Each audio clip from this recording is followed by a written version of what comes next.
Ethiopia, massive Jewish settlement in the Greater Antilles and the Lesser Antilles where we are, but also hugely important, Curacao. The Grand Inquisitor here is shown in black, gesticulating wildly. And then tomorrow we really get going. So full schedule. So thanks again for coming. You got anything? Okay.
Cheers. Cheers. Thank you very much, Steve.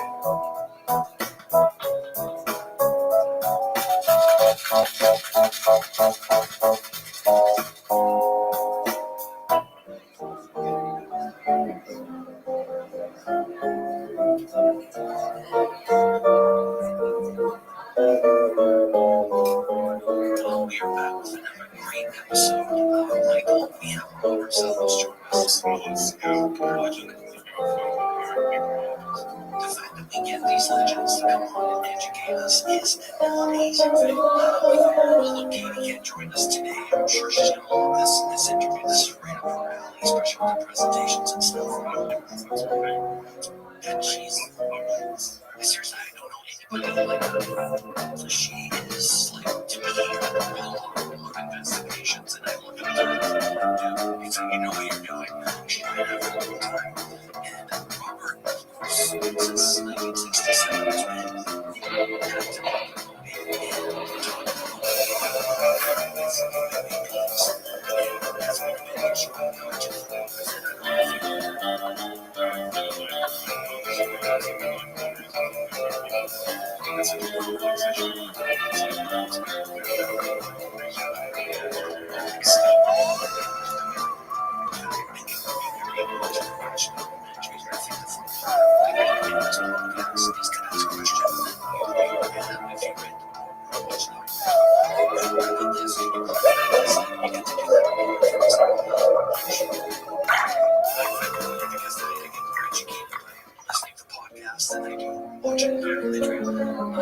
Plus, I think it's the things they leave out, like they have to, they're very limited on time, and so you can't really get that.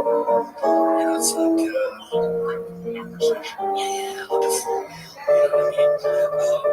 And then so you should talk about this. Contact and Desert is coming really fast. It's just one part, you know what I mean? First, so yeah, it's right on the corner. If you guys don't have your tickets, definitely buy some. It's I believe the hotel or the resort's completely sold out for the rooms. And this is actually turning out to be the biggest one they've ever had. So if ufology's gonna be there, Beast from the East, Michael Dawson, is gonna be there this year, very active. You're gonna be doing podcasts all over things, but they help us review it. And you gotta do tons. With the Almost Review, you do have a new series that's coming out. And it's about ASC and encounters. Just go ahead and describe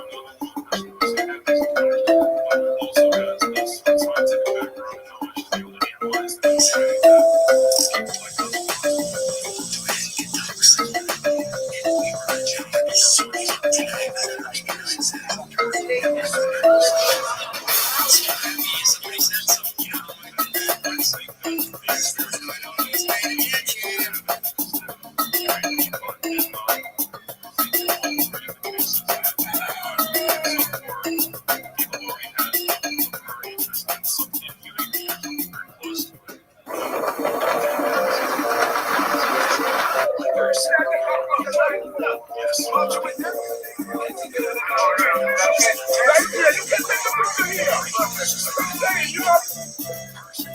crazy. You guys worried about performance and us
Everybody say KRC.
Welcome. How are you?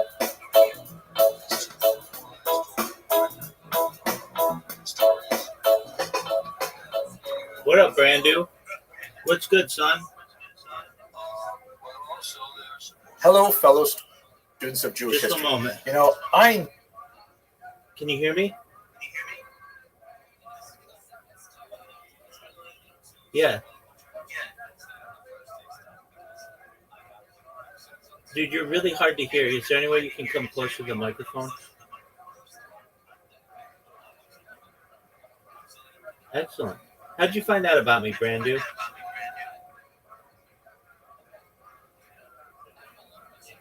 Oh, that's amazing. Have I told you about myself?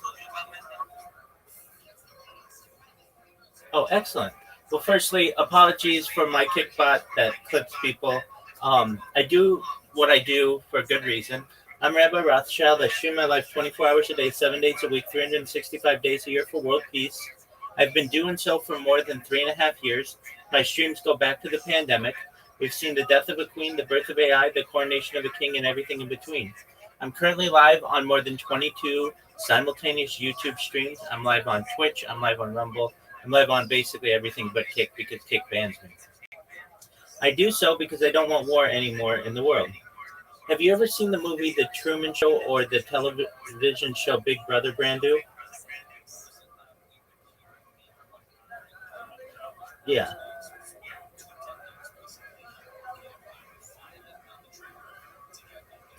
It's okay if you haven't. It's basically the story of somebody whose entire life's on camera, as is mine. In 2018, The Economist magazine stated that data was Earth's number one resource, more valuable than food, water, gold, air, everything.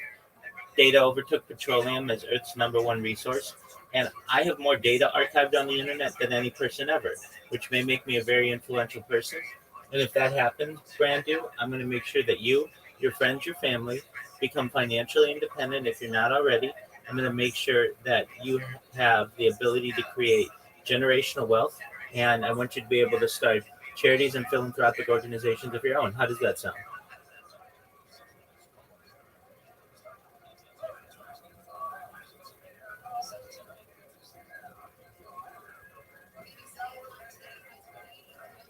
Absolutely, 1000%.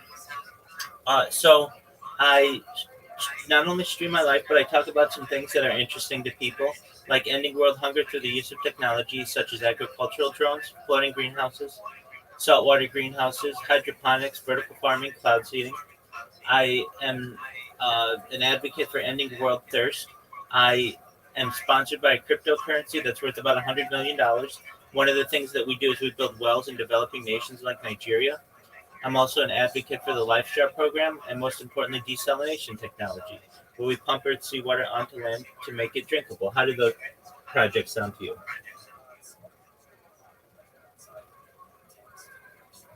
Excellent. I talk about some other things that aren't generally discussed in the mainstream, things like anti-gravity, antimatter, faster than light, travel, faster than light technology, artificial general intelligence, artificial superintelligence, quantum computing, nuclear energy. I talk about things like de-extinction technology.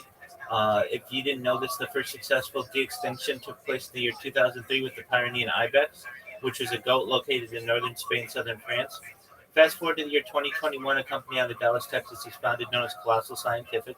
They've made it their goal that within the next 3 years, or by the year 2028, to reintroduce the woolly mammoth into the Arctic Circle using Asian elephant surrogates, which I just think is a mind blowing opportunity. Following the reintroduction of the woolly mammoth, they want to reintroduce the Tasmanian tiger, followed by the dodo bird, which I just think is a really exciting goal. They've recently made headlines with their dire wolves. Their dire wolves are about a year old, and Joe Rogan has met them. I talk about other things that are going to affect you potentially if you want. I talk about things like life extension technology. When you were born brand new, the average life expectancy for someone like you is probably about age 80. I want to increase that to age 100, 120 if you want, with your consent through the use of technology such as oxygen therapy, human growth hormones, stem cells, peptides, things like cryonics, cryogenics, things like perhaps nootropics and ambrosia therapy, cold shot therapy. But eventually you may get to be 120 years old and you may say, Rabbi, this has been a really great run. Everything that you've done or told me about back in 2025 has come true. What's the next plan? And if you want, this is again with your consent, you may be able to utilize a type of technology known as mind uploading technology, where, with your consent, we scan your brain into a computer like a CAT scan or an MRI, knowing where every atom is in your central nervous system and your peripheral nervous system, for later download as an android, an avatar, a cyborg, a cybernetic being, a clone of yourself, a robot, an ethereal being, whatever you want to be. But essentially, what I'm saying to you, Brandu, is there may be an opportunity at digital immortality. What are your thoughts?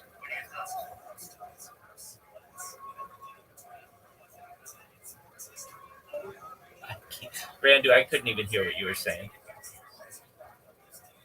But that's okay.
know that most of the people like going on these amazing kosher river cruises trips primarily because of the historical information, right? It's just so amazing to learn about Jewish history and then actually visit the places where it happened. And, you know, that's where I go. However, people tell me that they also go for the beautiful scenery, for the luxurious surroundings on these gorgeous boats and things like that. Okay, I understand that, and I even appreciate it a little bit too. But a lot of people tell me they come for the food because Chef Malcolm and Chef Tobias are just geniuses with food. And so I want to make this a public video appeal to Chef Malcolm and Chef Tobias. Would you please include some chocolate on this particular cruise? Now, why? Because it is historical as well as delicious. The fact is that chocolate was only discovered by Europeans with the discovery of the New World in the 15th century. And it was imported back to Europe where it was consumed basically in the same way that it was consumed in the New World. That is, as a liquid. People would drink chocolate. For decades and decades, they only drank chocolate. And of course, it's not easy to export a liquid like that. It's very heavy and so on. And the beans, you know, well, that's a possibility too. But Jews were very, very active in the cultivation of the sources of chocolate in the New World and in their export. But one figure in particular is especially connected with the Caribbean, and that is Benjamin da Costa de Andrade, who was one of these Portuguese Jewish traders who specifically invented a method to convert the chocolate into pellets, which could then be much more cheaply transported, thus lowering the cost of this otherwise high luxury item to be able to be enjoyed by hoi polloi, all kinds of people. And so as you enjoy your French chocolate, because he was dealing primarily with the court of Bordeaux, and you think about how wonderful it tastes, think back to the fact that Jews were really at the basis of this chocolate trade, and in particularly the Jews of the Caribbean. I hope you'll be able to join us on this cruise. It promises to be absolutely amazing and so fascinating on a historical level. But if not, I'm looking forward to sharing with you some of my research in these videos. Thank you very much for watching.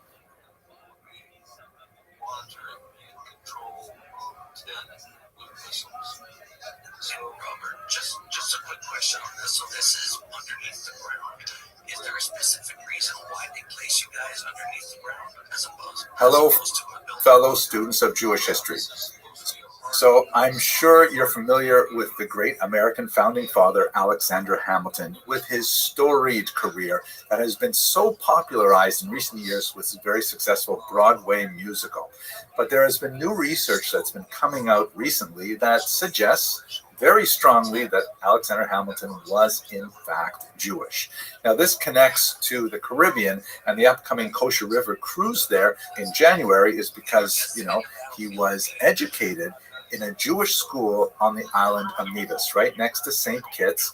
And this is one of the small biographical details that so many historians have looked at and said, what a strange anomaly that he would go to a Jewish school as a child. So a new book came out last year, this book, The Jewish World of Alexander Hamilton by Andrew Porwancher, that is actually quite fascinating. And so I want to walk you through his main arguments to suggest, I think convincingly, that yes, Alexander Hamilton was in fact Jewish. The book is, I can't tell you how fun it is. It reads like a detective novel. As a professional historian, I especially enjoy how he looks at the twisted and convoluted ways in which previous biographers have attempted to deal with the strange anomalies in Hamilton's own biography. And then he says, well, the most obvious suggestion is simply to say he was in fact Jewish. So first of all, one of the most useful things that Alexander Porwancher does, and it goes beyond the scope of this specific book, is he asks, well, what does it mean to be Jewish, right? This is a question I happen to be quite fascinated with in general. And he defines 8 different forms of Jewish identity. And this is really worth thinking about. So let's look at it quickly, and then we're going to kind of fill in this chart with Alexander Hamilton on this chart. So first of all, legally, does Jewish law consider you a Jew? So although there have been some changes in the late 20th century in certain of the various Jewish movements, historically, for the last 2 millennia plus, Jewish law considers the child of a Jewish mother or a convert to Judaism a Jew. That's the definition of a Jew. Either your mother was Jewish or you converted to Judaism, and everything else, like what you do with your life, that's secondary. There are a lot of rabbinic debates, but that's the basic rule. Does Jewish law consider a Jew? That's like the legal definition of Jewish identity. What about a personal form of Jewish identity? Do you consider yourself a Jew? We have so many examples of people who fit the legal definition, but do not consider themselves Jewish. Thirdly, ethnic. Did your ancestors consider themselves Jewish, right? Like we saw this with Christopher Columbus a little while ago. According to the DNA research that's come out, now it has not yet been fully peer-reviewed and things like that, but there are a lot of reasons to assume that it shouldn't have a problem with the peer review, but let's just assume for the sake of argument. The ancestors of Christopher Columbus apparently consider themselves Jewish. So that's an ethnic definition that does not necessarily correspond to legal and personal. Communal. Do other Jews in your community consider you a Jew? You may consider yourself fully Jewish, and you may proclaim a legal definition as well. But if the community doesn't consider yourself Jewish, that changes things too. Universal. Can you go anywhere to any Jewish community in the world and be considered Jewish? Also very relevant. Cultural. Do you consider yourself a participant in Jewish culture, even if you may not meet some of the other markers of Jewish identity? Public. Does the non-Jewish community you live in consider you a Jew? This is unfortunately a reality for much of Jewish history. There are a lot of people who wanted to escape their Jewish identity and were unable to because the rest of the world still considers themselves a Jew. And finally, religiously, do you consider yourself an adherent of Judaism? Meaning, do you consider yourself someone who holds with the basic tenets of Jewish religiosity and the behaviors that go along with it and so on? There are people who can do that without necessarily meeting the other forms. So Jewish identity is like a complicated thing. People might hit some of these notes, not others. What exactly does it mean to be a Jew? Okay, so now let's look at Alexander Hamilton himself and the arguments that Dr. Porwancher brings to suggest that he was in fact Jewish. So legally, this is the simplest one. His mother, Rachel, converted to Judaism. There's no question about that. It's clear in the historical record. His mother, Rachel, converted to Judaism. She married a man named Johann Levine. Levine, whose identity is not entirely clear, but the name Levine certainly seems to suggest he was Jewish. That may have had something to do with the conversion. He has a whole discussion of it in his book. You can have a look at there. That marriage did not survive. Johann Levine was not Alexander Hamilton's father, but according to Jewish law, that doesn't matter because it's the mother that matters. A different man later was the father to Alexander. He would become her second husband. It was a messy and unfortunate situation, but at any rate, Alexander was born apparently out of wedlock to a Jewish mother, a woman who had converted to Judaism. So on a legal definition, it's all over. Once Rachel converted to Judaism, that makes her Jewish. Any of her progeny are also Jewish. Okay? What about personal? This is where it gets a little bit more complicated, but fascinating as well. Alexander Hamilton never presented himself, at least in the historical record, as a Jew. On the contrary, on a few points where he had definitely indicate his religious identity, he declared himself, for example, as an Anglican, and he did that in a legal proceeding in order to testify as a witness. Now, the way things were set up then, only a Christian could testify, and so he declared himself an Anglican, but when they queried him, it's interesting that they felt the need to query him. He was still living in the Caribbean at the time. By the way, he was orphaned at this age, but he admitted that he had never taken communion, which is very strange. There is also no baptismal record for Alexander Hamilton at all. And he was, in fact, not allowed to testify. So in other words, even though he said he was Anglican, the court was not prepared to believe that to allow him to testify. Interesting. Okay, thirdly, ethnic identity. Did Alexander Hamilton's ancestors consider them Jews? Well, obviously on his father's side, not at all.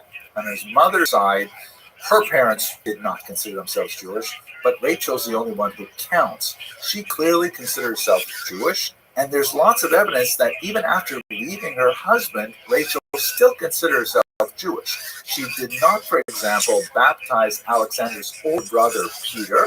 He only was baptized as an adult. Again, very, very strange. And so there's every indication to suggest that when Alexander left her husband, she still considered herself fully Jewish. Thirdly, and this supports that as well, does the local Jewish community consider you a Jew? Rachel had her son, Alexander, educated in the Jewish school at Nevis. And that's, obviously she considered him deserving of being within a Jewish educational environment, and the community considered him appropriate to be in that environment. That's not to say that you don't have Jewish parochial schools that have non-Jewish students as well. It's actually an interesting phenomenon. We see that, for example, sometimes the school has a really good reputation for academics, and so a lot of non-Jews will sign up because they want to study in that environment. That could be that what happens, but the simple answer is he was Jewish.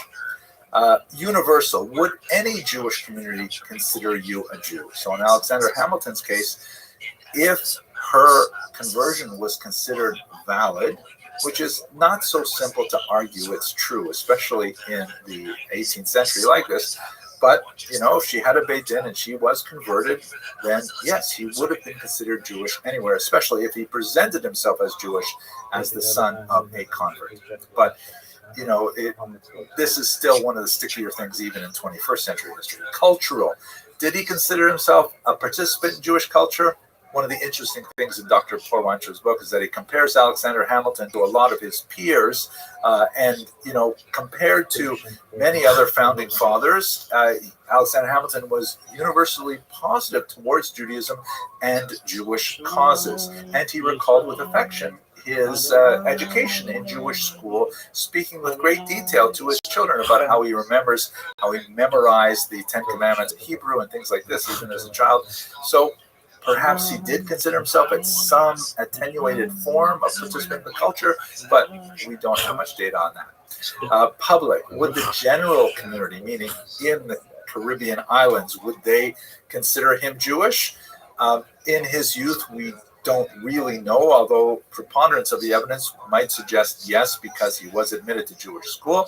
Of his adulthood in North America, no, or at least not yet, because now this book has been around for a while. And finally, religiously, do you consider yourself an adherent of Judaism? It's unlikely that Alexander considered himself as a practicing Jew for lots of reasons that no point going into. But the bottom line is, when you look at all of this material, it seems pretty clear that the simple explanation for all of these things is that Alexander Hamilton was, in fact, Jewish. I leave it up to more sophisticated historians to tussle out the argument, but in Dr. Porwancher's book, I think he makes a very convincing case, and I think that the Hamilton advertisements might want to be modified a little slightly, perhaps something like this. Okay, thank you very much for watching. I hope you'll be able to join us on this cruise in the Caribbean. It's going to be fantastic. And if you can't make it, I look forward to sharing my research with you in these videos. Thank you once again for watching.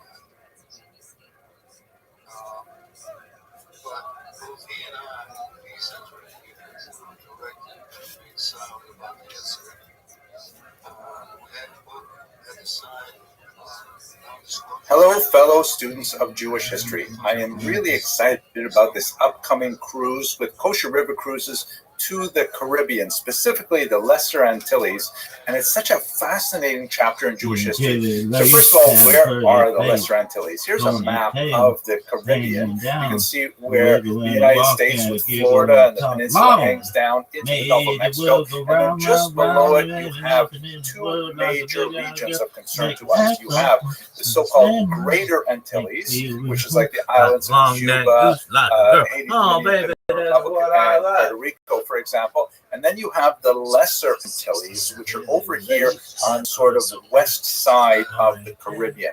This is where we're going to be cruising, and it looks like it's just a tiny little place with these a little archipelago of islands, but it is such a fascinating chapter in Jewish history. This was an extremely important region of settlement for the Portuguese Jews in particular. They're an unusual population.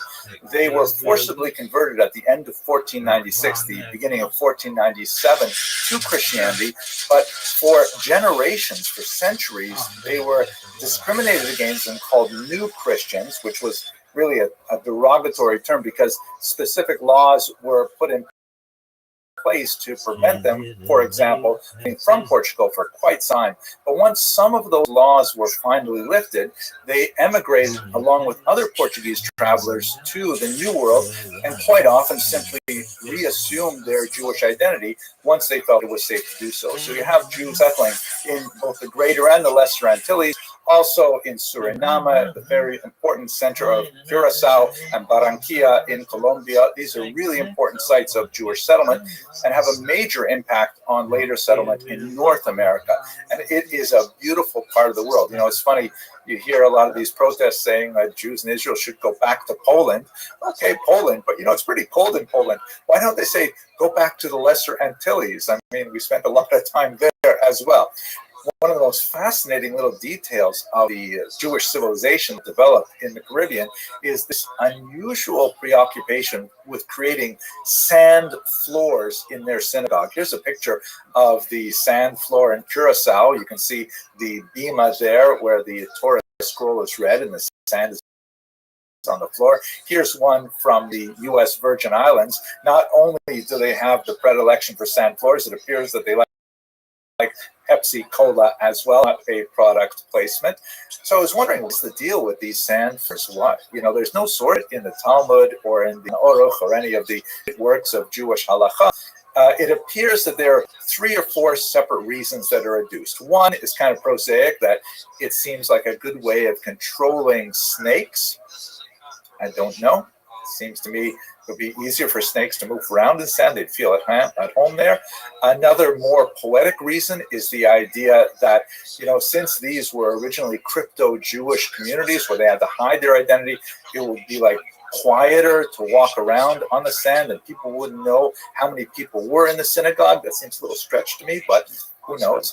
Another one, and this one I find most beautiful, is the idea that as long as the Jews are standing on sand outside of the land of Israel, it's as if they're still walking through the desert on their way to the land of Israel. That's a very beautiful poetic sense of why the sand in the synagogue. Kosher River Cruises is specifically going to focus on the Lesser Antilles. And here's a look at our itinerary. We're going to land in Saint Martin, or Saint Martin. That is an island that is divided between the Dutch and the French. And we're going to go from there to Anguilla, which is a British island, and then we're going to come back and cruise to Gustavia. You know, by the way, this was like a massive colonial region. Places were claimed by the Dutch, by the French, by the British, even by the Swedes and the Latvians, if you can believe it. Some of these regions are now sovereign states, others are still controlled by their European colonizers. At any rate, from Gustavia, where we're going to spend Shabbat, we'll dock there over Shabbos, then we're going to go down to Antigua, and we're going to pass by St. Kitts and Nevis. Nevis is especially interesting in that Alexander Hamilton attended Cheder there. He went to Jewish school there. And hopefully we'll spend some time talking about Alexander Hamilton and the very interesting theory that he may actually have been halachically Jewish. Imagine what kind of impact that has on American history. From Antigua, we're going to go down to Guadalupe. A really interesting person comes out of Guadalupe. Benjamin da Costa de Andrade was a former crypto Jew who was able to, readopt his Jewish identity. He originally came from Bayonne in southern France, and while he was there, he discovered that the product of chocolate, which had first been discovered by Europeans in 1502 as a drink, it was something that the indigenous peoples would make into a drink, and they would export this drink to Europe, where it became very popular. So at any rate, Benjamin da Costa de Andrade, he figured out how to make that drink into pellets, a solid, which was much easier to transport. And once he sent chocolate pellets over to Europe, it just exploded. So next time you're eating a chocolate bar, just think to yourself, oh my gosh, this is essentially impossible to imagine were it not for the Sephardic Jews who inhabited the region of the Western Antilles.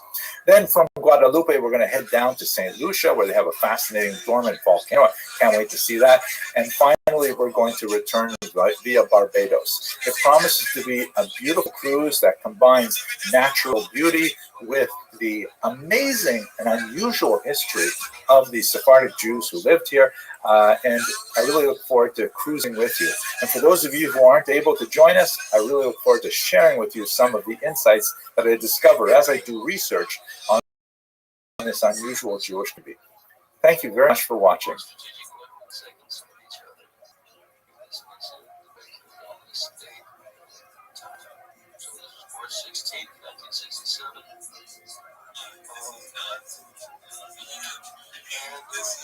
Hello, fellow students of Jewish history. First of all, I want to say thank you to all of you who have sent me notices saying, hey, did you see that Christopher Columbus was actually Jewish? Thank you very much. My email box is absolutely stuffed. Please stop sending the messages. I got it. I was a little bit miffed by the news because in 2017, I gave a lecture on this topic in which I said that he probably wasn't Jewish. And now I am once again proven wrong. I hope my wife does not see this video. But what I'd like to do today is talk a little bit about what has been discovered. And then I'd like to play you the material that I said back in 2017 that still is quite relevant, and then come back and say, well, what does this all mean for our understanding of Columbus's background? Right? Okay, so here we go. First of all, the new genetic testing that has been conducted was done on remains that are believed to be those of Columbus and also those of his son.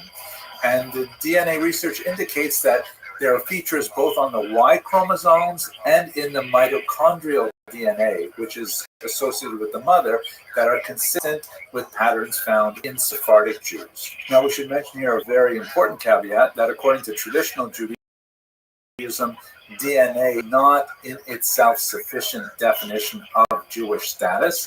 Mitochondrial DNA to mother is much more significant, but in general, DNA is not used as a definition of Jewish status.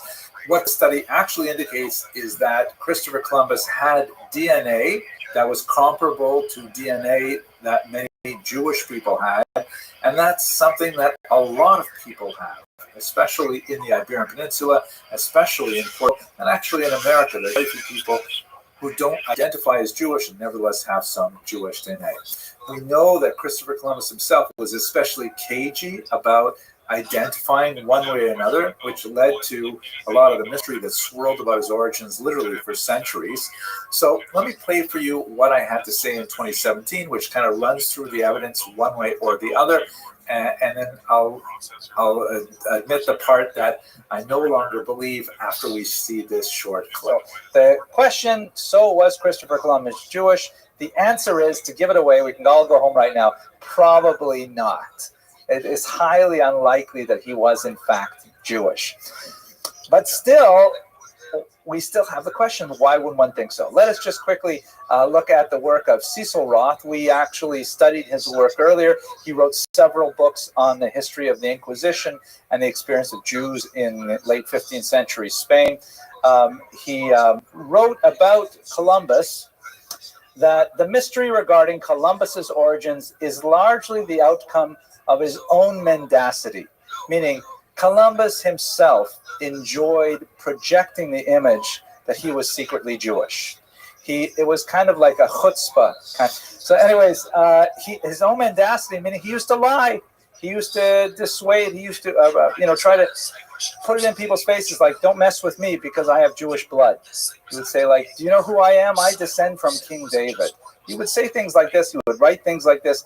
And he openly cultivated this kind of mystique surrounding his lineage that he hoped would add to his own grandeur. There are many characters like this you see in Jewish history. Another good example of someone who actually was ethnically Jewish would be, for example, Benjamin Disraeli, who was baptized and lived his life as a Christian, but he really enjoyed throwing it in the faces of his parliamentary interlocutors that he in fact was Jewish, and he had a unique kind of skill and a unique kind of logic that they had no access to. So he played up this quite a bit, and we shall see how. But since Columbus frequently made these references and his background is incredibly murky, Roth concludes, as a result, it is equally impossible to exclude or to confirm the hypothesis that he was descended from a Jewish or an ex-Jewish family. In other words, probably not, but there's enough nagging doubts that at least we can talk about it for half an hour or so. Let's look at those nagging doubt issues. So here we go. The first of all, his surname. We say Columbus in English, but it would be Colon. He also signed his name as Colom, Christophe Colomb. This was a common Italian name, Italian Jewish name, excuse me. So used quite often by Italian Jews. He could connect himself to many Italian Jewish families. There's quite a bit of dispute as to whether or not he came from Italy. He refers to himself as coming from Genoa or Genoa. Also, there's documents that indicate he may have come from Majorca, even documents that he may have come from Poland, which is another possibility for this Jewish origins, but none of them are really very reliable. Quite likely he may have come from Sicily. So the last name is something. The first name, definitely not. Christopher, of course, means bearer of Christ, one who carries Christ. So that's not a typical Jewish name, just like Mary. As I mentioned earlier, Columbus loved making references to his Jewish origins in person and in writing. This is kind of like a dangerous thing to do because we're living in a period when the conversos are being actively persecuted, and at the same time, he was kind of like a transitional liminal figure that was moving in and out of many royal courts from Portugal and Spain, Italy, elsewhere, trying to gain support for his venture.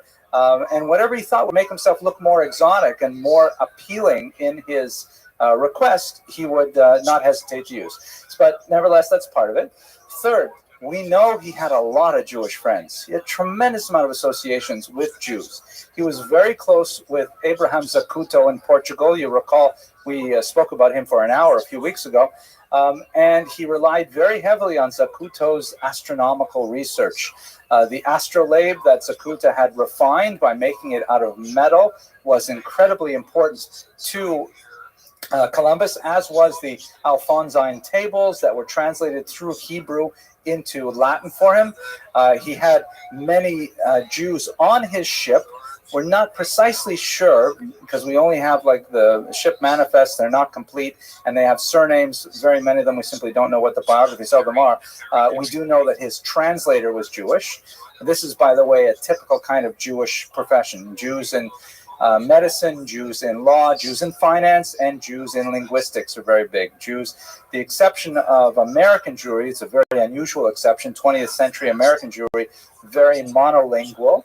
But for the most part, Jews typically are polyglots, speaking several languages and very valuable to their host societies as a result. I have a feeling that might be because Jews tend to exist on the outsides of mainstream society. In America, where we were accepted so well and so deeply, especially in the second half of the 20th century, we lost a lot of our linguistic skill because it was not necessary. But in the first half of the 20th century and earlier, perhaps in the later 21st century, we will develop that again. Hard to say. He was also very close to conversos, that is, Jews who had converted to Christianity during the course of the Inquisition. In particular, de Santagel, who was one of his main economic backers, a very important person in the royal court of Isabel and Ferdinand, who supported him and made crucial recommendations to allow the king and queen to promote his work. And a man named Sanchez as well, another major backer. And in fact, when he actually discovered the New World and he returned back and landed in the coast of Africa, he immediately sent letters describing his discovery to the king and queen.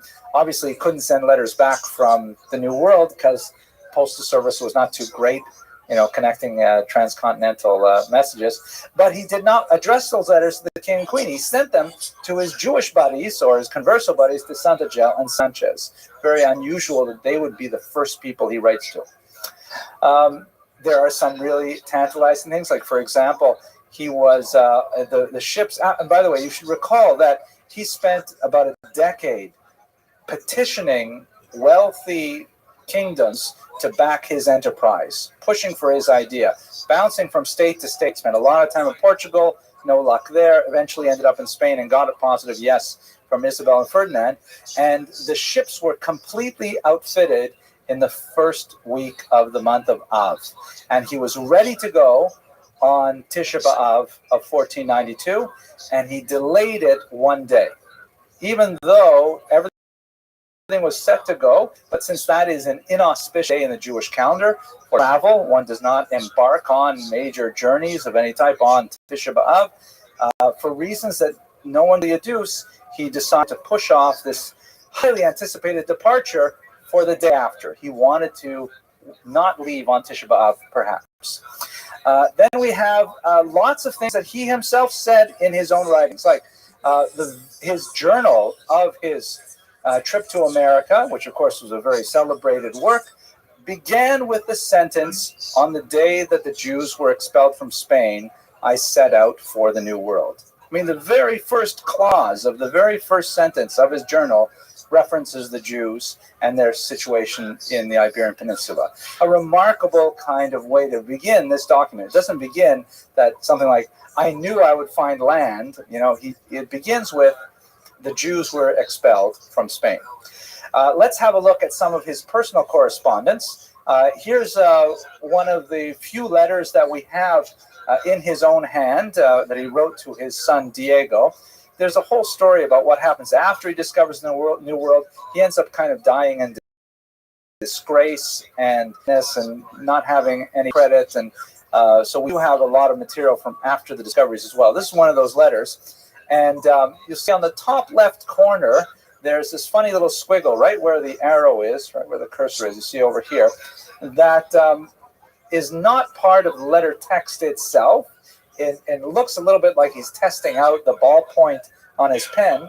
But of course, this is about 400 years before they invented ballpoints. So what exactly is that? Some scholars have opined that it looks something like the traditional invocation at the beginning of a Hebrew letter. The letter is Beit Hey. I didn't have my computer easy access to handwritten letters. Like, it would look a little different if you wrote them by script rather than in the Assyrian block script like this. But in fact, you can conceivably see you've got the Beit on the right and the Hey on the left in a cursive script, which is an abbreviation for the term Baruch Hashem, or blessed is the name. Which reminds me of a joke that I will try to tell you right after this. So the signing the beginning of his letters with this strange little squiggle. And by the way, he only did it in his letters to his sons. He didn't write it to other people, so just as a family thing, perhaps that is Baruch Hashem. And you may be asking, but it's on the wrong side of the page.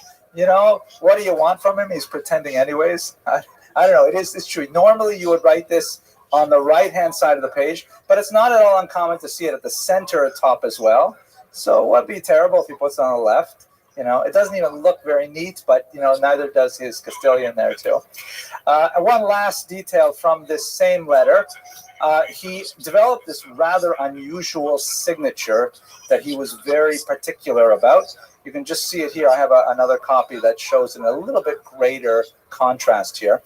No one has yet been able to decipher this strange signature that not only did he use in the latter years of his life, but he insisted that his children also use this signature, which is a strange kind of thing to do. I want you to sign my name like I sign this name, not on checks or something like that. This part we can sort of figure out. The X, of course, the Greek chi letter, as in Christos.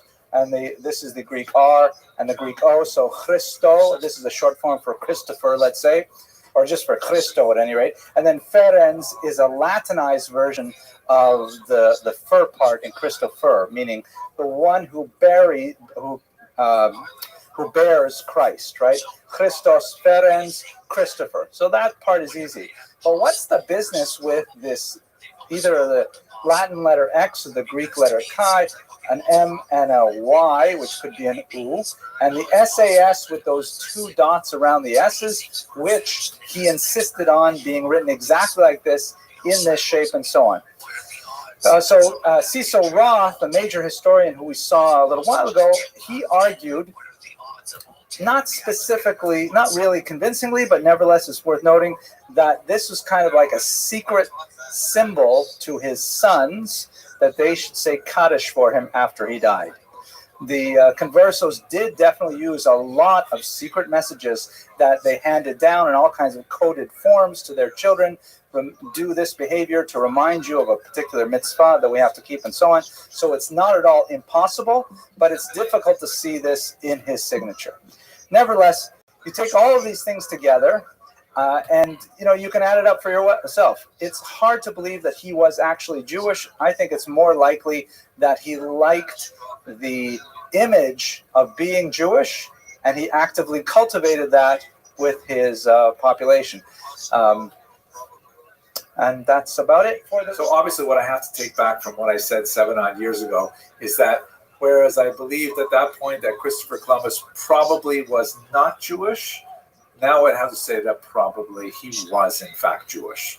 And I'm just kind of bummed out by this, because I wish we had this DNA evidence like a half century ago, when colonialism was still favorably regarded in the Western world.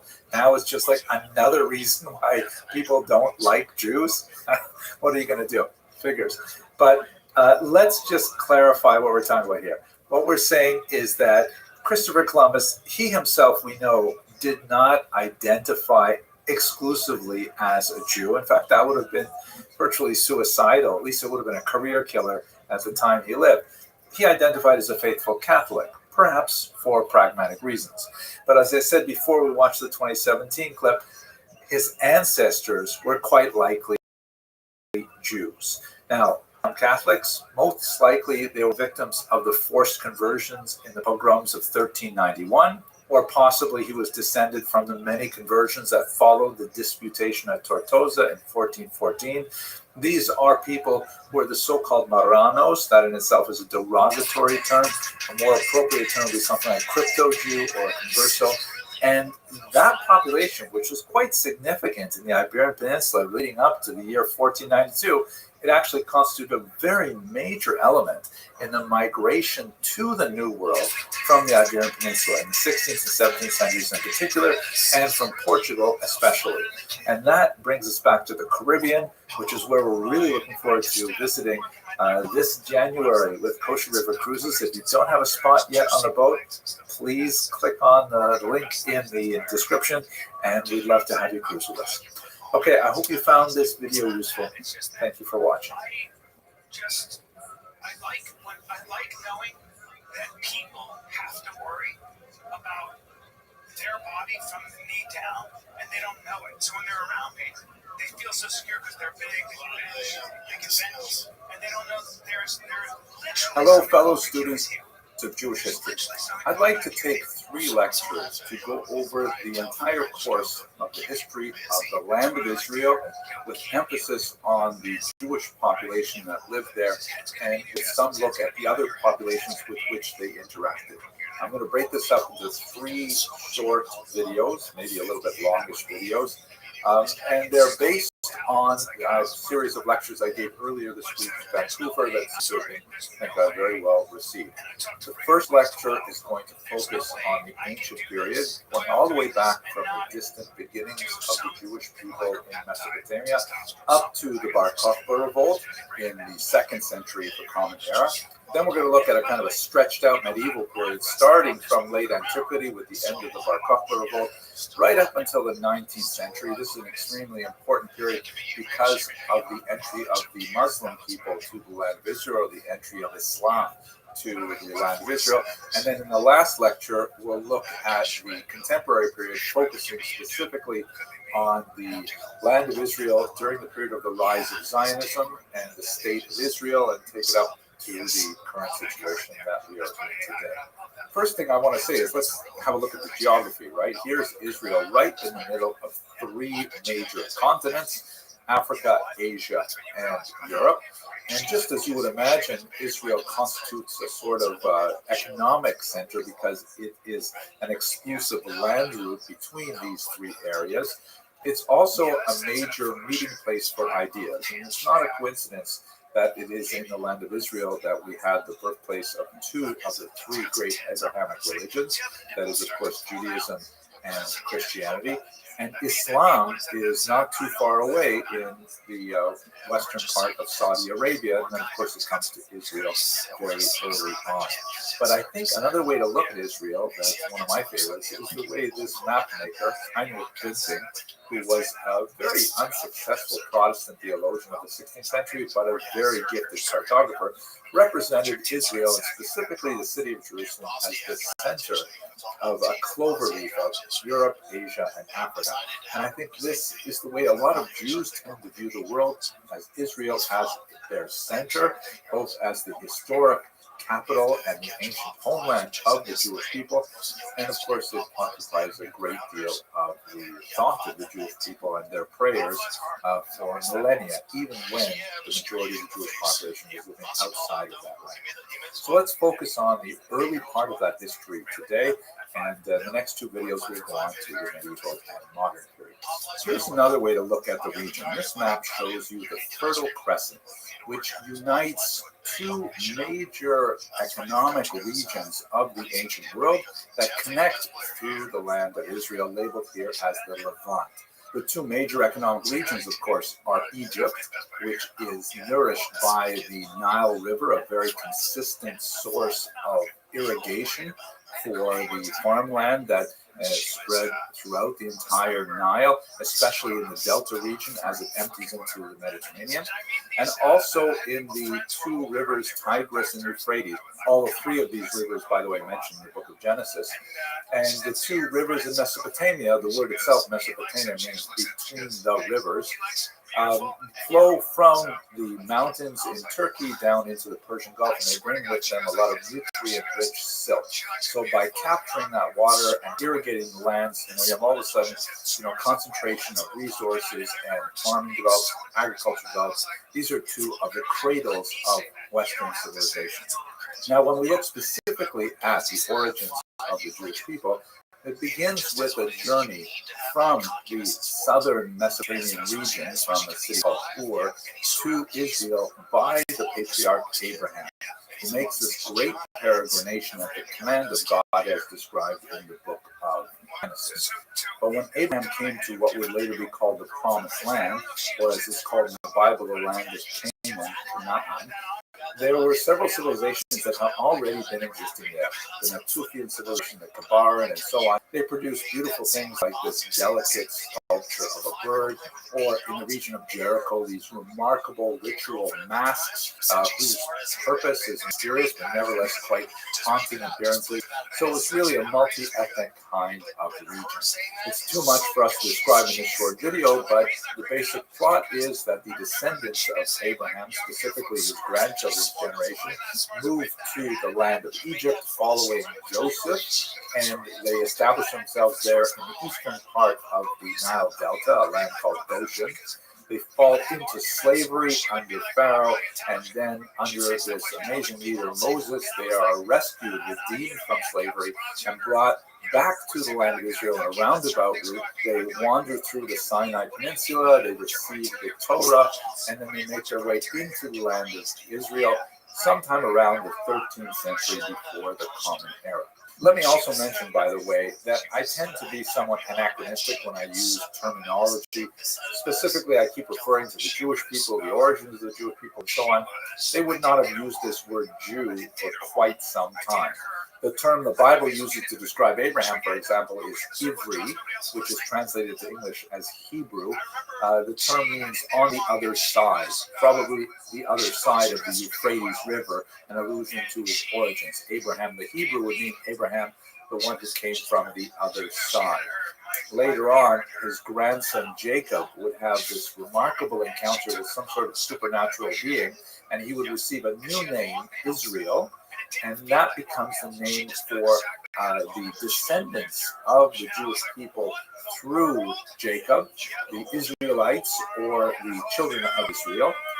And then one of those children is Judah, for whom a section of the land would be named. And later, after the Persian domination, which we'll talk about shortly, the term Jew is applied to all of the descendants of the children of Israel, regardless of their tribal affiliation. So I'll get back to this. Hopefully it'll be a little clearer as we go through the history. Now, I've described to you so far basically the internal Jewish history of their origins as described primarily in the book of Genesis and Exodus, a little bit into the book of Joshua. But what about when we look from the outside in? What does the rest of the world say about Jewish history? Unfortunately, we don't have much in the archaeological record about the Jewish history until about 500 years into this story. We do have, for example, some fascinating topographical information that is like place names that are derived from things like this remarkable execration figure that dates from 18th century before the Common Era in Egypt.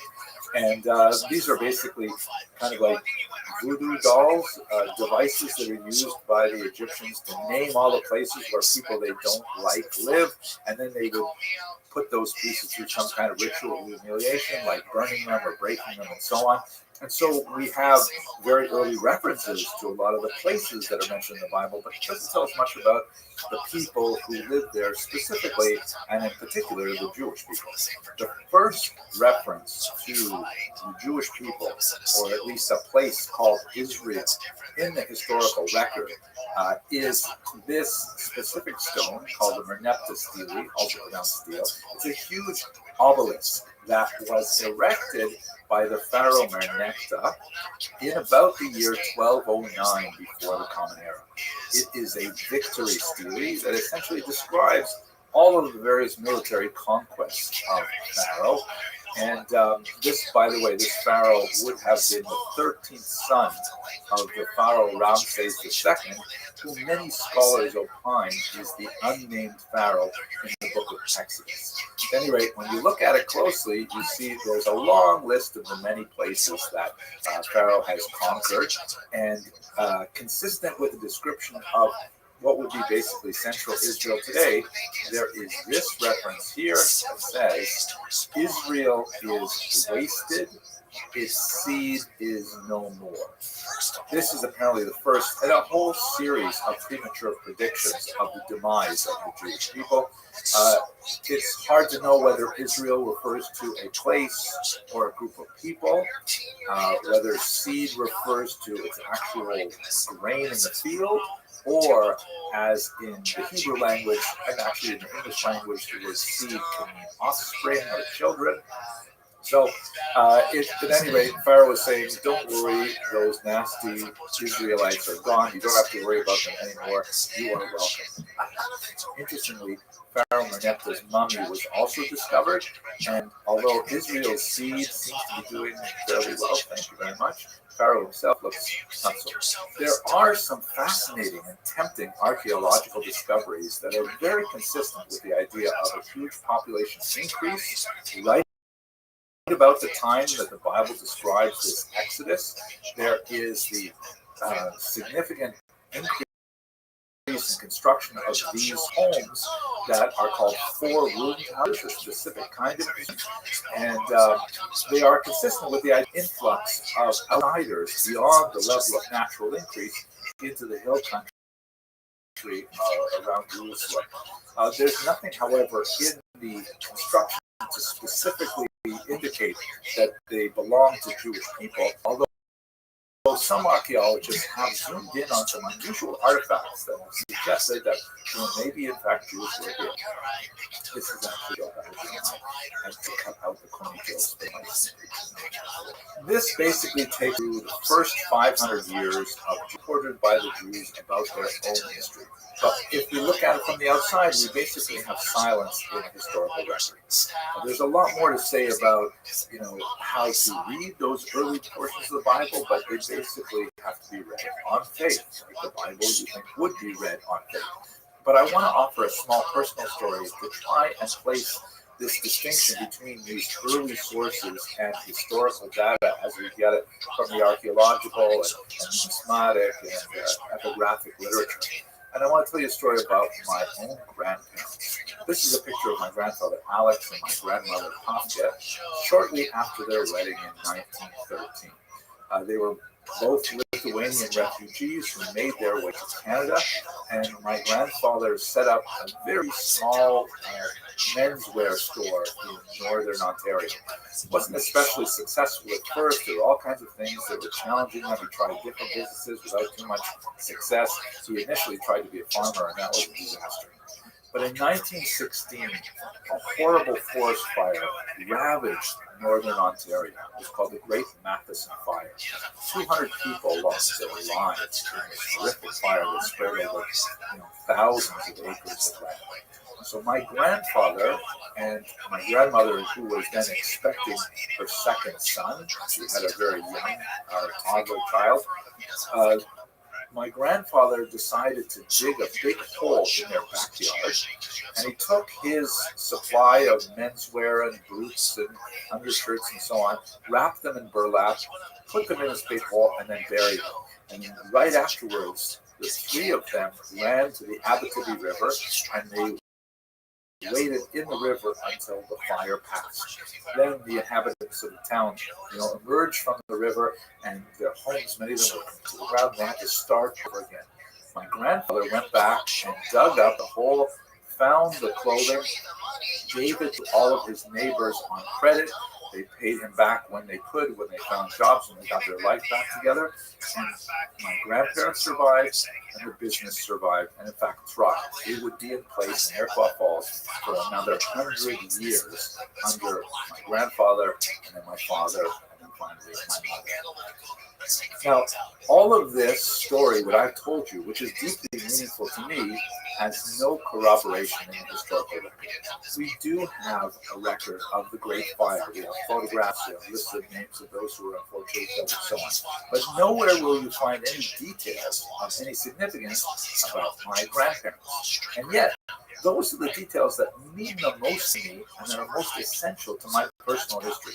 From this story, I learned the values of foresight, of courage, of perseverance, of charity, all kinds of things that I grasped from the story, which I only know because my own father told me, and my own father only knows, he wasn't even born at the time, because his parents told him. This is the oral tradition. And although you could tell me, well, there's no proof for it outside, that's irrelevant to me because I trust my father, I trust my grandparents, and they're telling me something of great meaning. So I think that's one of the ways in which we can look at this earliest part of Jewish history, for which, there are no stones before the Meneptah stele of the 13th century. There's nothing to really tell us a lot about the amazing stories described in Genesis and Exodus and the values that those stories contain. To understand the depth of them and the value of them, you shouldn't go to a history lesson. You got to go to a rabbi to find out what it really means. Let's continue with our history, which after the Jewish people begin to be established in the land of Israel in the 13th century, then we have a lot more data that brings together both the literary sources in the later parts of the Bible and the archaeological and literary record from outside the Jewish people, which is incredibly rich and corroborative. So, as I mentioned, ironically, it's important to note that from this point onward, there is never a period of time when the land of Israel is emptied of Jews. It's true that the population will shrink dramatically after several exiles under the Assyrians, the Babylonians, the Romans, and so on. A tremendous amount of out-migration. But there will always be small Jewish communities that exist in the land of Israel, even if they're a tiny fragment of the population. This particular mosaic, which comes from the synagogue of Gaza from the 6th century, is a great example. You can see that it has a very beautiful sort of Byzantine style depiction of King David, written in Hebrew there, playing the harp. So what exactly happens when we pick up from where the Jews entered the land of Israel in the book of Joshua? There, they are divided into tribes and they receive territory according to their tribal affiliation. This is one of many maps that try to map out exactly where they would have lived. Note that the borders of the land of Israel are somewhat elastic throughout history. Here, they extend into Lebanon, into Syria, and into Jordan as well, but they do not include Philistia or Leshet, which is the home of the Philistines, who we'll speak about in just one moment. Initially, according to the Bible, they are ruled by a group of judges, and then later they move to a monarchy. The monarchy is significant. This is an amazing depiction from the 3rd century synagogue Rothschild, which was on the Euphrates River, and it was a rather amazing synagogue because it was buried in sand early on in its existence, and then preserved all of the amazing wall paintings. When it was finally excavated in the 20th century, they discovered these things, and oh my gosh, we learned so much about the history of it. Anyway, this is a beautiful depiction of the prophet Samuel anointing David, one of the greatest of the kings of this golden age. This is, by the way, an archaeological find from the northern part of Israel called the Chaldan Stele that refers to the house of David. You can see in the chalked-in mark towards the bottom right. Before I get into discussion of the kings, though, let's go back to the discussion of the other peoples living in the land of Israel. And the most significant ones, particularly on the level of nomenclature, are the Philistines. They are based primarily in 5 major cities of Pentapolis on the coast of the Mediterranean towards Gaza. Map here. Ekron, Gath, Ashdod, Ashkelon, and Gaza are the primary Philistine cities. The Philistines are associated with the sea people known as the Phoenicians elsewhere, and this term is going to be very significant. The Philistines are the historic enemy of the Jewish people as described in the Bible. There are times when they had Greek alliances, but for the most part, they fought. The Israelites and the Philistines had many, many small wars over time that would become significant in a few minutes. This is a remarkable depiction by Mark Chagall of one of the battles that the Philistines had, specifically regarding the judge Samson of the long hair and superhuman strength, who is betrayed by his wife Delilah, and he loses his strength because they cut his hair.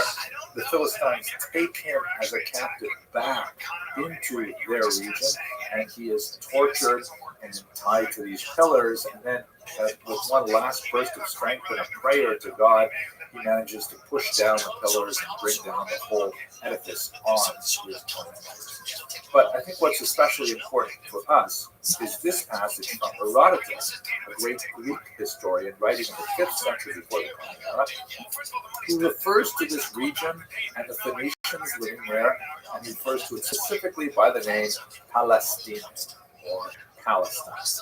How this enters as the principal name used in the West for the land of Israel comes from Emperor Hadrian, shown here.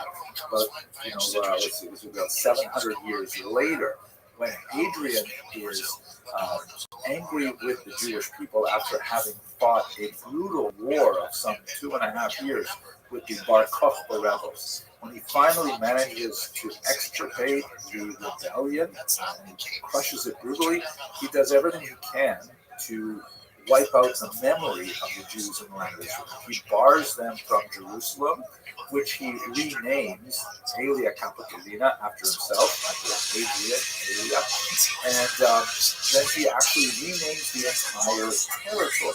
Rather than calling it Judea, which is the name that the Romans used for this province, he names it after the traditional enemies of the Jewish people, as you can see in this map, where it becomes Syria Palestina.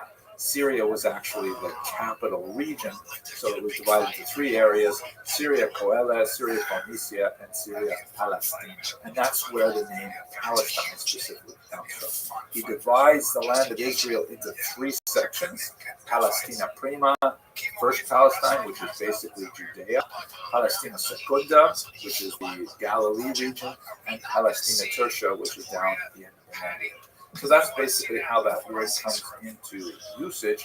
It's important to note that Jews use this word with some fluency right up until it becomes politically charged in the early 20th century, and especially in the turn of the 21st century.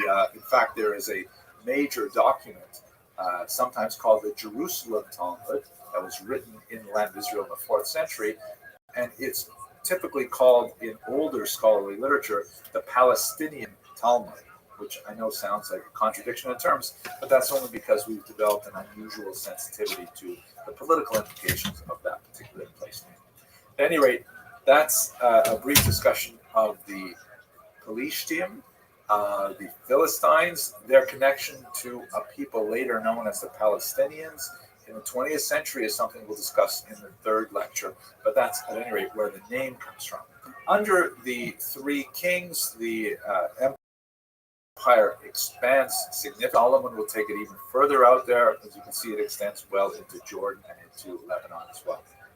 But it doesn't last. After King Solomon passes away, there's significant dispute between the northern section and the southern section, and they formally split, with the northern section becoming the kingdom of Israel, with its capital in Samaria, and in the south, the kingdom of Judah, with its capital in Jerusalem. There's a lot of fascinating archaeological evidence that talks about many of the events that are described in the later books of the Bible, particularly the book of Kings and the book of Chronicles, including this stone, which was discovered in Jordan, called the Mesha Stele. And this is essentially a Moabite, meaning non-Jewish, version of a story that's described in the book of Kings, in particular war there. And it's quite fascinating. It's long, its description, but at the end of one section it says, I looked down on him and his house. This is referring to Omri and his son, King Ahab. And Israel has gone to ruin. Yes, it has gone to ruin forever. Once again, you see the pattern here, right? Merneptah proclaims the destruction of the Jewish people. Now, Mesha proclaims the same kind of destruction, and we shouldn't be surprised by it. This is another beautiful image from the Duro Europa synagogue that describes various Purim scenes. You can see on the right is Queen Esther seated next to King Achashverosh, and on the left you can see Mordecai riding on a beautiful white horse, and he is being led by his enemy Haman. And not surprising, Haman is angry because look, nobody even gave him any pants. At any rate, this is the period where you begin to have a large amount of Jews living outside of the land of Israel. The first major group are the Jews from the kingdom of Israel that were displaced under the Assyrian king, Sennacherib and others, who took large sections of the population and dispersed them to these areas shown here in a classical map and here in a contemporary map: the region of Lebanon, Syria, the region of northern Syria, Turkey, perhaps the Kurdish region, and further on the border of Iran and Iraq. Now, there's been a lot written about the idea of these 10 lost tribes. It's a bit of a misnomer because it wasn't a complete population movement. There were many Jews who were behind in Israel. Many of them moved down south and intermingled with the population of the kingdom of Judah. And in fact, those people taken to Babylonia, although they eventually would be lost, we do have some evidence of their activity even in the late 7th century. We have examples of their reliance on theophoric names, meaning names that include the specifically Israelite names of God and so on. So they eventually disappear into the surrounding population. There is a strong kind of literary imagination that wants to think about them, somehow secreted somewhere beyond the mystical river of Sambatyon or something. One of my favorite sightings of the 10 lost tribes is in Ecuador in the 17th century. So much so that Manasseh ben Israel, a very important Dutch rabbi, used that to argue for the reintegration of Jews into England, where they had been expelled some 300 years earlier. But we don't really know what happened to those people in the long run. There is another exile that follows. As you recall, the 10 northern tribes were the ones that were taken away, and again, only a portion of the people were removed. Lots of Jews remained behind. But in the south, the kingdom of Judah remained intact for just over a century when they were then invaded by the Neo-Babylonian king Nebuchadnezzar. Nebuchadnezzar invaded. He also destroyed the temple in Jerusalem, which was the center of the Israelite religion at the time, and he exiled again a large portion of the population to Babylon. You can see this left kind of like a scar in the Jewish historical memory. The exile from the destruction of the first temple period, and later another exile from the Romans. We'll get to that. One of the most beautiful representations of this, I think, is in literature, Psalm 137, by the rivers of Babylon, which is depicted here in this haunting portrait by Edward Benjamin, that describes how the Jews on a force marched all the way to the Euphrates River, and they can see on the other side the ziggurats of Babylonia, and the mentors demand of them that they sing a song of Zion. And they wonder, how can we sing a song of Zion in strange land? This particular revelation shows the patriarch Lyre with his family around him, all in tears at being exiled. However, the Jews actually set down roots in Babylonia. The prophet Jeremiah exhorted them to build houses, to plant vineyards, to harvest them. And ironically, the Jews of Babylonia would remain there right up until the 20th century, one of the longest living Jewish communities outside of the land of Israel. And even their exile was short-lived, because shortly afterwards, in the same century, the Emperor Cyrus would give leave to the exiled Jews to return to their homeland, recording his pronouncements in documents like this Cyrus Cylinder, and the Jews went back to Israel in the middle of the 6th century and ultimately rebuilt the temple again in Jerusalem, and they began to reestablish themselves, this time not as independent in their homeland, but rather as part of something like a self-governing region known as Yahud, primarily in the region of Judah. They would exist under Persian control until the 4th century, when Alexander the Great would emerge from Macedonia and sweep across the eastern Mediterranean, making his way all the way through Central Asia and to the reaches of northern India, bringing together in this area the new Hellenistic culture and uniting it under essentially Greek values. Jews in Israel loved it. They loved Greek science and literature and philosophy, and it was such a different kind of worldview than that which the Jews had been developing. And they felt so deeply in love with it that actually posed a risk to the survival of Jewish culture independently. This was exacerbated when King Antiochus Epiphanes, shown here, specifically wanted to aid those Jews who were concentrated in the cities who were very pro-Hellenistic, meaning they essentially wanted to adopt Greek norms and make Judaism into a Greek kind of image.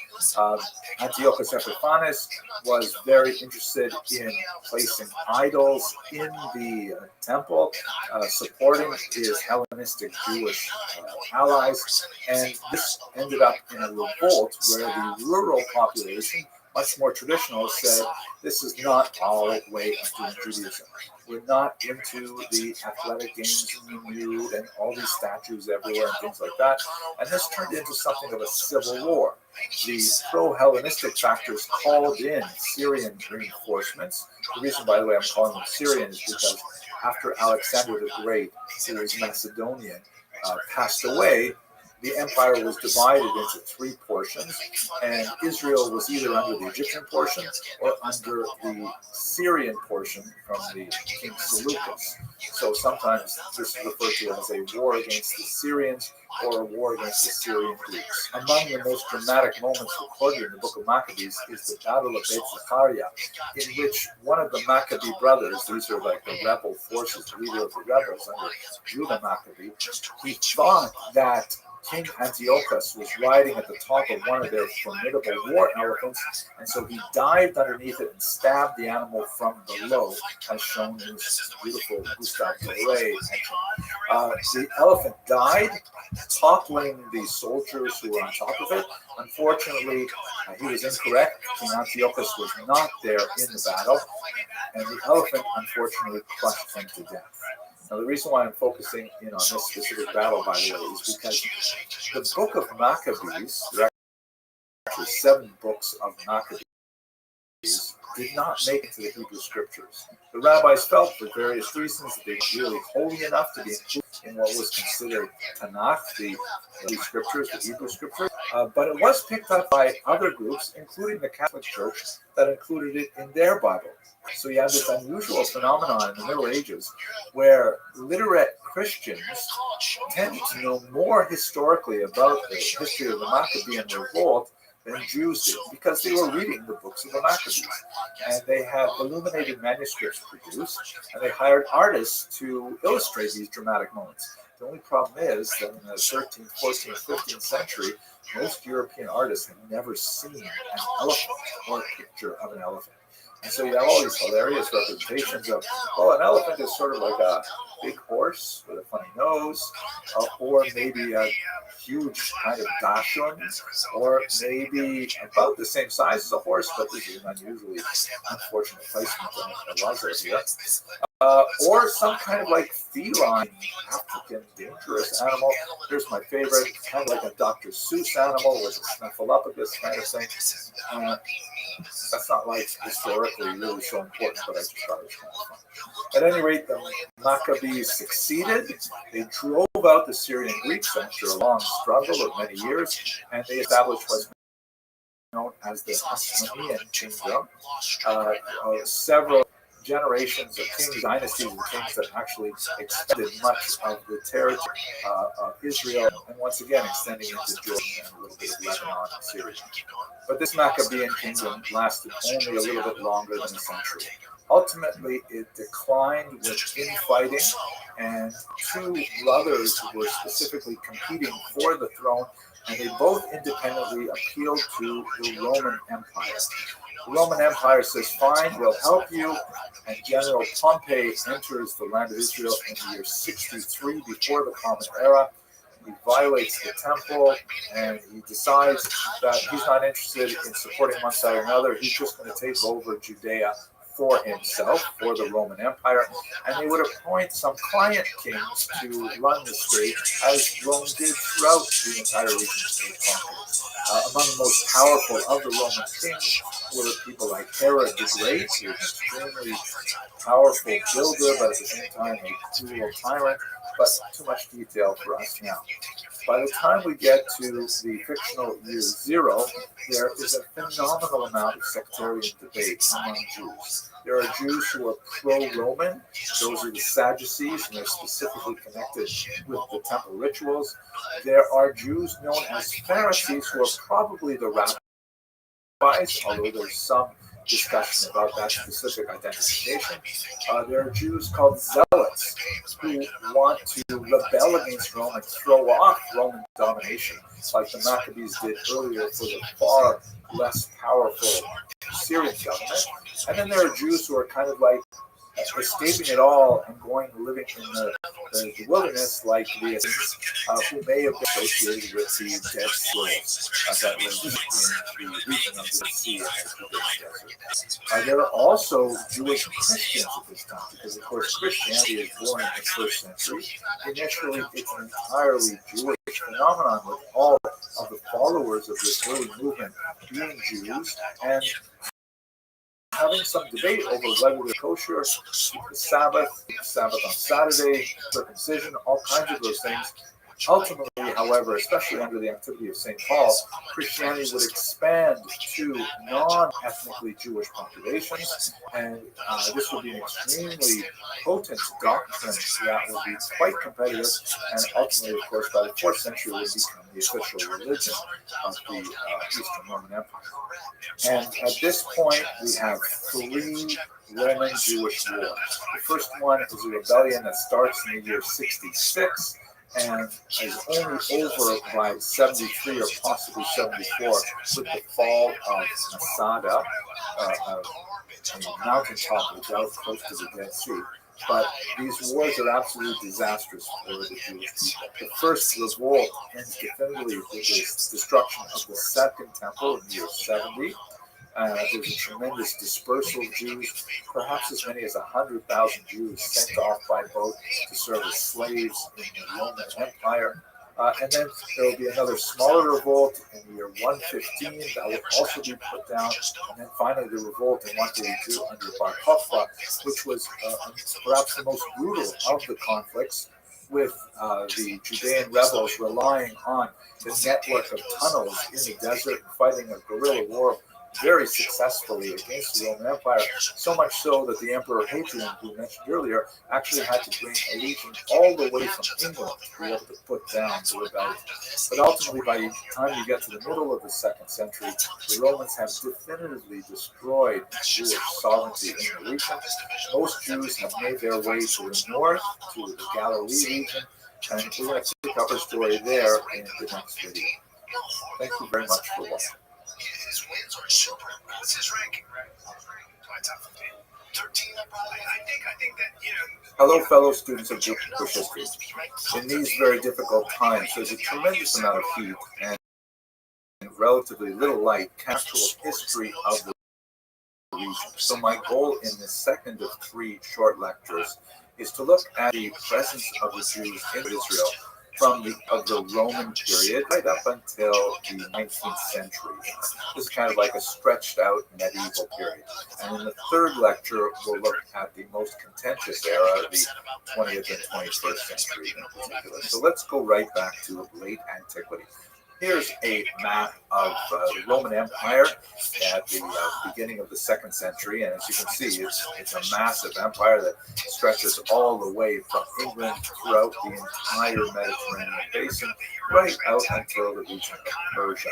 And as you can see from the colors that I've sort of added here, and these are not to scale, you get a sense of where the large Jewish communities are and where the small Jewish communities are. There are significant diaspora communities in Rome and in Egypt in particular that existed prior to the disastrous Roman Jewish wars. And they, of course, expanded after the great expulsions of the 1st century at the end of the first Roman Jewish war.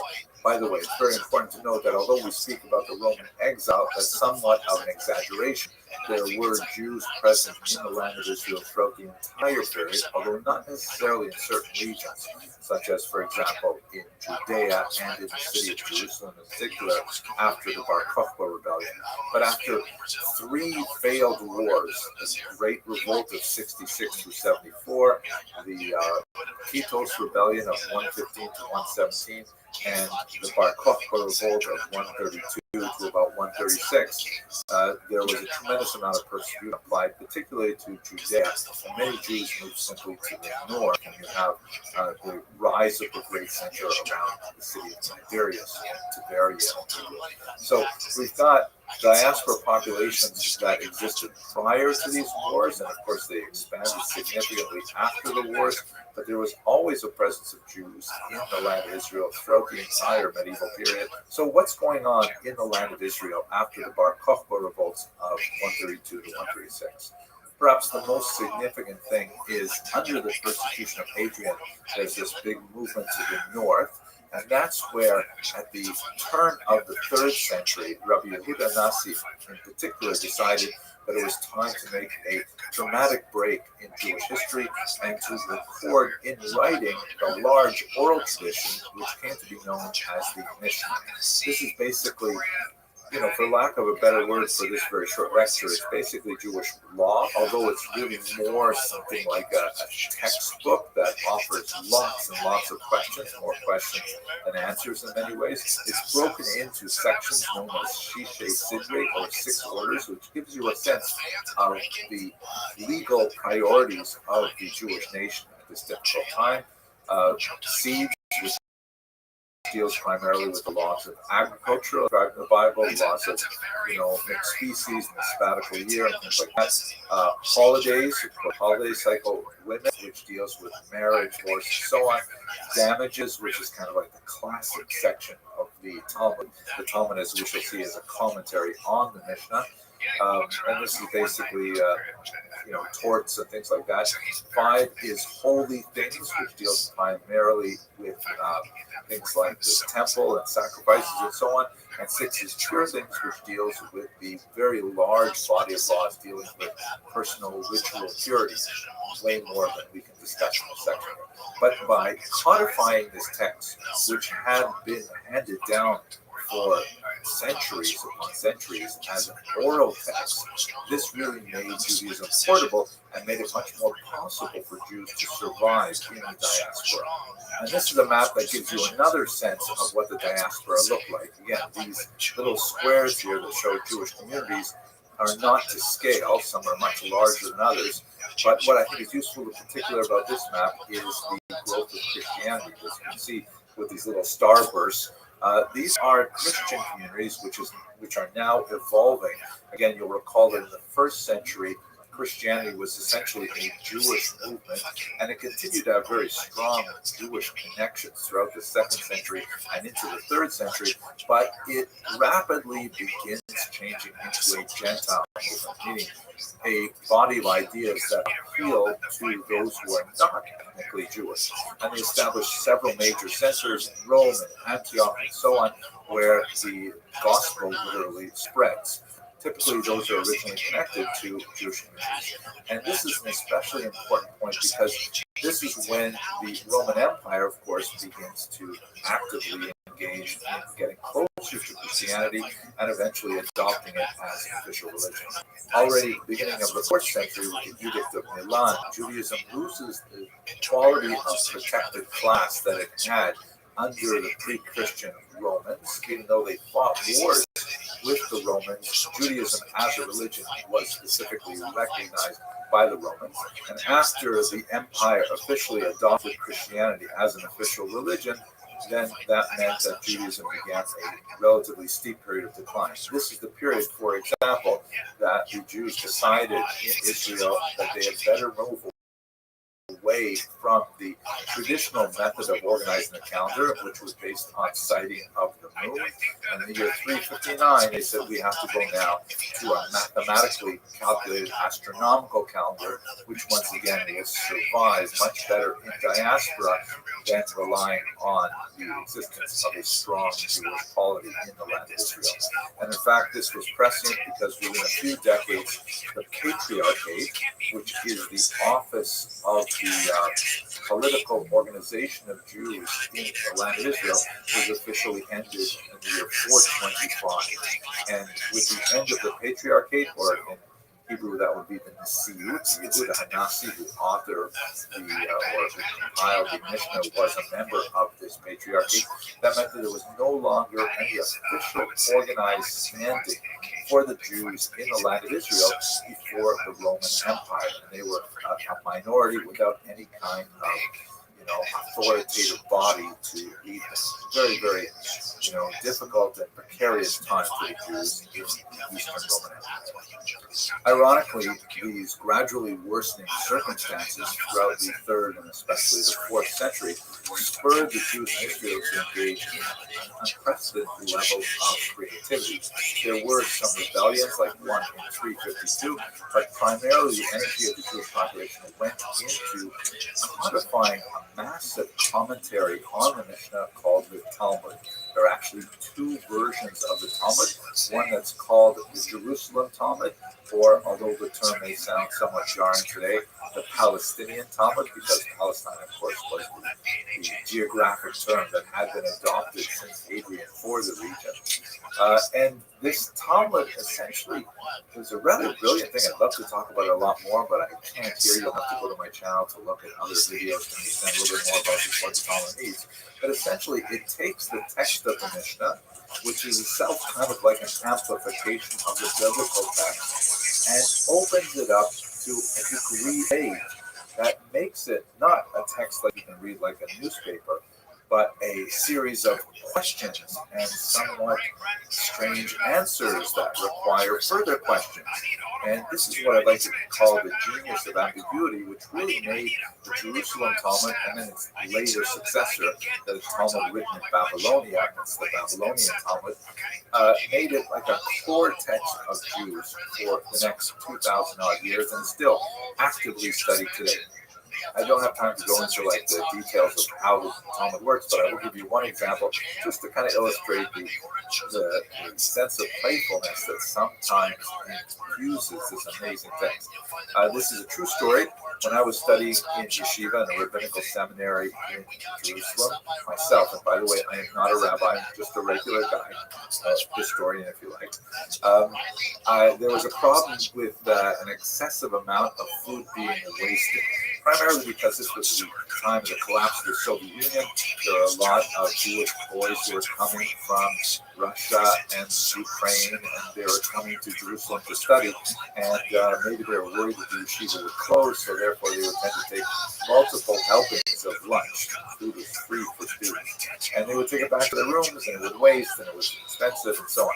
So the yeshiva put up a sign. I went into the cafeteria one day, and the yeshiva put up a sign that read like this: the yeshiva provides food for one portion only. No student is permitted to stand in line for second portions. So I figured, well, that's it. I went in, I had my lunch, I came out, and I looked behind me, and I saw that someone had just subtly altered the sign in a very Talmudic manner to read, the yeshiva provides food for one person only. No, student is permitted to stand in line for a second portion. Well, and they just took down the sign. But that just gives you some sense of what it means to study the Talmud and the Mishnah that it's based upon as a Jewish exercise in learning. And this was created in the land of Israel in the 4th century, long after the Roman-Jewish wars. The difference between this and the much larger Babylonian Talmud is that you had this huge diaspora population living in Babylonia, and over the next century and a half, they're reading the Jerusalem Talmud, they're opening up the same kinds of questions, they're developing slightly different answers. They're also interested in somewhat different issues because in the land of Israel, there's a lot of discussion of agricultural laws that apply there, they don't necessarily apply in Babylonia, and so on. The Babylonian Talmud, because it's written later, is generally considered the more authoritative.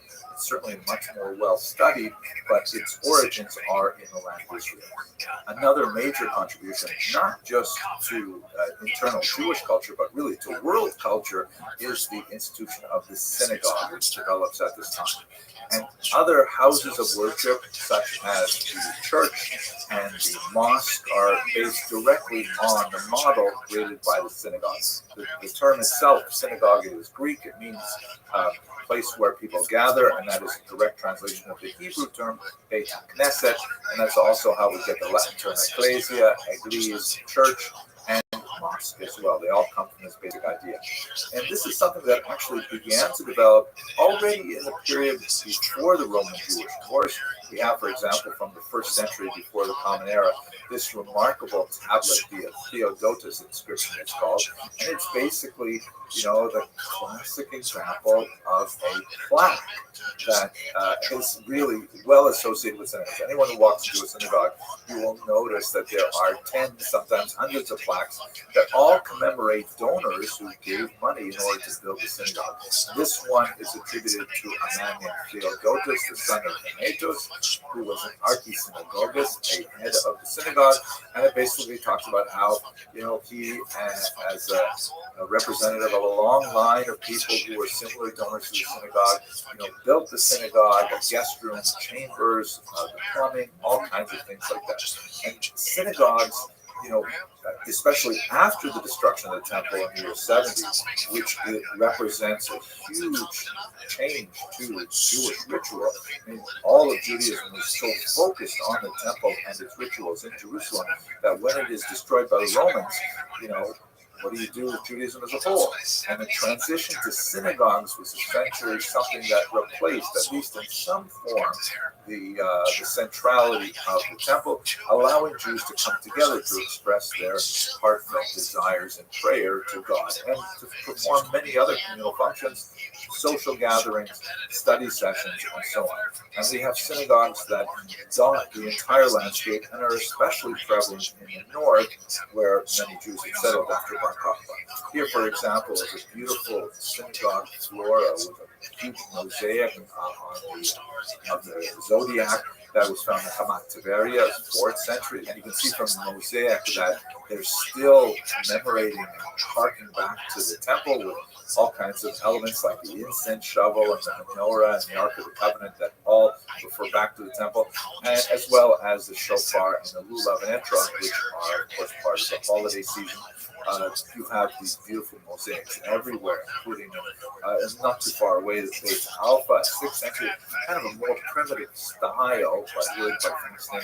Beit Alpha also has this dramatic language of the finding of Isaac, which is described in the book of Genesis, chapter 1 2. And we have synagogues like this, I think I showed you in the last lecture, even from Gaza and so on. And these synagogues dot the landscape, particularly in the north, right up until the 7th century when you have the advent of Islam. This map says a lot about what happens to the world in the 7th century. This new faith that emerges from Saudi Arabia, from Medina and Mecca, under the leadership of Muhammad, spreads with tremendous rapidity throughout the entire Mediterranean basin, reaching up into the Iberian Peninsula in the west and moving all the way out in the east to regions like Afghanistan, the reaches of northern India, and so on. After some initial moments of harsh conflict between Muhammad and some Jewish tribes living in Saudi Arabia, Islam spreads to the land of Israel and actually turns out to be something over the long term, which proves to be quite beneficial, at least up until the 20th century. It is one of the ironies of Jewish history is that overall, accepting again this very difficult last 100-odd years, Jews fared better in general under Islam than they did under Christianity. That's not to say that there were not examples of violence directed against Jews. There was certainly, as we shall see, a certain low-level discrimination that was pervasive. Occasionally there were moments of forced conversions, but pound for pound, comparing apples to apples, as it were, it was far less in Muslim regions. But let's look at why that is so. We should understand that as religions, as systems of human behavior, Islam and Judaism are actually much more similar to each other than Judaism is to Christianity. The primary reason for this is because Islam, which of course is based on Christianity and Judaism, Muhammad had a wide range of teachers that he could draw upon to learn about earlier faiths, and there's so many similarities between Islam and Judaism that clearly shows that they share a common cultural vocabulary. For example, Jews are required to pray 3 times a day facing Jerusalem. Muslims pray 5 times a day facing Mecca. Originally, they faced Jerusalem as well. Jews practice a dietary system known as kashrut. Muslims practice a dietary system associated with halal. Judaism has a certain set of rules regarding the dress of females and the dress of males, by the way. And Islam has also a system of rules for the dress of females, and I would assume males, although I'm not expert in this. But in other words, they're kind of similar blocks of ideas about how people should behave. And although they're not identical, of course, Jews and Muslims can sort of understand that, okay, these are, categories of behavior. Christianity, on the other hand, places a tremendous amount of emphasis on creed, on belief, rather than on pragmatic behavior, which sets it somewhat apart from both Islam and Judaism, although, of course, also both Islam and Judaism have elements of creed as well. But this whole comparative structure of Halakha on the Jewish side, or Jewish law, and Sharia, or Islamic law on the other side, means that they really have quite a bit in common, and they were actually able to affect quite a sort of modus vivendi, a way of living together. This was expressed in particular in legal terms under something which came to be known as the Pact of Umar, associated with the 9th century in particular. And essentially what the Pact of Umar dictates is it regulates the space for non-Muslims in Muslim society, in particular Jews and Christians, because they were known as people of the book. They had, according to Islam, received a legitimate transmission or communication from God in the past. And, you know, Islam would argue that they misunderstood those transmissions, they adulterated those transmissions, and so on, but that's not our discussion today. But since they were essentially keeping to the traditions as handed down to them from their previous generations, they therefore were accorded a degree of respect within Islamic society, and they were allowed to continue practicing their faith within Islamic society. There were limits set on it. They could not, for example, build new synagogues. They could only repair old ones. They are not allowed to engage in certain symbolic acts of leadership, like carrying a weapon or riding a horse. In some areas, certain colors were required for them. They had to wear a certain color, for example. Many of these things were, loopholes found or bribes were paid in order for Jews to avoid these things. But nevertheless, this established within Islam the notion of a Rechtsstaat, of a society governed by law, meaning that although they were second class or protected status, the term is dhimmi, they nevertheless were allowed a space in which they continued to be Jews. There were additional taxes imposed on them, called the jizya and so on, but basically they had a space where they could continue to be Jews, and this proved to be really very useful as a whole. If we move outside of the land of Israel for a moment, perhaps the greatest expression of this was in the Spanish Golden Age, known sometimes as La Convivencia, the period of coexistence, where Jews and Muslims and Christians in this triangular society of Spain, which was unusual, actually enjoyed a period of tremendous cooperation and cultural cross-fertilization. It's somewhat exaggerated occasionally in historical literature, but nevertheless it had some really dramatic moments and individuals associated with it. Perhaps the most important figure who emerges from this period at its very end, and in fact, he himself had to be a refugee from extremist Muslims that entered the region of Spain from North Africa, is of course none other than Maimonides, one of the greatest, most towering figures of the Middle Ages, who actually made his way out of Spain to Cairo and its environs, where he established a very successful career as a court physician and as really the leader of his generation, particularly in the southern and eastern parts of the Mediterranean. Although the majority of his life was spent in Egypt, he was ultimately buried in the land of Israel. After the advent of Islam, there is a resurgence of the Jewish population, particularly in Jerusalem. You have the growth of a significant rabbinic leadership that engages in some rivalry with the rabbinic leadership, much larger community in Baghdad. Ultimately, Baghdad would take the lead, but Jerusalem nevertheless has a tremendous pride place. And Jews and Muslims fight alongside each other against the Crusaders that entered the land of Israel in the 11th century and then several times afterwards as well.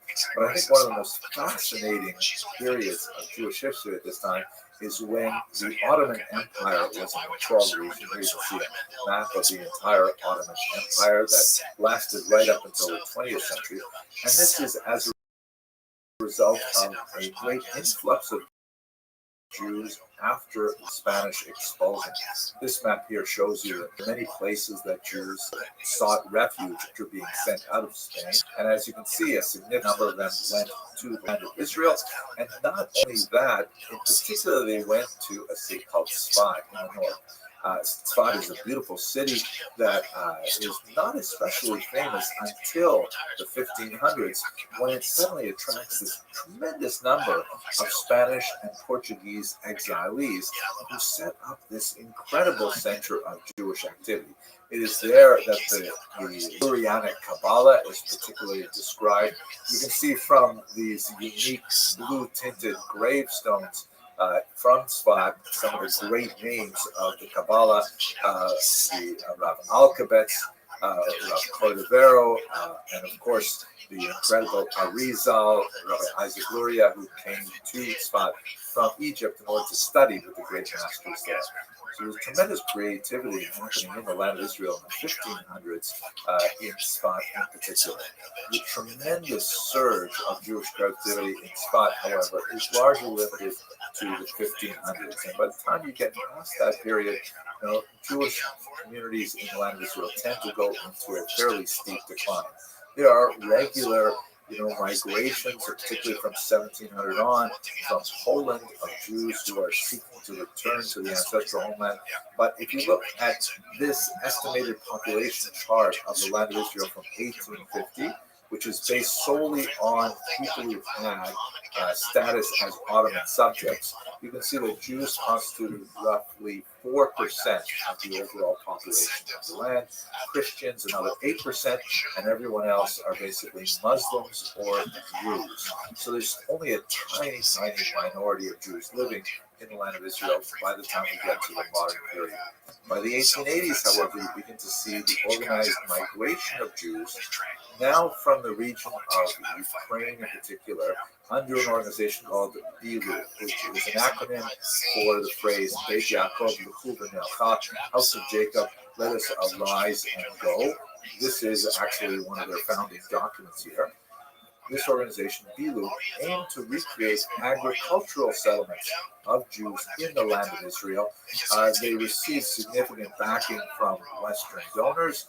They were not especially good farmers, however, and they struggled.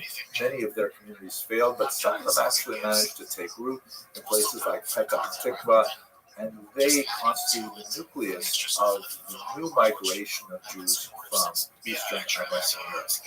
And as you can see from some of these 20th century posters, which are designed to garner support for donations to help these Jews reestablish themselves in their ancestral homeland, here you see that there's no contradiction with using the term Palestine to refer to the land of Israel, and they have in Yiddish the translation of what it says in English, help him build the land of Israel is the phrase there. That's translated as Palestine. Here's a more muscular version that really captures the imagination of Jews at the time, a nation reborn on its ancestral soil. So that really takes us to the 19th century and the period of the great conflict between the people living in the land, because one of the great, sort of myths of this period is that the Jews constituted a people without a land for a land without a people. The land of Israel, of course, was well populated with many people, and we'll have to turn to that very difficult chapter in the next lesson. But for now, I hope you found this useful, and hope you watch the next video as well. Thank you very much. Now, Bisman got away, right? Because he's going to beat the shit out of any serial killer ever made. Bisman got away. He, I think, scuffed him up and then got out of the house. The dude that broke into his house is a serial killer. So it says, did you see Legend Michael Bisman? Hello, everyone. I hope you can hear me. If you, this is an experiment, trying my first live stream with questions and answers. And so someone, if people are on there right now, please write something in the chat so that I can see that I'm not just talking to myself. Let's do it. Start a Q&A or a poll. Okay, so let's I do a plus here. And I should start a Q&A. Hey, can you hear me?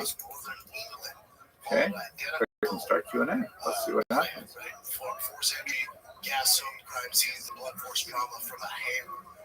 Okay, now I believe I saw something in the chat here. Is that working okay? Can you hear me all right?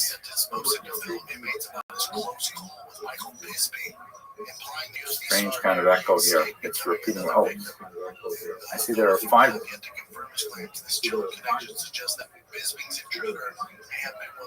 Why is it? Let me. Maybe. Wow. Face to face with a monster like exclusive prison interview with the man claiming to be Northern England's exclusive. Okay, try again. How does that sound?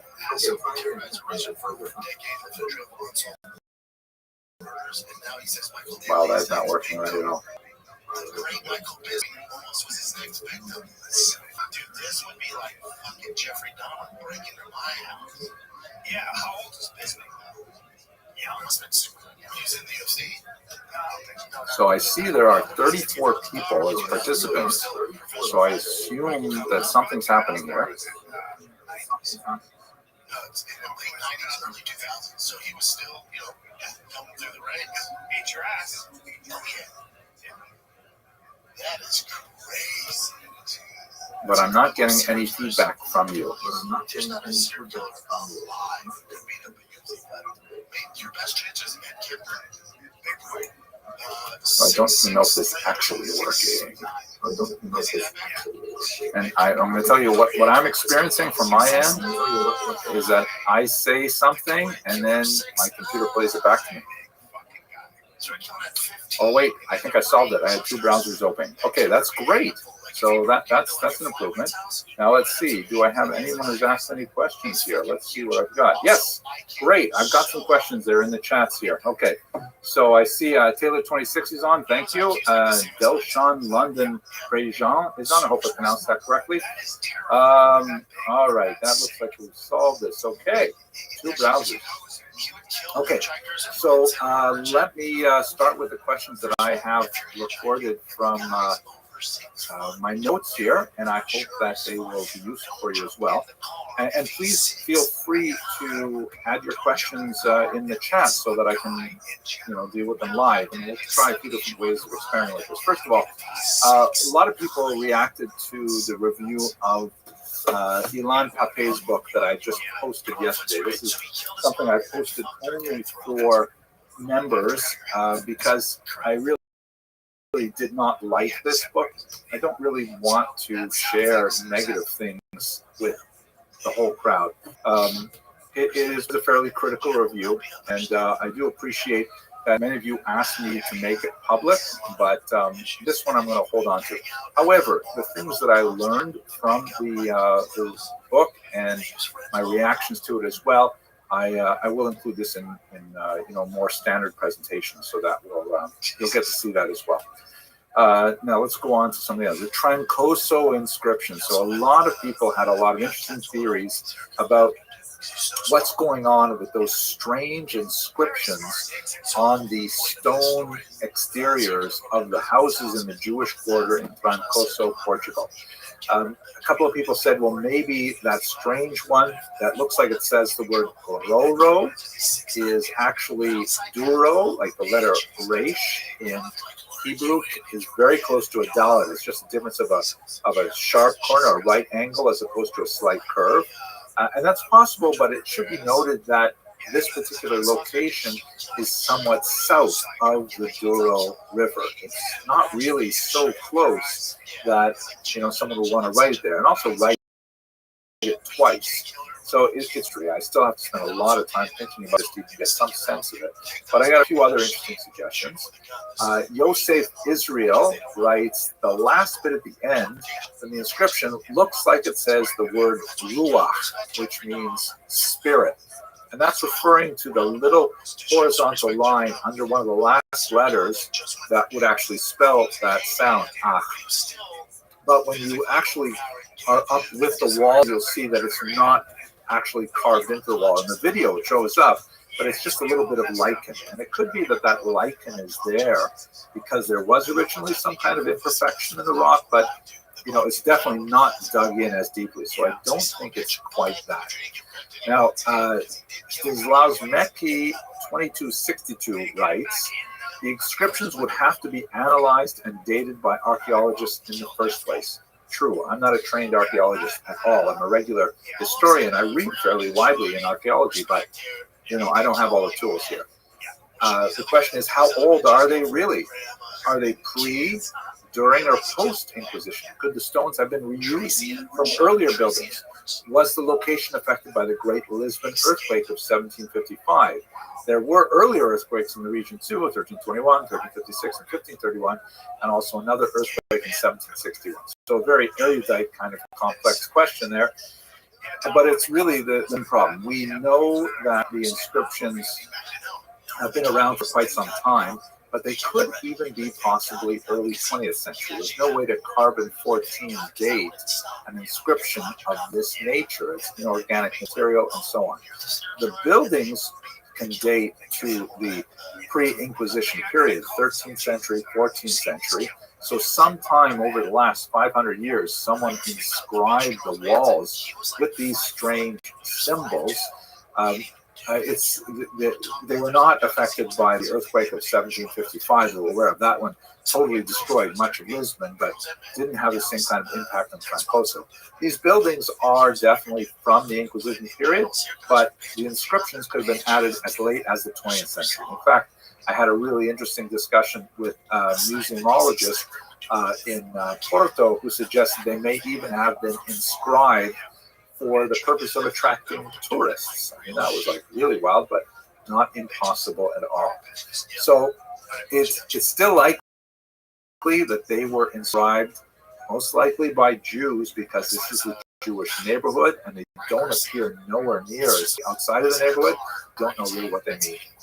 Another username, Eliyahu Tishby, suggests that Roro might be a nickname. Yeah, could be. But why would you put that on a wall? Why would you inscribe it twice? It's on either side of the wall. It's just a bizarre thing to write on your doorpost, especially we're not talking about someone tagging it with a spray paint. This is, inscribed in the wall. You'd have to spend a couple of hours with a hammer and chisel making a lot of noise inscribing into it, so it's hard to say that.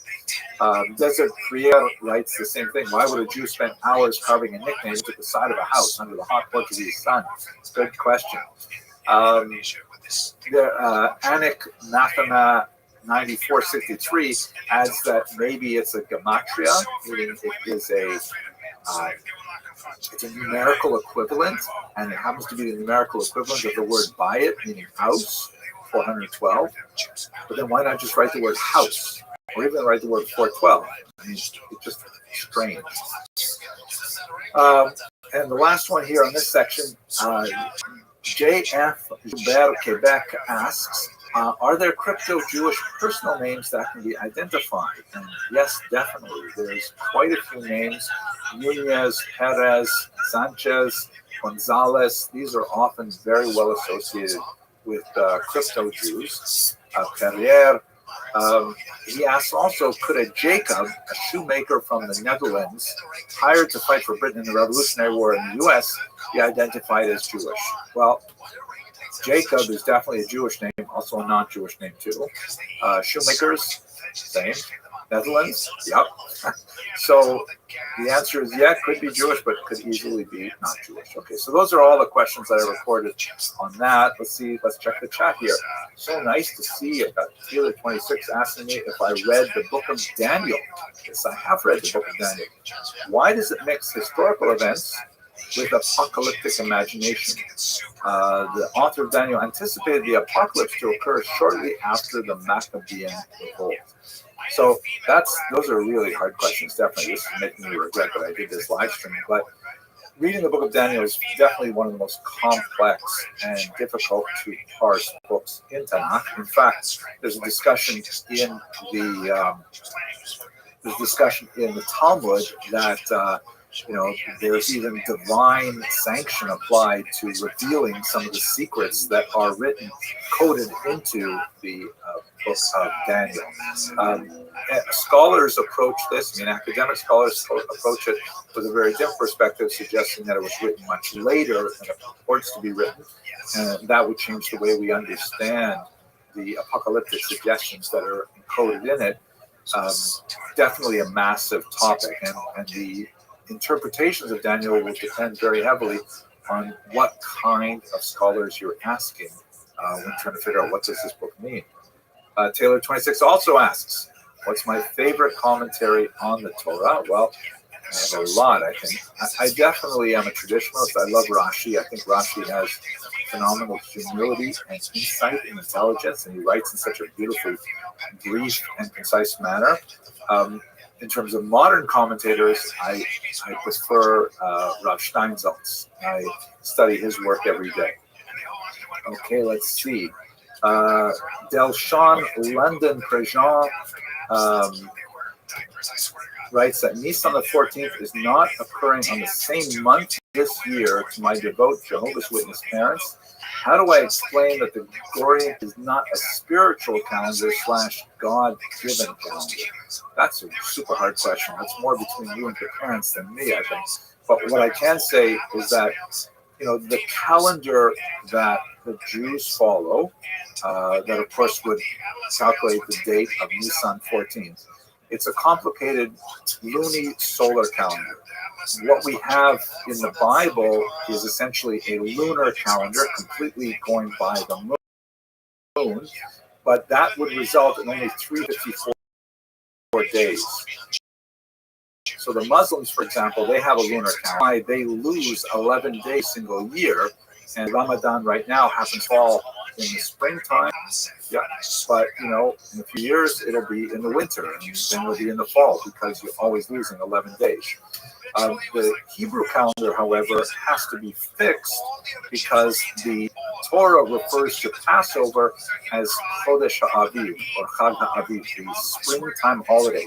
So that means whatever happens, you have a lunar calendar, but you have to reset it every so often for Passover to always fall out in the springtime.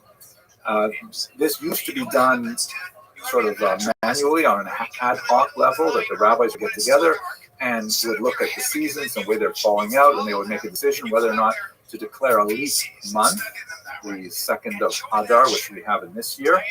But then in the 4th century, as a result of the Byzantine reaction to the Gallus revolt in 352, the rabbis decided, we better go with the mathematically calculated calendar, and that's how we have a fixed calendar today that does not require rabbinic intervention to calculate the leap month every year. That's probably a long description of the calendar for your parents, Deshaun, London, Prejean, but I hope it helps. Let's see what we got. This is so fun. I see lots of names here. Welcome to Sven here. It's a leap year, right? So there's a whole month added, and there's a cycle over 19 years how many times it's added. What's kind of interesting is that this Sunday is a day that only appears when there is a leap year, the 30th day of the month of Adar Rishon. It happens to be a personal anniversary for me. My grandfather passed away on this day, and so that means that he doesn't have the same day to observe the death anniversary of the Yortzeit every year. There are different customs as to exactly when you would observe it. But this year we can't exactly observe it on the right day. Let's see. What is the fragment of the Dead Sea Scrolls 4Q541 all about? Hang on a second. Let me just quickly check Wikipedia. I don't know offhand which particular scroll that number is, so please forgive me. That's a little too specific a question for me. Let's see. Sven asked me, what do I think of Clement of Alexandria? Was he just a Greek who was trying to self-explain Judaism? Or is his understanding of Judaism authentic, regardless of being a parent fringe view? That's also a hard question. The truth is, I don't know enough about Clement of Alexandria to say anything intelligent. So you'll forgive me if I say I'll have to look it up, and God willing, if we do another one of these, then I will, hopefully I'll say something about Clement of Alexandria. I'm going to make a note here, Clement of Alexandria. Okay, why don't I go back to the prepared list, and please, whoever's on this live stream, please ask some more questions. So I got a lot of questions about older videos that have to do with the Ashkenazim. I don't know why people are so up about this. There's not even, it's an objective fact that there are Jews that come from all kinds of different racial backgrounds. We have African Jews and Asian Jews and European Jews. There is definitely sort of like a group of people who, especially those who wear tinfoil hats, who want to assume that Ashkenazim are descendants of the Khazar people.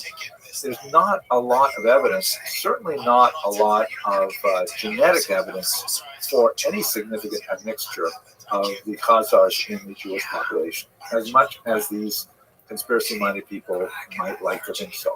And you can watch my videos where I look at what evidence we have and so on. Ashkenazic Jews seem primarily to be a mixture of Middle Eastern Jews with a large chunk of Italian DNA as well. But Heather Krasna 5288 asked this question. I hate to ask this, but weren't many of the genetic additions to the Jewish population a result not of intermarriage, but instead of rape? Jews were brought as slaves by the Roman Empire, and female slaves are the sexual property of their enslavers. Isn't it the case that the reason a person is considered Jewish because their mother is Jewish is because Jewish women were raped for the last 2,000 years? Forbid it. A terrible question, but of course a valid historical question. And the answer is complex. The reason why, let me step back a little bit. When we get to the 21st century, actually when we get to the late 20th century, there are Jews who wanted to revise the traditional matrilineal descent of definition of Jews. This is basically the definition of Jews, meaning that a Jew is a child of a Jewish mother or a convert to Judaism. That's the definition that has been the working definition for about 2,000 years, depending on who you ask. We definitely see in the Bible some examples where you have Jewish males who marry women from non-Jewish backgrounds and their children are considered Jewish, and some really important ones like Moses and Joseph and others. And so some scholars have said, well, that's patrilineal Judaism. That Judaism moved from a father-defined religious identity to a mother-defined religious identity. The traditional view is not quite like that, particularly because there's a passage in the book of Deuteronomy that when you read it carefully, it indicates that grandchildren who are birthed from one's daughter are Jewish. Grandchildren birthed from one's son, presumably with a non-Jewish woman, are not considered Jewish. There's a lot of discussion in traditional rabbinic commentaries. Well, how do we square these two facts that we have Joseph and Moses, and we marry what apparently are non-Jewish women? There's no discussion of their conversions. How do we square that with the practice of recognizing the children of women as being Jewish and not the children of men? There's lots more to say about how that works out. But in the 20th century, there were more liberal movements that said we should just recognize men as well as parents of children as Jews. And of course, like everything else in Judaism, there's a huge amount of debate over that. But to get more specifically to this question, we can certainly assume that there is a significant amount of genetic material that is passed along through sexual violence. However, when we look at the Ashkenazic situation in particular, there are these genetic bottlenecks where scholars are able to analyze the DNA and work back through generations to when we can identify the major incursions of other peoples into this so-called genetic stream. Genetic scholars have identified the 9th century as an especially important time. And in fact, especially among Levites, they've identified 4 putative Italian mothers to almost half of Jews who call themselves Levites today. So the short answer is Heather Craftsman 5288, you are right. There's certainly a certain amount of rape. However, I think it would be wrong to assume that that is the majority of cases. We simply do not have, a strong literary record of that, and it's true that that could be suppressed by the fact that, Jews may not want to talk about rape as an element of lineage, but it's well, actually, so I really don't know what I'm talking about. I would have to say that that's my best guess on the preponderance of the evidence is that there's some, but not the majority. Fascinating question. Let me just see what else I've got here in the chat. Wow, lots of things happening in the chat here. Let's see. Sven asked, I sometimes wonder if the early Christians wanted to bridge the chasm between Hebrews and other ethnicities at the time. What is your view? Well, I would think that's definitely true. I mean, Paul, for sure, he had a tremendous intellectual product in the teaching of Jesus, and the idea of, bringing that to the masses was, hugely important in the propagation of Christianity to Greeks, Romans, and all kinds of people. So I think that would be true. That generation, a sort of transitional generation, the first 50 or 60 years after Jesus' death is crucial. I think that one of the turning points, of course, is the destruction of the temple, that, for Jews was seen as a horrific catastrophe, but some of the early Christians, if you look at Eusebius, for example, will see it kind of like as a representation of a punishment, that the Jews got what they deserved as a way of signaling that Christianity was really something that should be followed. So that transitional generation did not last terribly long. Gospel of John gives us some sense of how acrimonious the dispute would become afterwards. If you're especially curious about that, I think the best treatment of this is Constantine's Sword by James Carroll. Very, very powerful and evocative work looking at those early generations. I learned a lot from it. Okay, let's see. Sven also asks, following the question of motherhood, Mary was undoubtedly a Jew, but as Christians believe that Joseph had no part in Jesus' conception, what would Jesus be, Jew or Gentile? Well, Jewish, because his mother was Jewish. Right? Welcome. How are you? There's also kinds of jokes about how what's he going on, stayed at home, Jamo? was attached to his mother, so that proves he was Jewish. Let's. Jamo, Pimp, can you hear me? Jamo. Yo, dog, can you hear me? Yo, Jamo. Pimp, can you hear me? Jamo. Yo, what up, baby? How you living? How'd you find out about me, Pimp? I was here before, I think last week, but yeah, I want to enjoy that. That's tight. Did we talk? Yeah, you explained yourself, like who you were. I remember. That's tight. What's good in your neck of the woods? Nothing right now, just relaxing right now. All right. What are your plans for the day? Just relax. I did what I had to do earlier, so I'm just going to relax out the rest of the day. That's tight. What are your hobbies? Gaming.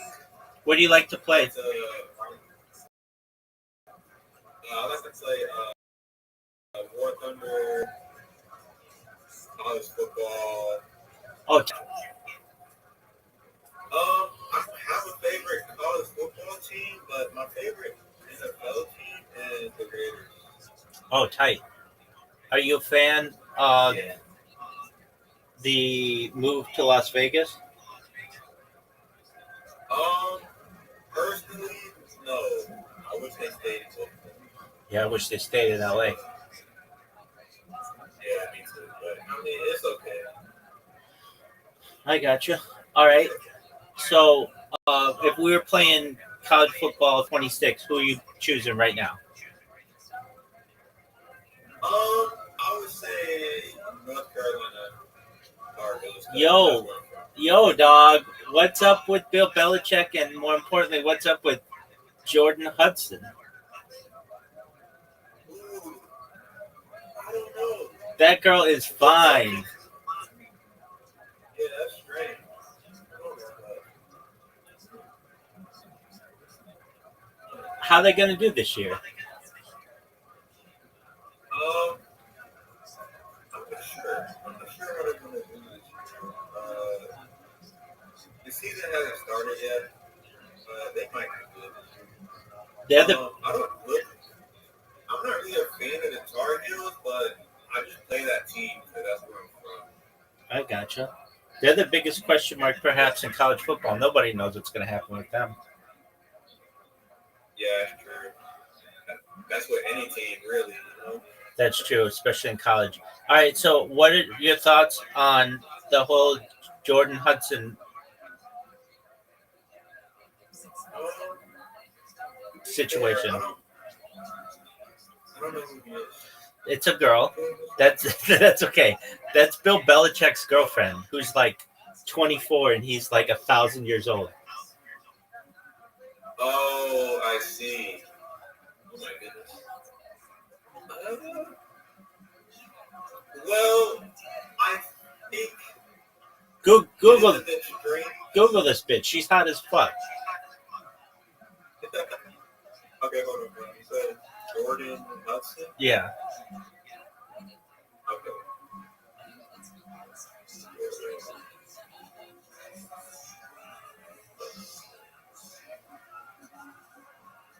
Oh, okay, yeah, she is pretty. Word, dog. Yeah, she is pretty. Okay. So you're gonna have that on the sidelines.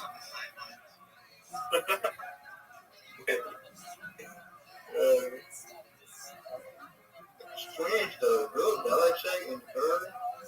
Yeah, dog. I think Bill Belichick is paying the Hudson's girlfriend.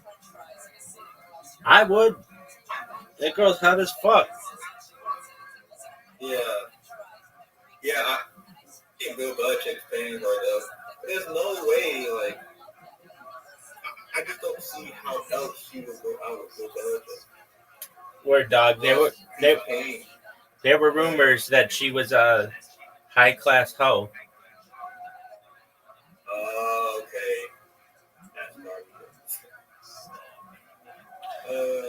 All right, so you like college football. Who do you feel is North Carolina's biggest rival in football? Is it Duke? Is it South Carolina? Is it NC State? Who is it? Football. I think. Now I'm not sure because, like I said, I don't watch Carolina football that much. But I think NC State. Okay. I believe they've been in a few fights last season. So I think that's probably NC State. Now it could be any other team, but I think NC State. All right. Yeah. Now, are you into other games? What other games you like? The only other game I really play is Planet Side 2. Okay, what's that? It's like a MMO first-person shooter game where like there's three factions, right? There's three factions you can play as, and every one of those factions battle a continent. They try to gain the most territory in the continent.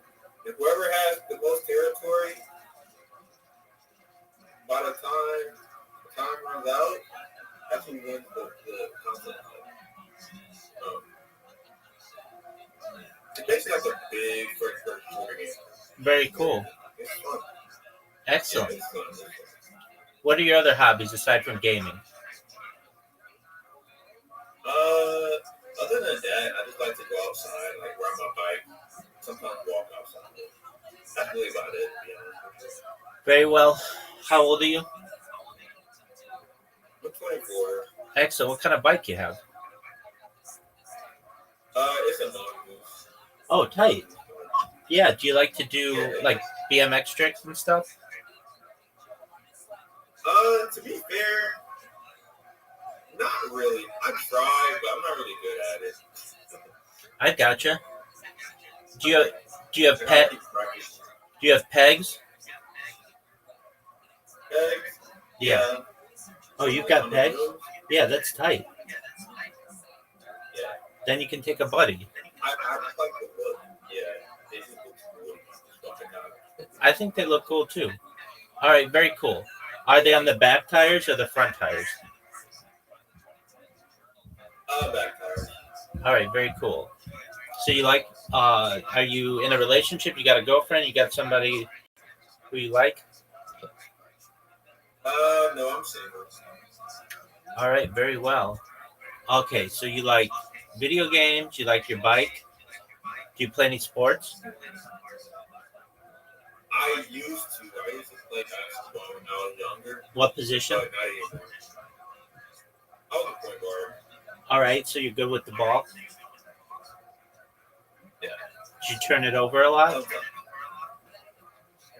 Yeah, I turned the ball over a few times, so they switched me over to shooting guard, and I ended up doing really well in that position. But I'm actually a good shooter. What's your height? I'm 5'6", but I'm pretty sure. Okay.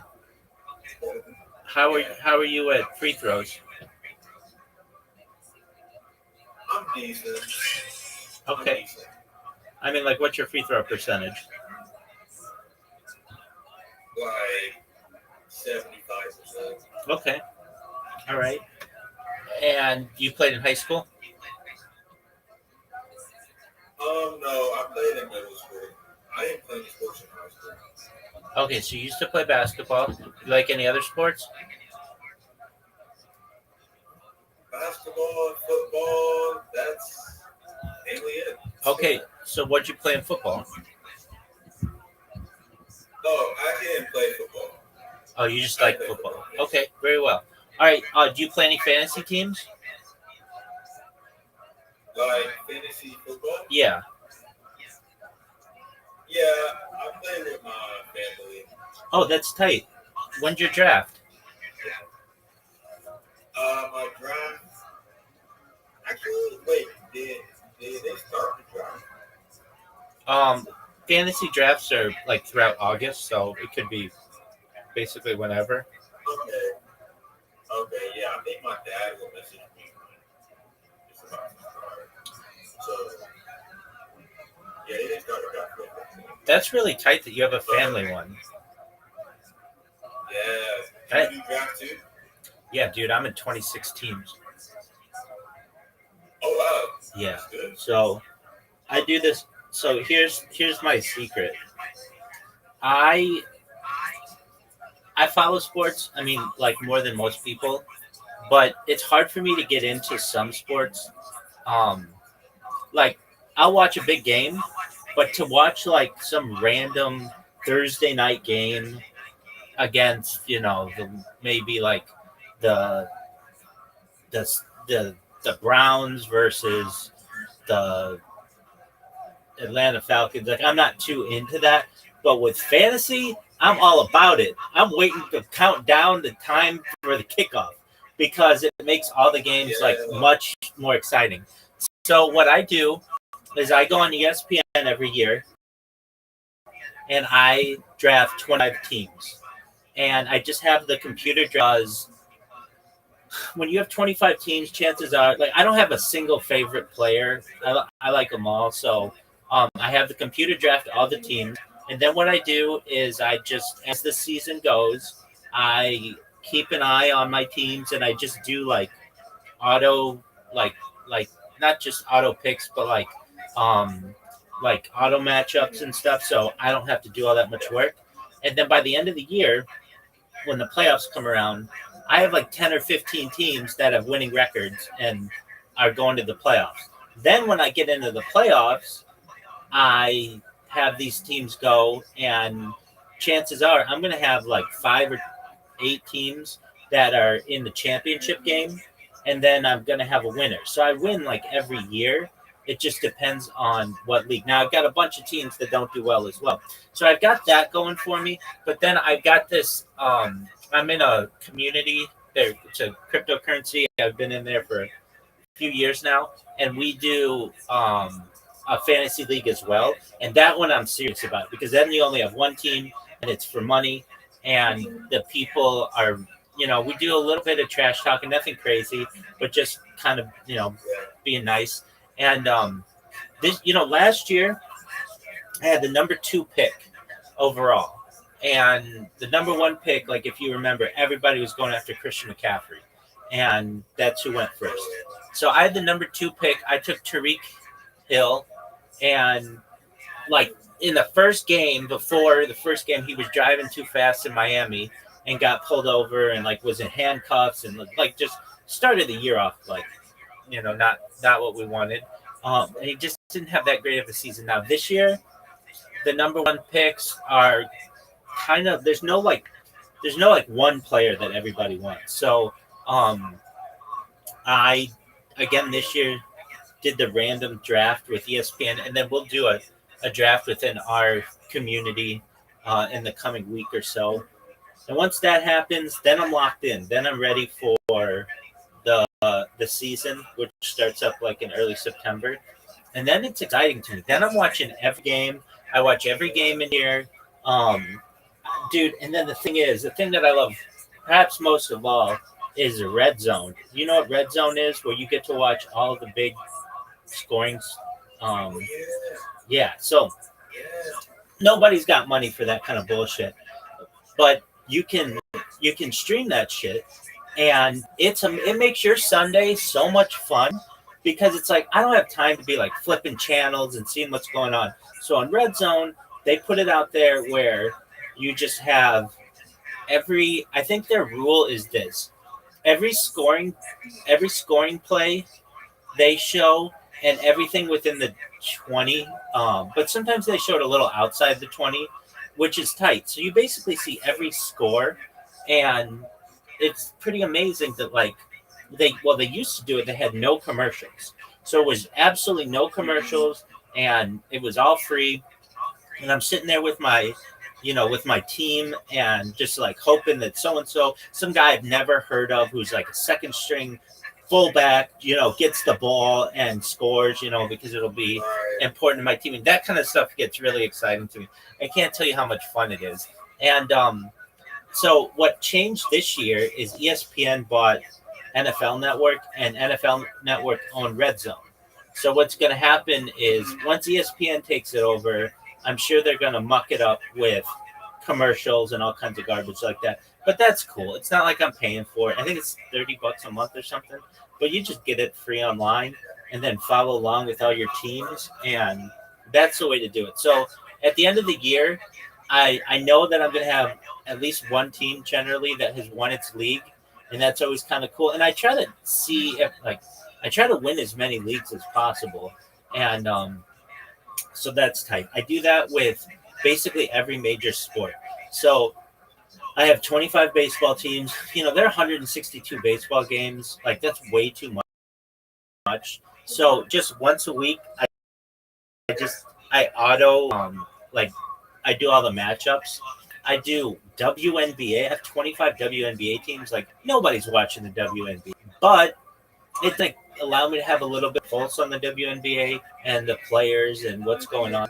And you know what? My WNBA teams are very good. Like, every week I go like 20-5, which is like really good. And I don't know if it's because the other people just don't care or they're not paying attention or whatever, but my WNBA teams, I'm like really good at that. Then I drafted hockey teams, and those will be coming up. I don't know anything really. I don't know too much about hockey, but I'll do my best to follow along with these teams. And then I got NBA teams. So those are my big ones. Then I do a thing on ESPN that's like a college pick'em. I don't know if you're aware what these are, but they'll take like 10 random games, and all you have to do is pick the winners. It like you don't even have to worry about the spread, but it's hard. You would think like, oh, it's easy to just pick winners, but there's always upsets and stuff.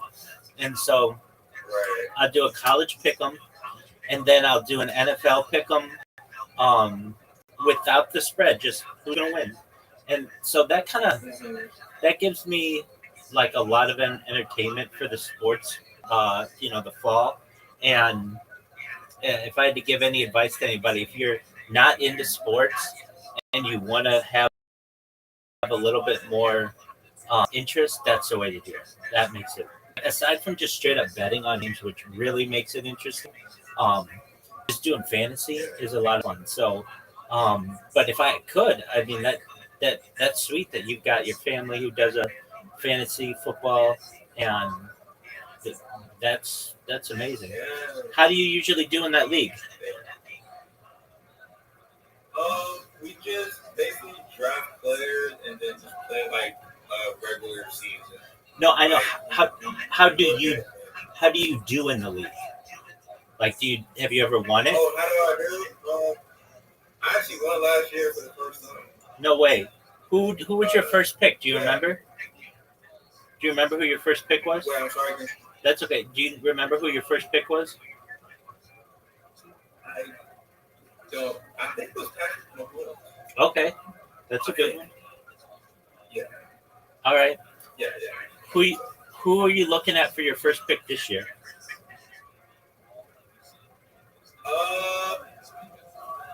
Probably Patrick Mahomes again. All right. Okay, that's cool. He's your boy. And then, well, he is. He's on a team that I hate, but he's a good player. Yeah, he is. I had like last year. I had my almost I would say like my favorite players, and they ended up not doing as well as I would have wanted, and so this year I'm kind of like whatever. Like I don't care who it is, who I draft or whatever. I'm not gonna have my heart in it, or I'm gonna try not to have my heart in it. I wish there was like one player that I was like, I have to get that guy, but there really isn't anybody. What happened to me last year in this community league that I did, and it's just something that I kind of do, is if my team's not doing well, which I was losing by like 0.1 points, like barely losing it some weeks. And I ended up probably just being in like just right in the middle of the pack. So I threw it at the end when we did the playoffs. I just was like, I'll let everybody else beat me because I wanted to be absolute last. If you're not going to be first, I'd rather be last. And so that it didn't give me any benefit. It's not like it allowed me a better draft pick this year or anything, but so I was at the end just drafting guys that I knew like weren't even going to play, like Tom Brady. I had Tom Brady like on my team. Like nobody, he hasn't played in years, but you could still draft him, or at least get him off of waivers. And so yeah, but I absolutely loved. I love doing that with that community, and that's amazing that you won. What was the prize?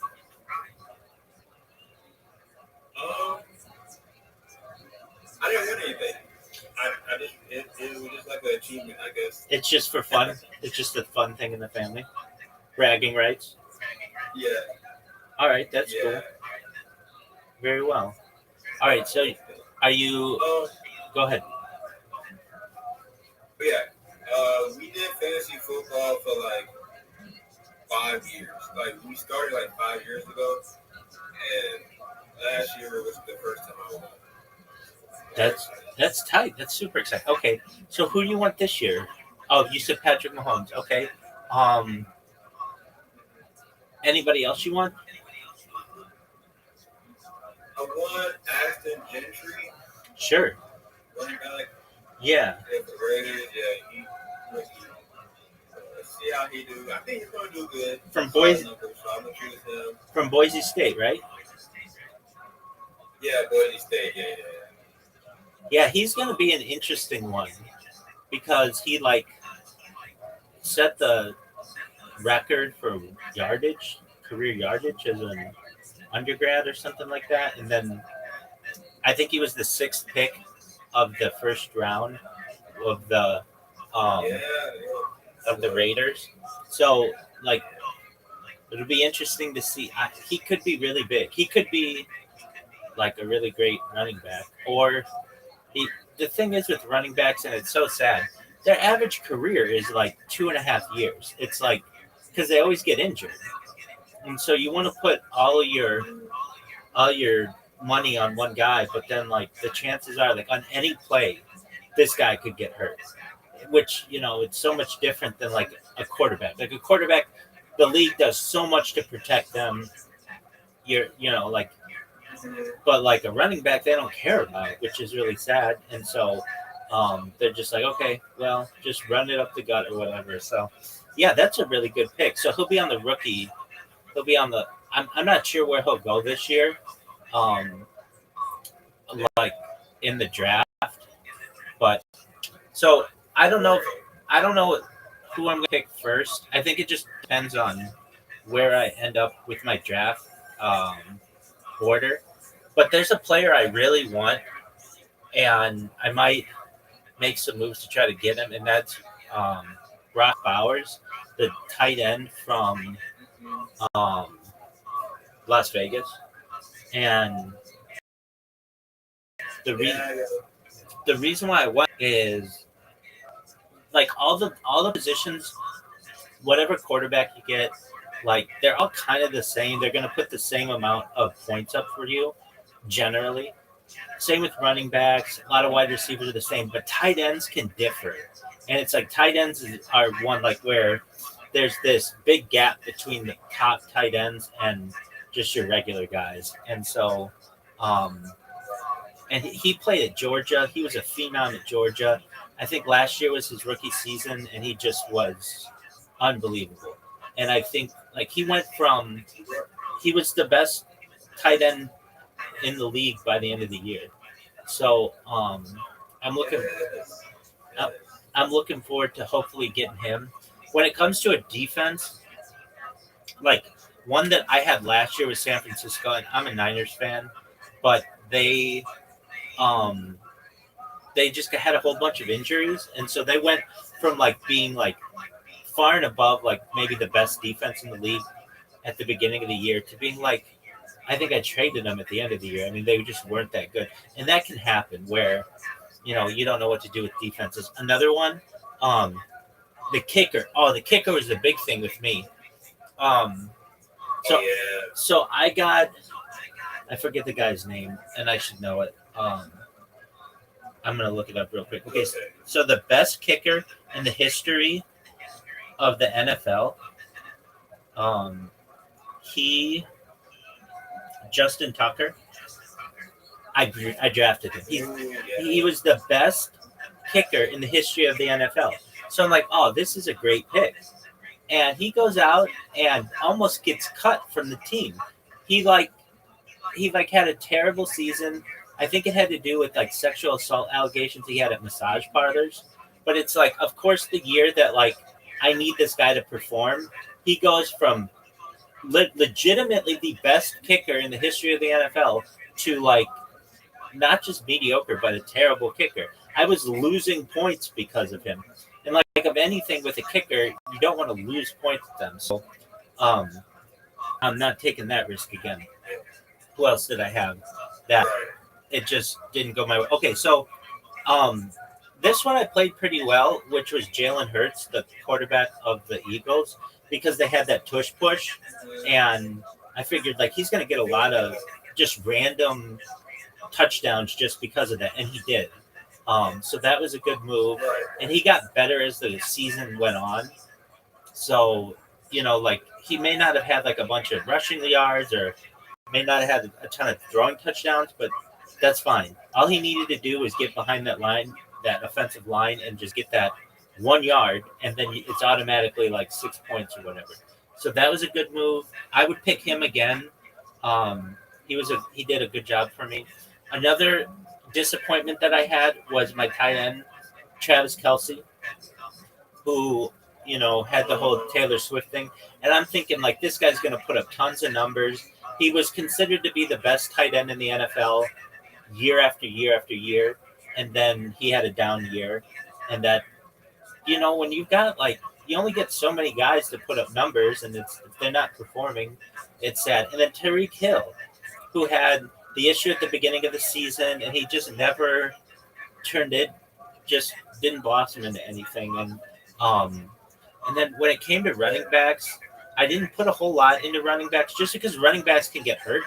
And when the running back gets hurt, it's like you took this guy for a really high draft pick, and then he just gets hurt. And running backs can vary week to week, really, like who they're playing and if they're coming off an injury or whatever. So I didn't have like anybody like really who I drafted really highly as a running back, and I think that kind of bit me in the end because the guys who had like Derrick Henry and Saquon Barkley, like those guys would end up with some weeks where these guys would have like 40 points alone, like just huge weeks, and I never got that out of my guys. And then the thing that I can't stand that I do sometimes, I mean, it's just like what are the odds? But like, I'll take a guy and I'll be like, you know what, this guy's playing like a really tough defense or whatever, or he's coming off an injury or whatever, and I've got some other guys who are going to do well. I'm going to bench this guy, and the guy who I benched puts up 62 points, and none of them, are worth anything for me. So, I'm ready for the NFL season. I'm not into the preseason at all because it doesn't really count for anything. And those games are they're just like they don't even start the starters or whatever. But once the season comes out, I'm on. Well, like the college football season is the week before. I think it starts the week before, and that'll be exciting. And then when it's out and off and running, it's like 16 weeks or whatever, 18 weeks of the NFL, and it's just week after week. It's fun. And at least in here, what I do, and you're more than welcome to join me if you ever want to. I get people who do. We watch the Thursday night game on Amazon. Then there's the Saturday night. Well, they do Saturday night like at the end of the year. But then there's the Sunday games where we do all day, and then the Sunday night game, and then Monday night. And that Monday night game can get really exciting, especially in fantasy, because you may need a guy like all your guys, but you've got one guy. All he's got to do is get 3 points, and like you're waiting the whole game. Come on, just give this guy the ball, or have this guy make this kick, or whatever. And or maybe all your guys are done, but you're playing against a team that still has a guy playing. So you have to watch because of that if you want to know what's going to go on. I mean, it's a lot of fun. So that's kind of how the season goes, and yeah, it's a lot of fun. All right, so we covered NFL. Do you get into NBA at all? To be honest, not really. Yeah. I just watch the highlights. Absolutely, dude. It's too many games, 82 games, and the guys don't try. And to me, a lot of things are bothersome to me about the NBA. One of the big ones is the foul situation, where some guys get like the whistle on their side, other guys don't. Some guys are like getting hacked in the paint. There's no foul. Other guys are doing a fadeaway and they get the foul. And it's like it's too subjective with these referees that it just doesn't make it enjoyable to me anymore. It used to be more exciting to me. Another thing that I can't stand, this has never made sense to me. Okay, let's say we've got a best of 7 series. I don't care who it is. You choose the teams. All right, you'll get team 1 beats team 2 by 50 points the first game. Like, to me, that would tell me like team one is just superior to team two. Yet team two in the second game will beat team one by 30 points. It's like, how is it like that? Like, shouldn't these games be like? Shouldn't you be? If these teams are really that like that, you shouldn't have these blowout happen, but it just does. I'm not a big fan of Adam Silver. I'm not a big fan of Adam Silver, though I wasn't David Stern either. I think that if I know the name of the commissioner so well, or the general public does, then you're not letting the game do its job. Then you're letting, then the commissioner has to come out with excuses for the refereeing and all this other stuff. So, like the big thing that happened last year was that Nico, whatever from uh, Dallas trading, um, trading, Yeah. what's his name? Luka Doncic. Luka Doncic. Yeah, exactly. And then all of a sudden, like, surprise, surprise, they get the number one pick, and Dallas gets the number one pick. And then the other weird thing is then the Lakers were sold for $10 million, which is like, it raises the bar for all of the other teams. It's very business oriented, and I just don't like that about it. I like ball. And so, like, I'll sometimes watch G League games or highlights, or like 3-on-3 like leagues, just because like those guys, nobody's watching, so they can just, you watch really good basketball. And if I were the commissioner, in my opinion, in basketball, you shouldn't be putting your hands on any player at all. No hand checking, nothing. Why do I say that? If you want basketball to be an art, which it should be like jazz. You shouldn't make it football. It shouldn't be like guys crashing the boards. And, if you touch another guy, in my opinion, that's a foul. And if they played it that, no matter who it is. And if you play it that way, then you're going to have guys who, have to make jump shots. And it's not just going to be, I'm going to crash the board for a dunk every single time, because you'll get called for the foul. You can either play basketball one of two ways, I feel. You can play it where you don't call the fouls, and then it just becomes football on the court, and nobody really enjoys that. Or you make sure to blow the whistle whenever there's contact. And I understand that that's going to mean that there's free throws and things like that, but that's fine. Guys will learn. And that's just kind of how I feel, that when it gets this subjective, like, well, we're going to let LeBron get away with that, but we're not going to let some random bench guy from the other team get away with it. I don't like that.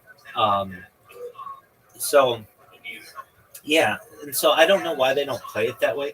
And it just seems like I don't know if you know who Tim Donaghy is, but he was the referee who got caught gambling many years ago. And he got caught gambling on the NBA. And they said it was just a one, and he went to jail because of it. They said it was just a one referee issue, but I don't believe that. I think that it's rampant, and especially with how gambling has taken over. I mean, when you were a kid, there was no gambling on games, like not like there is now on your phone, and now you get played in it.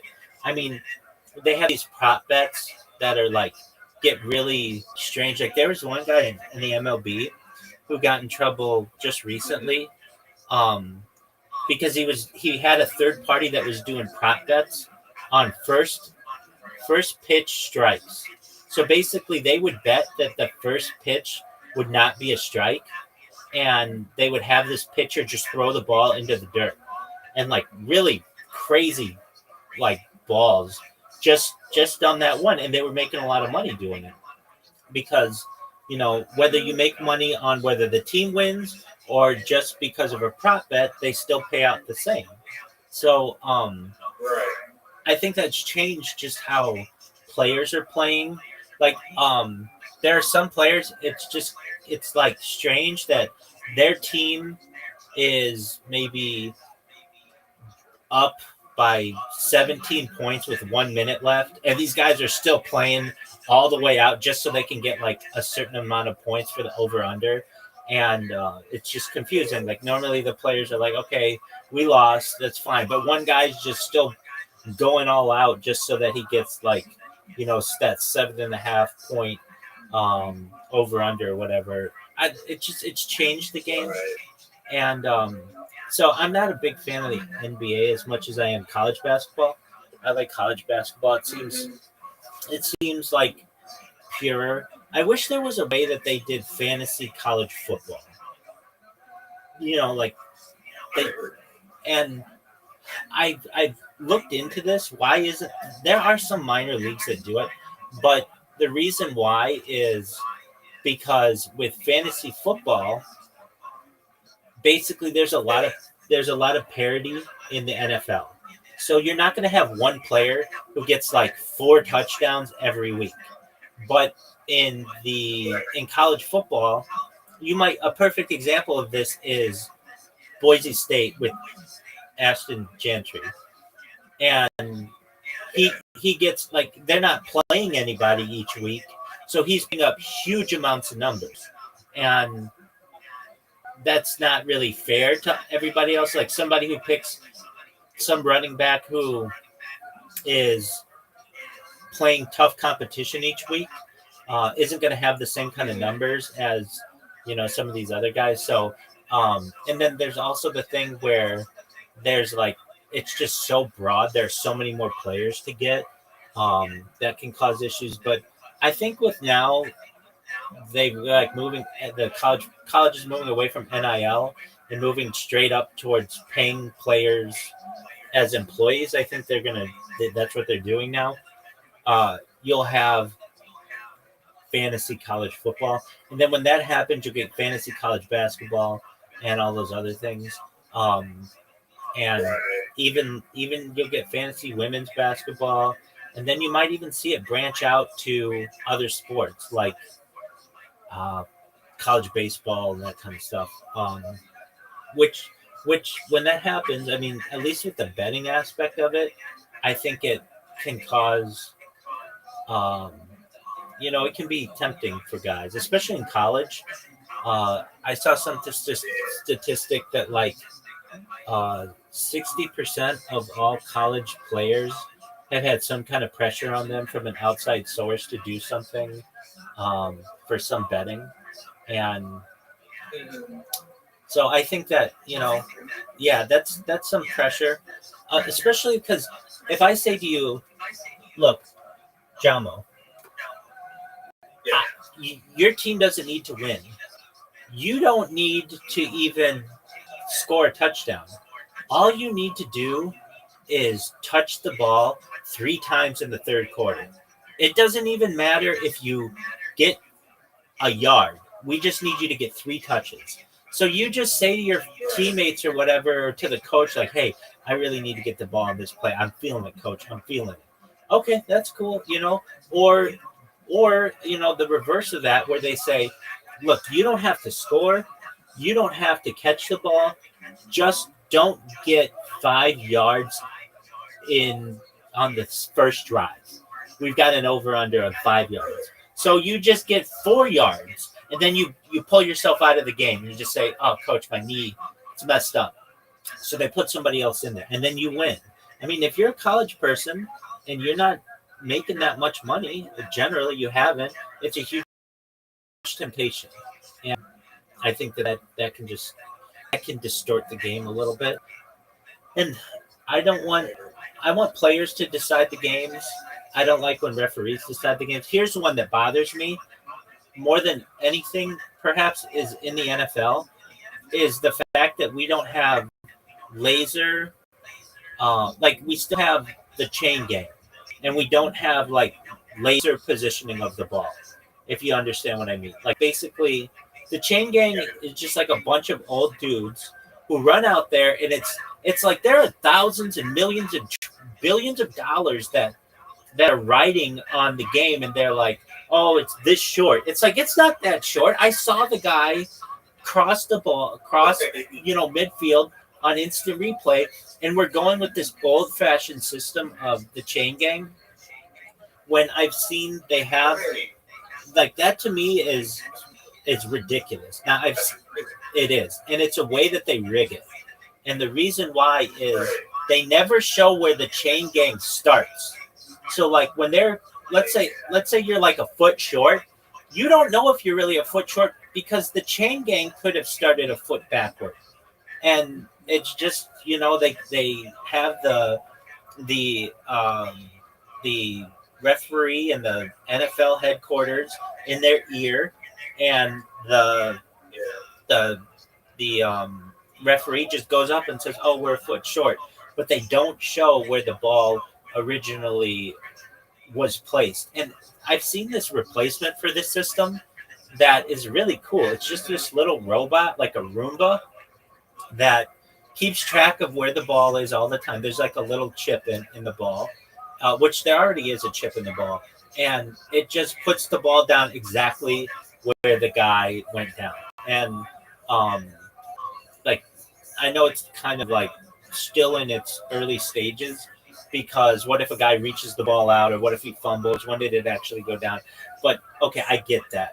But the fact is that we don't have like an accurate system for the chain gang is just absolutely ridiculous to me.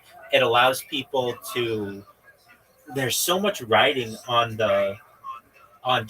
it's a game of inches, as they say, and that we don't have an accurate way to measure that, or we do, but they just don't allow it. The one that bothers me as well is the balls and strikes in baseball, and they're starting to use the robot umpires, and that's great because we don't need umpires anymore. It's absolutely ridiculous that like you actually get to see the scores of the umpires now, and it's like, oh, this umpire is really great. He's got a 92% accuracy rating. Dude, that means he's wrong 8% of the time. That's not good. Why not have it be? That's high. Yeah. Why not have it be 100% of the time accurate and correct? And it's like, oh well, and again, use it because they rig the system, and the umpires get involved in this. I didn't like I didn't study this too much until I became older, but like you would hear about Babe Ruth, and Babe Ruth being like the best, the great Bambino, 714 home runs, like the greatest hitter of all time. But back in the day, he could just pay the opposing pitcher to throw him an easy strike, and so he could hit him out of the park. And the guys weren't making any money then, so it was a win-win. It was a win for Babe Ruth, and it was a win for the pitcher because they were paying the pitchers like $75 a week or whatever. They were, they had really small contracts or whatever. And that kind of mentality hasn't changed. It's only evolved until modern day, where you have umpires who are making like, I don't know, a couple $100,000 a year, if that, and they're playing with players who are literally signing contracts for $750 million. And there's a certain amount of like questionability, like, hey, why is this guy making so much more money than I am? Well, I'll make it up by not betting on the game, but I'll have my brother-in-law bet on the game. And all my brother-in-law's got to know is that we're going to have more balls than strikes in this game, or whatever it will be. And that's how they make money. With the Tim Donaghy issue, which was the basketball, the NBA betting scandal that happened like 15 years ago, they would say that the NBA referees would get jealous of the NBA players, because the NBA players are arriving to the stadium or to the arena in Ferraris and Rolls Royces and Lamborghinis, and they're getting all the attention of everybody. And the NBA referees are making like, at the time it was like, $120,000 or something like that, which is a good living. But there's some jealousy that occurs, because it's like, well, I want some of what that guy's got. And so how do I get it? I start point shaving. And like that's a big one too, and it's really hard to stop. Is point shaving? Are you familiar with what point shaving is? I actually don't. That's okay. So imagine you've got your friends when you were back in middle school playing, and we say to you, "All right, you guys are gonna win the game. We know you're gonna win the game. You just don't win the game by as much as you normally would. So you're playing some crappy school, and we're gonna say to you, you guys are favored to win by 25 points. Okay, that's fine. Just win by 15 points. And so you're still gonna win, but just don't win by as much. And we're gonna make sure that you all get money. This was a big. There have been big controversies about this in college basketball, and um, it's a big thing in pro sports as well. So you say to the Lakers, you're gonna crush the Charlotte Hornets or Charlotte Bobcats, or whatever they are. You're gonna crush Charlotte tonight. You're favored to beat them by 22 points. Just beat them by 9 points. That's all, and it's a win-win for both sides because the team still gets to win. It's not like they have to throw the game. They just have to shave the amount of points that they were going to win by. That's why it's called point shaving. And that's a really hard thing to stop because it's not obvious. Like who cares or who can know if you're really playing all the way out? You're already up 10 points or whatever. Just don't get up by more than 20 points. And so, you might have a team just pardon me.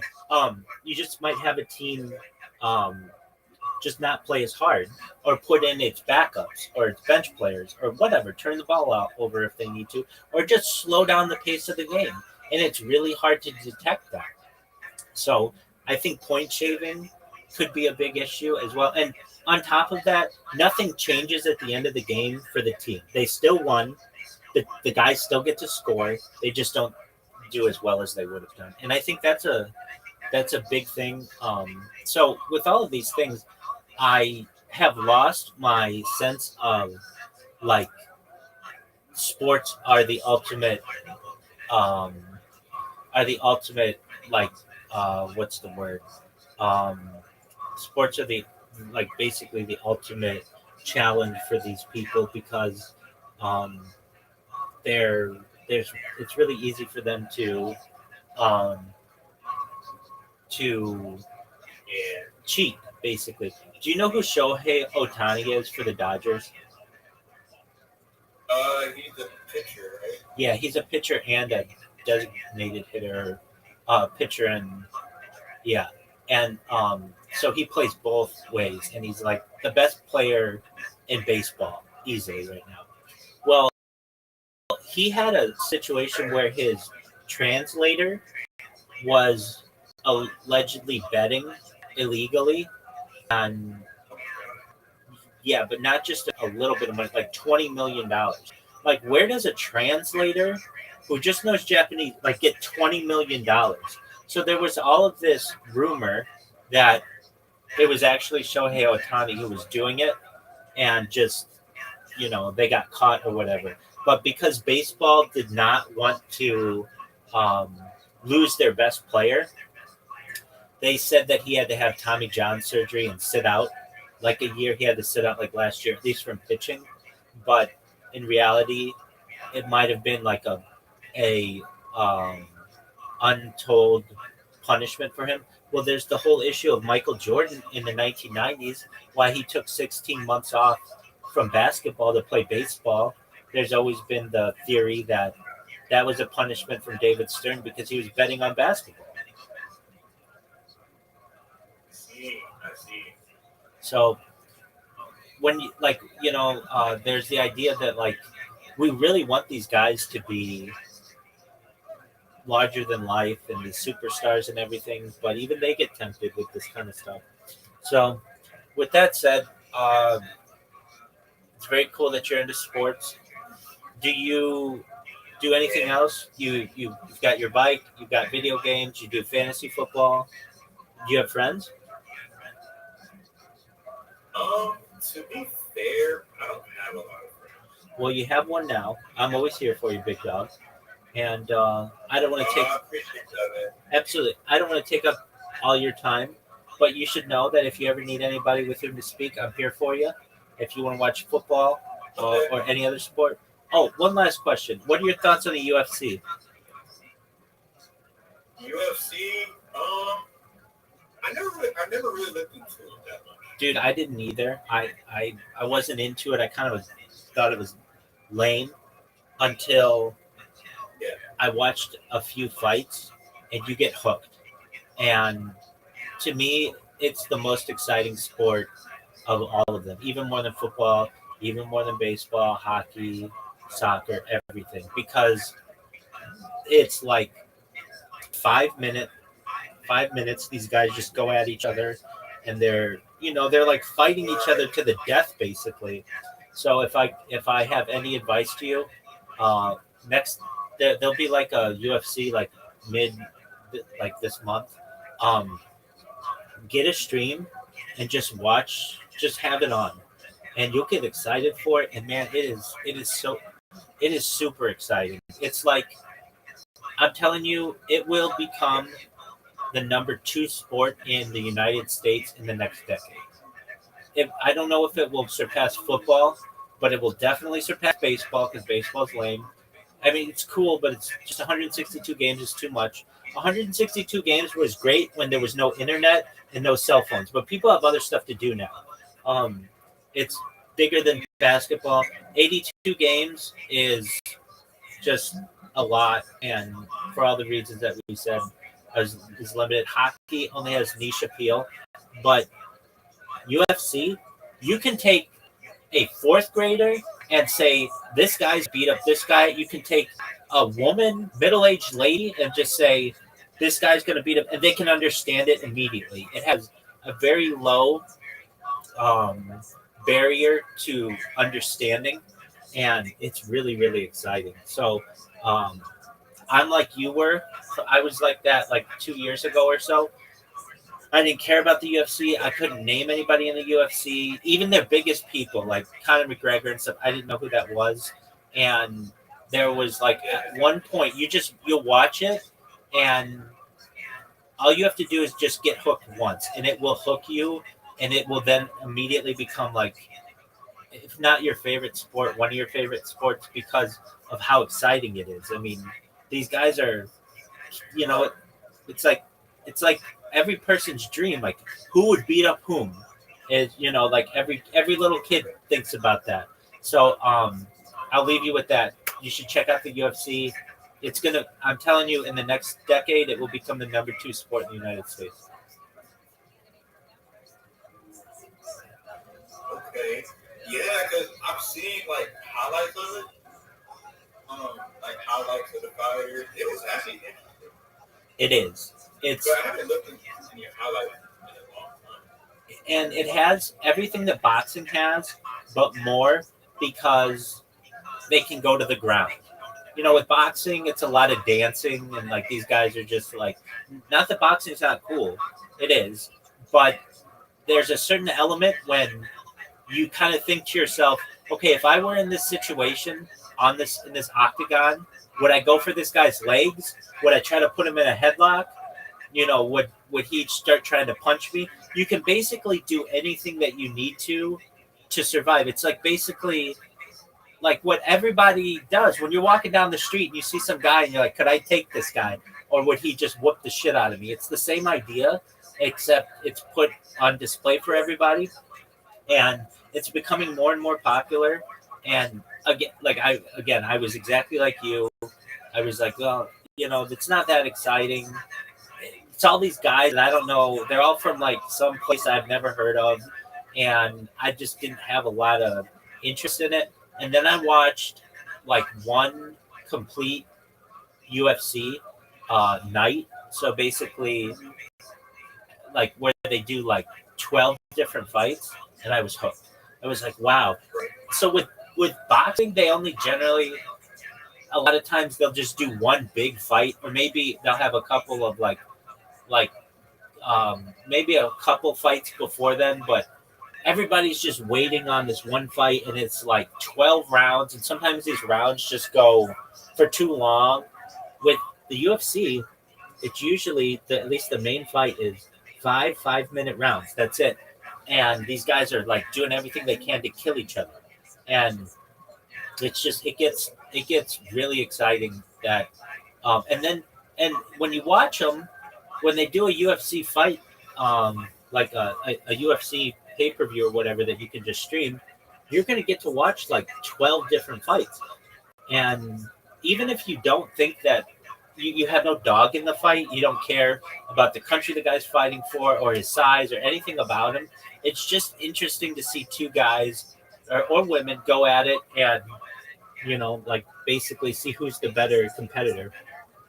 And um, you've seen the rise in the sport over the last even 5 years or so, and you watch, the only thing that will still be bigger, at least in the United States, is the NFL in a decade. So the next UFC is going to be August. I mean, they do them every weekend too, which is a really cool thing. So what do I mean by that? They have like the big fights that are usually once a month, and then they have um, UFC every weekend. They're called like fight nights. So the next big one is gonna be August 16th. So like in a week from this weekend. If you want, check it out in here. We'll stream it. But the cool thing about the UFC is that there's no off season. You know what I mean? Like with football, we've been waiting 8 months for football, and with baseball, there's the off season, and with basketball, there's the off season. Hockey, there's an off season. There isn't an off season with UFC, so you literally there's always something going. So, again, I was like you. I can't say it enough that it was pretty boring to me because I never got into it until I watched a whole one, and I was like, wow, that was flipping awesome, amazing. Like that these guys, they're like it's phenomenal. So check it out if you can. I'm not going to take up any more of your time. I know you've got stuff to do, but J-Mo, I'm glad you came in here.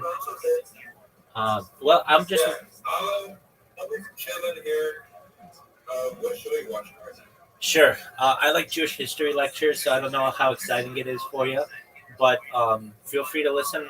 And if you want to talk some more, let me know. And if you've got other stuff to do, that's cool. But you should know I'm always here if you ever need anything. Okay.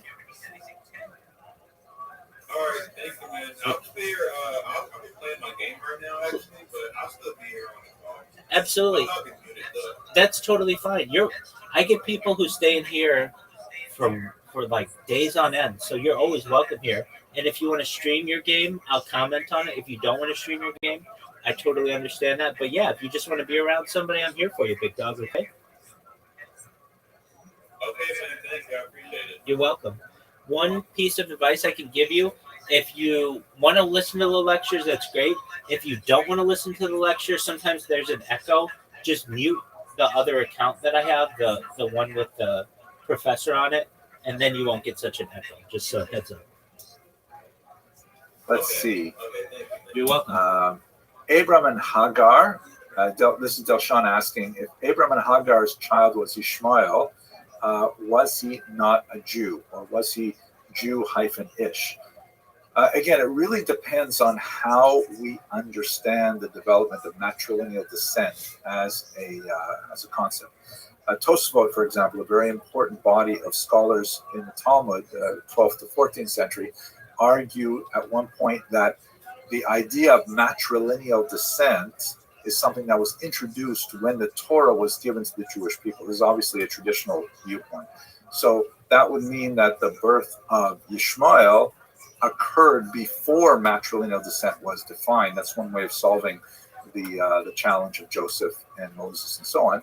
And so, technically speaking, he could have been considered Jewish if he was, taken in by the father. Of course, the story is that Ishmael and Hagar were sent away to the east and created a different civilization. So complicated question, but I would think they would not be considered Jewish by the standards of the time, at least understanding it through the lens of Tosafot.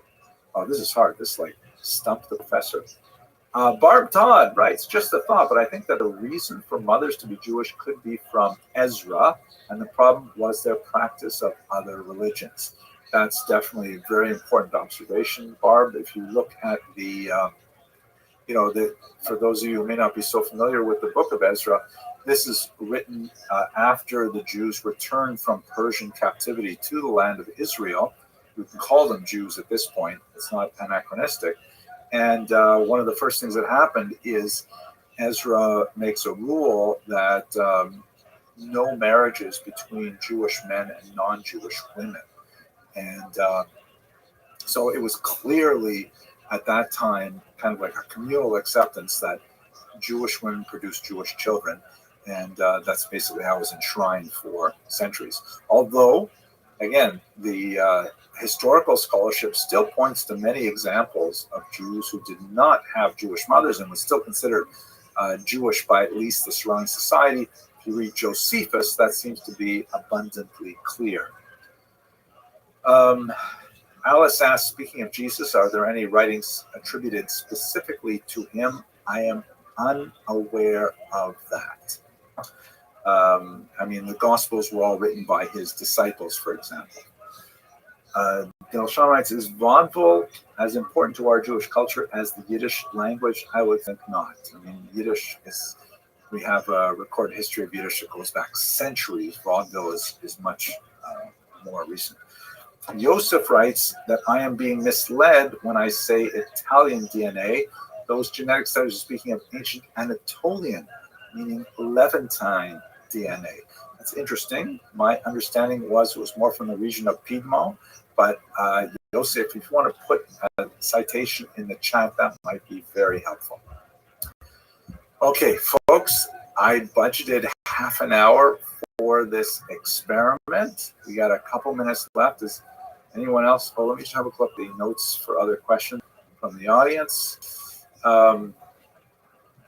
Right, so Tom Guitar 22 asked me to make a video about the historical accuracy and some of the disputes over the Purim study and the book of Esther. He writes, I think many Jews, including myself, wonder if the events actually happened. Would love to hear what you think about some of the historical conflicts within the Persian royal lineage and how this impacts the validity of the story. Yeah, this is a really complicated thing. It has to do with the calendar. And for those of you who are less familiar with this, basically we have a challenge that the chronology, traditional Jewish chronology, like right now, the year we're in is 5,784, does not quite jibe with non-Jewish calendars of the ancient world, and particularly the reigns of kings in Babylonia. So it's hard to place the Book of Esther within it, and there's also some internal literary difficulties as well.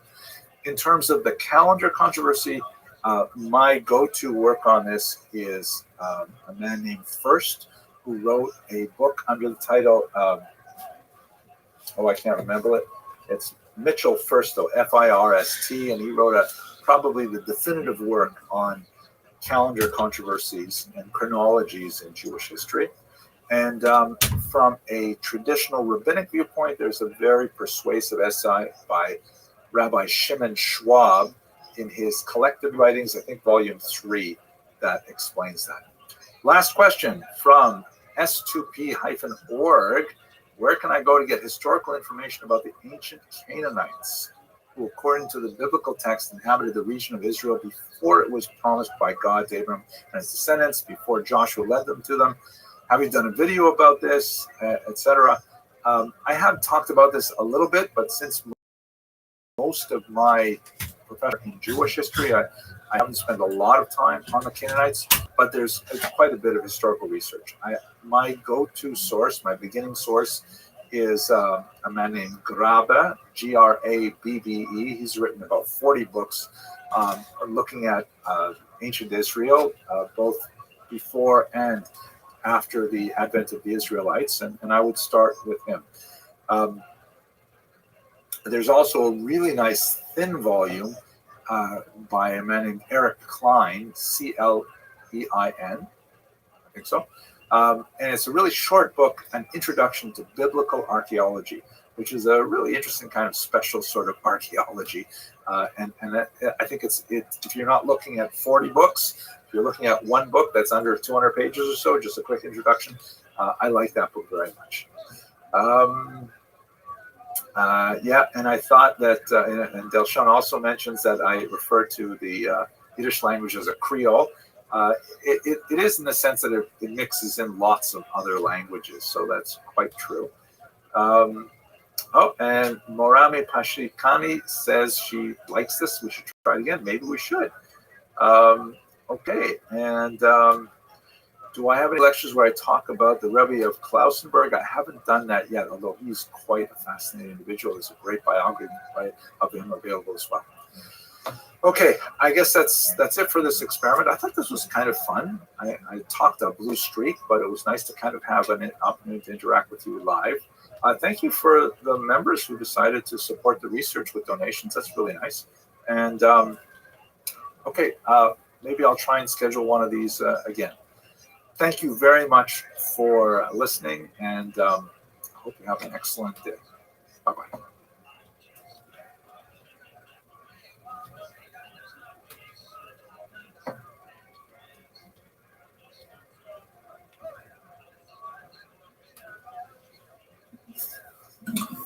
Hello, everyone. Let's see if this is working.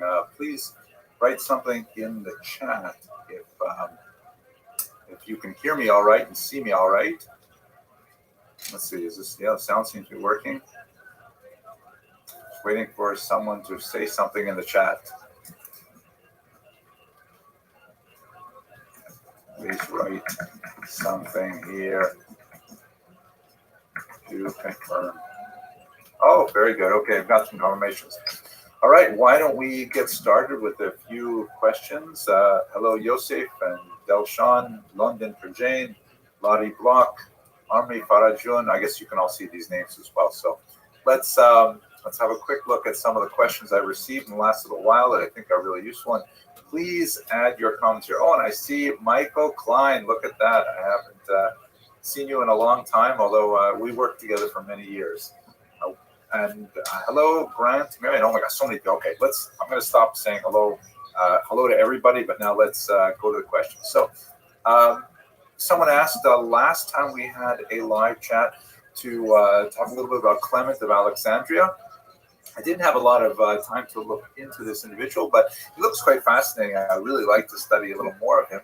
His name was Titus Flavius Clemens, and he lived in the end of the 2nd and into the 3rd century. He was one of the church fathers, and apparently he has kind of like a split personality vis-a-vis the Jews. On the one hand, heavily influenced by the Jewish thinker Philon, also known as Philo, very important Egyptian Greek thinker who was Jewish, of course, and spent a tremendous amount of time mediating for a Greek-reading audience. And so in a whole number of areas, Clement of Alexandria, who lived a couple hundred years after Philo, decided to follow his way of thinking in so many areas.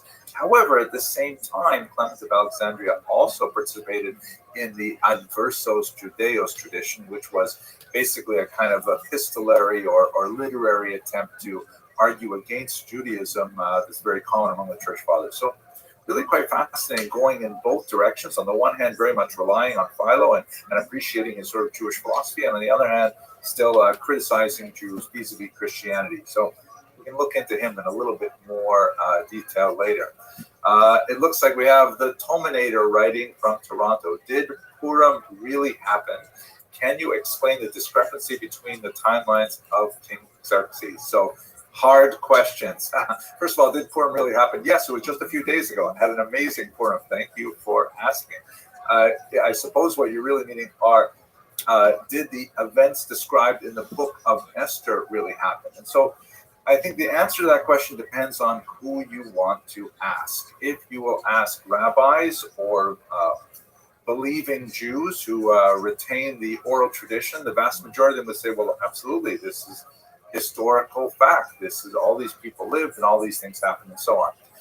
Literary scholars, biblical scholars from the academy, from the university, and so on, tend to disagree and tend to say that the book of Esther was probably comprised quite a bit later during the Hellenistic period. And so this is like one of those key areas where you'll have a sort of divergence between the rabbinic world and the scholarly world. To be sure, the holiday of Purim, as I indicated in my argument, is definitely deeply enshrined in Jewish memory and tradition, and is observed with tremendous excitement, especially by young kids who get to dress up as Mordecai or Esther. In terms of the discrepancy between the timelines of King Xerxes, and this is, for those of you who may not be familiar with this issue, there's like almost 2 centuries of missing time between the accepted religious chronology that is recorded in a 2nd century document called the Seder Olam, which was written by a Talmudic figure named Rabbi Yossi ben Chalafta. And that's how we get this year 5784, meaning this is the calendrical year that we're in right now, Jewishly. And the chronologies that we have from outside sources, particularly Greek historians like Herodotus and so on. So what do we do with the confusion of, what happened to all those years, particularly in Babylonia, and which king is Achashverosh? That's the king described in the Esther. Should be identified with Xerxes or with other kings? Very, very big confusion. So there are multiple ways to deal with this apparent contradiction between calendars. And I would refer you in particular to an excellent book. It was originally a master's thesis. It was later published under a strange title. The author is Mitchell First, F-I-R-S-T. The title has something like Calendars in Conflict or something. And he goes through all of the theories behind this, because it's a problem that's been known for centuries to Jews. And there's basically 3 ways to solve it. One way is to say that Seder Olam is right and the Greek historians are wrong. And you will find a certain segment of scholars who will argue that. There's another way, logically, to argue that no, Seder Olam is wrong, and that the Greek historians that we essentially follow in Western scholarship are correct. And the third argument is that there's a way to synthesize them to somehow mathematically make them work. I find that third argument the hardest to really work with. In my own publications, I typically rely on the Western dating that would make the placement of the actual events of Purim very difficult. And in this, I follow an Orthodox scholar, very well regarded, named Rabbi Berelwein, who essentially says we're going to wait until the time of the Messiah to figure out the calendar issue. So that's the short version of it. If you want the longer discussion, have a look at Mitchell First's great book. Someone named I Am Joe Paul says, all my beautiful Jewish people, stay vigilant, stay the course. We will win this attempt to get rid of us. Am Yisrael Chai. Thank you so much. I appreciate it. Okay, let's see. Now, here, Mike, of course, is asking very, very difficult questions. Again, I really should not have advertised this as Ask Hard Questions. So what Mike Klein is asking, I'm sure you can see the chat there, but, what is the whole deal with the relationship between Esther and Mordecai and Achashverosh? And once again, it depends a lot on who you ask. If you ask a biblical scholar, let's say, who is living entirely within the world of Tanakh, of the Hebrew Scriptures, well, the story as described there is not really, as difficult, because the whole relationship she has with Mordecai is one of an adoptive father, perhaps an uncle, or some kind of like a protective figure, but there's no marriage described there, if I'm not mistaken. In the Megillah tractate, however, in the Talmud, which is mind-blowing in terms of the kinds of things it says about what actually happens in the book of Esther, which are like, wow, huge, amazing divergences from the text, and with tremendous Aggadic lessons buried into them. What do these things mean? Like, for example, off the top of my head, Esther is described in the biblical book of Esther as being extremely beautiful, and everyone, loved her. She found favor in everyone's eyes. But in the Talmudic text, it says that she had a green complexion. Maybe you could say nicely olive complexion, but the text,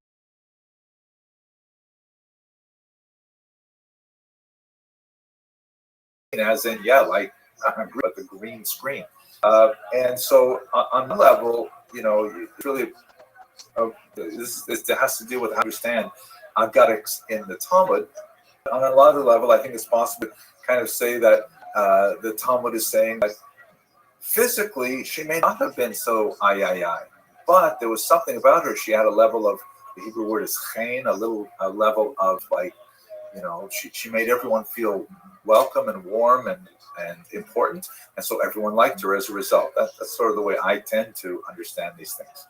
So one of these big areas that my client is asking about is, Esther married Achashverosh, but in the Megillah she also married Mordechai. How is that even possible? So the answer that the Talmud arrives with that particular understanding of events has to do with the whole idea of defining what is non-consensual relations. And that's really the crux of the issue when Esther decides, after discussing it with Mordechai, that she has to voluntarily go to Achashverosh, which would ultimately, remove the legal permission that she had granted, since things were non-consensual, and that's why it was considered such a huge deal.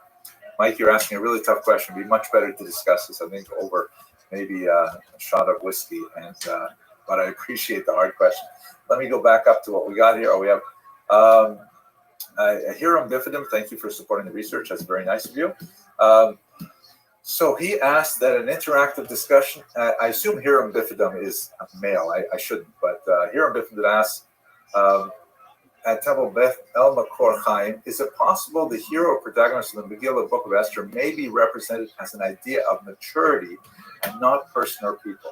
It's an excellent question. The reality is, it boils down to the question of how do we deal with texts, right? Do we consider them as literal, unmoving, inflexible statements of historicity, or do we have a broader sense of what they mean, possibly poetically, allegorically, in terms of the hidden meanings that may be like sort of a Kabbalistic mystical bent? We have the basic level of 4 ways of interpreting the biblical text: Pshat, Remez, Sod, and Drash, which is sort of translated into English as simple meaning, allusion, secret meaning, and homiletical meaning, meaning things that you don't have to take them exactly literally, but you can expand greater lessons from them. That's one level. And the Talmud itself says, Shivim Panim LaTorah. There are 70 faces to the Torah. Just like the Talmud offers a metaphor that when you strike a rock with a hammer, 70 sparks fly out. And 70, by the way, in the biblical imagination means the largest number possible. So, too, the Torah admits of a tremendous amount of interpretive directions. And so, as a historian, I can answer that way. As a fan of rabbinic scholarship, I can give you some sense of that, but I am not, as I like to remind people, I'm not a rabbi, just a regular guy. Whew, okay, tough questions. Let's see, what else we got here? So, let's see. Shoshana Kiria Ziraba asks, there was a time when Bukharian and Ethiopian Jews were not accepted by the wider Jewish world. What happened that got them accepted? I'm asking with the Ugandan Jewish community of mine. So, it's an excellent question. I don't know how to answer the question that well. I think a lot of what you're asking here has to do more with sociology than history, where I spend most of my time. But I think that's sort of like a simple answer, simple in the sense of being not very sophisticated, is that, when Jews feel relatively safe, then unfortunately, like many societies, Jews tend to fight with each other. And, tiny differences between various groups of Jews are magnified, and small controversies just get kind of blown out of proportion, and so on. And so the degree of sort of centrifugal force is exerted sociologically on the Jewish community, like many communities, when there's nothing else to argue about, so we'll find things to argue about. On the other hand, when there is an external threat, as many Jews are feeling right now with the current situation in the state of Israel, then those minor differences tend to lose their importance, appropriately so, and there's a centripetal effect where people will come together. And I would like to think that, especially with Ethiopian Jewry, which I know much better, there was much more of a feeling of, this is a time of ingathering of exiles, that the Ethiopian Jews should be, welcomed as long lost cousins, as long lost siblings. And that's basically what happened, especially in the land of Israel. Bukharian Jews I'm not as familiar with, but I know there's a lot of interest in that, and I intend to work on their history much more closely in the second volume of my book coming out. Question here. Per Olaf Sternhammer asks, was Jesus a rabbi? The short answer is basically no.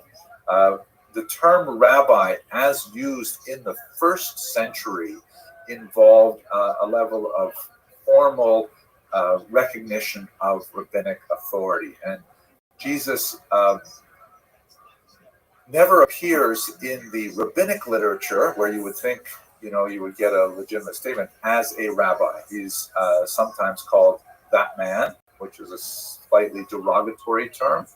Sometimes he's called Ben Petora or Ben Stadta, which is also somewhat derogatory in the sense it means son of, and then there's the name of a couple different people.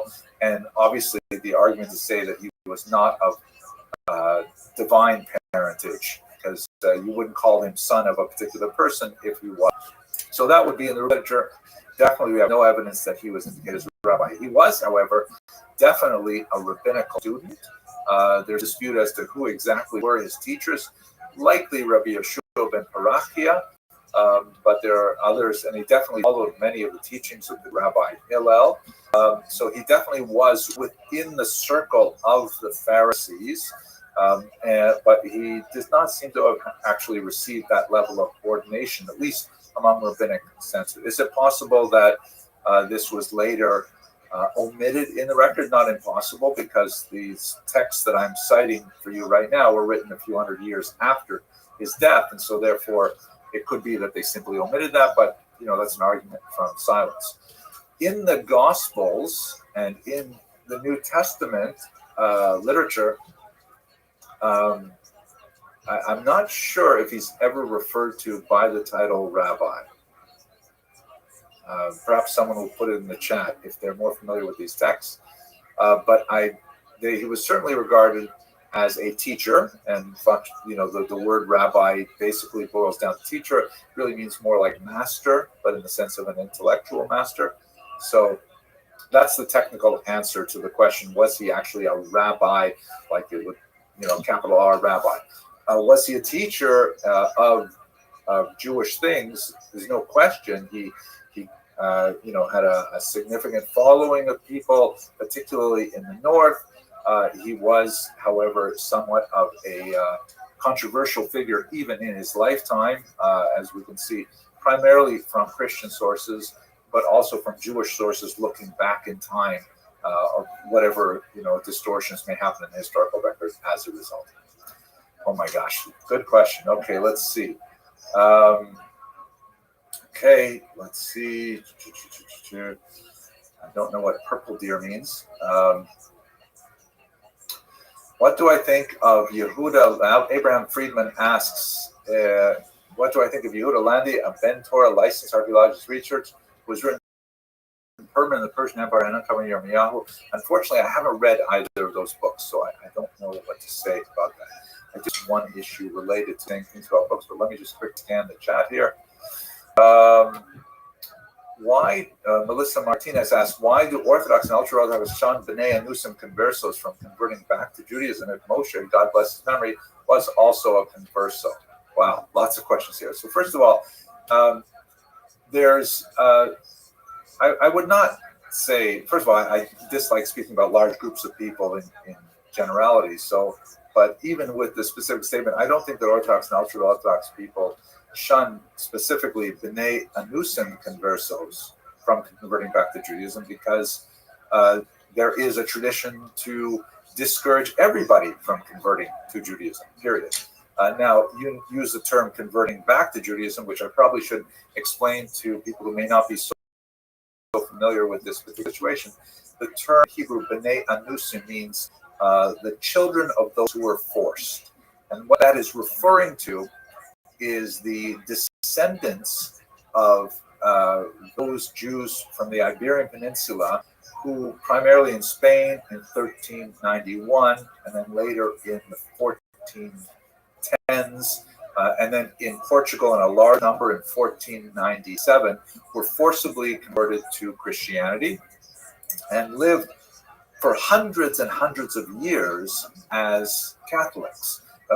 Reason being, the Inquisition was horribly persecuting Catholics who had adopted Catholics who had adopted Jewish behaviors. And so even though they were converted to Christianity, various degrees of coercion involved, they were nevertheless legally Christians, and adopting Judaism technical behaviors was definitely forbidden by the church. So the Inquisition really, went after them for hundreds of years, basically in every Catholic country in Europe, but in particular in the Iberian Peninsula, in South America, Central America, and so on.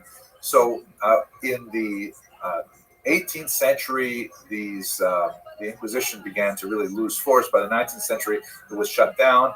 And in the 20th century, these communities began to explore their original Jewish identity from hundreds of years ago. And some of them, wanted to retain their current behaviors and still absorb or adopt a Jewish identity. And, people can choose whatever identity they want. You can identify as an alligator if you like to.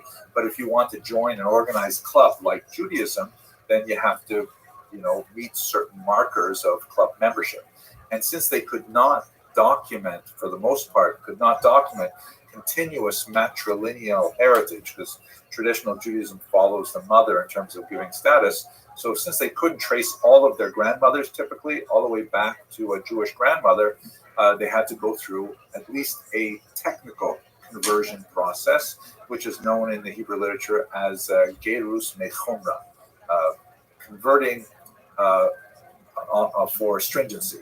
And this usually was a little bit lighter process, but it did involve, for example, circumcision for men and immersion in the mikvah without the reciting of a blessing and so on. So that happens all the time. And I have members of my own family who are in that category, and they are totally beloved and accepted. So I would not say that there is a blanket shunning specifically of B'nai Anusim conversos. However, the whole idea of coming into the Jewish fold when you don't necessarily have to is specifically shunned, not shunned isn't the right word, discouraged, ever since the Hashmonaim, the Maccabean kings, way back in the 2nd century before the Common Era, forcibly converted a few peoples to Judaism, the Idumeans and the Itureans in particular. And this was considered a shameful act, which had grave negative repercussions for the Jews. Herod the Great was descended from these Idumeans, and he's kind of like a mixed, record for the Jews. On the one hand, rebuilding the temple, very nice, running, the trains on time in Israel in the 1st century, but on the other hand, a brutal tyrant who murdered most of his own family and all kinds of things like that. So ever since then, we're talking about 2,100 years, there has been sort of a rabbinic impetus to try to avoid anyone converting to Judaism. If they insist, and there's a tradition of like sending them away 3 times and things like that, then of course they are welcomed. But it's definitely not something that Judaism is not historically a proselytizing religion. When I say historically, I mean since the 2nd century before the Common Era, it's not been a proselytizing religion. Wow, tough question. Let's see here. Delshan London Prajan says, "Why are we so Sheol bent?" Sheol is that's a word in English for the underworld. On being through a time. Yeah, I agree. These are calendrical issues. And actually, in the first volume of my book, I had about 10 pages dedicated to it. And the peer reviewer said, "Who cares? Just get past it." And so I cut like 10 pages of the book specific on this. So thank you. I agree with you completely. Okay, now let's see. Oh, we got a follow-up question from here on Bifidum. Have you ever studied the story of possibly that Yochanan, son of Yochanan Hagadol, found in 1960 could have been Yeshu, Jesus of Nazareth? I think probably you're referring to the remains of there was a crucified remains that were found in Israel. Rather dramatic. An ossuary was found, which is kind of like a box where bones were kept, and it has a few Hebrew names inscribed on it. One of them has it's actually like a pretty awful thing. The photograph is included in my first volume, which, by the way, God willing, will come out around Hanukkah time. I hope that will be nice. I will see it. And it's got an ankle bone, and there's a nail driven through it, and the nail could not be removed from the ankle, so they simply cut the cross, as it were, and buried him with the nail still in his foot. It's unlikely that it's actually Jesus. Jesus is an extremely common name of the period, and there's no other indication suggested. He was also buried with other people. Of course, it contradicts the gospel account in so many ways, but so it's unlikely. Thank you for asking. Wow, this is like, let's see, what do we got here? Zoltan Kurvis asks, are Yeshu in the Talmud and the Jesus of the Christian the same character? Someone said they are not the same. Yes, that's exactly the case. Again, remember that the Talmudic accounts were recorded about 200 years after the events of the life of Jesus. And, he's sometimes associated with specific rabbis, sometimes associated with other rabbis. And some of those other rabbis, like the Yeshua ben Prakya that I mentioned earlier, did not live in the 1st century such that Jesus could be their student. Not too far off, but still very hard to imagine that. And this was exactly the point that was brought out by the great scholar Nachmanides, the Ramban, in the 13th century when he was forced into a formal dispute with the priest Nicholas Donin, who was a former Jew who was arguing that the Talmud was essentially anti-Christian. And they were brought to trial before King James of Aragon in Spain. And Nachmanides says, "Oh, you mean these passages about Jesus? That's not the same Jesus you're talking about. It's a different Jesus, a different Yeshua." And that name is very common. So, yeah, there's a lot of argument about these texts. It's most of them, I think, seem to refer to the Jesus of the New Testament, but it's hard to pin it down when you start doing the chronologies. So maybe we should be concerned with time. Time is an important thing to start, I guess. Okay, let's see.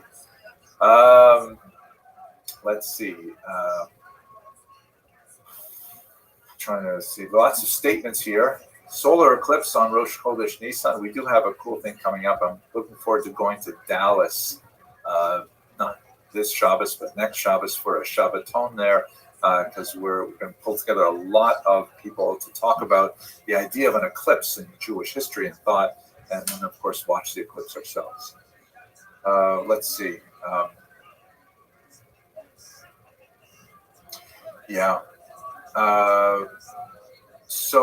I think I'd like to step away from this for a second here to let's look at something that's been coming in the comments over the week. I want to mention one specific thing. So, since October 7th, I put out a lot of videos on Israel, trying to produce a little bit more light and a little bit less heat on the history of Jews and Palestinians, and hopefully we can move to a peaceful and lasting resolution to the conflict there, so everyone living there can enjoy, peace and prosperity. And I get a lot of hate online as a result. And one particular scholar, people tend to say to me, like, "Hey, haven't you read Ilan Pappé?" And I did, read Ilan Pappé. He's a controversial figure in many ways. He's kind of like one of the more extreme of the so-called new historians in Israel, who have generally done a lot of, I think, very useful work at re-examining the sort of official narrative that has been widely accepted by the State of Israel and by Jews worldwide. And, that's what historians do. We establish narrative models, and then, after time, new historians come up and say, wait a second, what about this aspect of the narrative model? Is that correct? Should we look at the documents again, go back to the archives? And, they discover new things, and we have to revise the narrative models, and that's what historians do. But sometimes you have historians who spend much more of their energy delighting in, being an iconoclast and destroying old models than really building what are effective models. And that's why I do not rely on Ilan Pappé's research. I do believe there are some value aspects to what he has done with the history of the land of Israel and the Palestinians and so on. And I talk about them in my review. But as you know, as members, I don't make that review public. And the reason I chose not to make that review public is because I think it's worthwhile talking about scholars I disagree with, but I don't think that I have to share my negativity with the rest of the world. There's so much positivity I would much rather put out there for the sake of scholarship and for the sake of people who might want my opinion on something. I do put it behind a paywall. So that's the reason why. Okay, let's see.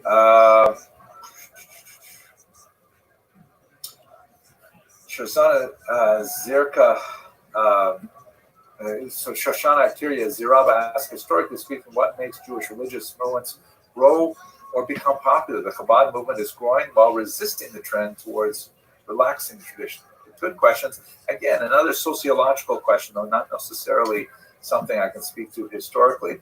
But a lot of reasons I think would go into it. I would just add one small detail about the kind of stringency movement. There's a great article that appeared about a year ago in the Atlantic. I can't remember who wrote it. I'm sorry, but it was an article on the Mormons, and asking the same kind of question. Mormonism apparently is growing, and why are people converting to Mormonism? What is the attraction? And one of the theses is that it's actually the greater degree of demands placed on Mormons that may be more attractive to people. In other words, why should we assume that people always like things easier? Maybe people like things harder. Maybe people like things stricter. Maybe people feel that rules, boundaries, things like that are actually good. And I would think, I remember being very impressed with that argument, I would think that not only does that speak to a degree of motivation for conversion to Orthodox Judaism, or not to use the word conversion because a lot of Jews are attracted to it, so it's really, the Hebrew word would be kiruv, meaning drawing closer, but at any rate, an adoption of an Orthodox lifestyle. I think, first of all, there's a lot of appealing things to it intrinsically, a lot of really good things about it that, of course, I enjoy myself. But there is a sociological impetus. I mean, having no boundaries also means no structure, no definition. It really is hard on building communities. Like, for example, the fact that Orthodox Jews will not drive on the Sabbath means that we have to live close together in order to gather in synagogue. And that means that we build very tightly knit, dense communities, that we know our neighbors, and that we spend time not engaged in electronic communication, but in actual face-to-face communication. Those positives are all the result of the restrictions. If it weren't for those restrictions, you would have, as you do in unfortunately many Jewish communities, this diffusion of people living far away by car. They could come together by car, but they tend not to. The communities become more diffuse. So the restrictions actually have lots of positive, side effects, if you will, or maybe they're intrinsic. Another argument I'm not going to make right now, but if we had more time, I would say that marriage is exactly the same thing. There are incredible benefits to marriage. I have enjoyed them personally for well over 30 years. And those benefits exist precisely because of the restrictions that come along with the institution of marriage. Okay. We're a little over half an hour now, so let me see I'll try and get back to any other questions here. Yes.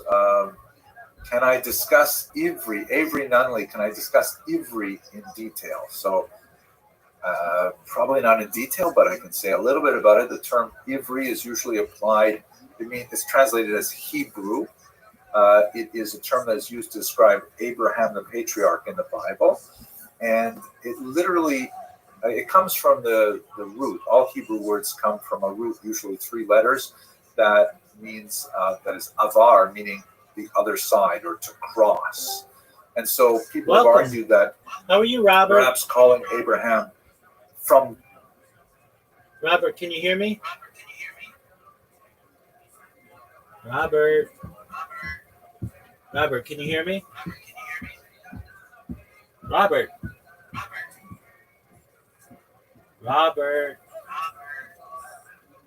Robert, can you hear me?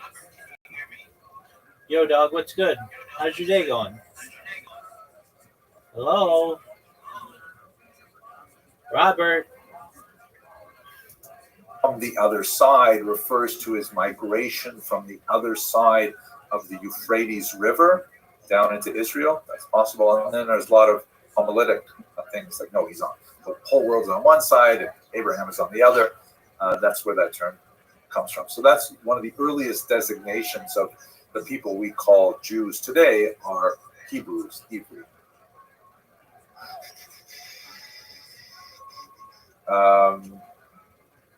Let's see. I should really cut this off here. Nodnar BRS asks, do I know how many people have unbroken lineages verifying them as Kohanim?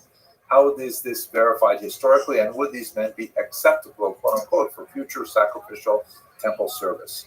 So, historically speaking, there are obviously a diminishingly small number of people who have genealogical tables that trace back to, let's say, even the 1st century. It became like much more popular to create these things around the turn of the millennium in the year 1000, more or less. Rashi's family, for example, begin to have genealogies. And so there are some people who can connect themselves back to, let's say, the Maharal of Prague, and then back to Rashi, and let's say around the 1st millennium. But then there's a big gap. How do you get from Rashi back to the 1st century? 900 odd years. Most historians do not consider those. Hey, come to my Discord. It's discord.me/Rabbi. So it's really, it's impossible to verify them.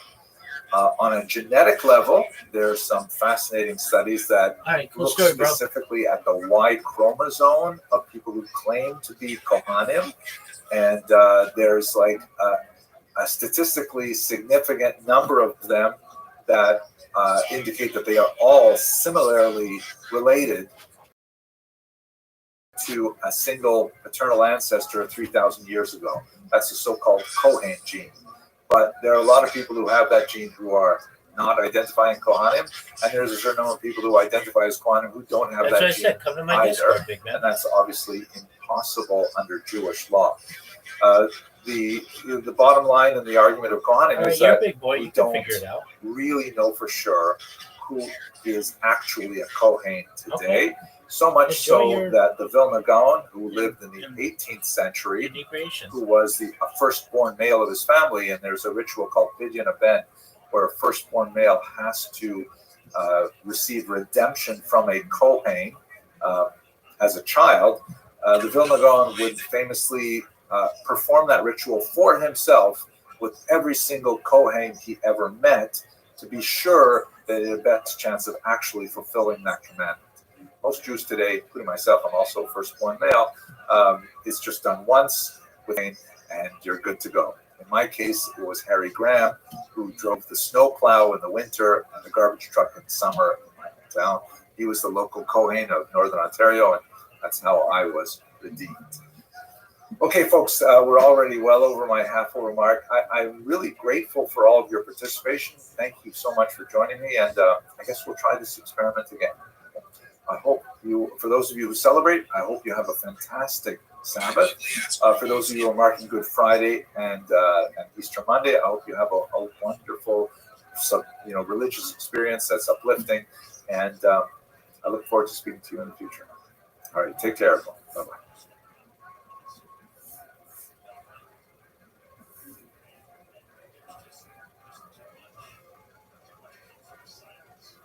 Hello, fellow students of Jewish history. So I'm really excited about this new set that I just received from Korn Publishers. It's a really amazing set. It takes up about a meter of space on my bookshelf. It's a multi-volume set. It's called the Rohr Family Edition of the Chumash Koren Mikraot Hadorot, the scriptures or the readings of the generations. This is actually, this is one volume here, volume 10. This is actually a remarkably new and original new work. It follows on the heels of the remarkable Tanakh of the Land of Israel, another really original work from Korn Publishers. And I think it speaks to the expansive and creative vision of this publishing house based in Jerusalem and its CEO, Matthew Miller. And it makes me feel, I have to say, like, is Korn publishing these books just for me? Because I feel so personally attached to these new scholarly publishing endeavors. I'm really excited about this. So let me tell you about this particular book, which is really cool. So first of all, I'm sure many of you are familiar with the classic compilation known as the Mikraot Gedolot, which we translate as kind of like the Great Scriptures.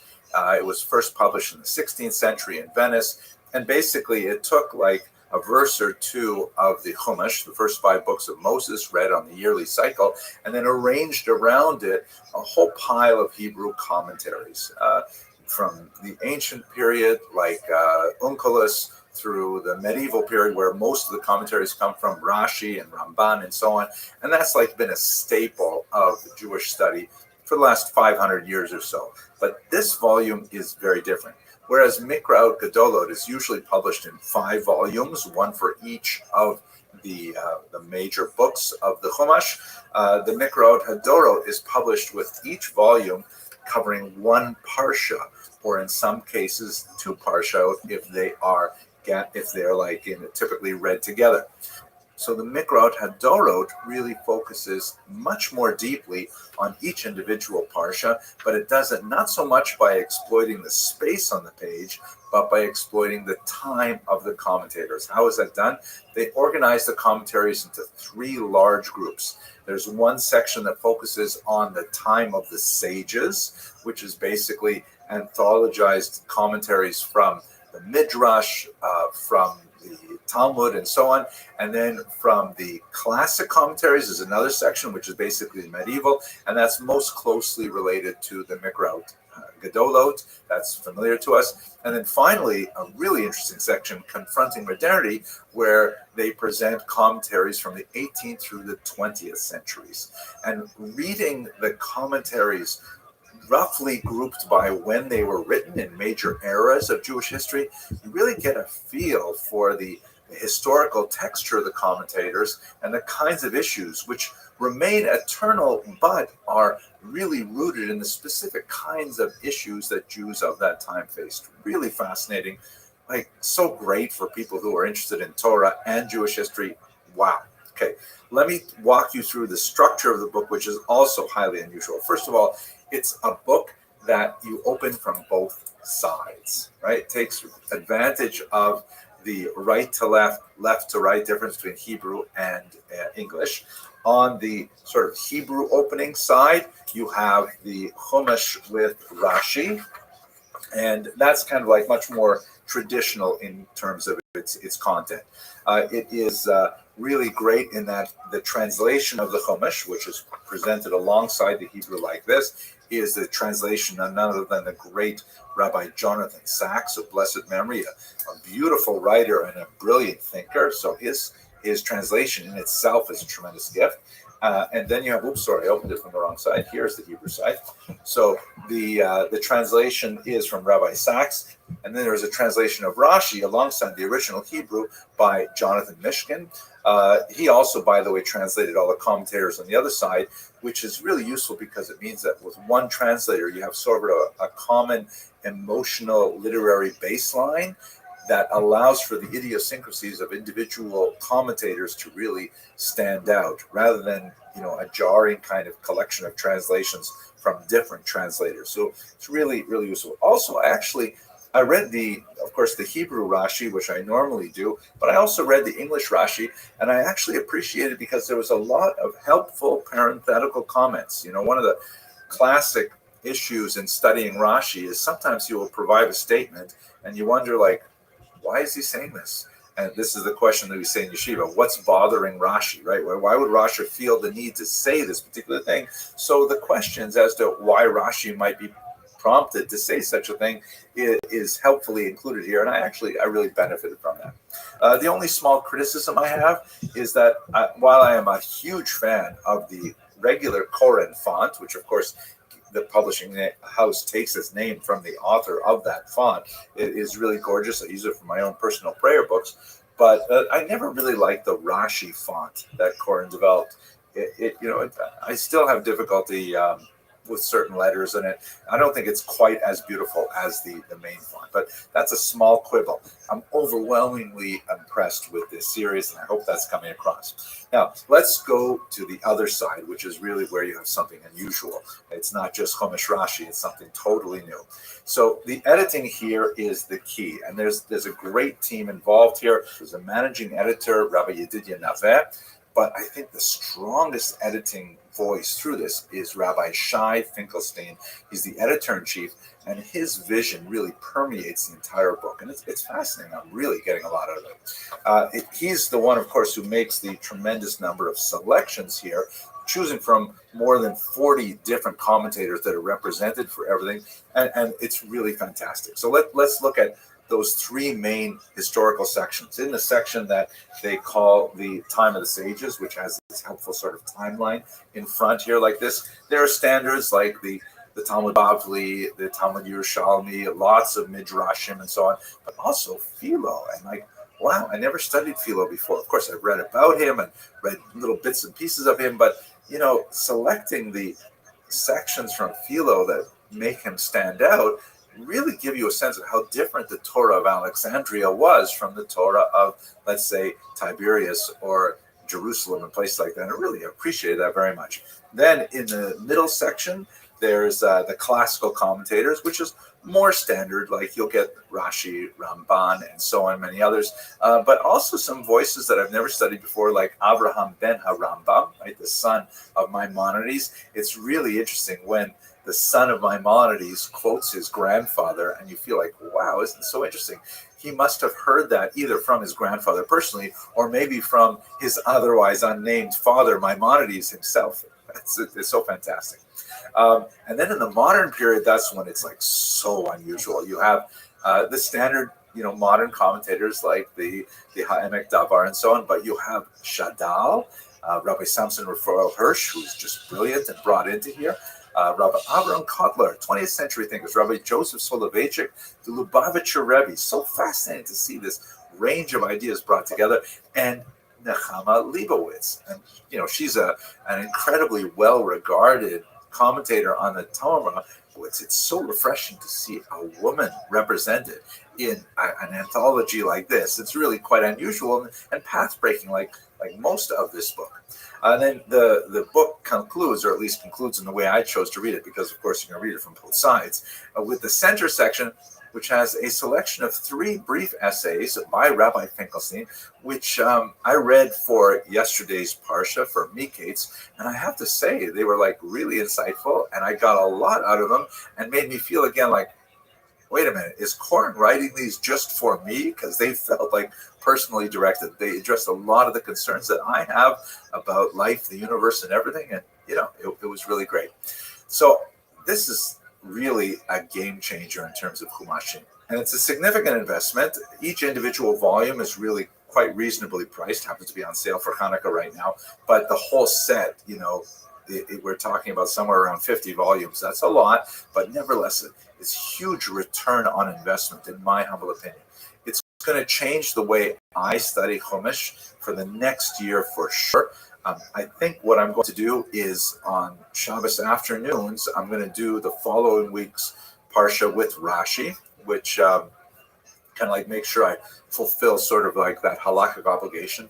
And then on each day of the week, I plan to learn the 3 levels of commentary for that particular aliyah. So it's Sunday morning as I record this right now, and yesterday afternoon, I finished Parshas Vayigash. I just read through Miketz when I got this set. And this morning, I did all of the commentaries. So I'm really looking forward to the next year of learning with the Koran Mikrot Hadorot. Thank you, Rabbi Finkelstein, for this remarkably creative work. And thank you, Matthew Miller, for the vision that brings these volumes to the broader public. It's really fantastic. I hope you will have a look at this particular book, and I wish you tremendous success in your learning. Thank you very much for watching.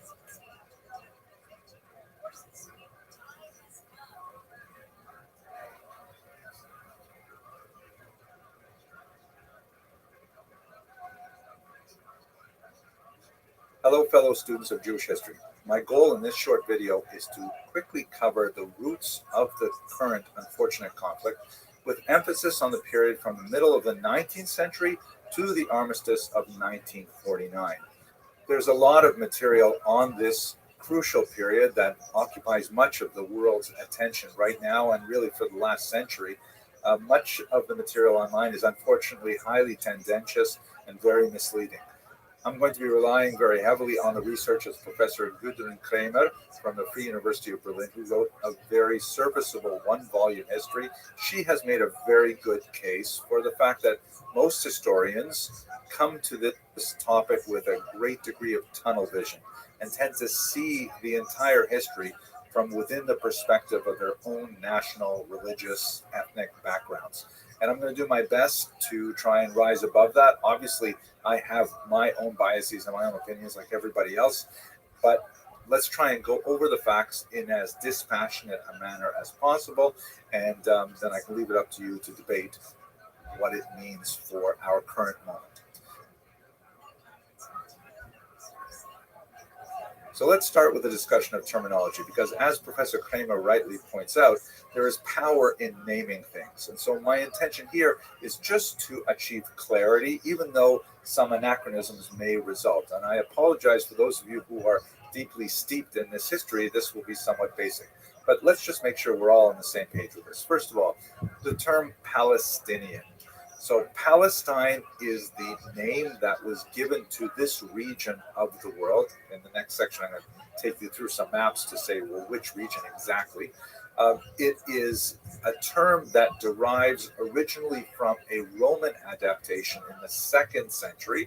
After having dealt with 3 revolts of the Jewish population, they decided to completely wipe out the name Judea, which was the Jewish name of the southern part of what would be the land of Israel today, and they renamed the entire section Palestina.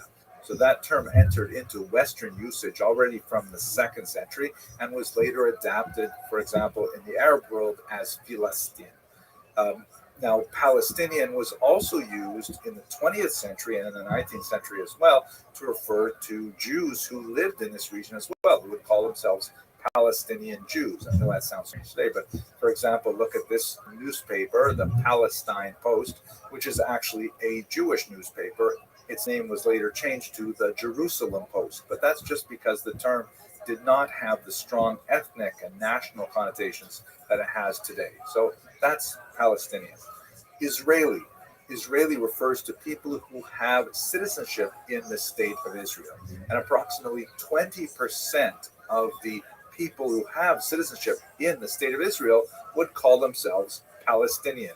This is just an indication of how confusing it is. Israeli citizenship is extended to a large number of Arabs, Druze, Christians, Baha'i, and other peoples who are not Jewish. So Israeli refers to a citizenship in the state of Israel. What about the term Arab? So Arab is an ethnic term that refers to a large number of people all across the entire Middle East. It includes Palestinians, but it does not include Muslims. Muslim is an even larger term. It is a religious term referring to people who worship according to the dictates of Islam, and that includes all kinds of people in the Far East, for example, or in Africa, and of course in the United States and on. The term Jew is also, it's a religious term, but it's also an ethnic term because many people who are Jews do not consider themselves religious, but nevertheless they still fall within this ethnic definition.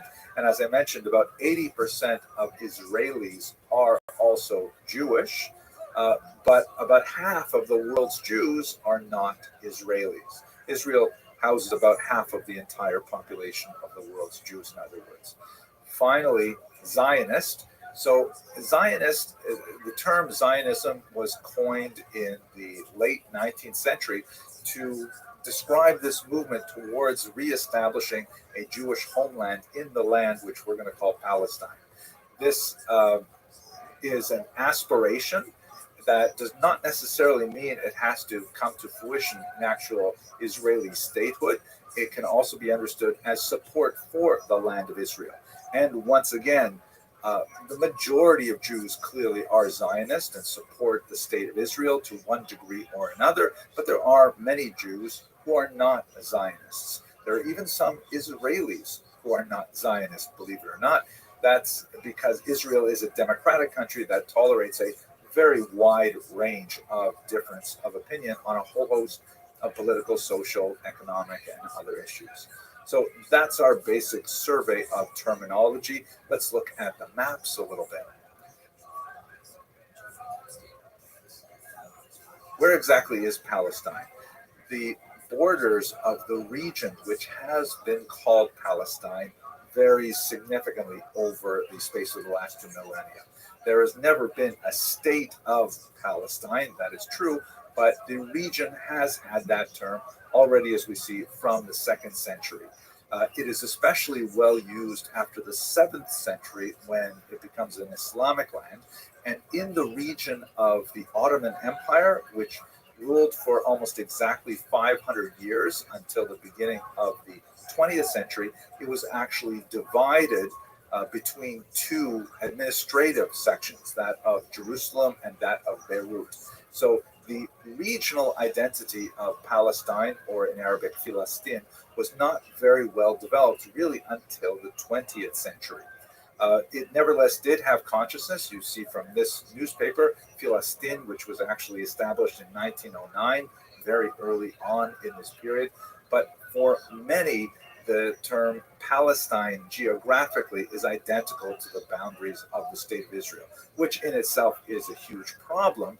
As you see in this depiction here, Filastin, which has the slogan, Min il Nahar il il Bahar, from the river to the sea, the river being the Jordan River on the west and the Mediterranean Sea on the east.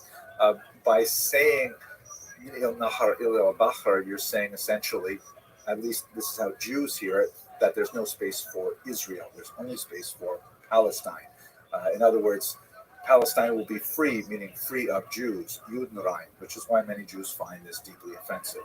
So in other words, the boundaries of Palestine, as understood by many Palestinian supporters today, are virtually identical to the boundaries of modern Israel, shown here.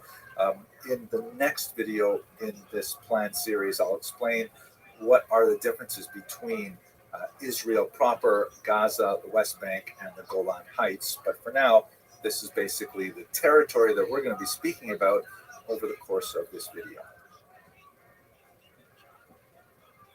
At the risk of horrible oversimplification, Jewish claims at their root are based in the idea that this is the ancient homeland of the Jews, and Palestinian claims are based on the notion that they conquered the land in the 7th century with the advent of Islam, and that makes them essentially indigenous because they have been living in that region for some 1,300 years.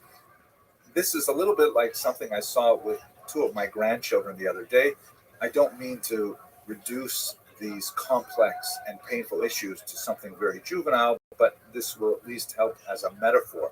2 of my grandchildren have a favorite chair, which was given to them by the other set of grandparents, and it actually has the name of the older child written on it.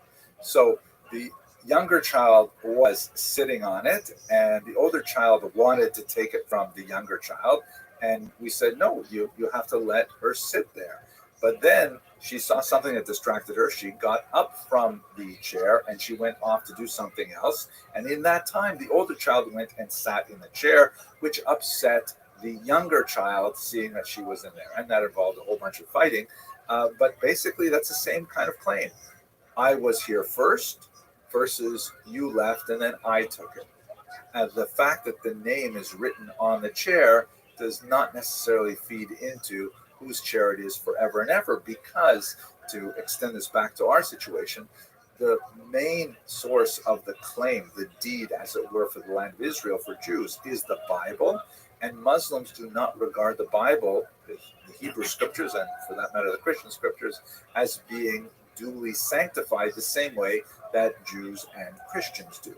So the deed is not relevant here. It's true that there's multiple points to demonstrate that Jews were in the land of Israel from ancient times.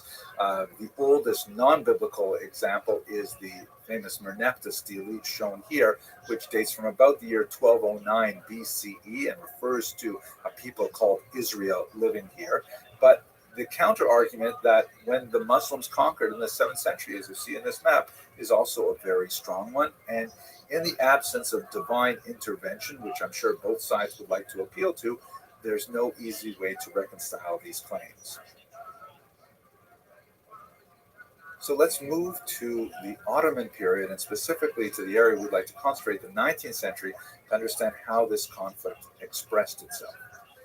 The metaphor of my grandchildren in the chair is not entirely accurate for a lot of reasons, one of which is that there was always a small presence of Jews in the land of Israel, as best we can tell from historical records. Having a look at the very weak statistics from the Ottoman Empire, it wasn't until the latter part of the 19th century that they started to provide more, reliable statistics, but this gives us at least some sense of it. In 1850, looking at Ottoman subjects only, not foreign people living in this land, Muslims and Druze who were included in this survey amounted to about 88% of the population, Christians about 8%, and Jews about 4%.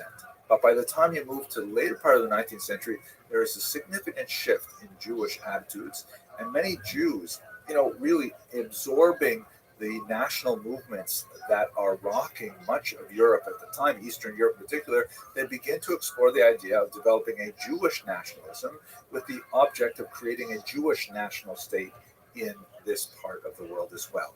The most famous early movement is called Bilu, taken from this verse in the Bible, Beit Yaakov L'chu v'nelcha, house of Jacob, let us arise and go, meaning go to the land of Israel and colonize it there, in order to establish a Jewish settlement back in the ancient homeland.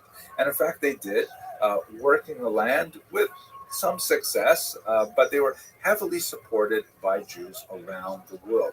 The idea of Zionism, especially promoted by Theodor Herzl, really caught the imagination of Jews living around the world, saying, yes, of course, this is a fantastic idea. And although most Jews were not specifically willing to pick themselves up and move to Israel, they were overwhelmingly very happy to support the movement, especially financially. You can see in this poster here, these are English language posters, help him build Palestine. Once again, it's clearly a Jewish poster. At the bottom, it's written in Yiddish, help him boyen Eretz Yisrael, help him build the land of Israel.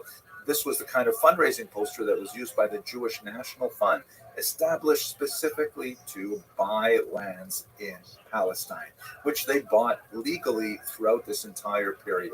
Here's another one that gives you a sense of the kind of modern feeling of it.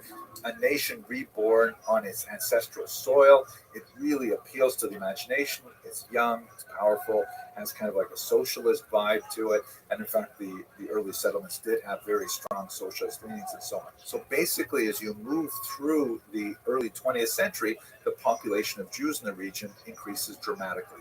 Looking at this chart of statistics, which was taken by the British, much more accurate and reasonable than the Ottoman figures, you can see that in 1922, the blue column are Jews. Of course, the green column are the Muslims. There's also Christians. And then here we've broken out the Druze, the Baha'i, and many other peoples living on the land. By 1931, there has been a natural increase of Muslims, both through birth rate, but also through immigration. And the Jewish increase has also been marked. By 1946, it's even more dramatic. And in fact, this is one of the arguments that needs to be teased out is how many of the Arabs who moved to this region were in fact from other parts of the Arabic world and later adopted a Palestinian identity. It's something that the historical literature discusses at some length. Now, basically, what happens is the Ottoman Empire absorbs these Jewish immigrants with a certain amount of tension. They are buying the land legally from Arab notables living in the region. There's a certain amount of competition with the local Arab workforce and a certain amount of hesitancy to admit people who are definitely trying to build a new nation state in this region. There's also a Kulturkampf, a culture struggle between the highly conservative Muslims living in the region and these European modern Jewish immigrants who are, having women dressed differently, educated very differently, engage in different kinds of cultural activities, which many of the Muslims find shocking and different and so on. Is in the context of World War I, the Ottoman Empire disappears, and the British and the French engage in very large geopolitical discussions to essentially divide up the region between them. The way this plays out specifically for the region we're talking about is especially represented in this document here, written by the Foreign Secretary Lord Balfour. This is the so-called Balfour Declaration, in which he writes this message to Lord Rothschild and asks him to send it to the Zionist Federation. And look at the inside paragraph there, which really encapsulates the problem that the British would have for the next 50-odd years. His Majesty's government view with favor the establishment in Palestine of a national home for the Jewish people and will use their best endeavors to facilitate the achievement of this object. That's at the point where most Jews just stopped reading, and it was a big party for them because it looked like England, which was in fact very soon going to take over this region with the collapse of the Ottoman Empire. England was going to give Palestine to the Jews.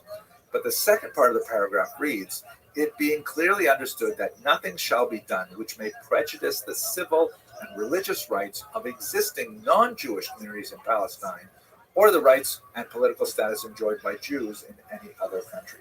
Meaning the British were saying essentially two things at the same time. On the one hand, they're going to give some of this land to the Jews for their Jewish homeland, but at the same time, they're saying as long as the Arab peoples living there do not object. And that's basically going to be impossible. It's also going to be something which will definitely affect the Jews living in any other country as well, as we shall see. Jews celebrate this with great excitement, and Arabs are concerned. They're not using the term Palestinians for themselves, but as I mentioned in the prelude, let's just refer to them as Palestinians. That term will become much more popular when we get to the second half of the 20th century. The first series of disturbances were associated with the Nabi Musa festival, which ironically commemorates the life of Moses, held sacred by both Jews, Christians, and Muslims. And in the context of this initial riot, 5 Jews and 4 Arabs were killed, and 230 people, primarily Jews in this case, were injured. And this kicks off a series of riots and retaliations. Arab riots against Jews, and occasionally Jewish riots against Arabs as well, that go throughout the 1930s, culminating in a major period between 1936 and 1939 of very, very heavy violence. I will allow other historians to work out, which acts of violence were more significant, but there's no question that what people refer to as the cycle of violence really begins in 1920, right after the Balfour Declaration. So the British right away, they're very good at establishing commissions, and they establish a new commission under Earl Peel, and he issues a massive document called the Peel Report.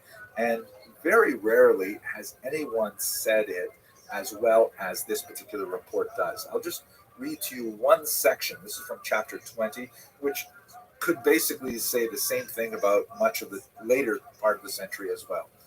The problem of Palestine is briefly restated. Under the stress of the World War, this is of course World War I, the British government made promises to Arabs and Jews in order to obtain their support.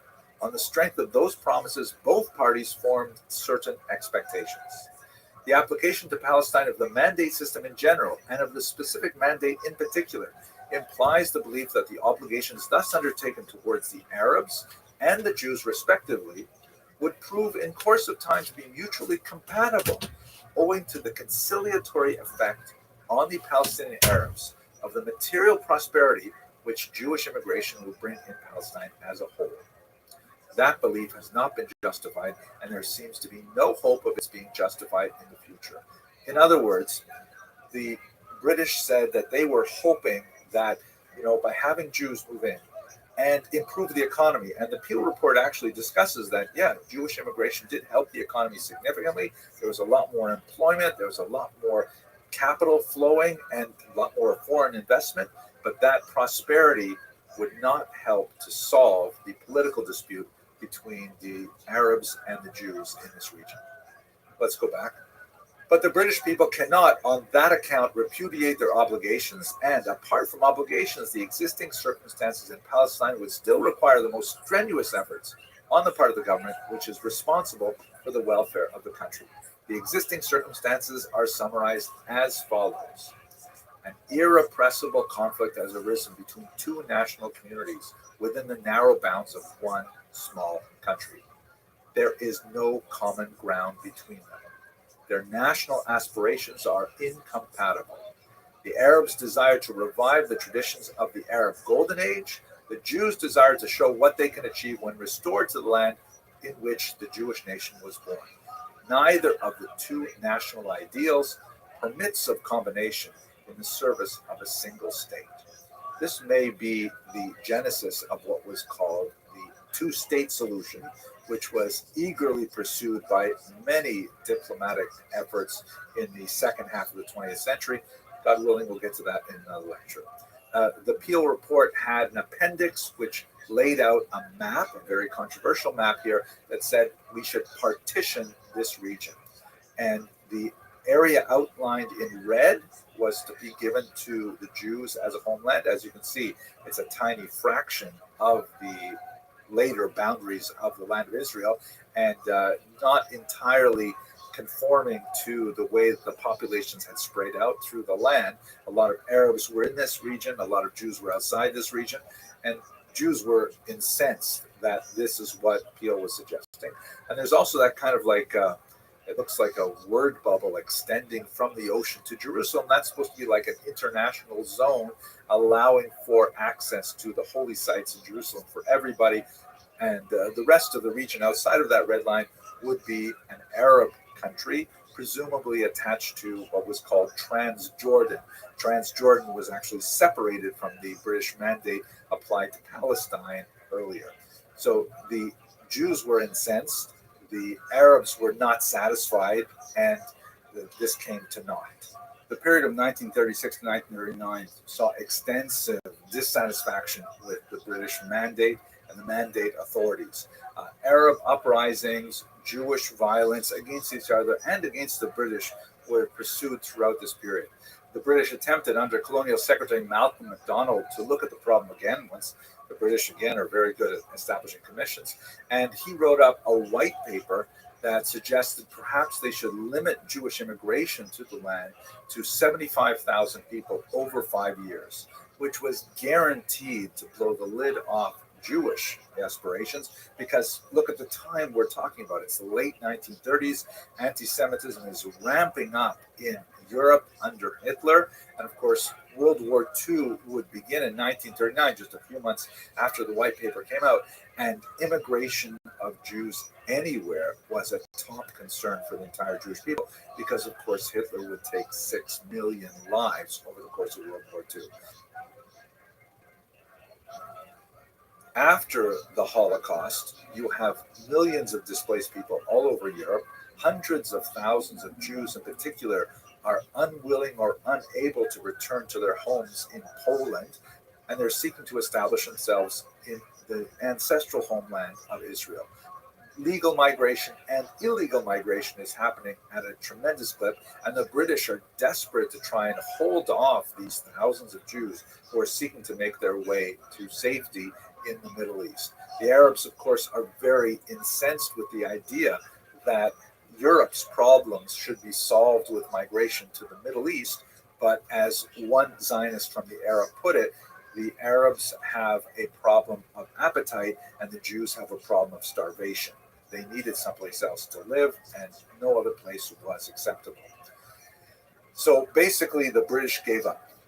Very similar to how they dealt with their departure from India. You know, the entire geopolitical world had changed. They had to retrench themselves after World War II, and they handed the problem off to the United Nations. The United Nations came up with this resolution, number 181, which essentially said the land should be partitioned into 7 sections. And here's a map, which was attached to the bottom of Resolution 181, that divides the land of Israel quite differently from the Peel report. The green areas were to be Jewish. There are 3 of them connected by tiny little wastes. And the goldenrod areas are to be Arab, also connected by these little wastes. And a 7th section was to be around the area of Jerusalem, and that was supposed to be, like the Peel report, some kind of international zone. The history after this point is well known. The Jews, now Israelis, accepted the plan, and in 1948 they proclaimed statehood, and they were immediately attacked by Arab armies surrounding them. They fought a very, very difficult war, but ended up managing to not only keep this territory, but in fact expand it somewhat.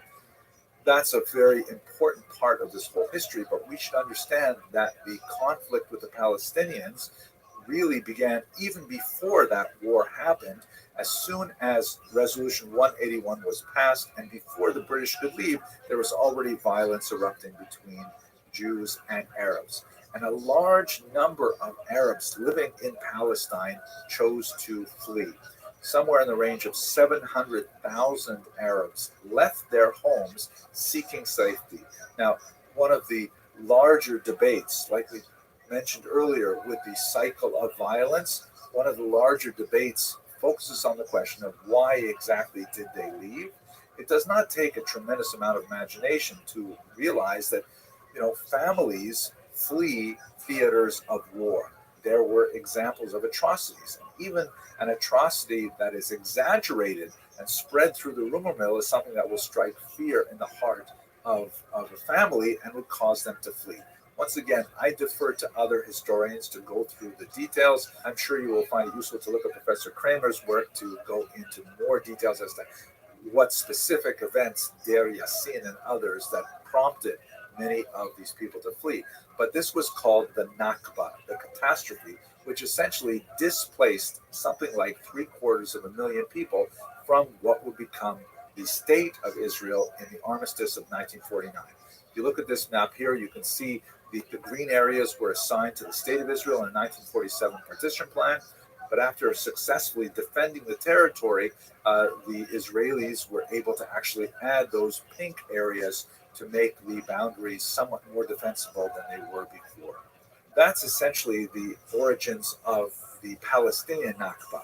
It's also important to note that there is a Jewish version of this Nakba at the same time. Shortly after this war, there was a wave of anti-Jewish persecution throughout the Islamic world, particularly in Arab lands, and Jews were forced to flee from many of these countries. Perhaps 800,000 Jews were required to flee, many of them making their way to Israel, which ironically achieved the opposite purpose of what many of these states might have had in mind, because it made Israel much more stable and stronger demographically and further cemented its presence in the Middle East. So that's a very quick overview of the major events that contribute to the conflict between Israelis and Palestinians. I'm sure that many of you will comment that I forgot to mention this or forgot to mention that. And it's true, it's inevitable that as I attempt to compress this massive history into a very, very short presentation, it's inevitable to omit certain things. But I hope that this overview does something to break down the tunnel vision that's so prevalent on social media today, and people can have hopefully productive discussions about how this conflict may be resolved peaceably, and that all the peoples in the land should enjoy health and prosperity. Thank you very much for watching.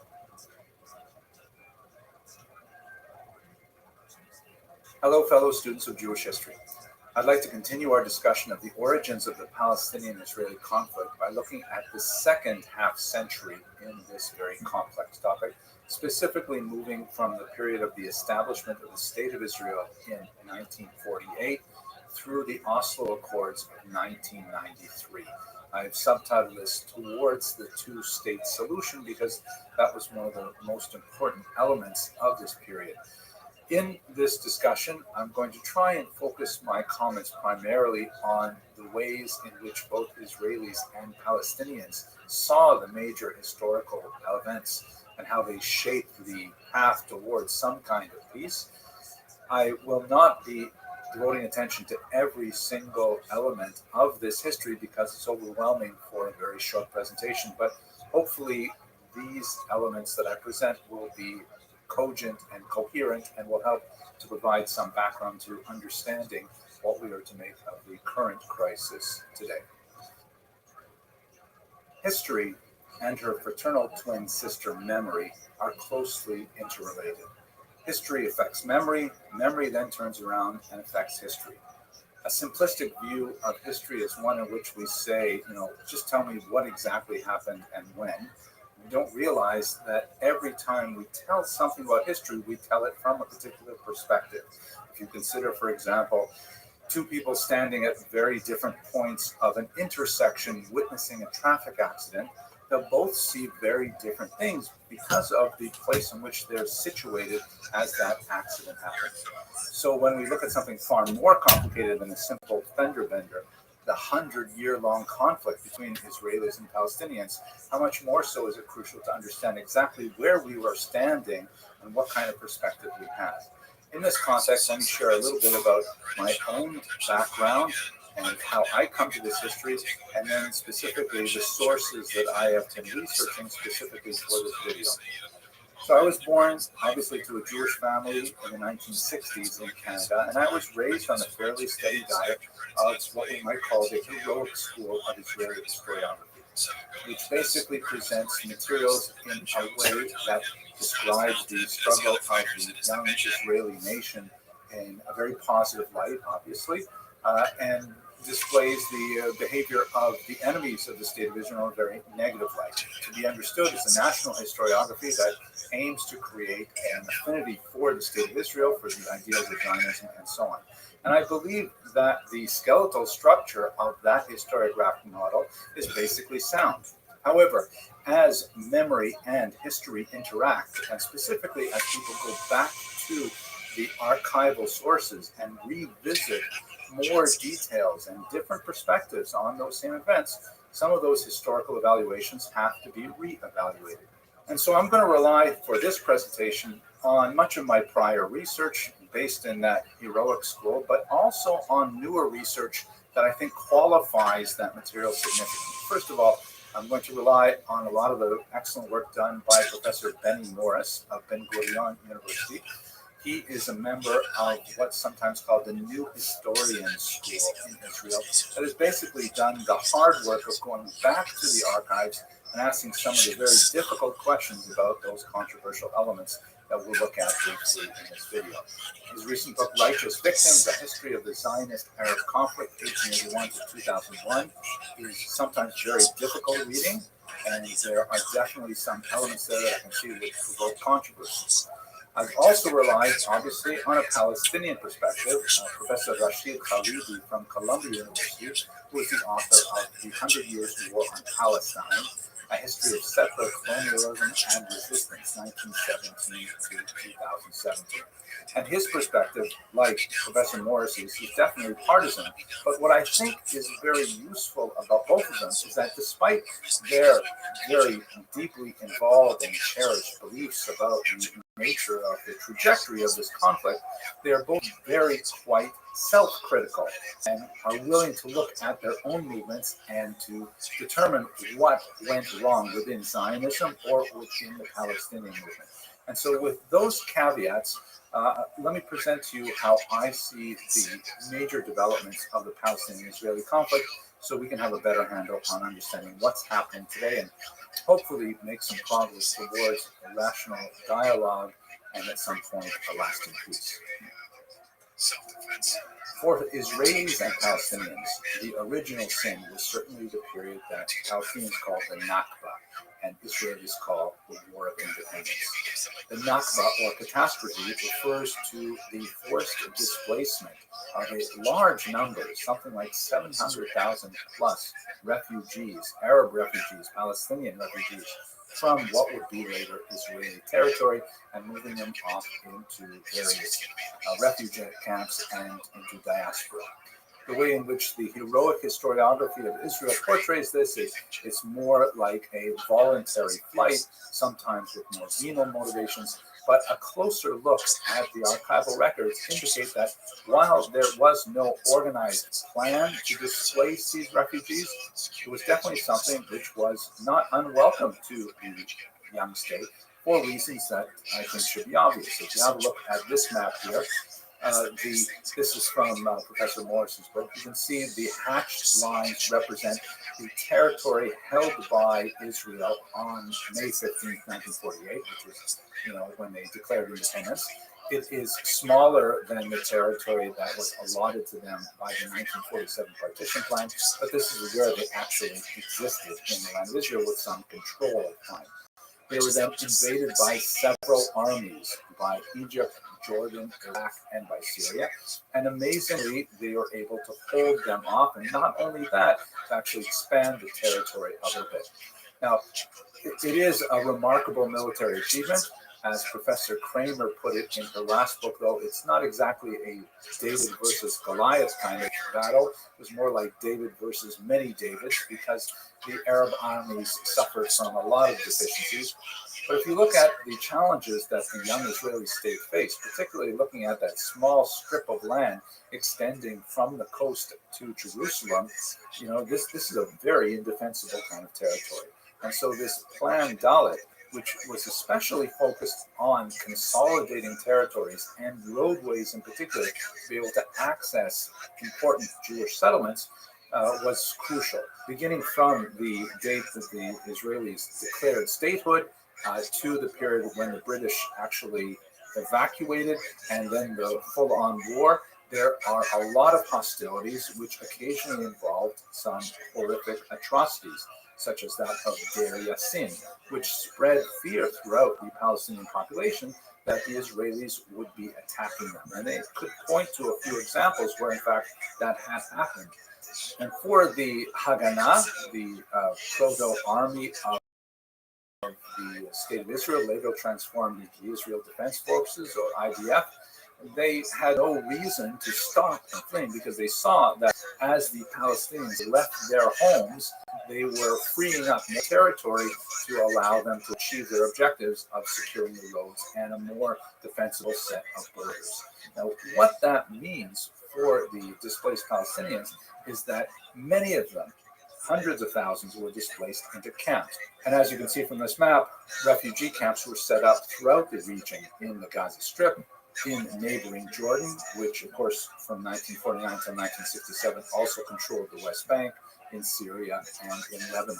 In terms of the numbers, looking at it in the early 21st century, there were about 5.5 million people who are registered with the United Nations as being refugees or descendants of refugees.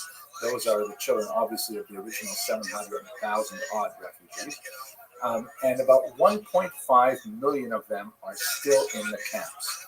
About 370,000 in Jordan, 200,000 in the West Bank, 100,000 in Syria, 200,000 in Lebanon, and 700,000 in Gaza. It is worthy of note that most of the descendants of those original refugees have made lives for themselves in a Palestinian diaspora, but still that massive number of 1.5 million people living in refugee camps throughout the region is deeply troubling and, of course, is a constant reminder of how important this problem is and how it must be solved. By 1949, the armistice lines had created something which would later be known as the Green Line, the borders of Israel, even if the states surrounding it did not recognize its official existence. Israel continued to deal with infiltrations from neighboring countries, from Egypt in particular, and there were conflicts like the 1956 Sinai War that were very relevant for many other reasons, but I want to focus on the 1967 Six-Day War because that is especially crucial from the Palestinian perspective.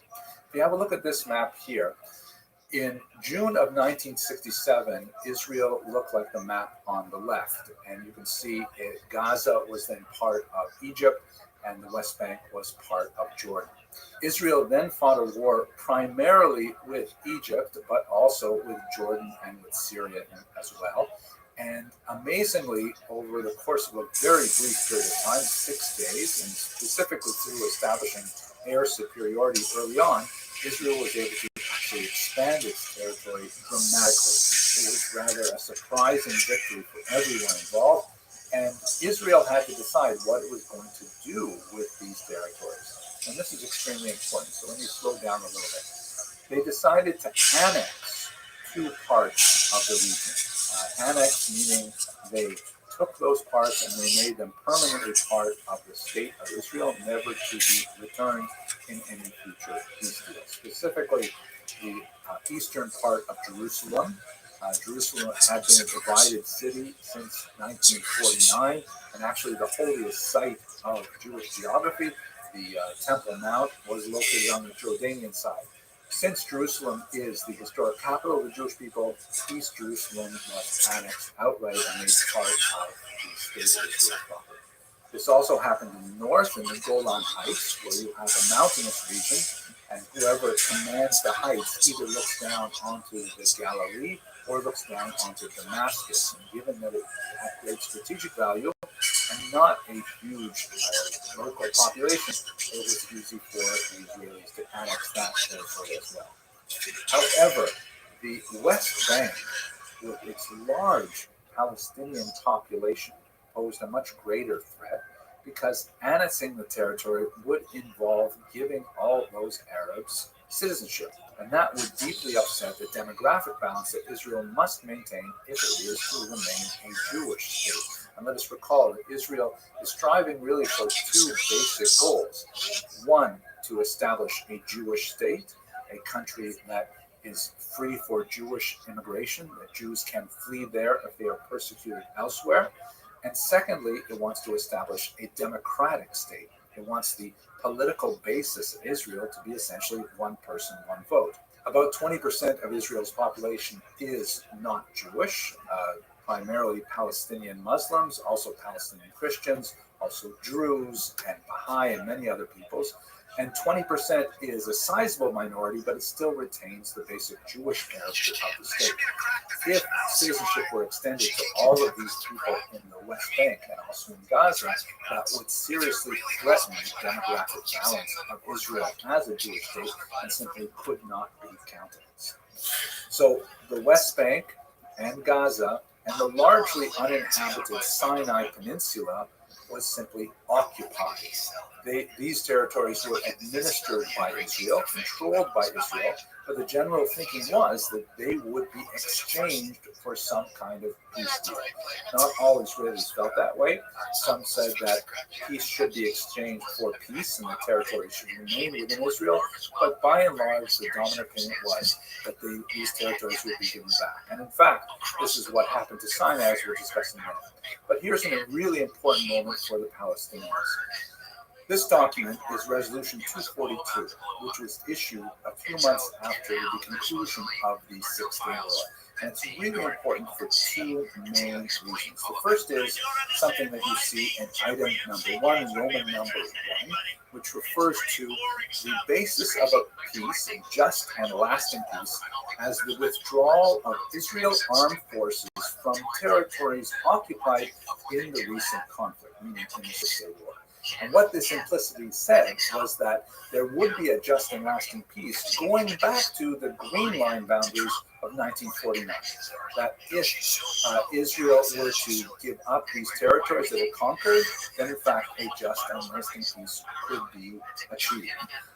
This is actually a big plus for Israel in many ways because the surrounding Arab states did not recognize the 1949 boundaries as a permanent and lasting peace. They regarded it as a kind of larger ceasefire, an armistice for the time being. So that was a big win for Israel in one sense.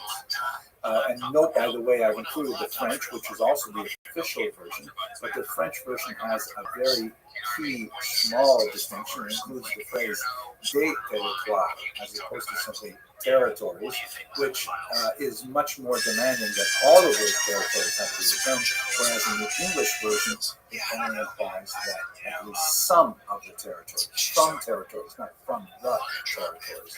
The other thing which is hugely important about this document is something which is not written, and that is the word Palestinian. This entire document reflects a relationship between the state of Israel, now recognized with boundaries of 1949, and its neighbor nation states. This was not something that affected the Palestinians, according to the document. It was something that affected Jordan, Egypt, and Syria in particular, and peace would be made between those players, not involving the Palestinians. And this, I think, is perhaps one of the most important drivers of the Israeli-Palestinian conflict from the beginning up until the present day. And that is that the Israelis failed to adequately understand the Palestinians, and the Palestinians failed to adequately understand the Israelis.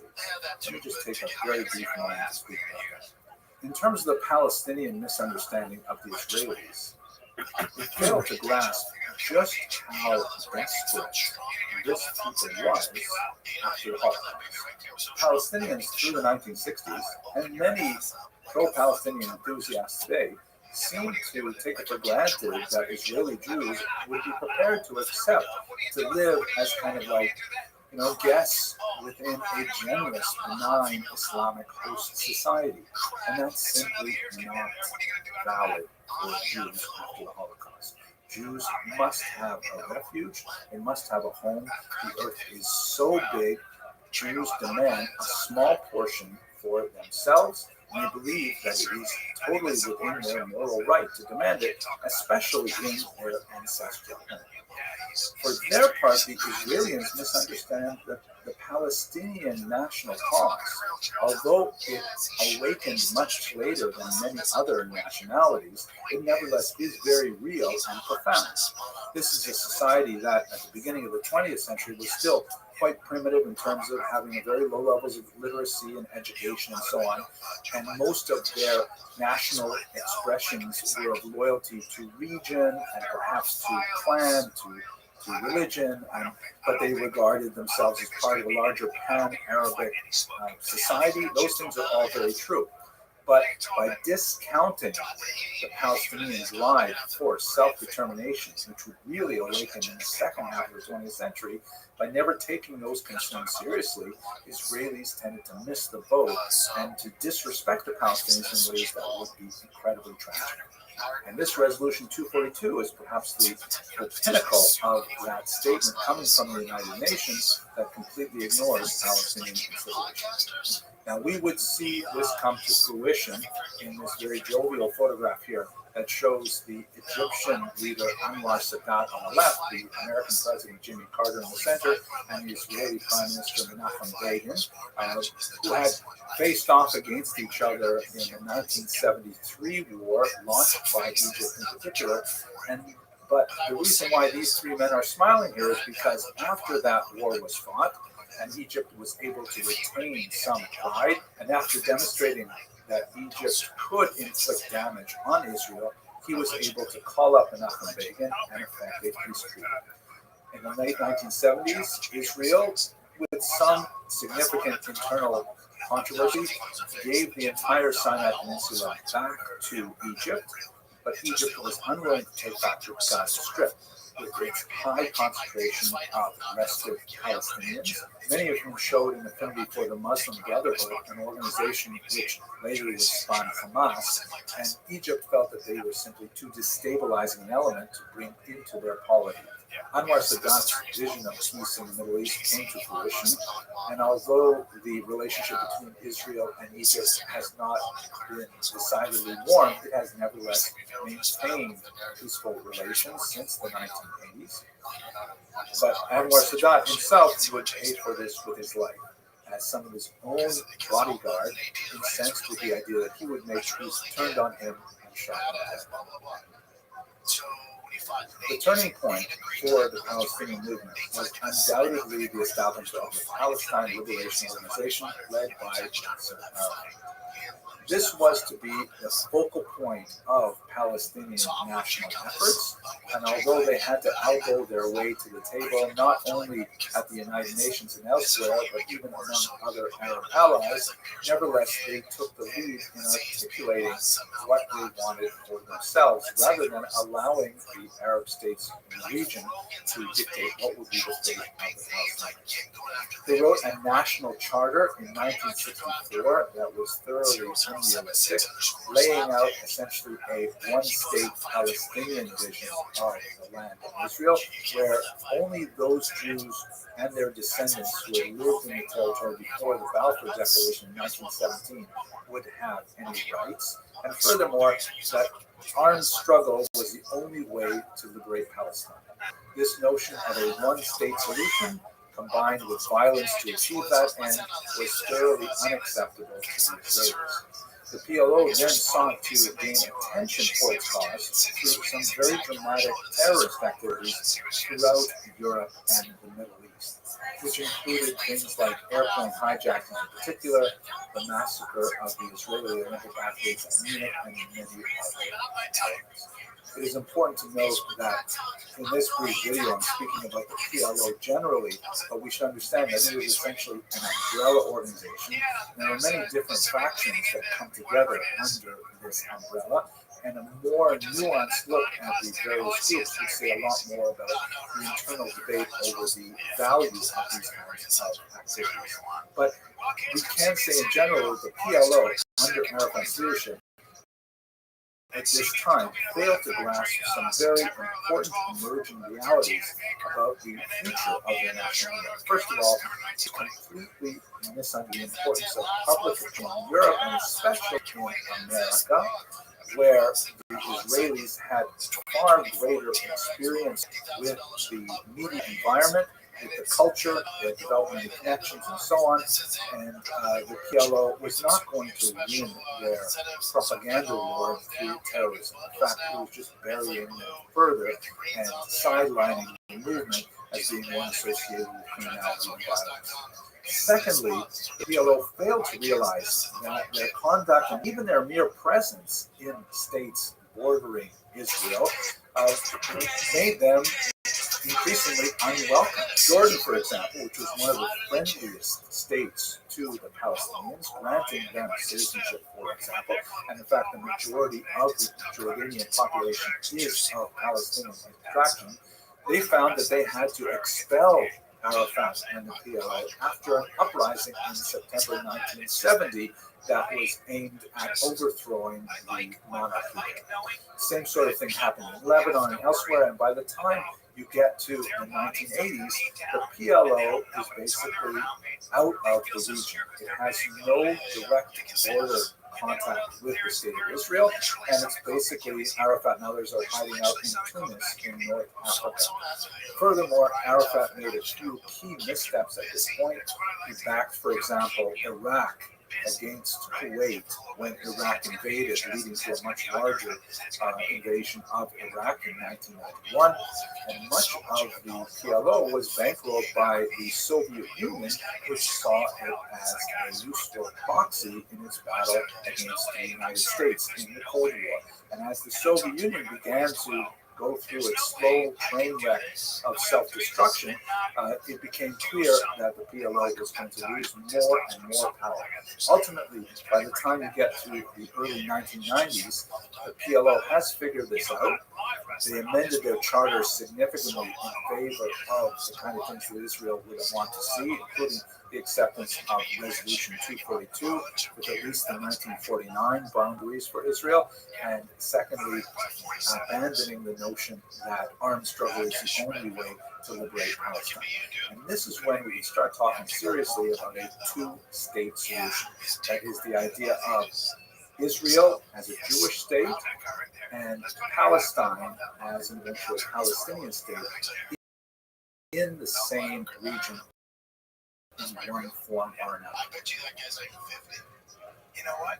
That even this two-state model would have received any traction were it not for the first intifada that broke out in December of 1987.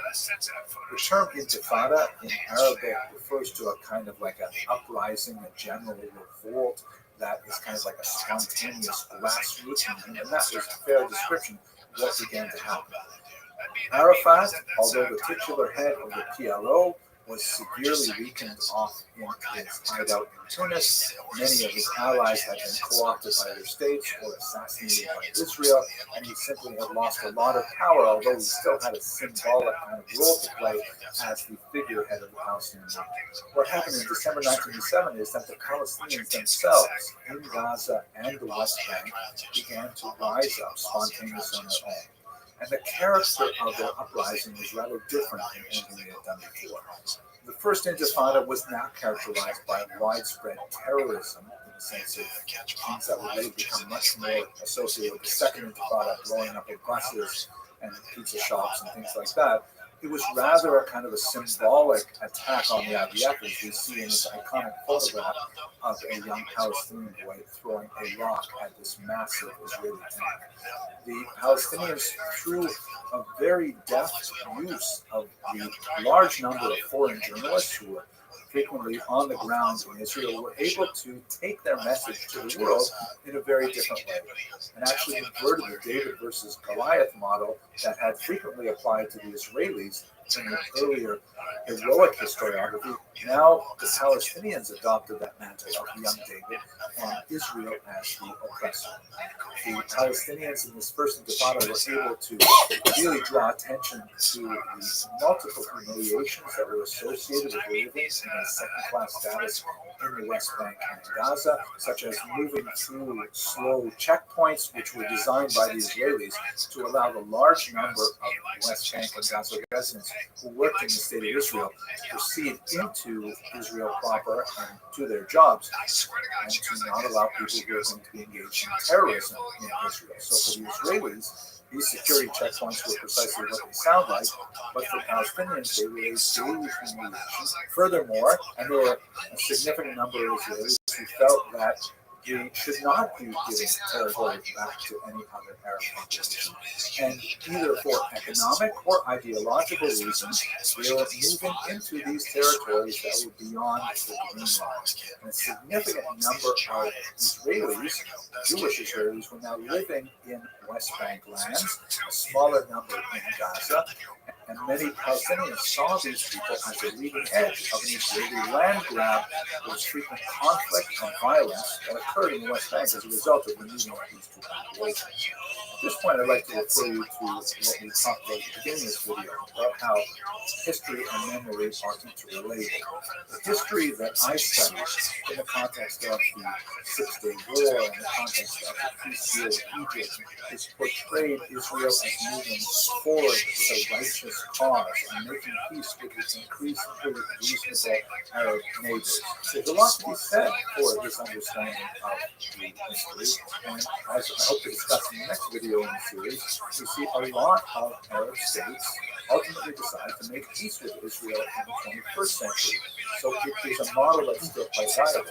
However, if I put myself in the shoes of someone who was born, let's say 1987, when the first Intifada came out, their first encounters with Israel and what they see in newspapers and on television and later on the internet is shaped by the new presentation of material that the Palestinians are for the first time really bringing forward about themselves. The second Intifada would hurt that image significantly, as we shall see, but in the spirit of the first Intifada, you created the roots for a new understanding of Palestine among Gen Xers and millennials. We'll talk about that shortly.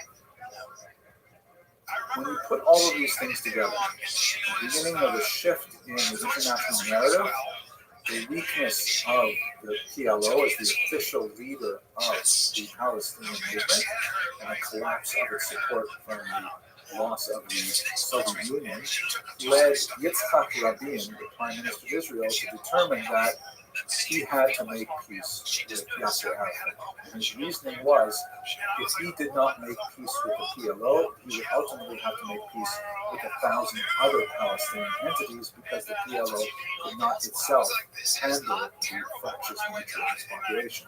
It had already lost control of much of the narrative, which was being taken over by the Palestinians living in the West Bank and Gaza. And so, much like Anwar Sadat reached out to Menachem Begin, Yitzhak Rabin reached out to Yasser Arafat. And with the assistance of the United States under Bill Clinton, shown here in this photograph, they were able to establish another peace treaty, the Oslo Accords, which was really the culmination of this idea of a two-state solution. I'm going to spend a lot more time talking about what that solution was and what its challenges were and are in the next video. But at this point, we have to mention that in a cruel irony of history, just as Anwar Sadat was assassinated by Muslim extremists who disagreed with his view of peace, so too was Yitzhak Rabin assassinated by a Jewish extremist who was incensed with the idea of making peace for the former terrorists. Here you see a very sad photograph, which was a copy of a Hebrew poem, the Song for Peace, which was stained with Yitzhak Rabin's own blood in the context of his assassination. So that's my discussion of the second half century of the Palestinian-Israeli conflict. I hope you found it of some value, and I hope that it provides some material for national discussion between people of the world to contribute in whatever way it can to the just and lasting peace enjoyed by all the peoples of the region and prosperity and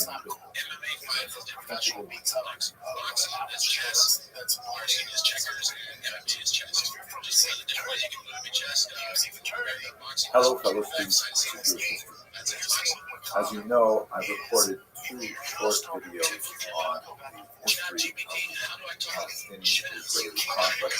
The first one is stemming from the late 19th century through 1949, the second one going from 1949 until 1993. And this is the final chapter in that series.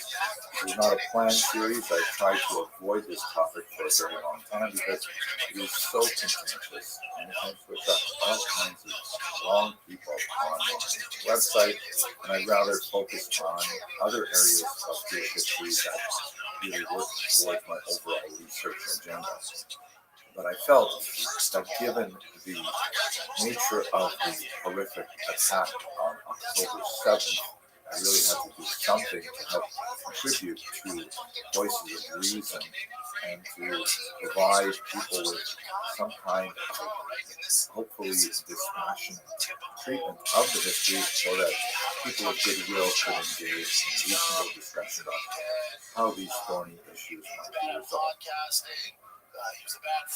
As I record this video on December 1st, we are still deep in the hostilities, the hostage release that Hamas had been participating in for several days now has unfortunately ended with some horrific news that a 10-month-old baby, Bibas, that was abducted among the 200-odd hostages taken when Hamas attacked Israel on October 7th. Hamas is releasing information right now that that child and his brother and his mother were killed. The IDF is currently examining whether or not this is true. But I have to say that this particular video is especially difficult. The first two were hard enough, but now we are bumping up against the limits of history because we're not speaking about events in the 16th or even in the 20th century. Now we're talking about events that are occurring right now. And I really try hard to avoid those things. I prefer my history to be located firmly in the past, where at least theoretically it's still.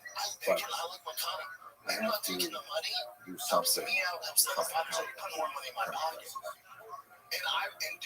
I'm beginning with a little bit more personal note in this lecture because this isn't history that I read about in books. This is history that I have experienced. And so I'm going to begin this brief video with a little bit of background so you can understand that I am hardly unbiased about these things.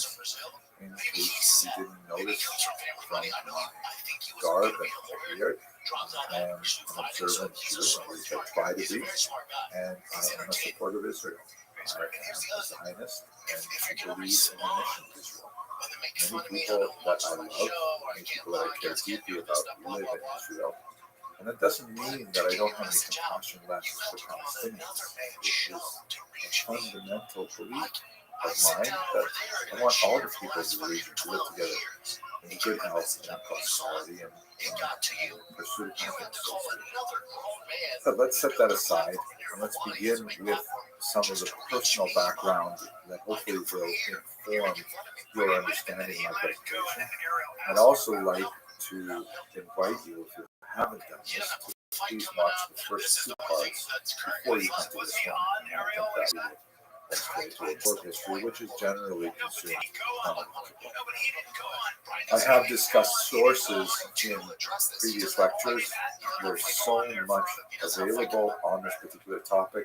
I think I'd refer, but my goal is to try and make this simple for people. So I would suggest if you want to do some reading on this specific topic, you might want to look at Ali Toga's remarkable book, Chances for Peace, Missed Opportunities in the Arab-Israeli Conflict. It's about 400 odd pages.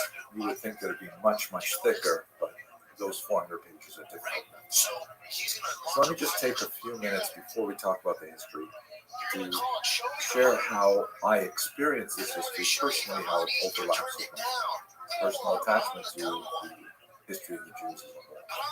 I first lived in Israel in the 1980s, the early 1980s, because I was a student of Professor Emil Fackenheim, who was a senior scholar, a Holocaust survivor at the University of Toronto, where I was pursuing my undergraduate degree. And when he made Aliyah, which means to immigrate to Israel, he invited me to study with him, and I was very, very proud to do so. It was kind of a shocking photo of what I looked like back in the 1980s. I'm sitting outside my dormitory at Woods Hoshim, where I was a volunteer in the summer before attending the Hebrew University of Jerusalem. And I happened to be holding a letter in which I received good news about a scholarship in the name of Rabbi. I couldn't be prouder as a young undergraduate student to be in the land of Israel, to be studying with a great scholar. My home after the kibbutz was here on Har Sophia, the Mount Scopus campus of Hebrew University. You can see its magnificent structure up there on the hill. And I had, a lot of amazing educational experiences. But what I think is most relevant for what we're talking about today is the walk.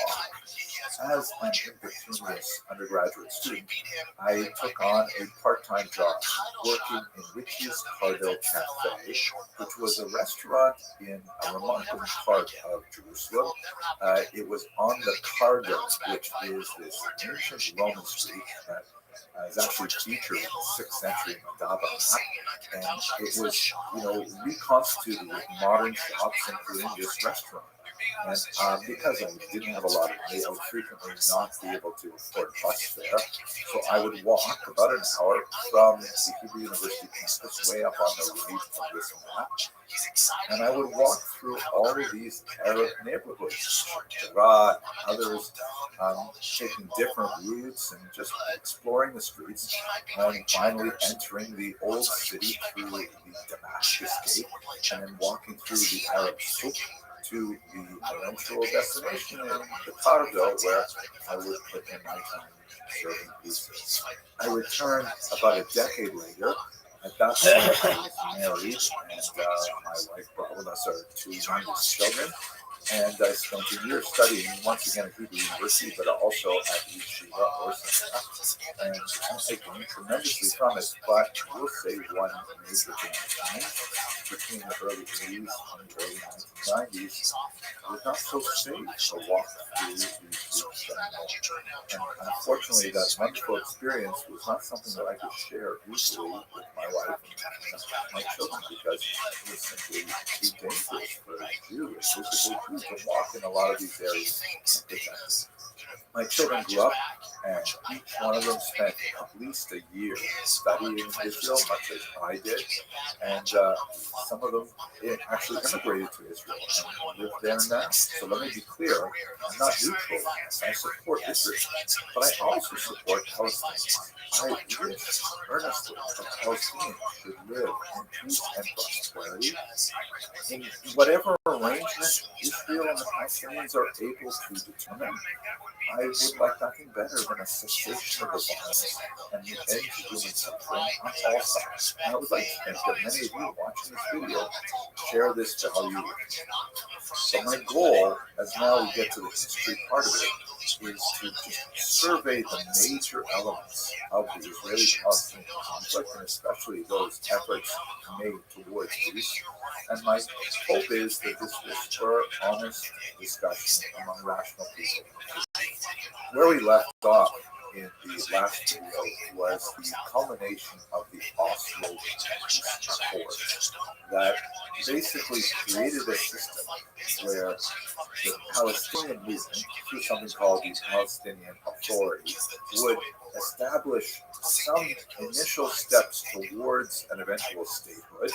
Jerusalem was kind of set on the back burner for final status negotiations, which ultimately never happened. And the thought was that the Palestinian Authority would slowly develop confidence-building measures that Israel would then reciprocate by giving more authority to the Palestinian Authority, and ultimately, as the name implies, this would result in a two-state solution, Israel and Palestine living side by side. When you get to the actual nuts and bolts of the deal, however, it was apparent that it would be very, very difficult to actually achieve this. Have a look at this map here, which comes from a pro-Palestinian source, Welcome to Palestine. Unfortunately, they spelled the name Israel incorrectly, but otherwise it's basically accurate and depicts the current status quo.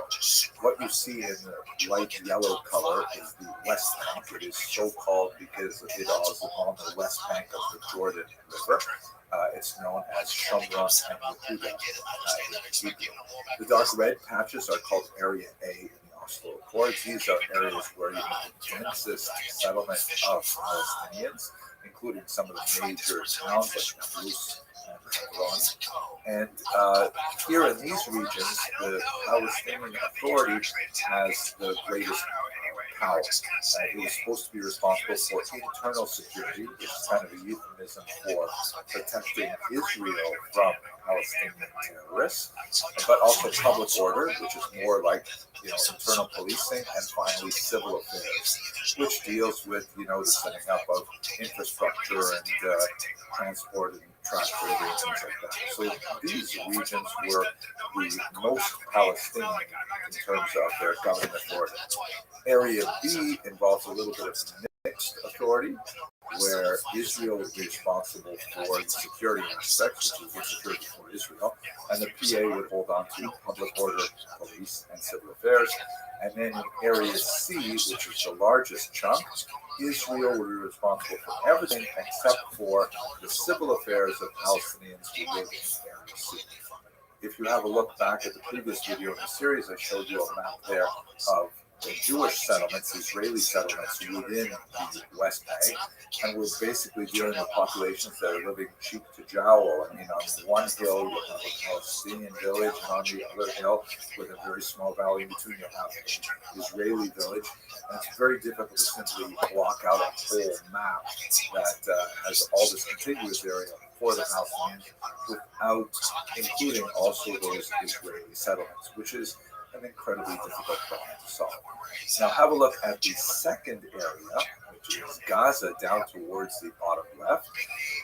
Gaza, after 2005, was completely handed over to the Palestinians. Palestinians control all internal affairs in the Gaza Strip, but Israel and Egypt, you can see the Egypt, of course, on the lower left border, control all the borders, the air traffic, and so on. Initially, this was far less onerous, but as time went on, Israel and Egypt imposed even harsher blockades on the region for reasons that I'm going to explain shortly. Now, let's understand, if I were a Palestinian looking at this map, I would say, what kind of a Meshuggah map is this? Maybe I wouldn't use the word Meshuggah, but what kind of a crazy map is this? How do you expect us to build a state out of this? I mean, two major chunks of land, you have to set up some kind of corridor to travel between them. And even within the West Bank, there's like all these little patchwork quilts. And yeah, that's a really hard, I would think, impossible task to engage in state building based on this. On the other hand, if I were to ask an Israeli, what do you think of the map?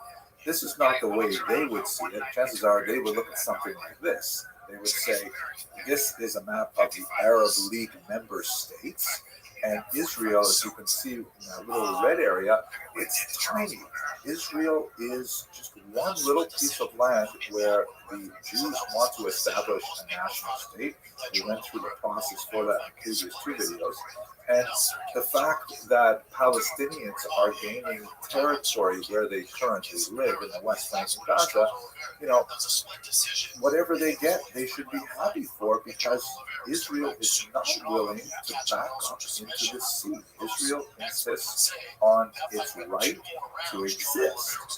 And so for many Israelis, particularly on the right wing, the idea of giving any land to Palestinians in this context, where there's so much land that belongs to the Arab states, it just weakens Israel and exposes them to more attacks as a result of terrorism. And that point of view has unfortunately been borne out by much of their history. But before we discuss the Second Intifada, which is hugely important, let's just reiterate that the Palestinians looking at this map would complain that much of the agreement favors Israel, and is a result of the U.S.-dominated nature of the Oslo Accord negotiations. And in fact, this is going to continue through the rest of the 3 decades until our present day, where the U.S. has really exercised an outsized role in whatever deals are struck between Israel and Palestinian authorities. For many Palestinians, it seems like just another example of Western imperialism simply exercising unilateral decisions upon the Palestinian people.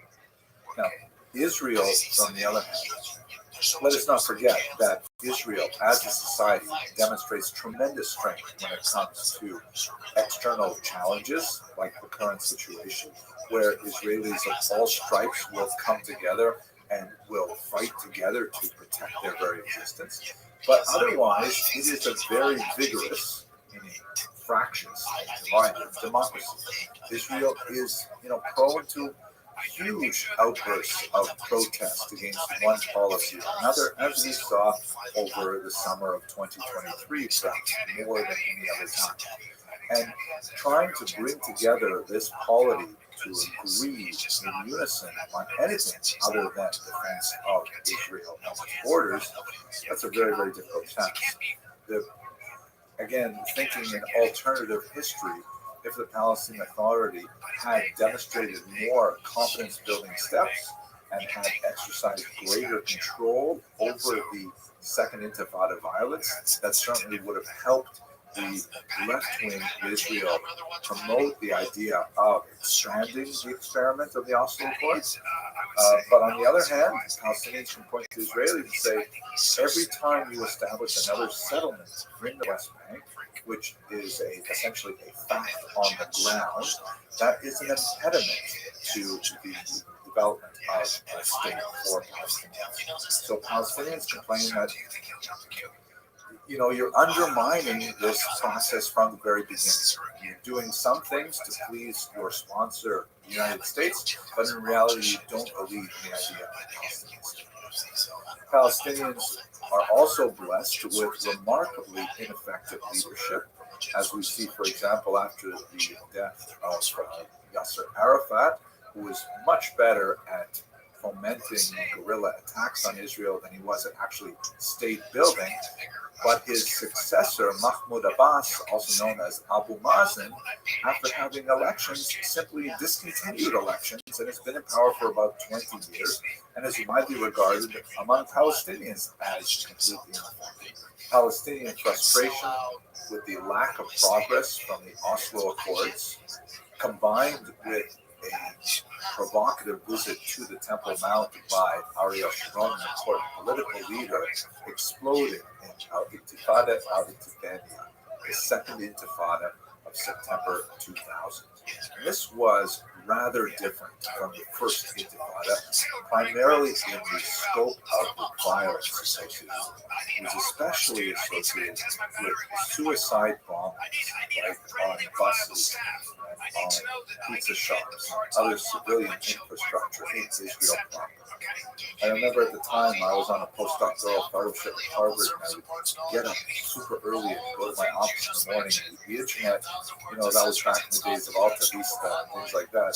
And I would be constantly refreshing my feed to see if there's any more news from Israel, And sometimes, multiple times a day, I would hear horrible things about these awful terrorist attacks on Israelis, which involve a very different element, that of the suicide bomb, so much associated with Hamas and with Gaza, as we shall see shortly. From the Israeli perspective, the Palestinian Authority was a complete failure in this regard, doing very little to stop actual terror attacks, and in fact, in some cases, even having its own security force participate in their lynchings of Jews in all kinds of places and horrific violence. And Israel's response to it was something that they would repeat over the next 30 years.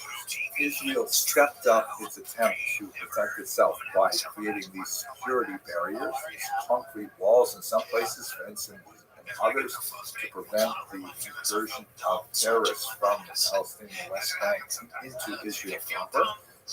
These concrete barriers were also facts on the ground that many felt at the time constituted a land grab by the Israelis yet again, even pushing forward the 1967 Green Line into Palestinian territories. Secondly, it constituted another example of the humiliations that Palestinians would have to endure when they went into Israel proper for the work permits or visiting relatives or what have you. So it was definitely something that increased the security of Israelis, but it exacerbated the tension overall.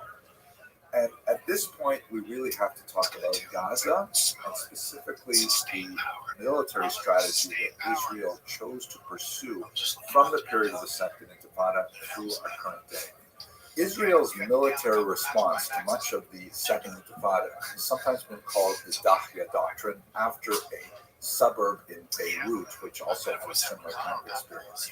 The notion is that if you're fighting an asymmetrical battle where terrorists will infiltrate your society and attack civilian populations, such as what happened yesterday with two Hamas fighters getting out of a car and shooting at a bunch of people standing at a bus stop, killing, among others, a 24-year-old expecting mother, then of course Israel is going to strike back hard and fast, and it will be memorable.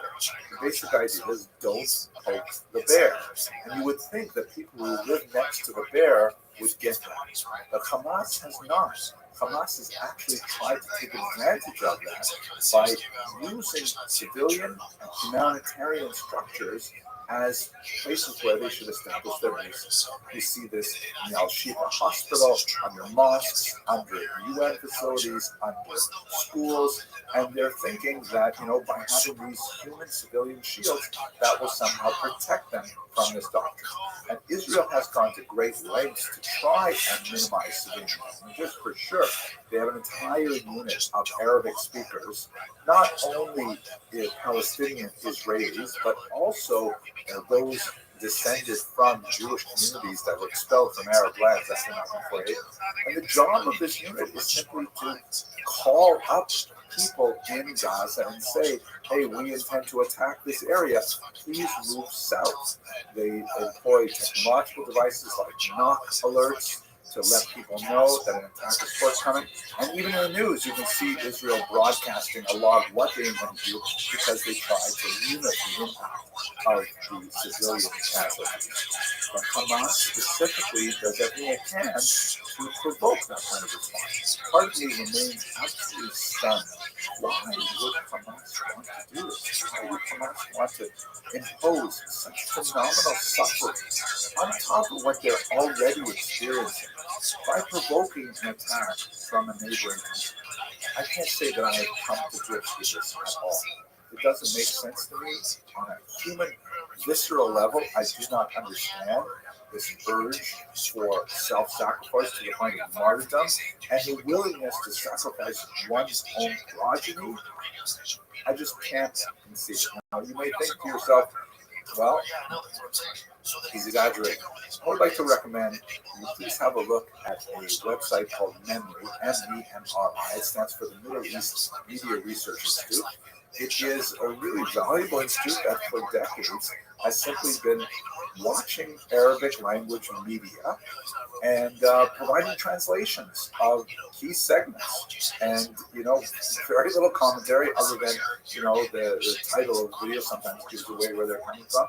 But you have to see this, and I'm going to put a few links of some key videos in the information box. You can go visit it yourself. But, for example, this is Ghazi Hamad, who was an important Hamas official, saying very, very specifically that October 7th was not a one-off, that the attack of October 7th will happen again and again and again until Israel is completely destroyed.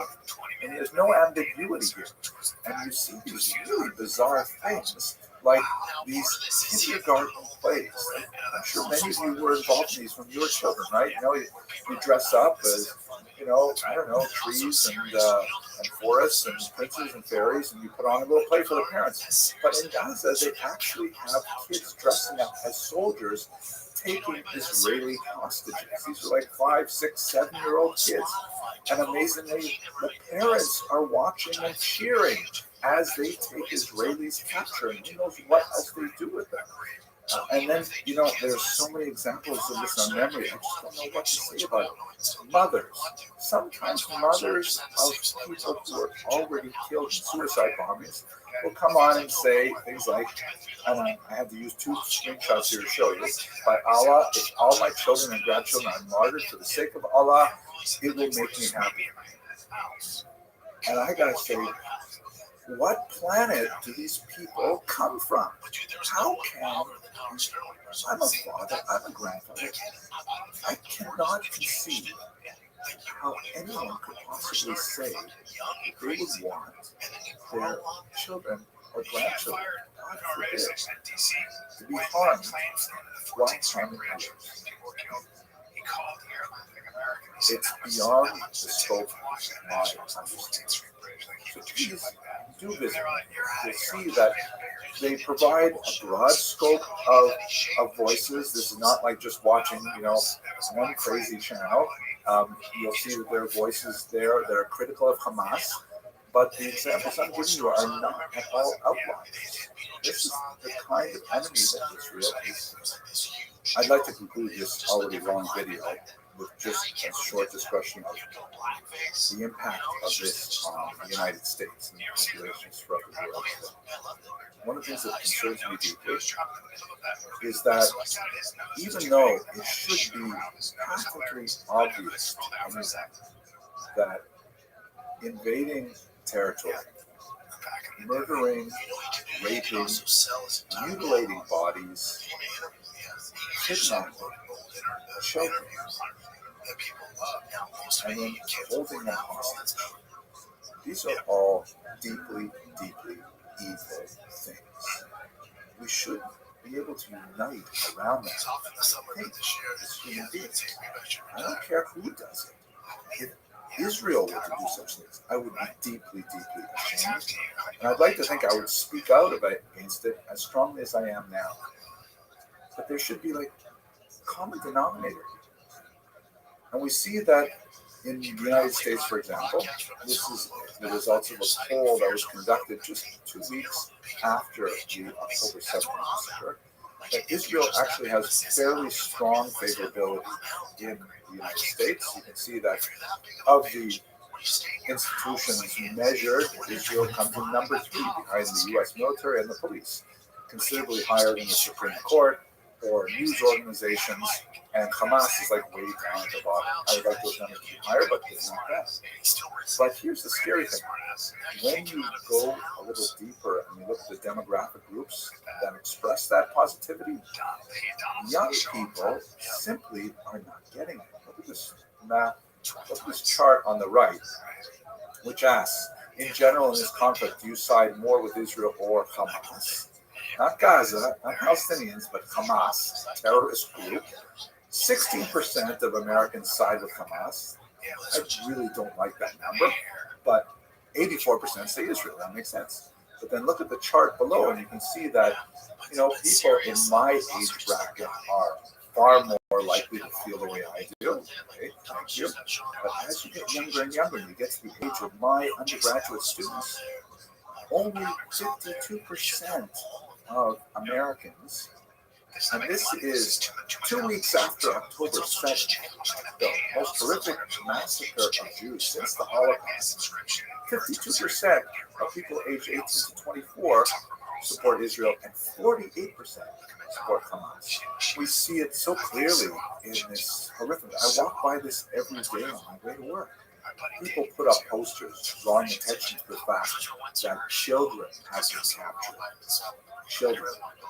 And other people tear those posters down, saying, I don't know that's not true. Well, there are Hamas propagandists who say the craziest things, that October 7th didn't happen, or it did happen, but it was perpetrated by the Israelis, God forbid. And, this is going full QAnon, and you can just go join the Flat Earth Society. However you feel about the conflict, this happens. And, if I'm walking down the street and I see a poster where someone lost a puppy, put up a little poster with a picture of a puppy, I think it would be heartless to tear that down. Someone lost their dog. You care about them. Maybe you'll see the dog.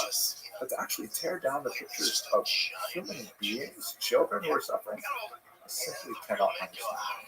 But that seems to be the way our society has been moving. There are riots in schools here in Queens that are filled with hundreds of children demonstrating for Palestine when they probably couldn't even find Palestine on a map. If this trend were to continue, God forbid, with younger people being duped by such obviously immoral actors like Hamas, then we're in for much more trouble than we're experiencing right now. This video has already gone much longer than anticipated. Let me just conclude then with a wish and a prayer, with sincerity, that all of the hostages should be released to their families in good health, and that the violence is swiftly ended and is crowned with a lasting and just peace, in which all the peoples of the region can dwell together in security and with mutual prosperity and with hope for the next generation. Thank you very much for watching.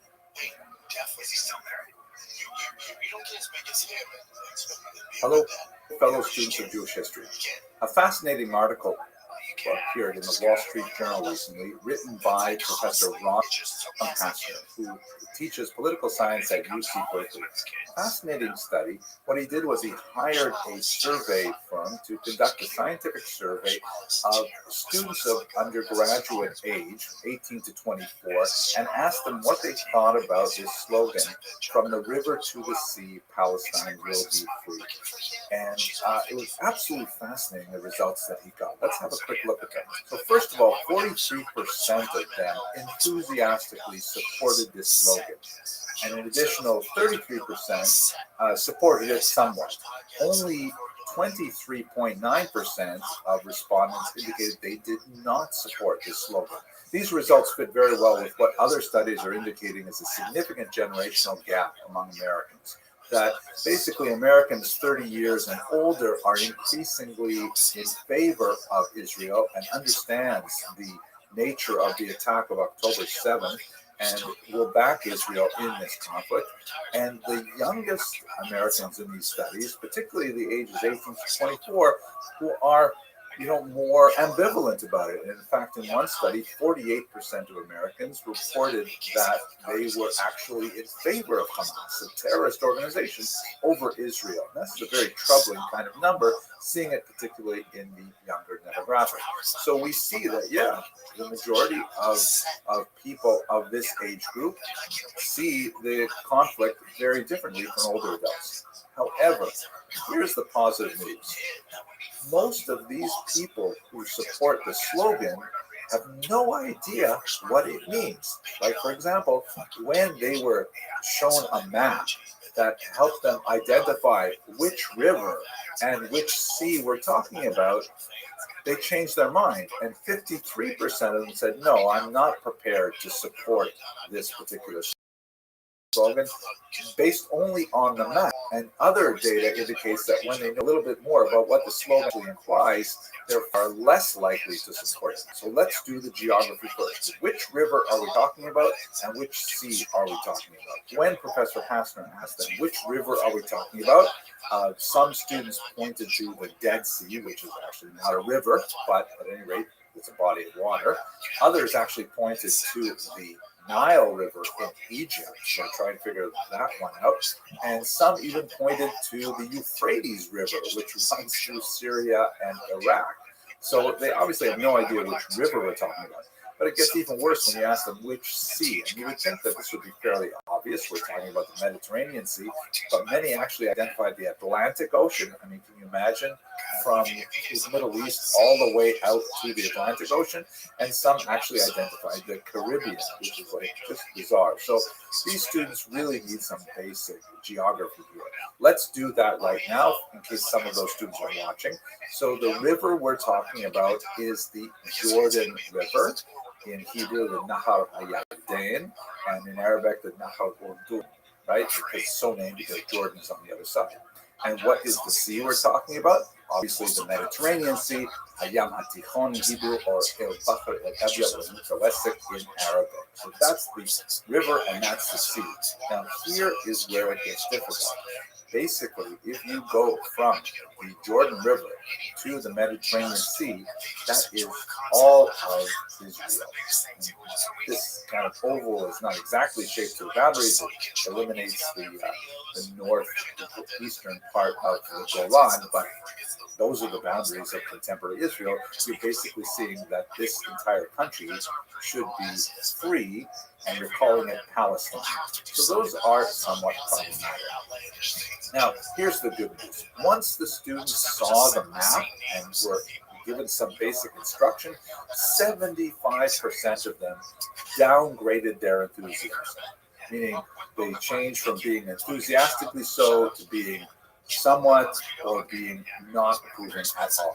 Furthermore, once it was explained to them that replacing the current country of Israel with a putative future country known as Palestine could inform, quote, the subjugation, expulsion, or annihilation of 7 million Jewish and 2 million Arab Israelis, 60% downgraded their enthusiasm, meaning like, wait, that's not what we had in mind when we were saying this slogan, when we were chanting it and protesting things like that. And that makes me happy because at least we're talking about people who are unfortunately ignorant of some basic geographic and historical information. Let's look a little bit deeper now. Like, what exactly is the phrase? And let's try to understand how it is offensive to some people. The phrase in Arabic reads "Min il nahar il bahar," from the river to the sea. Good enough. And then what happens after that? There are a couple different versions. One reads "Filastin satatahara," that Palestine will be free, or will be free. And that's usually the one that's translated in English, from the river to the sea, Palestine will be free, or Palestine will be free. A second version is a little bit more troubling. It ends Filastin Arabia. Palestine is Arabic, meaning this is a land presumably for people who speak Arabic or are Arabic, and that doesn't leave much place really for the Jews who are Hebrew speakers. The third version begins a little differently, Maya Ila Maya, from the water to the water, right? The water of the Jordan to the water of the Mediterranean. Filastin Islamia, Palestine is Muslim, or Palestine is Islamic, and that is similarly problematic.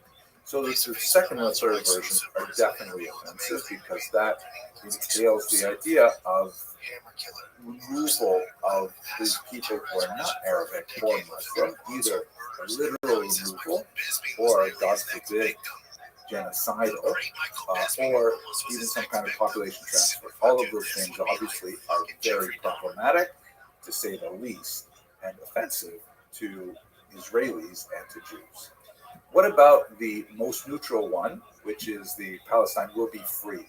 Is that offensive? That was used famously by a congresswoman and heavily criticized, and it is actually illegal in some European countries to use that because it constitutes hate speech under some of their definitions. So let's try and figure this out.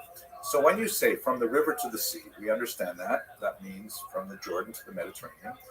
Palestine will be free. What do you mean by the term Palestine? Palestine is not a country.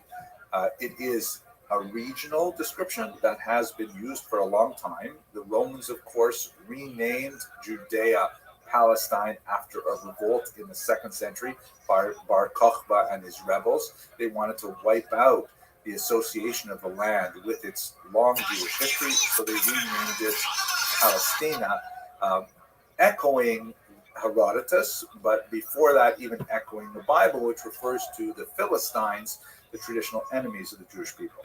So that term Palestine was used quite neutrally by Arabs and Jews and British and everybody involved in the region to talk about this piece of land.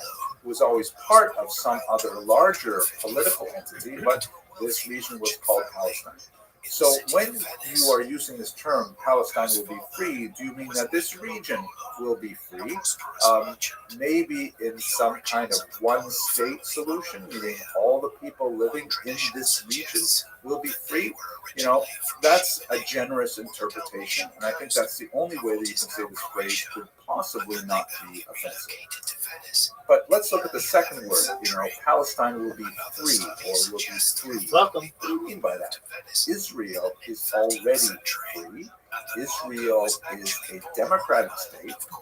20% of Israeli citizens are not Jewish. It is not an ethno state, and those 20% of Arabs who live in Israel have the right to vote.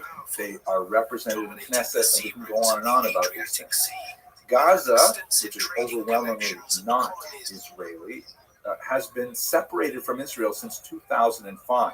Gaza has had its own opportunity to create its own government since that time.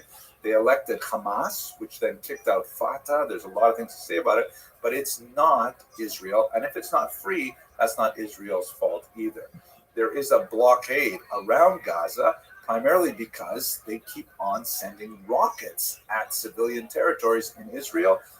I don't want to go down that rabbit hole of what does that mean for the region. I've talked about it in other videos, but the basic thing is Gaza is not considered part of Israel. Israel disengaged already for, what is it, over 10 years now, since 2005.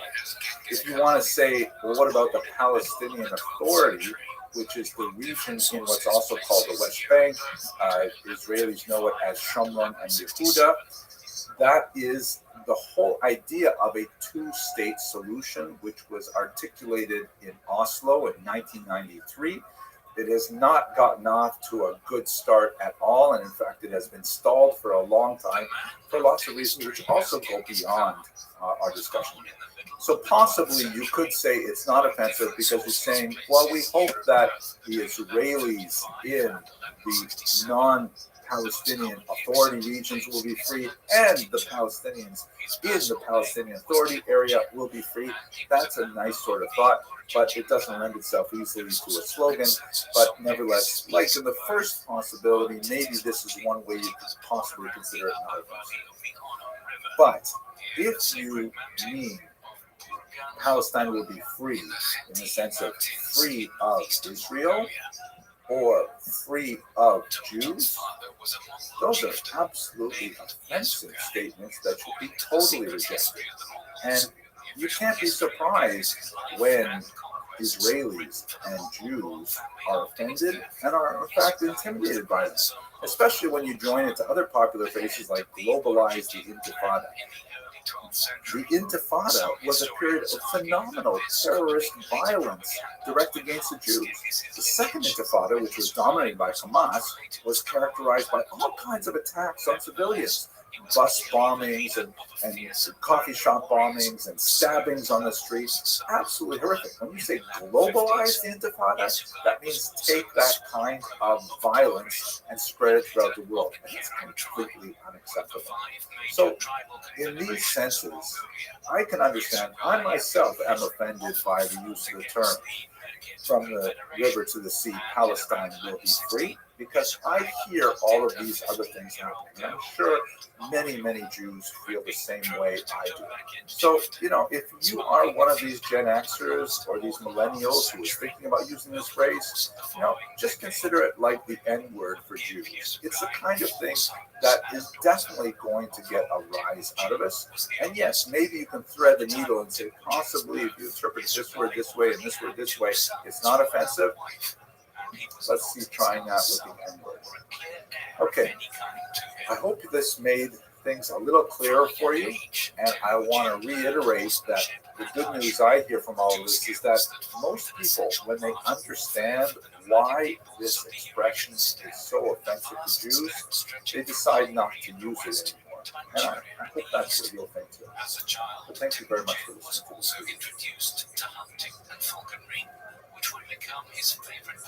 Hello, fellow students of Jewish history.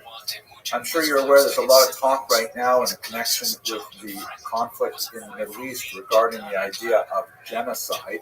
And I thought it would be interesting for us to have a look at the person who actually invented that word. He was a Jewish man named Raphael Lemkin. So let's have a quick look at his background and why he came up with this particular term. He was born in 1900 in a part of the world that would be today called Belarus. Actually happens to be a part of the world that my own family comes from. And he was rather different than most Jewish boys his age. His father was a farmer near Volkovich, where My great uncle was actually a high school principal, and his mother was an intellectual. There's just not that many Jewish farmers, particularly in that part of the world, in Lithuania, what it was called back then. His mother was a great intellectual, a great reader, and she really instilled in her three sons a love of learning. In fact, she homeschooled all three brothers. Young Raphael was deeply affected by the news of a pogrom in Białystok that occurred in 1906.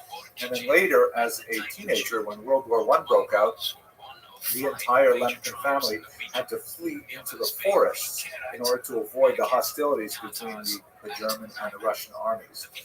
While they were hiding in the forest, unfortunately, his younger brother died, possibly of pneumonia or even Spanish flu, but unfortunately he passed away at that time, leaving Raphael with only one surviving brother. He went on to receive a trade school education, but he had exceptional language skills. He was ultimately able to read about 14 languages and speak 9.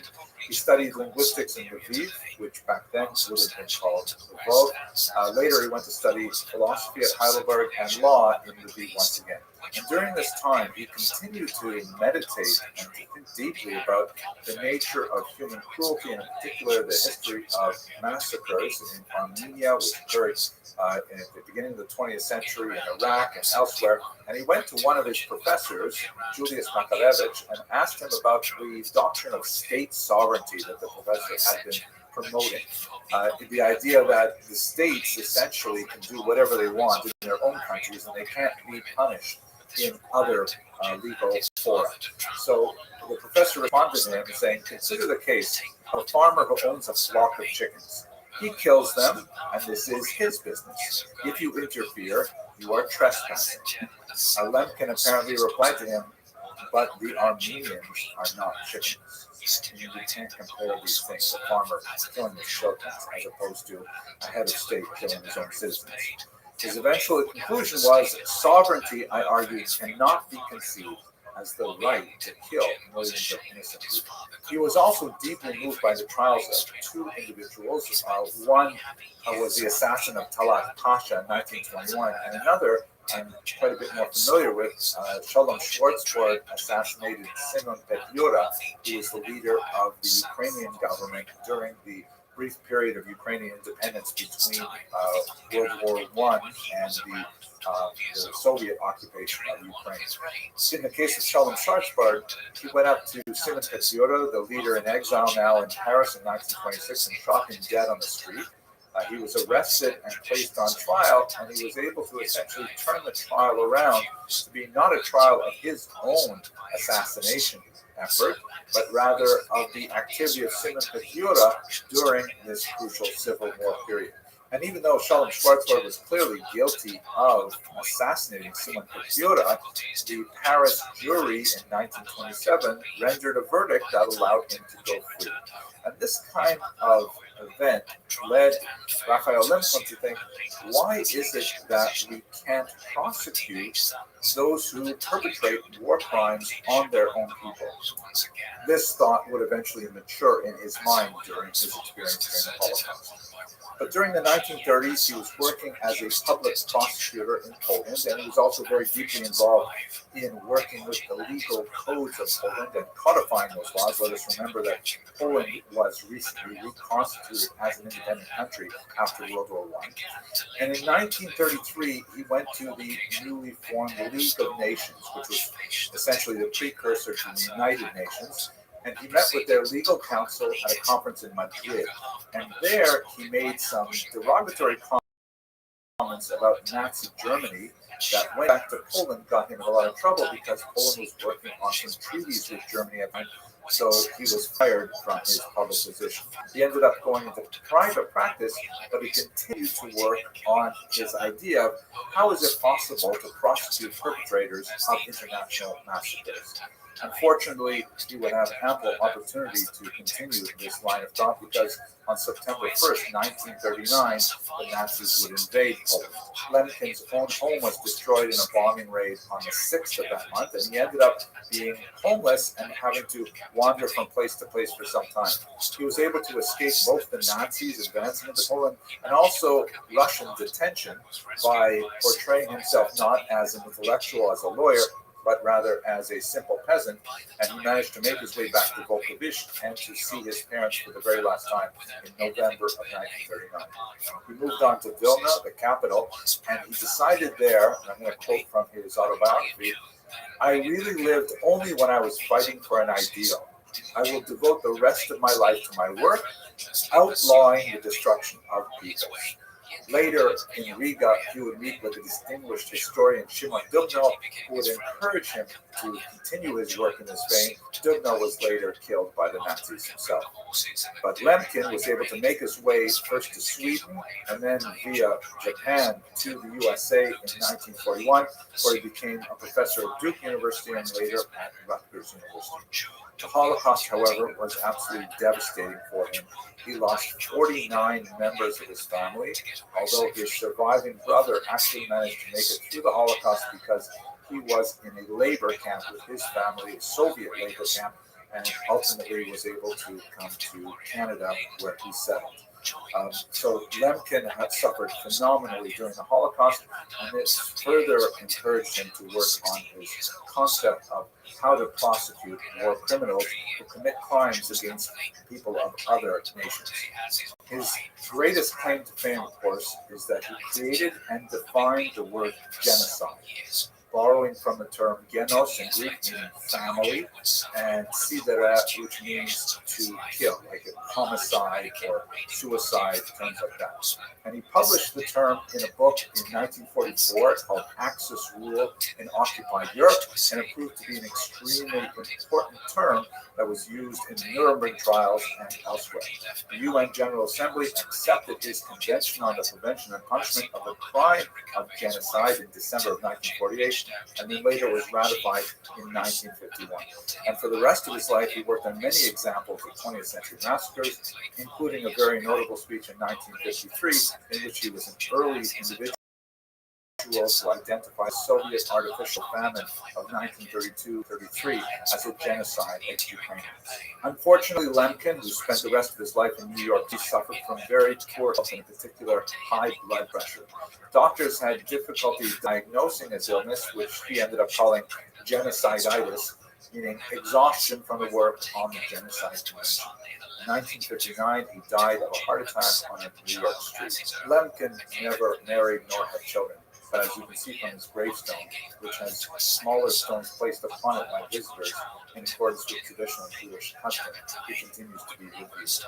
His work as a theoretician and as a legal scholar was without peer. He was in fact nominated for the Nobel Prize 10 times in his lifetime. Unfortunately, the word genocide has been cheapened significantly in our times and used quite casually when it really does not conform to the way Lemkin would define it.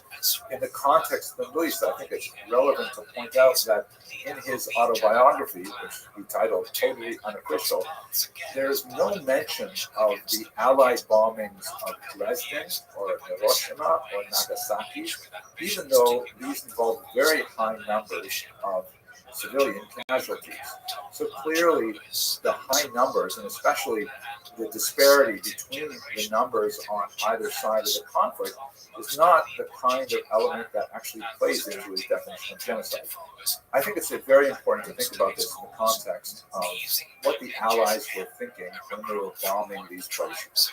Dresden, of course, and Hiroshima and Nagasaki are civilian cities, but the Allies viewed the attack on the German city essentially as an attempt to extirpate an absolutely noxious, murderous, genocidal regime, the Nazis. And Americans certainly felt they were attacked without provocation on December 7th, 1941, with the bombing of Pearl Harbor. And so ending the war quickly in Hiroshima and Nagasaki by demonstrating to the Japanese that a long, drawn-out conflict was not in their interest, you can understand the American decision, what was going into the American mind when they made the decision to engage in these activities. And this, I think, gives us some insight into what Israelis must be thinking. The brutal pogrom of October 7th was so horrific and so unprovoked and so sudden that for Israelis, this is essentially like a Pearl Harbor moment. And the Hamas organization in Gaza is so dangerous to Israeli civilians that it must be completely removed from the population of Gaza. Now, that is not to say that Gazans themselves are the subject of the attack. They are definitely suffering, horrific suffering that's unimaginable, but that's primarily because Hamas is deeply into their civilian infrastructure. I do have the temerity to tell Israel what they should or should not do militarily. That's out of my lane. I'm a historian, not a military specialist. But I will say that I can understand on a historical basis why they would be engaging in the Daya doctrine and trying to exert maximum pressure to squeeze Hamas out of the tunnels and to release the hostages that they kidnapped from Israel on October 7th. I would recommend that anyone has any doubts about this, please visit this website, Saturday-October-7, all spelled out, Saturday-October-7. It's a very, very graphic website which simply brings together all of the publicly available photographs, cell phone videos, and other things that have been culled from social media that depicts what happened on October 7th. It is definitely a very, very difficult website to visit, but you get a sense of what Israelis must be feeling and why they are taking these actions. Let me conclude by getting back to Raphael Lemkin. In his autobiography, he speaks about how he was first introduced to Jewish culture and Jewish religion and Hebrew and the Bible. And I found an especially moving passage when he describes how at age 7 he was studying the book of Isaiah, one of the biblical prophets. And he says, he read, "Cease to do evil, learn to do well, relieve the oppressed, judge the fatherless, plead for the widow." Unquote. This call of Isaiah, Lemkin continues, sounded to me so urgent, as if the oppressed stood now outside our door. The appeal to create peace by converting swords into plowshares seemed to recreate his presence. I thought of the power of our own plows, which brought life and not destruction. And of course, the metaphor of the beating of swords into plowshares is so resonant in Isaiah's writings and has, of course, affected the United Nations today. And you can understand the motivation of someone like Raphael Lemkin, who devoted his life to ending this kind of horrific massacre of people. I find it especially relevant, therefore, to note that this person who loved peace so much and devoted his life to ending massacres of innocent civilians, nevertheless did not feel that discussing Hiroshima, Nagasaki, and Dresden was within the boundaries of what he conceived of as genocide. And you can make of that what you will. Thank you very much for watching, and let us hope to see an end to this conflict as soon as possible. He proposed that his son Joachim marry Togrich's daughter. The proposal infuriated Togrich's disinherited son Ilshka, who defected to Jamuga after his father refused to break ties with Temujin. Hello, fellow students of Jewish history. In accordance with YouTube community guidelines, I'd like to issue a brief educational content warning. This video will discuss some difficult issues, and I will probably show you some disturbing images. Obviously, we're still in the midst of a tremendous crisis in Gaza and Israel. It's a period of tremendous polarization, and what I would like to achieve with this brief video is to help define the parameters for appropriate debate of the history of the peoples that live in Gaza. Specifically, I'd like to try and define for our working purposes what is acceptable criticism of Israel and what is simple anti-Semitism. This is a very valid consideration because the world is focused on this area, as it frequently is, and I myself am uncomfortable with a lot of the debate that goes on. I'd like to try and promote more of a space for the participation of people of goodwill and reason to look for a path forward where all the peoples in the region can live in prosperity and good health. So let's start with the question, if I criticize Israel, am I an anti-Semite? Well, if the answer to that question is yes, then you're in company with roughly 50% of the Israeli population at any given time. Israel is an extremely rigorous democracy. They have had 9 elections in this century alone. That's about one every 2.5 years. They had remarkably robust protests in Tel Aviv and elsewhere in the summer of last year before October 7th. So, Israel has a deep-seated commitment to the diversity of opinion and its expression, and this includes the 20% of the Israeli population that are not Jewish. There is a strong minority population of Arabs, both Muslim and Christian. They vote, they participate in Knesset, they disagree with other parties just like every party does in Israel. So it's certainly appropriate to criticize the policies of the state of Israel because, roughly half of Israelis do it. This is not the same thing as saying I'm Jewish, therefore I can never be anti-Semite. Unfortunately, that is possible. There are boundaries of criticism which are inappropriate, and I would think that there are boundaries of criticism in Israel that are even illegal, depending on where one states them. Furthermore, one who supports Israel is not ipso facto anti-Palestinian or Islamophobic. It is possible to identify with both of these peoples in the Middle East. It is possible to empathize with their suffering and to seek a solution that is amenable to both parties in this conflict. So, what are the parameters for when something tips over from criticism of Israel and goes into the area of simple, rude anti-Semitism?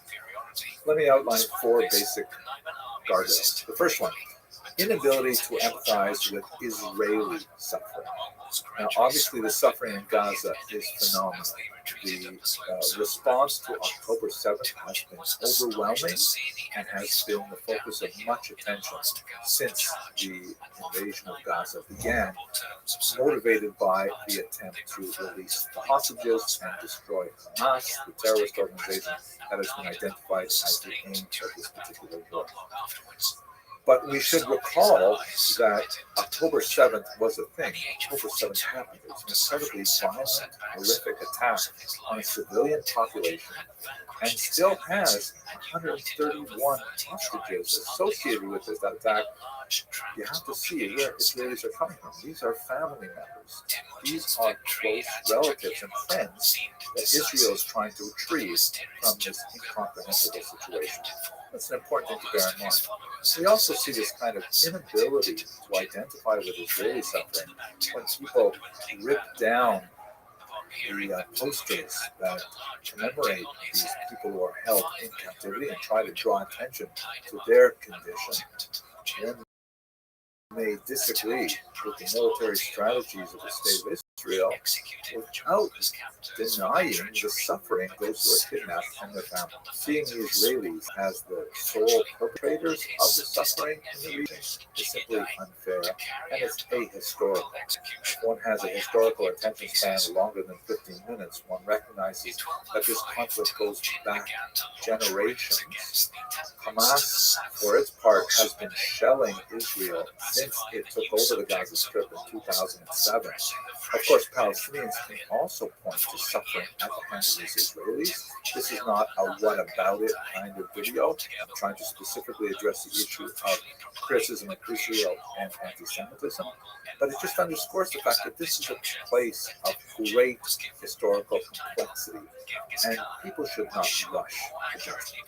Second guardrail, conflating anything Jewish with Israel. Recall that about half of the world's Jews live in Israel, but half of them do not. Half of them belong to countries all over the world, the United States, Canada, Europe, Australia, and so on. And while it is true that most Jews support Israel, but that doesn't mean that every Jew around the world constitutes a target for anti-Semitic attack.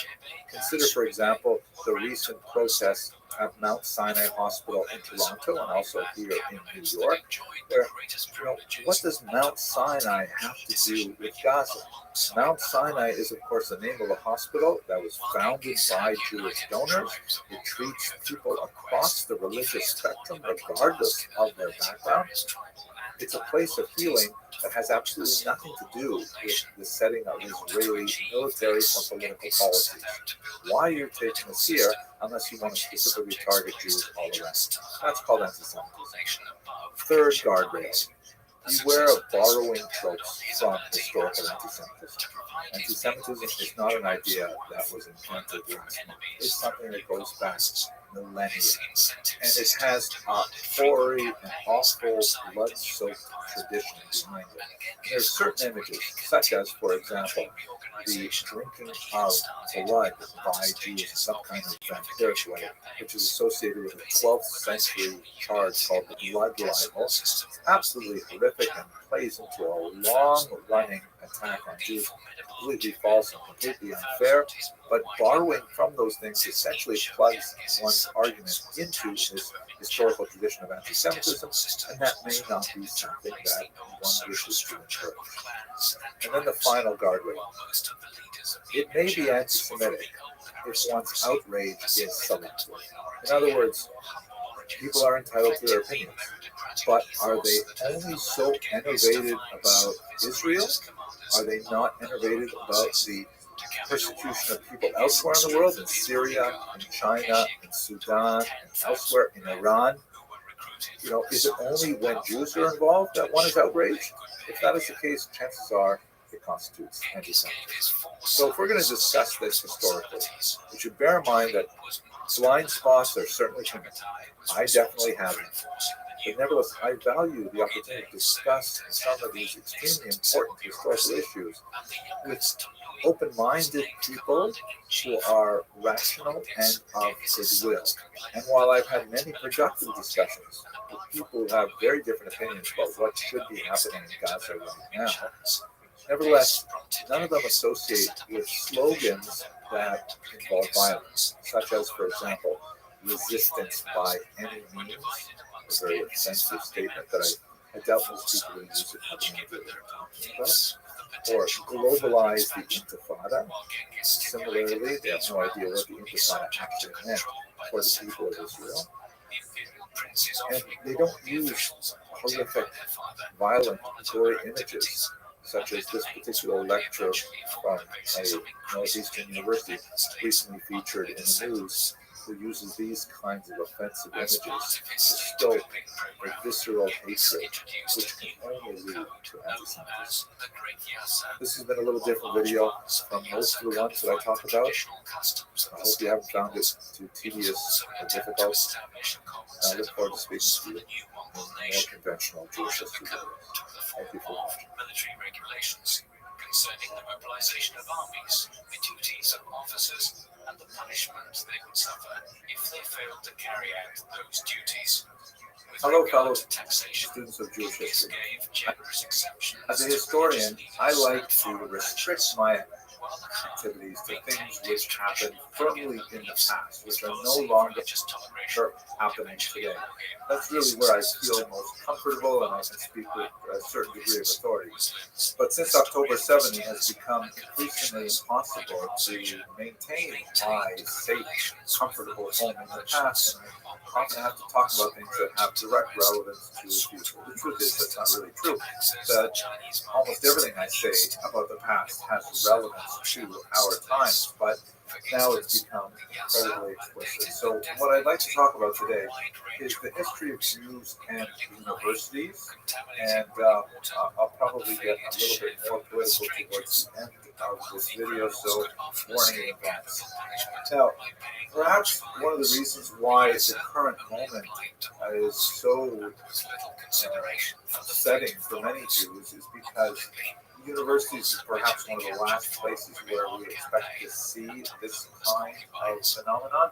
But in reality, we shouldn't be that surprised because, again, taking a longer historical approach to the problem, we happen to be living at the end of a historical problem that in the immediate post-Holocaust era, and especially from the 1960s, when the combination of the growth of the Black Pride movement in the United States and the remarkable victories in Israel, the Six-Day War, produced a surge of interest in Jewish academics on university campuses, and specifically the rise of Jewish studies on academic campuses.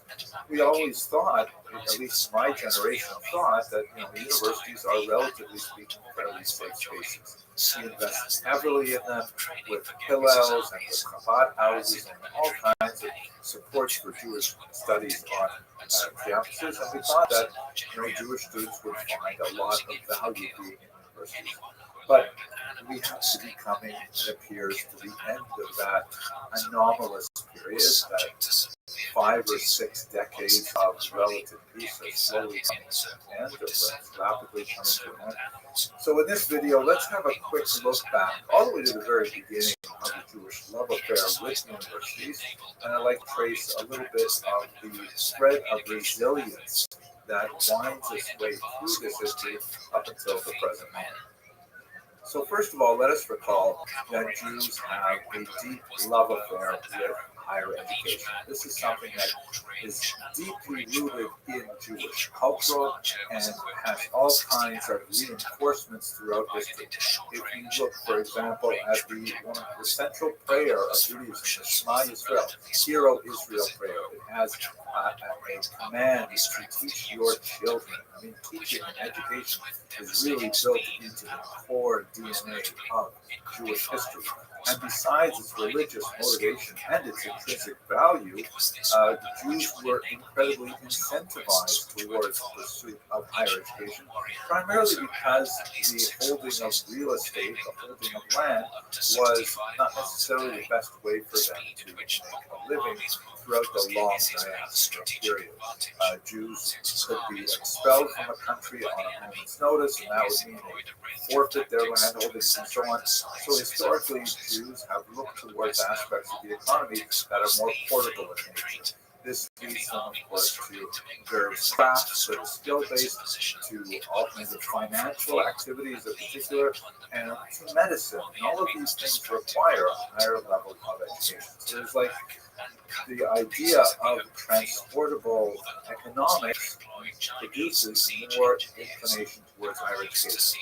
If we look at our own times, and we look at the Pew Research Center report on Jewish Americans, you can see that statistically Jews are an extremely highly educated ethnic group. If you have a look at this graph, you see the comparison of Jewish Americans, who are in the red bar, and non-Jewish Americans in the yellow bar. This is as of 2020. You can see that Jews are severely underrepresented when it comes to people who have a high school diploma or less, and they are incredibly overrepresented when you look at postgraduate degrees, like master's degrees, professional degrees, doctorates, and so on. There's more than 3 times the proportion of your average American. So Jews are very much invested in the idea of higher education, which is something that happens at universities. We should also note, of course, that historically had their own university understood within the context of their times. Examples from the ancient world, such as the gathering at Yavne, the so-called Terra of Yavne, the orchard of Yavne, which was Israel in the first century.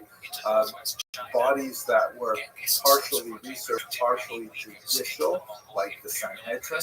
And then, of course, when you get to the Talmudic period, you have massive academies in Babylonia and several cities along the Euphrates and Tigris rivers, also in Israel, in the city of Tiberias, for example.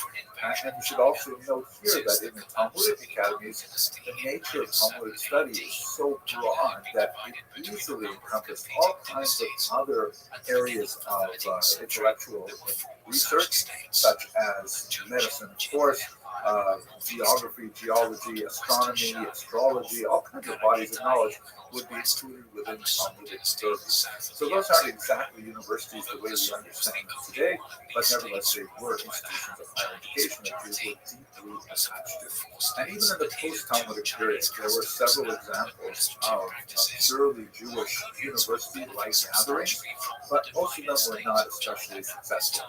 There was, for example, in the 15th century in Sicily, an attempt to create a Jewish university, or perhaps might be better said, as a university under Jewish auspices, but then the Inquisition came along and the Jews were expelled from there shortly thereafter. It was really only in the modern era when you have institutions like Hebrew University established, and here in New York City there's an extremely successful Jewish university. I've heard that there are a couple others as well. But let's focus for our purposes on Jews attending general universities. What was that like for them? So the dominant experience of Jews and higher education up to the 20th century is one of struggle against exclusion. This is especially true in Christian lands, where there was always a religion test for students and especially for faculty. This begins already in the 4th century with the University of Constantinople, which was then known as the Candidaterion, or the place of all teachings, which is sort of echoed in the word university that we use today, which was founded, ironically, when the Patriarchate of Israel was ended in 425.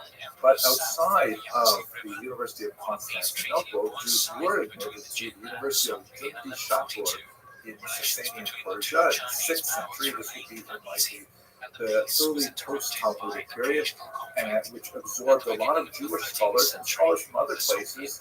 And shortly thereafter, when Baghdad rose, there was the Beit al-Hikmah, which was open to Jews as well. So Jews enthusiastically participated in these kinds of institutions, which were solely devoted to the pursuit of higher education.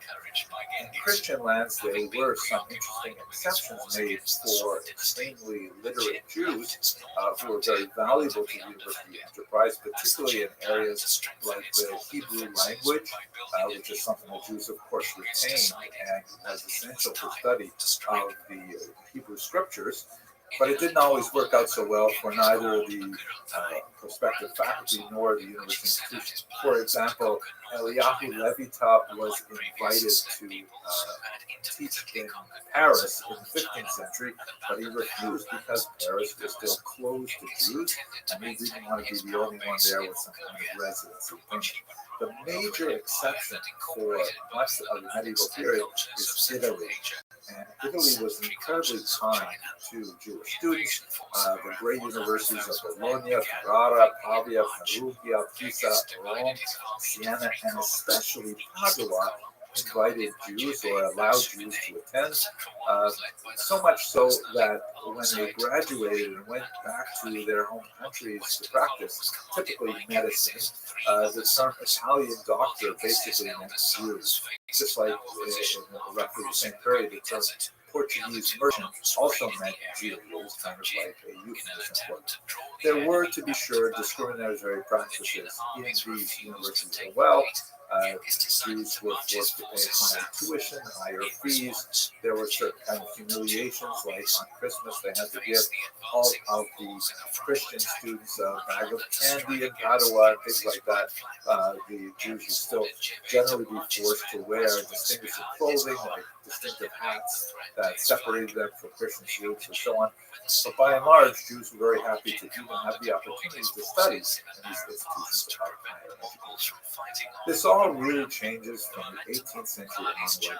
There is increasing pressure from the Enlightenment to admit Jews without demanding that they convert to Christianity before they teach and certainly before they study. Interesting example is one Isaac Abraham Neufeld, who was an instructor of Hebrew, and the University of Königsberg rejected his application to teach Hebrew there over the objections of the great Immanuel Kant, who is, of course, the most famous son of Königsberg, who refused to sign off on the Senate of the university's decision to not admit Professor Rothschild to teach Hebrew again.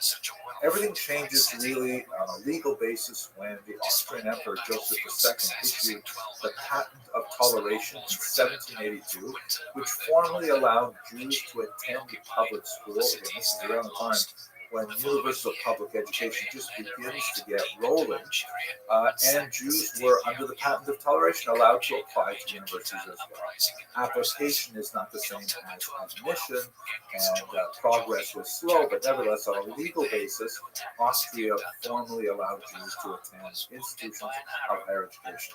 By the time you get to the end of the 19th century, there are so many Jews who are active in all kinds of areas that are burgeoning and developing new departments of study in psychology, in sociology, experimental physics, linguistics, that the idea of blocking Jews who were really at the forefront of many of these fields, sometimes actually creating these fields, made this whole idea seem silly. And so by the time you get to the early 20th century, Jews are being admitted to universities in much higher numbers. Perhaps the greatest resurgence of a threat to Jewish participation in higher education came with the advent of fascism, however.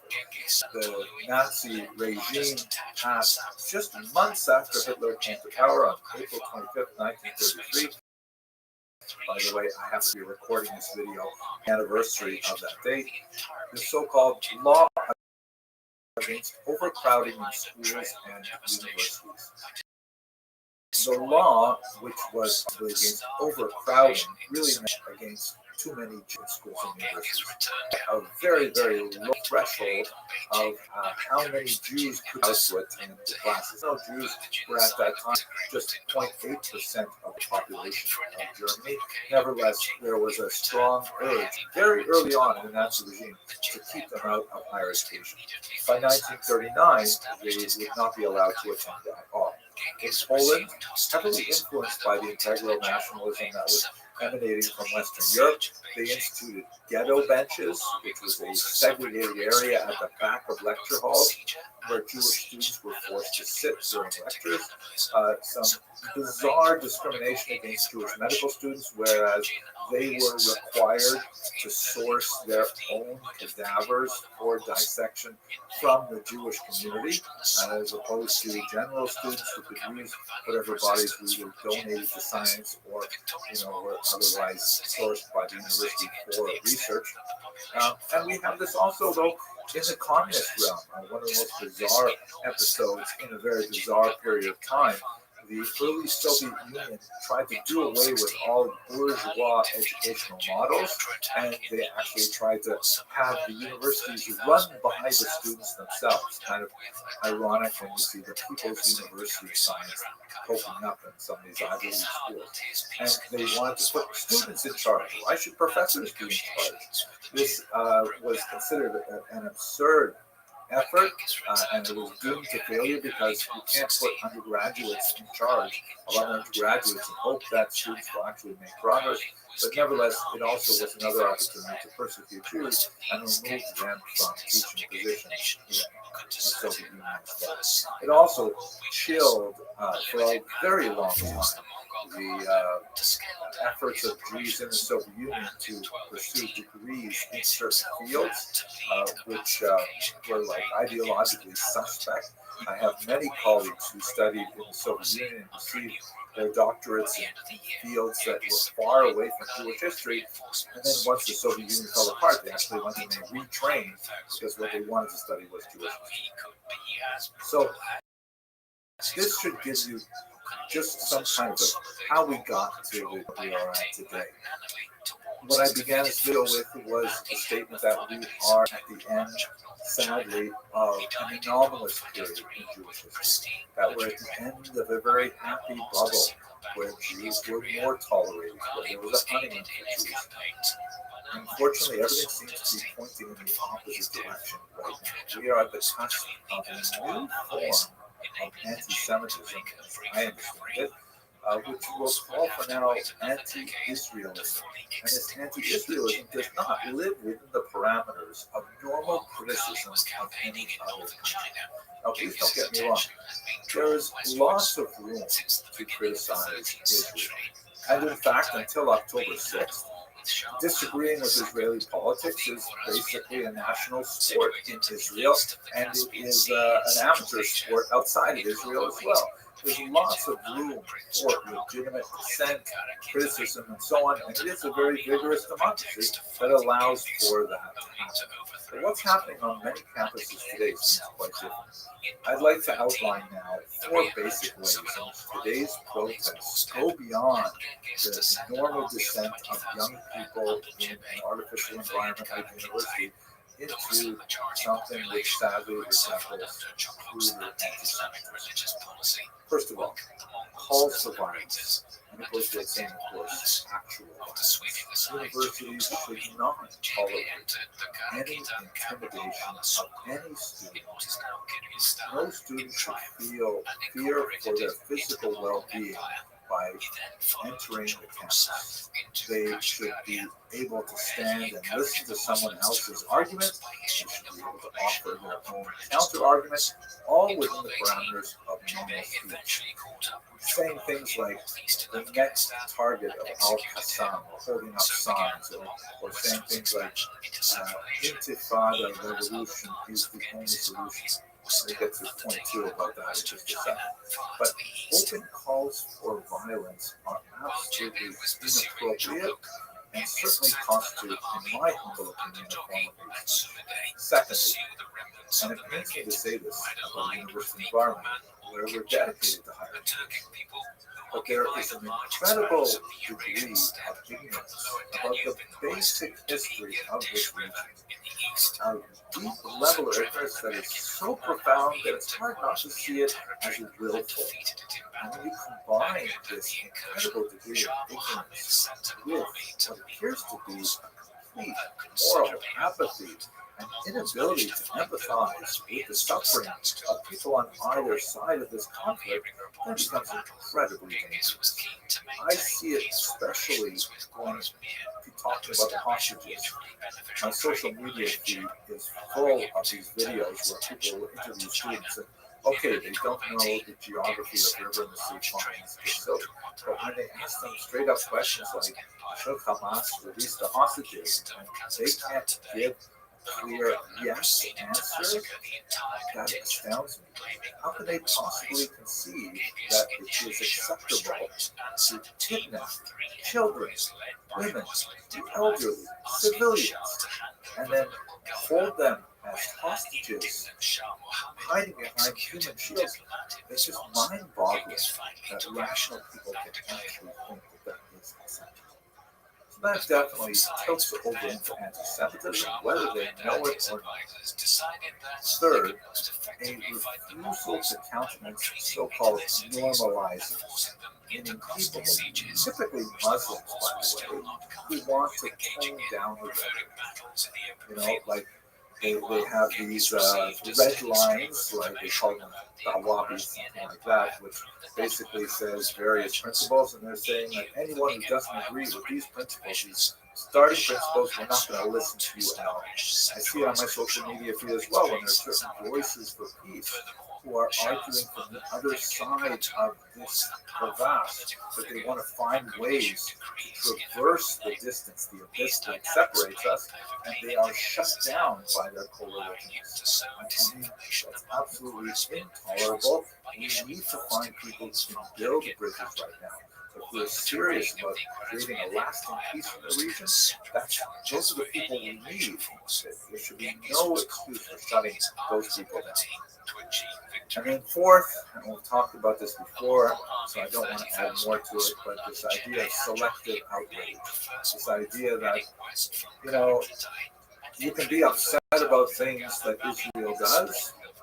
Jews and Israelis are frequently upset about things that Israel does, and there's room to criticize, there's room to analyze, and there's room to make recommendations. But to be only upset about things that Israel does and completely be uncaring about things that happen in the rest of the world, you know, where does that come from? You've stuck with me for quite a while in this video. We talked a little bit about history, we talked a little bit about the present moment. Let me just add one last thought. I've never seen anyone do a really good scientific study of this, and I've seen a few isolated studies that seem to bear out the parameters of diseases, but it seems that most anti-Jewish violence, and I would like to suggest that maybe it's most protests by young people in general, is strongly correlated with the weather. In other words, people don't like to come out in the rainy season to protest. People don't come out in the middle of February to protest. Generally speaking, there are some interesting exceptions. But perhaps a lot of what we're seeing today is affected by the beautiful spring weather that we are enjoying here in the Northeast. And I'd like to hope then that we get some rain. Thank you very much for watching. To hold out against the Mongols. Once Genghis realized that the Shah would not take the bait, he ordered his sons to besiege Odra with full force. With several years of experience besieging Chinese cities now behind them. Hello, fellow students of Jewish history. Like many of you, I've been following the protests on the campuses of many of the institutions of higher education in this country with great interest and concern.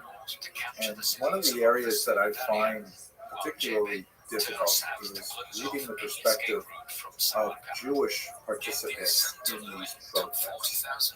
And so, this is stepping a little bit out of my lane as a historian, because I prefer to talk about things that happened a long time ago, and I will. If you're here for that, I will talk about some historical precedents here. But I really wanted to take a moment to speak directly to my fellow Jews who are choosing to participate in these protests and share with you some of my thoughts about how your participation fits into the larger narrative of Jewish history over the last 2 millennia. Let me say first that I think I understand your motivation. I think I understand where you're coming from and why you want so badly to participate in these demonstrations. They have little statements like "everyone is free until everyone is free," beautiful, and you are heir to the tradition of the prophets, to Isaiah, railing against corruption and oppression. This is beautiful. This is very much part of the Jewish tradition. There's no denying it. Even in the last century, the famous photographs of Abraham Joshua Heschel marching arm in arm with Martin Luther King Jr. for civil rights and things like that. I totally get it. You add to that the fact that so many of your like-minded peers have participated, and it feels like you're connected to so many people around the world doing the same thing, and you're getting validation from some of the faculty and things like that. I really understand. I can see why this would be like a moving moment. Maybe you think to yourself that one day I'll tell my grandchildren about where I was in the summer of 2024. That might be true. Let me just take some of your time, however, to tell you why I think respectfully that this is not the protest that you should be participating in. There are other ways, better ways for you to voice your opinion than to be specifically joining yourself in this one. Let's just do a little bit of history, separating from the immediate concerns of the present moment, and we'll come back to it in a second. I want to point out to you that there's a long, long history of Jews, usually individual Jews, stepping away from mainstream Jewish communities in order to participate in movements that have a much larger social capital. Recall, of course, that Jews have been a minority for 2 millennia. We have lived in sometimes very hostile environments, sometimes predominantly Muslim, sometimes predominantly Christian, and it is a natural human desire to not be part of the minority, not to stand out, to say, why are we oppressed by the larger community? Maybe they're right and we're wrong. And that first step out of the community is so affirming for much of Jewish history. there are all kinds of people on the Muslim side, on the Christian side. And of course, we're talking now about a secular moment. We'll get to that in a second. But within the medieval period and in the early modern period, there's so much of a huge amount of love given to Jews who step over the line and join the larger intellectual currents of the day. And we have many examples in this story of these Jews who be tokens, who essentially jump the fence, and then they end up making a career out of denouncing their fellow Jews. Tens of them are very well known in Jewish history, but there are probably thousands, maybe tens of thousands, or much lesser known individuals. A few examples, like Nicholas Doman, who was a yeshiva century, Paris. He didn't get along with his rabbi, and he decided to convert to Christianity, and then he ended up denouncing the Talmud to the Pope, and ultimately succeeded in having a massive number, 24 wagon loads of precious Talmudic manuscripts publicly burned, and initiating an attack on Jewish religion that would last for centuries. Another example, Anton Margarita. His father was a very important rabbi in 16th century Poland. You know, we don't know much about that whole family dynamic, but he also decided to step away, and then he ended up writing these incredibly scurrilous treatments of Judaism that were extremely popular with non-Jewish readers and had a huge influence on the later anti-Semitic movement right up until the 20th century. In the case of Margarita, by the way, not only did he convert first to Catholicism, he later converted again to Protestantism, because one of the things that happens inevitably with these people is they get an initial amount of support and love and affirmation, and then that fades away, and then they're looking around saying, what happened to all the love? They end up doing it multiple times. We have several examples of Jews who make a career out of converting to Catholicism after the Inquisition, and then reverting back, and then converting again, and each time getting a bump socially from the people around. How much more so is that true in our era, when so much emphasis is placed on what one of my sons called clout, the visibility on Instagram and likes and things like that. I'm too old to really understand this properly, but I do get the general sense of what's going on. And I think the parallel to all this love, which we see in the media, all of these op-eds written by people saying things like, I'm a Jew, and that's why I'm participating in the protest, or I'm a Jew, and here's how I see the protest as a fulfillment of the Jewish wish, and so on. And I have to tell you, for someone who is deeply embedded in the Jewish wish, those are very cringe-worthy. Perhaps the saddest of all of them, in my humble opinion, is a man named Ernst Rothschild, who was born in 1882, and a Jewish man who was a huge German patriot.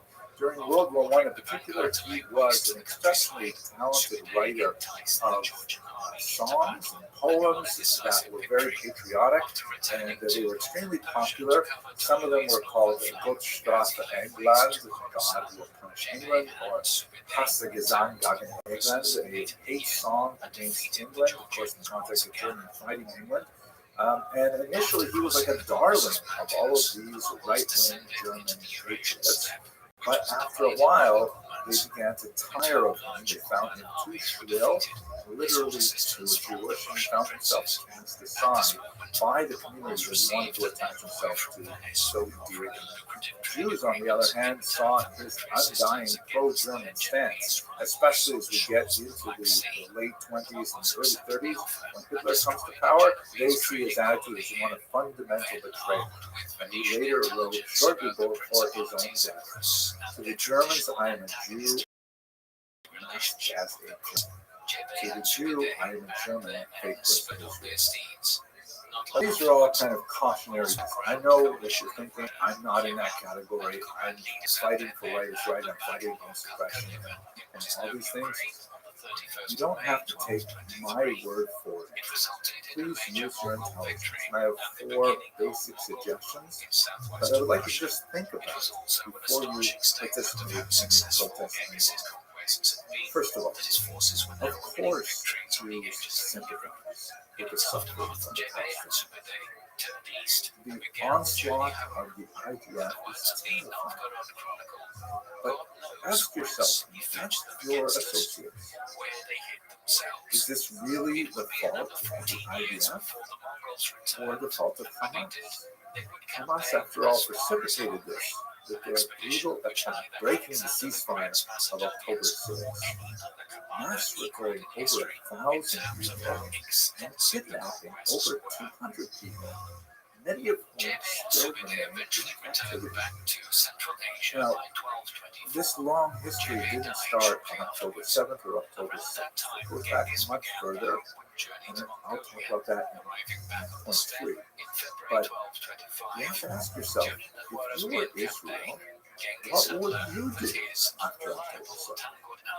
Ask politely, what exactly does, how do you live with over 200 of your family members held in brutal captivity, raped, abused, starved?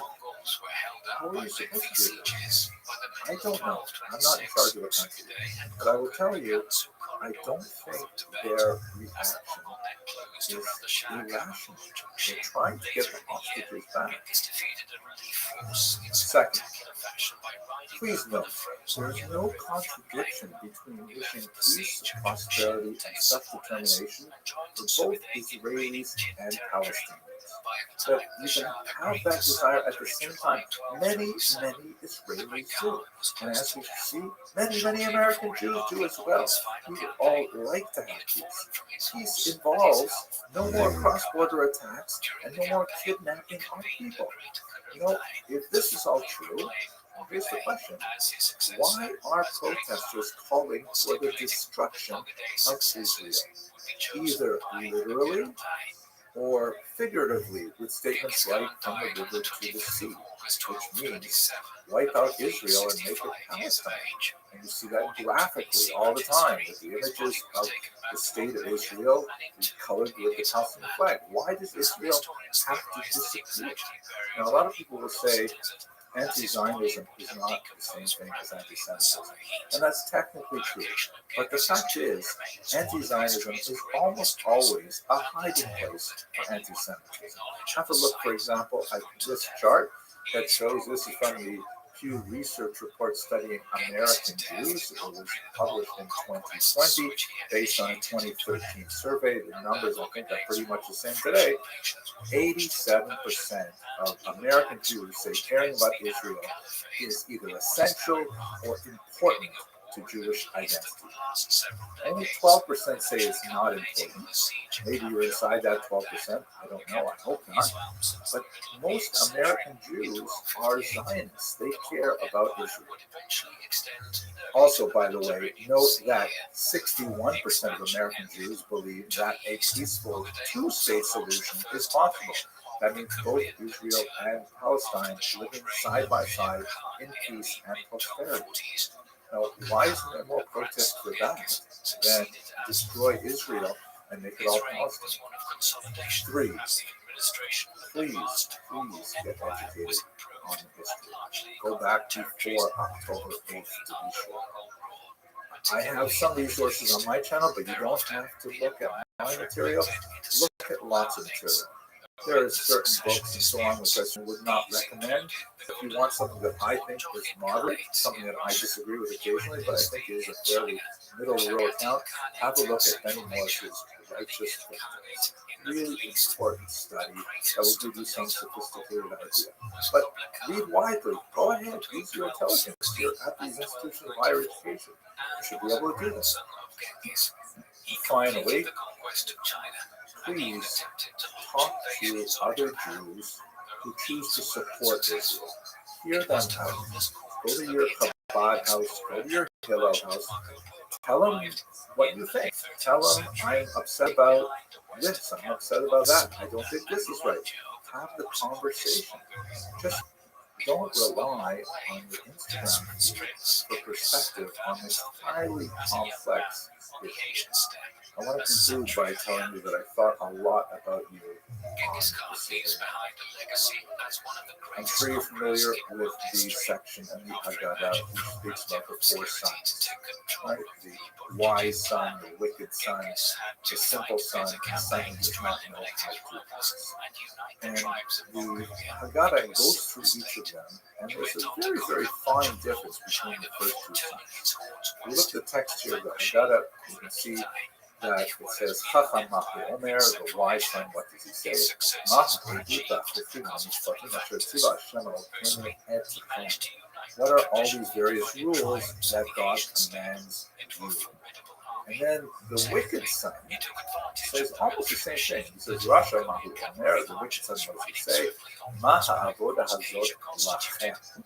and was a What is formidable this general worship himself, to one who you? showed his And adaptability, the difference adopting between these two Chinese questions, siege the first one, of engines, course, has leading lots his of armies details, with relative different speed. kinds of commandments. This one just asks Thirdly it and in the finally, collective, but Genghis was nevertheless, also really the emphasis somewhat lucky. between the two When he began passages his is in the conquests, word used Imperial and China translated in was in a English weak simply and as you. divided state. In the case While of the to the Chacham, west, the the word that's great used Muslim is powers of the Etzem, Middle East and Central which Asia is had one declined form of considerably saying since the you glory in this days of the particular Arab grammatical Caliphate system. centuries And earlier. over here, Genghis's the word accomplishment used is was that he Lachem, managed to to exploit you. these highly The difference advantageous between the wise circumstances. son and the His wicked son sons is and so, his so descendants tiny. would build on their It father's betrays, conquests as you see in to the create text the here, largest a contiguous fundamental empire in distinction human between history. the wise son who still includes What do you himself think of within Genghis the Khan? Jewish world, Was even he a though he great does not conqueror understand and what's going pragmatic on. political And the leader? wicked son Was addicted does to not build understand what's an going empire on, that but encompassed chooses to dozens of separate nations himself and from the multiple community.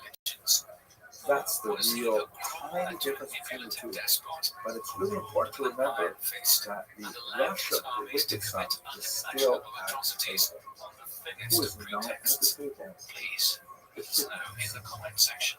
The son And who in is the still meantime, under thank you threat, very much for watching. probably left somewhere. And that's who we have to focus on. We have to get back our family members, to get back our sons and our daughters. I hope you found this video useful. I hope you will take up my suggestions and speak to some intelligent people so you can get a sense of perspective on this. And I hope that next Passover we should all celebrate together our families. Thank you very much.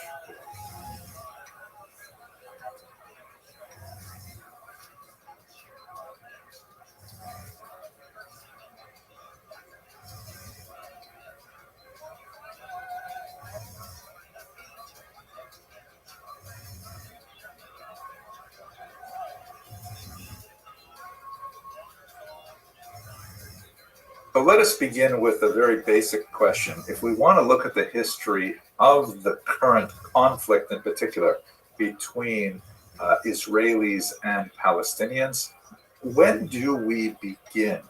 I'm going to spend a very short amount of time going through a blinding review of the relevant moments in this history from the Bronze Age, really, and then we're going to slow down considerably when we get to the 19th century. So when precisely does this begin? One might say perhaps that the entire story begins with the episodes surrounding this particular coin, the infamous Judaic Apta coin, one of some dozen odd similar coins minted by the Roman Empire to celebrate the capture of Judea. That's the Roman name for the province that occupied much of what is today called the State of Israel. And the imagery here is unmistakable. In the center is a balsam pine, which is one of the great exports of the land of Israel in antiquity. And on the left is a large looming soldier after the battle as some kind of centurion. He's got his foot on his helmet because he no longer has to worry. His enemy is totally defeated. And on the right is a grieving woman with her head in her hands, lamenting the fate of her capture by Rome. And this represents the beginning of the great Roman diaspora, that is the exile of the Jews from the land of Israel in approximately the year 70. There is a widespread misconception that all Jews left the land of Israel in the year 70. In fact, that's not at all true. There was a very significant number of Jews that lived there throughout the entire period, and even though it dwindled to a tiny fraction for part of the medieval period, there nevertheless always was a presence of Jews continuously in the land of Israel. But nevertheless, this represents a massive turning point, because this represents the point where Jews are significantly invested in a worldwide diaspora, a galut, to use a Hebrew term meaning exile, that continued up until the present day.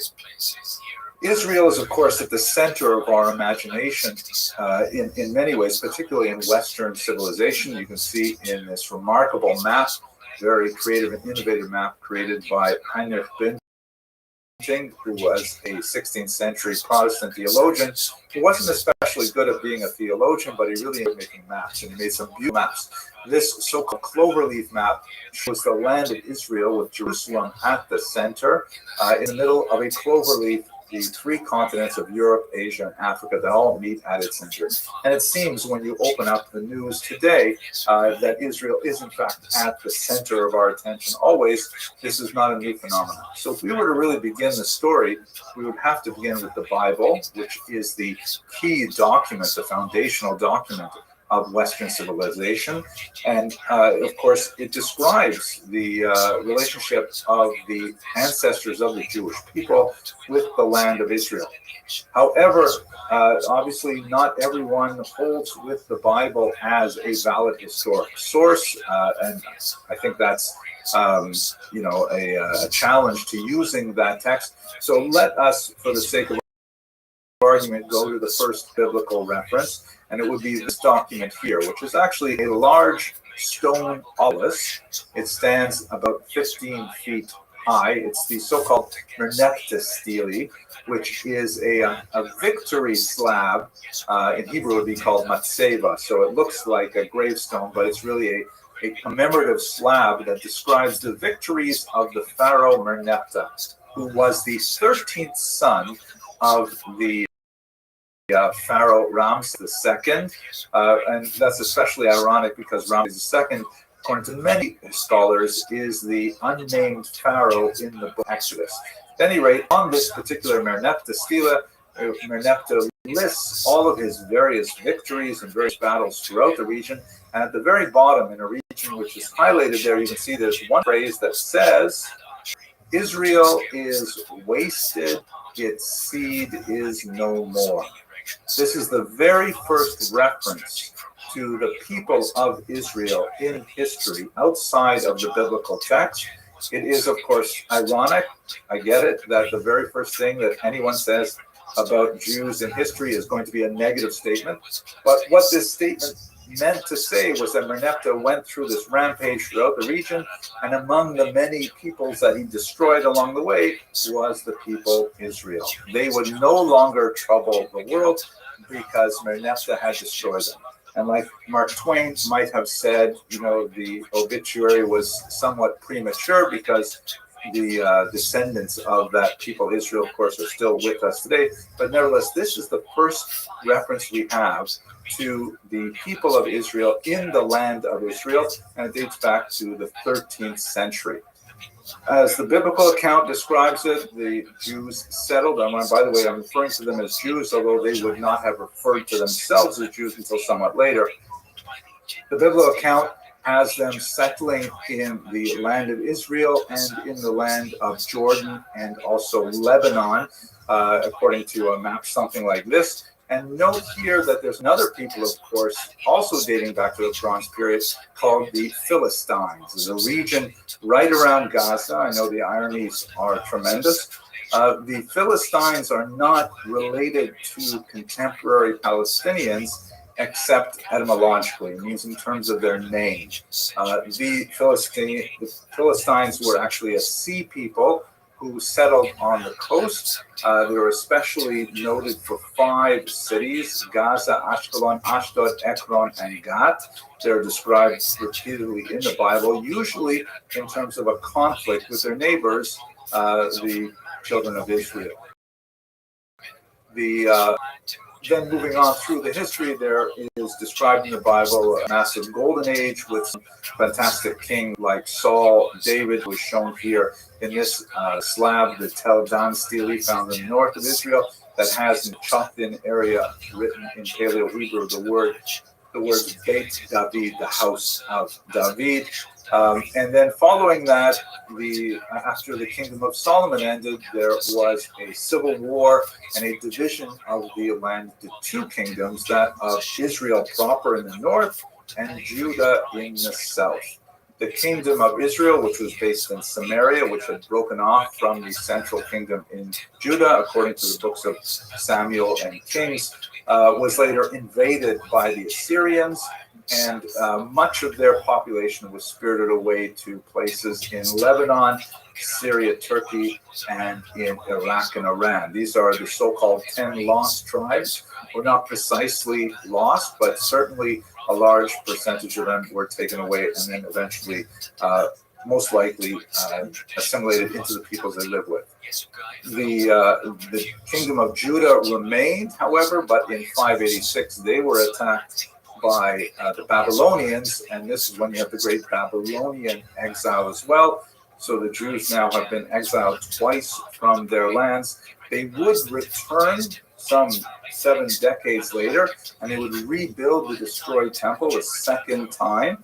But this is our next reference to the Palestinians in the literature. And again, it's not necessarily referring to the people who today don't call themselves the Palestinians, but the name Palestine goes back to this 5th century document in the historian Herodotus, who refers to the term Palestine as a region on the coast, around the same region we saw earlier with the Philistines, and there are people living there who are originally sea peoples. The name Palestine as a geographic locator was actually reintroduced to the area after Emperor Hadrian fought the second great war against the Jewish people in the land of Israel. The Jews by this point have been taken over by the Greeks. They rebelled against the Greeks and they reestablished their sovereignty. That's, of course, celebrated in the holiday of Hanukkah. And then the Romans came in and they conquered the region, and they remained there for quite some time until the year 70, when there was a great revolt, which resulted in the expulsion of many people from the land of Israel. Josephus, the great historian of the era, estimates 100,000 people were shipped off in boats to Rome at this point. But there were significant numbers still left behind in the land of Israel, such that they could rebel in the year 115, and then once again under Bar Kokhba in the year 135.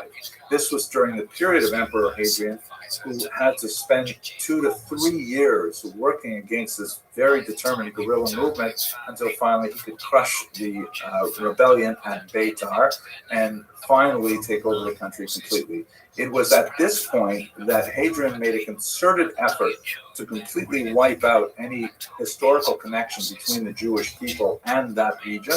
He renamed the city of Jerusalem, for example, after himself, Haile Capitolina. At this point, the temple had already been razed some 6 decades earlier, and it was treated as a refuse dump. And the entire region he renamed, no longer keeping the word Judea, which the Romans had used earlier, which has obviously connections to Judeos, the Jews. He renamed it after the historical enemies of the Jewish people, the Palestinians, or I shouldn't say Palestinians, the Philistines. And here you can see this is what the Romans called the region, Syria Palestina. It was called Syria because the capital of the region was actually not there. It was a little further to the north in Syria. And part of the land of Israel was in the province of Arabia, and part of it even in the province of Egypt. So Hadrian's attempt was to completely get rid of any references historical to the Jewish people in the land, and he took the name Palestine in order to try and subvert that name. So that's how we get the name Palestine, which as we shall see was used by Jews without any problem later on, so much so that we have the great document authored in the 4th century known as the Palestinian Talmud. And it is not a Talmud written by anyone other than Jews, but nevertheless it's called the Palestinian Talmud to many. It's also called sometimes, by the way, the Jerusalem Talmud, but it was not written in Jerusalem, so that's also a bit of a misnomer. At any rate, that takes us through the ancient period. In the medieval period, we still have the Jews living in the land of Israel, as I mentioned, but we also have a significant diaspora developing first in Asia Minor, which would be today primarily Turkey, and then throughout the Mediterranean basin, with major centers in Rome, significant centers in Greece, and burgeoning centers even as far as Spain and Provence. The Christian movement is also growing at this time. In this particular map, you see little starbursts where there are strong Christian communities. Quite often, Christian communities are established where Jewish communities already exist. And this movement, of course, would grow significantly. But we still have lots of examples of Jewish civilization continuing in the land of Israel. It was at this time that the Jews really adopted the idea of the synagogue, which pre-existed the destruction of the temple, meaning that people still like to have local places of worship. We have, for example, this remarkable document, which is a plaque. Yes, the ancient synagogues also had plaques, just like they do today. And this is the Theodotus inscription, which essentially is written in Greek, and it tells people how Theodotus made a major donation to build the synagogue and the plumbing and all kinds of things in the guest house. And it dates to approximately the 1st century before the Common Era.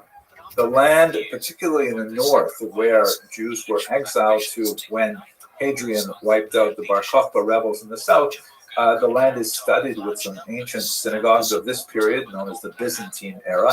This is a particularly beautiful one at Hamat Tiberia in the north, and it has this gorgeous mosaic with a zodiac in the middle of it. And you can see that even though this was built some 300 years after the destruction of the temple, it is decorated with many elements that refer to the practice of the rituals in the temple, indicating just how closely the Jews wanted to hew to their ancient traditions in the land of Israel.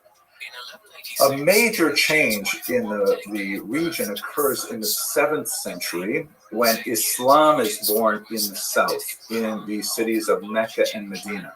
And it proves to be an extremely persuasive ideology, backed with military force, but it was a body of ideas that really appealed to many throughout the region, and it spread with remarkable rapidity, such that in just a little over a century, this new religion stretched all the way from the Atlantic to Central Asia, Afghanistan and Pakistan, taken over by Islamic movements. Israel, of course, was taken over fairly early because of its proximity to Mecca and Medina.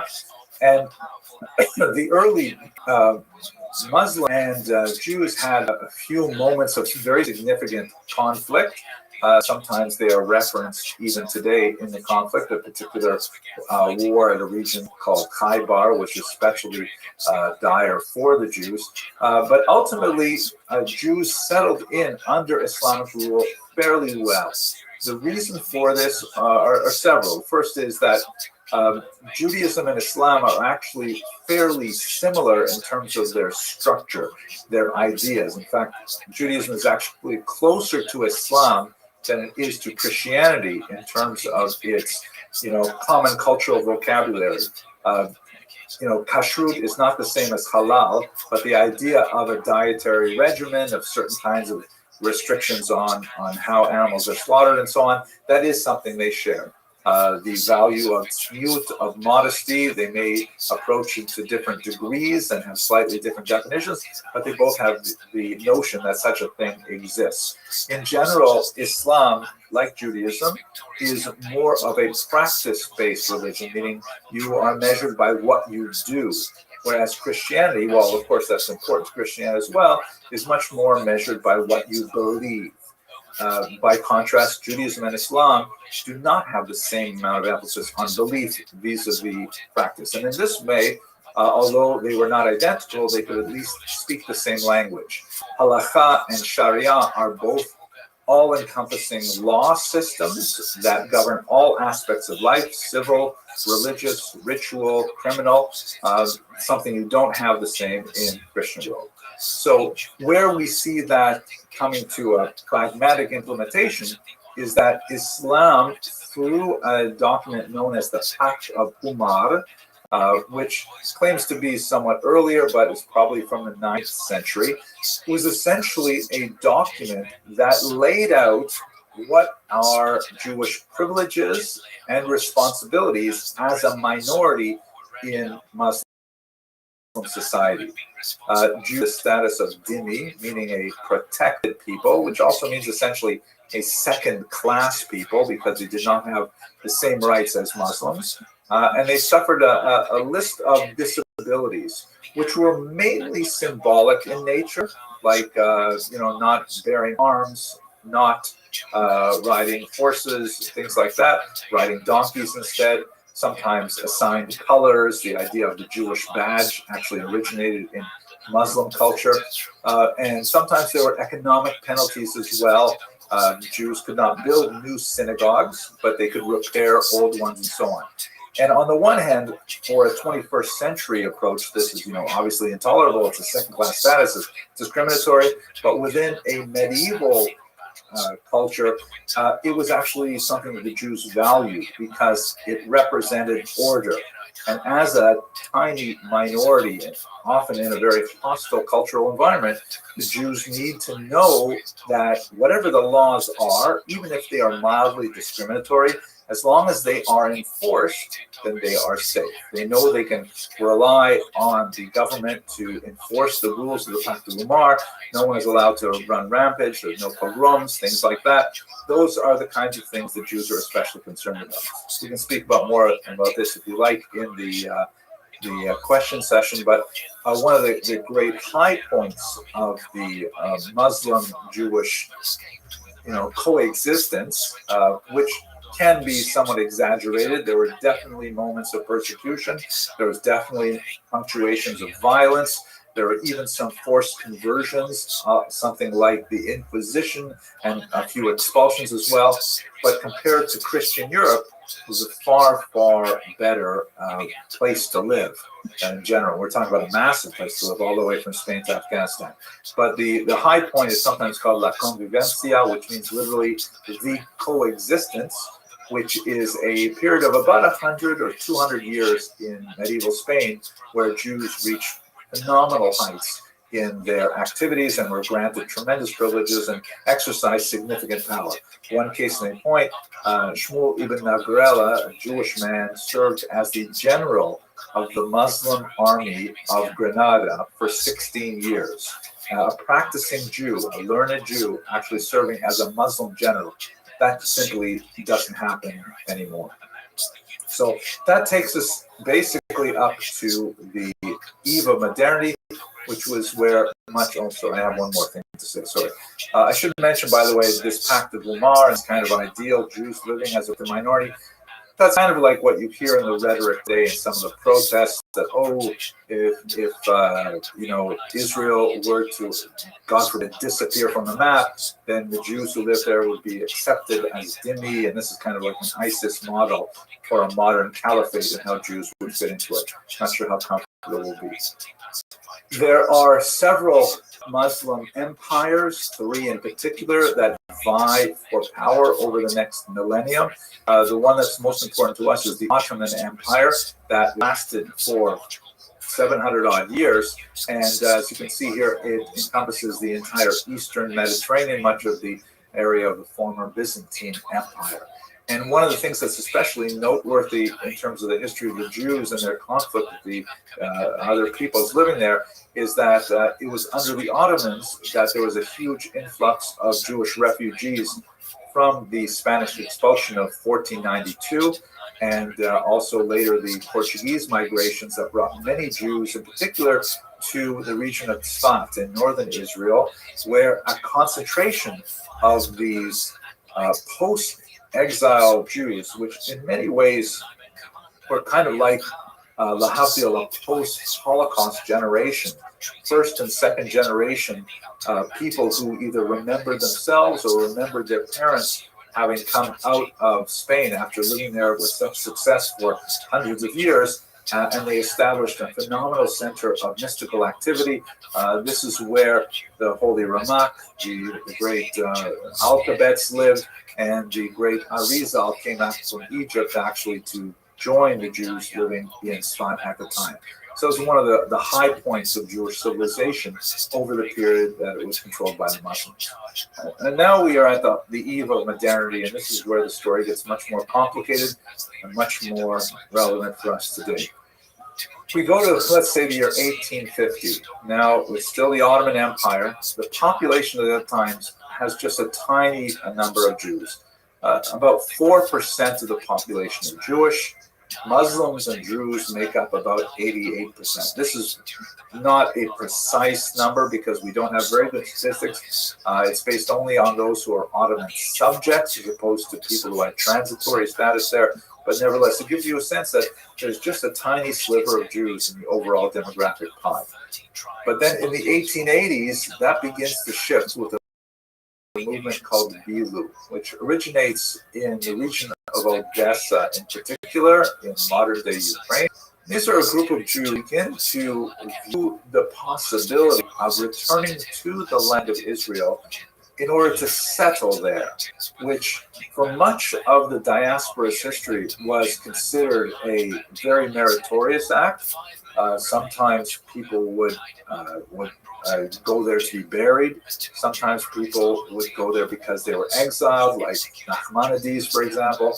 You have travelers who will make their way there.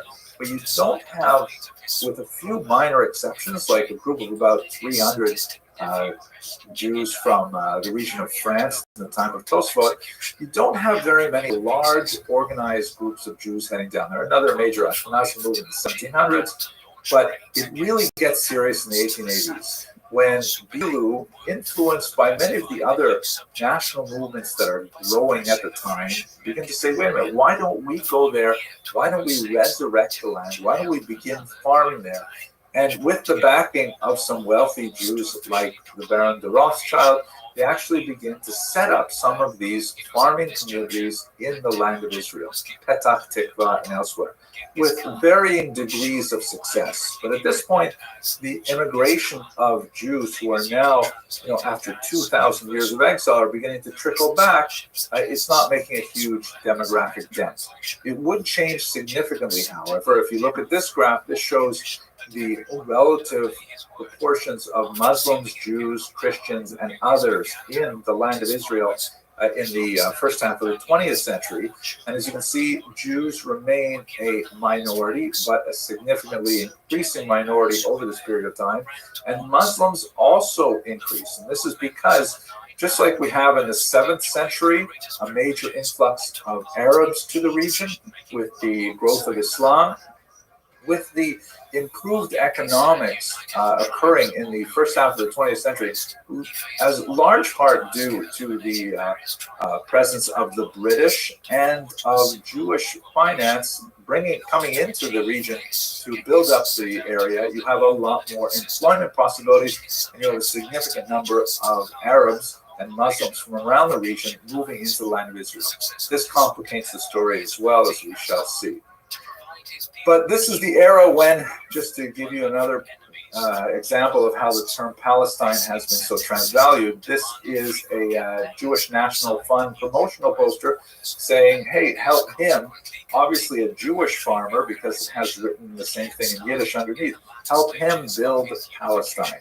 This was the kind of heroic era of early settlers of the land of Israel, thinking that they would be able to enter the land without much difficulty. It would not turn out to be so. So now let's move to the history of Zionism in Israel, and then I'm going to take a step back and look at Palestinian nationalism, which also fits in chronologically. I'd like to begin, here's an example of another Jewish National Fund poster, which has kind of like that heroic, muscular look to it, of this idea of a nation reborn, like a different kind of Jew coming to the land, rolling up his sleeves, muscular, and farming the land, as opposed to necessarily being, the stereotype of the ghetto Jew, living, very pale and with lots of books and texts, but no familiarity with the traditional art of agriculture. The increasing presence of Jews in the region began to alarm some of the Arab notables.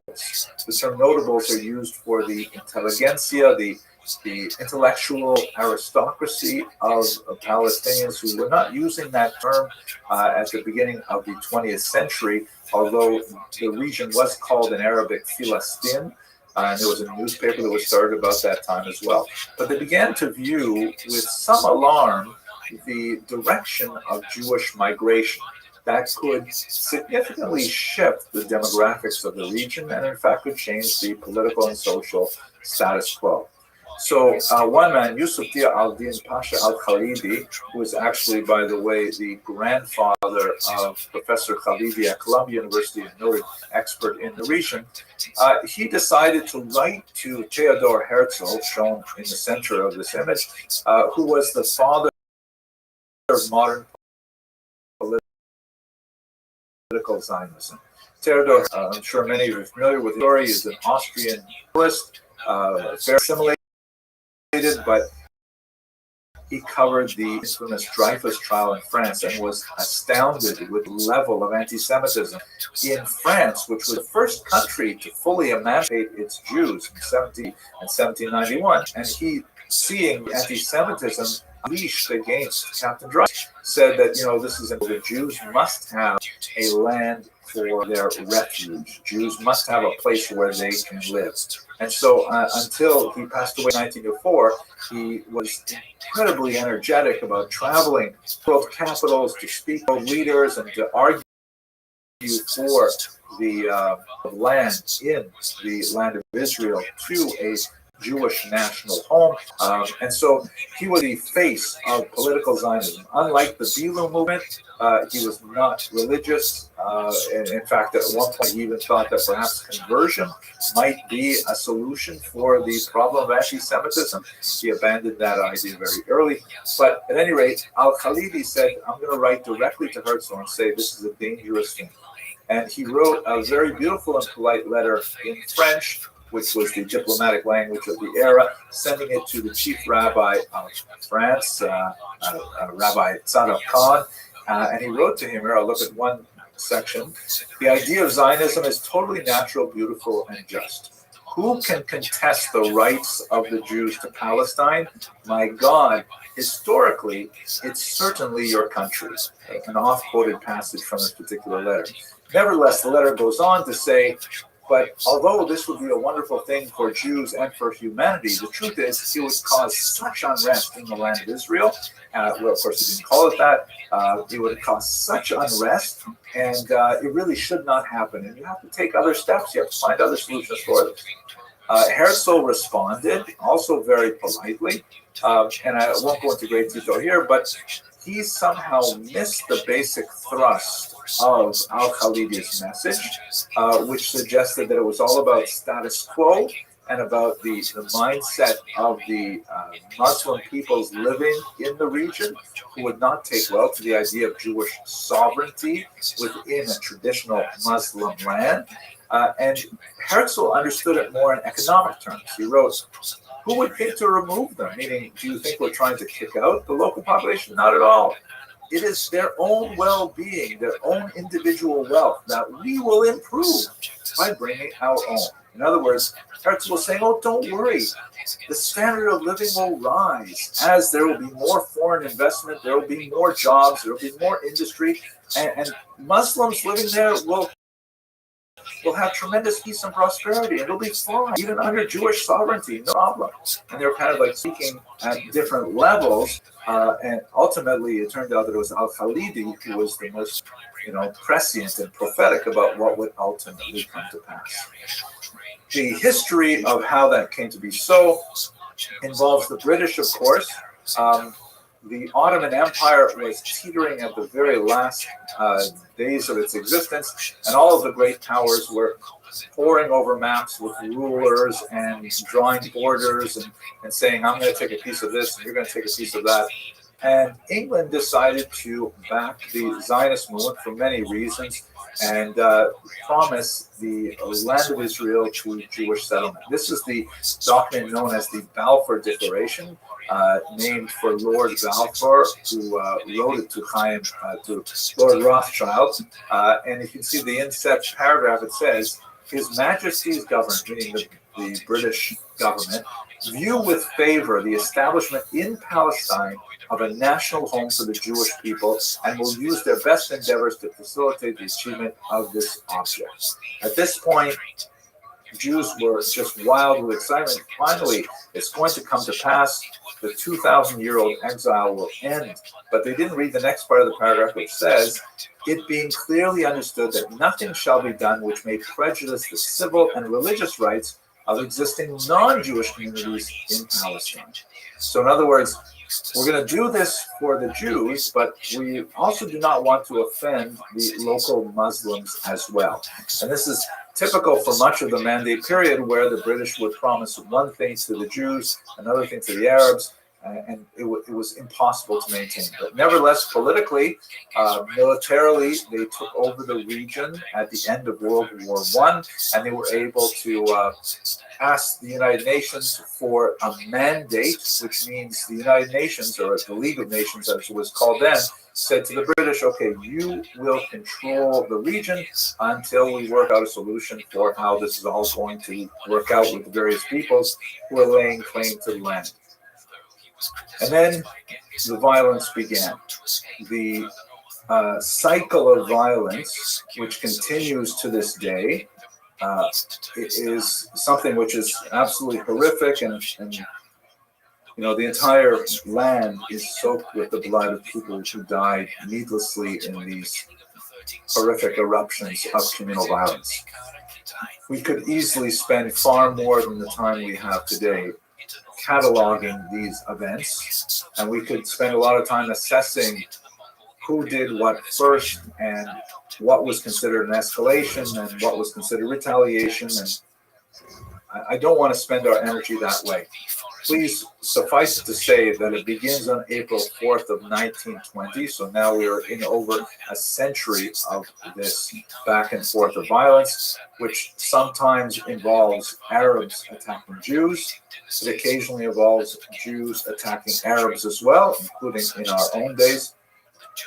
And the British, you know, they don't know what to do with it. Finally, they come up with what, now reading it many years later, I think was, in my humble opinion, probably the most accurate assessment of the situation. The British are very good at putting in commissions. So they hire Earl Peel to make a commission. It's called the Peel Report. And basically he says that we have to partition the land. They're not going to share it. The Jews and the Arabs cannot live together in one state. And so therefore he recommended creating this area here, which is outlined by the red, which was more or less where you had the bulk of Jewish settlement, significant number in Jerusalem as well, and also creating this sort of like appendix-shaped thing, which was a international zone that would allow people to go from the sea to Jerusalem itself, which was to be neither Jewish nor Arab. Obviously, this is a tiny fraction of what the Jews would have hoped for, but nevertheless, the Zionist movement, known as the Yishuv at this time, the settlement, that is, the Jews living in the land at this time, were willing to accept the Peel Report. The Peel Report, by the way, goes in terms of the analysis of this to say that, if you look at the last paragraph here, an irrepressible conflict has arisen between two national communities within the narrow bounds of one small country. There is no common ground between them. Their national aspirations are incompatible. The Arabs desire to revive the traditions of the Arab Golden Age. The Jews desire to show what they can achieve when restored to the land in which the Jewish nation was born. Neither of the two national ideals permits of combination in the service of a single state. Peel also dismissed, in the other paragraph, which I won't read, the notion that prosperity would help, that putting more money into this situation would not ease the conflict because they were fundamentally incompatible. The Arabs, for their point, and I'm still referring to them as Arabs rather than Palestinians, because the term Palestinians, we shall see, really only comes into parlance in the 1960s. but they're definitely developing a national consciousness. They're definitely thinking of themselves as a part of a pan-Arab people. They seem to be singularly blessed with poor leadership, and time after time, their leaders choose to back the wrong side in global conflicts, including Hajj Amin al-Husseini, who was the Mufti of Jerusalem, who is seen here in this infamous photograph with none other than Adolf Hitler. And we have examples right up to the Iraq wars and so on. But at any rate, the situation ends up in a stalemate, which is exacerbated by World War II. A white paper was issued in 1939 by yet another commission, which said that the only way to solve this is by severely limiting Jewish migration to the land of Israel to 75,000, which was a tiny number over 5 years. And of course, this was during the period of the post-Holocaust era, when there are literally hundreds of thousands, perhaps millions of Jews who are seeking to come to the land of Israel, and they'll do it legally or illegally. Ultimately, there's a tremendous amount of conflict, three-way conflict between the Arabs, the Jews, and the British, and ultimately the British say, okay, that's it. And they did the same thing, by the way, in India, and they left it exactly very abruptly in 1947 as well. They handed it back to the United Nations and said, you know what, we're not going to deal with it. We can't manage these two peoples. You figure it out. The United Nations sat down and they worked out Resolution 181, which created this state based on 7 segments. The green segments would be given to the Jews for the future state of Israel. The sort of yellow and goldenrod color was to be given to the Arabs. And you can see right in the middle of the goldenrod, Jerusalem was to be an international zone ruled by neither of them. I'm sure you're all familiar with the history. At this point, the Jews accept this. The Jews say, well, it's not what we think of as the land of Israel, but we're so happy to have our own country. They accept it. They declare statehood, and 5 armies attack. Amazingly, the Jews are not only able to defend themselves, but they're even able to actually hold their own and expand the territory somewhat.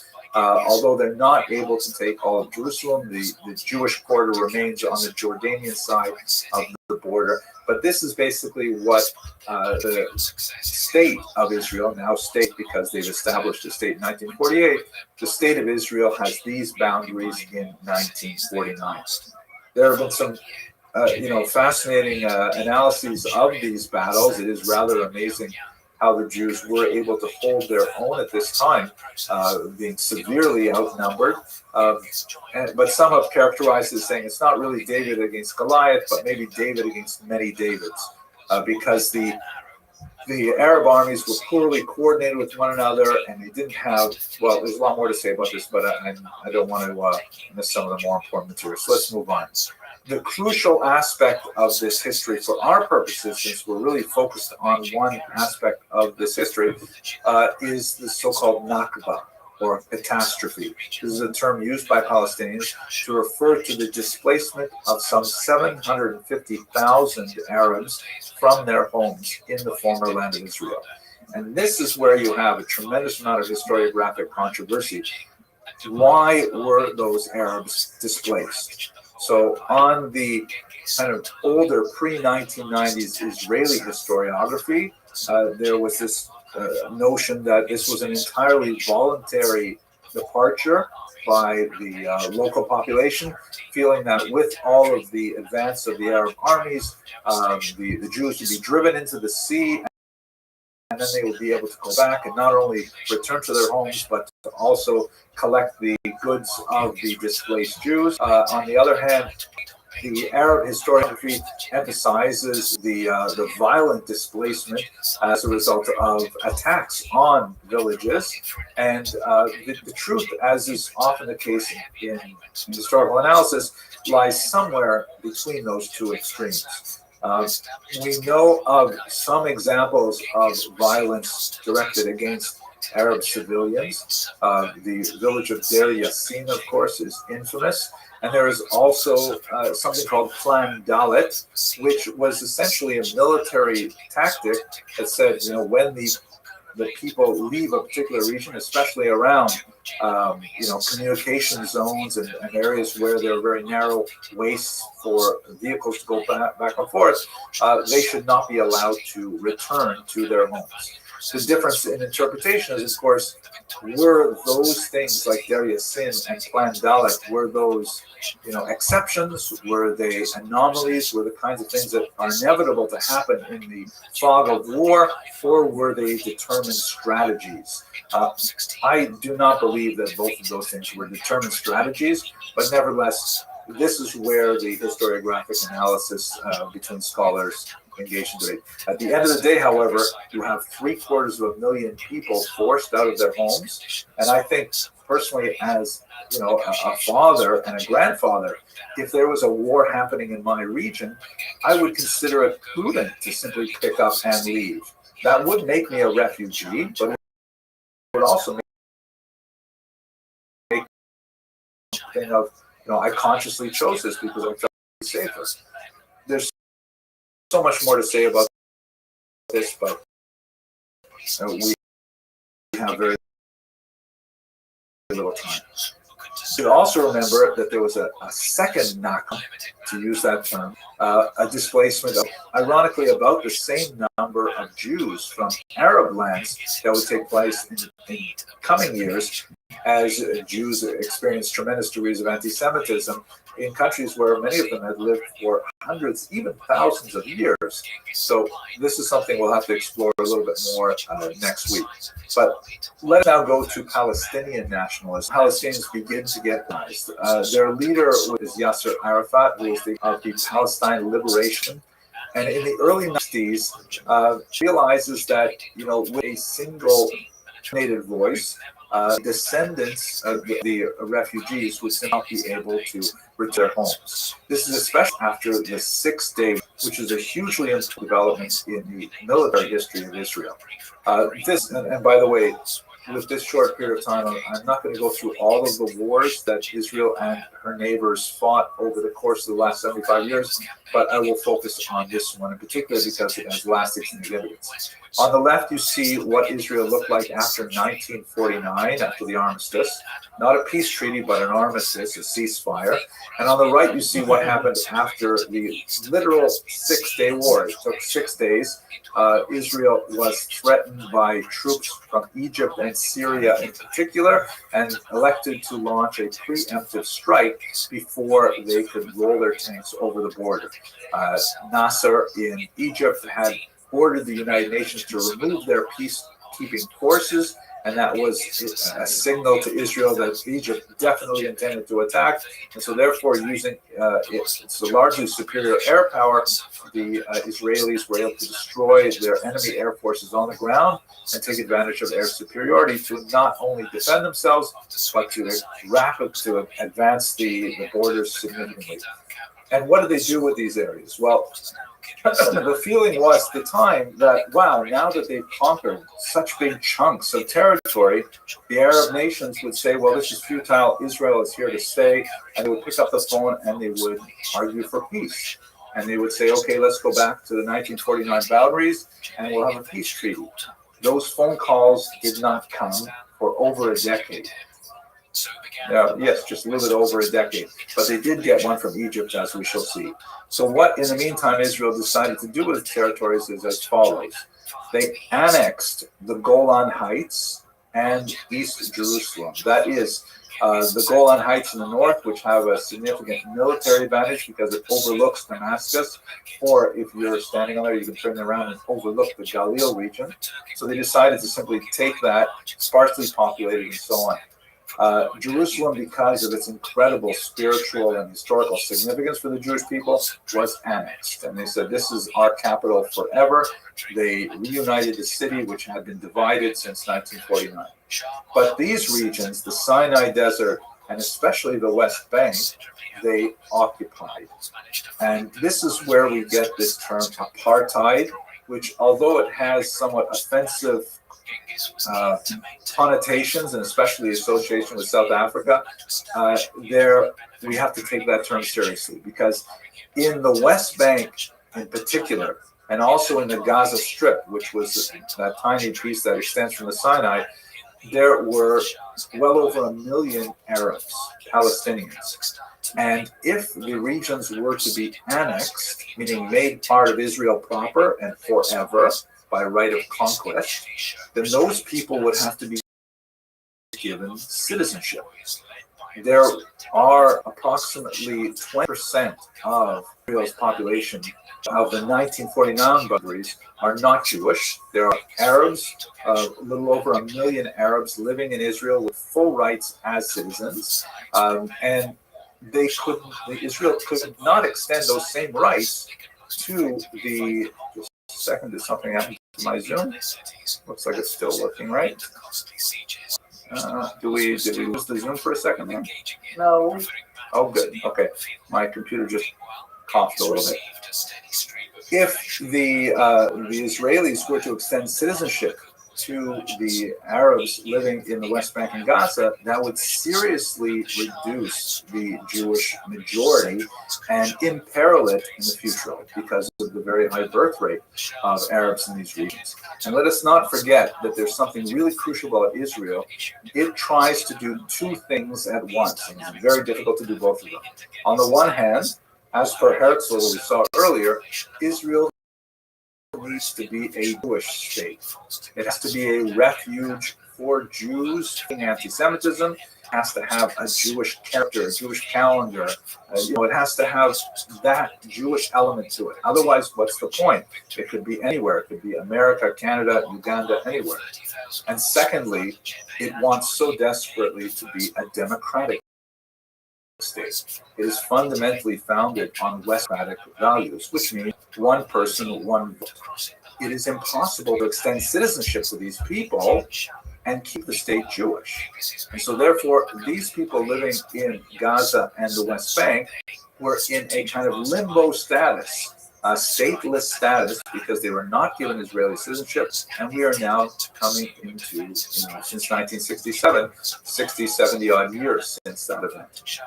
The United Nations treated it by issuing Resolution 242, which essentially called for Israel to withdraw from the current boundaries back to 1967, and also called for the neighboring countries to stop attacking Israel. Those two things, neither of them could happen unless they both happen, and they have not happened. One state, however, was able to make a deal with Israel. On the left, you see Anwar Sadat, the three very happy men. Anwar Sadat on the left, Jimmy Carter, the American president, Anwar Sadat, the president of Egypt, and on the right, the great Prime Minister of Israel, Menachem Begin. Anwar Sadat, after another war with Israel in 1973, he calls up Menachem Begin and says, maybe we can renegotiate the Sinai. And Begin, although he was remarkably hawkish in most of his policies, he agreed to the idea, and they signed a peace treaty between Egypt and Israel that is not a warm relationship, but nevertheless has maintained itself to the present day. And in exchange, Sadat received all of the Sinai Peninsula, with one exception. He did not want to take over the Gaza Strip. The Gaza Strip, highly populated, he said, you can deal with that headache, but he took back Gaza. He took back the Sinai. For his troubles, he was later assassinated by the Muslim Brotherhood at a public event. The Muslim Brotherhood is the parent organization of Hamas. A new and significant surge of terrorism followed. The Palestinians felt that they were largely sidelined, and under Yasser Arafat's leadership, they strove to gain attention on the world stage by launching some very public on Jews all over the world. In some cases, airplane hijackings was most common. There's also the infamous attack in 1972 on athletes at the Munich Olympics, the horrific attack at Mayanot in northern Israel, and so on. And all of these things were intended to try to bring attention to the Palestinian demand for statehood. They were largely unsuccessful, although many people were tragically killed in these attacks. They did not actually result in any improvement for the Palestinian situation until the first Intifada of 1987.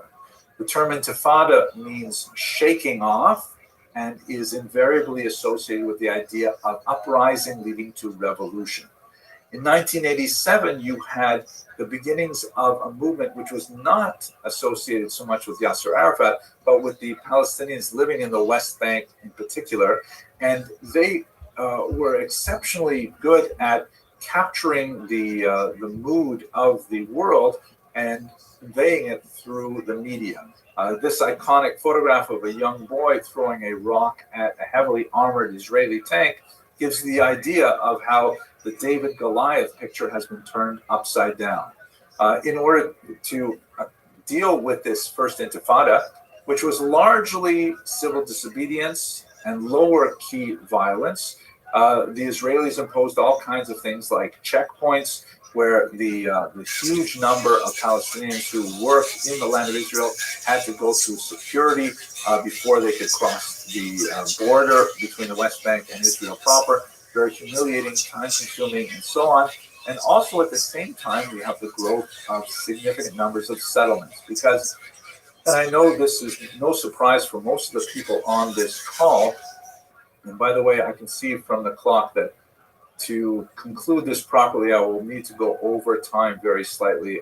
I will stay for questions, and I apologize for the extent, but I want to explain this properly, even within such a truncated time.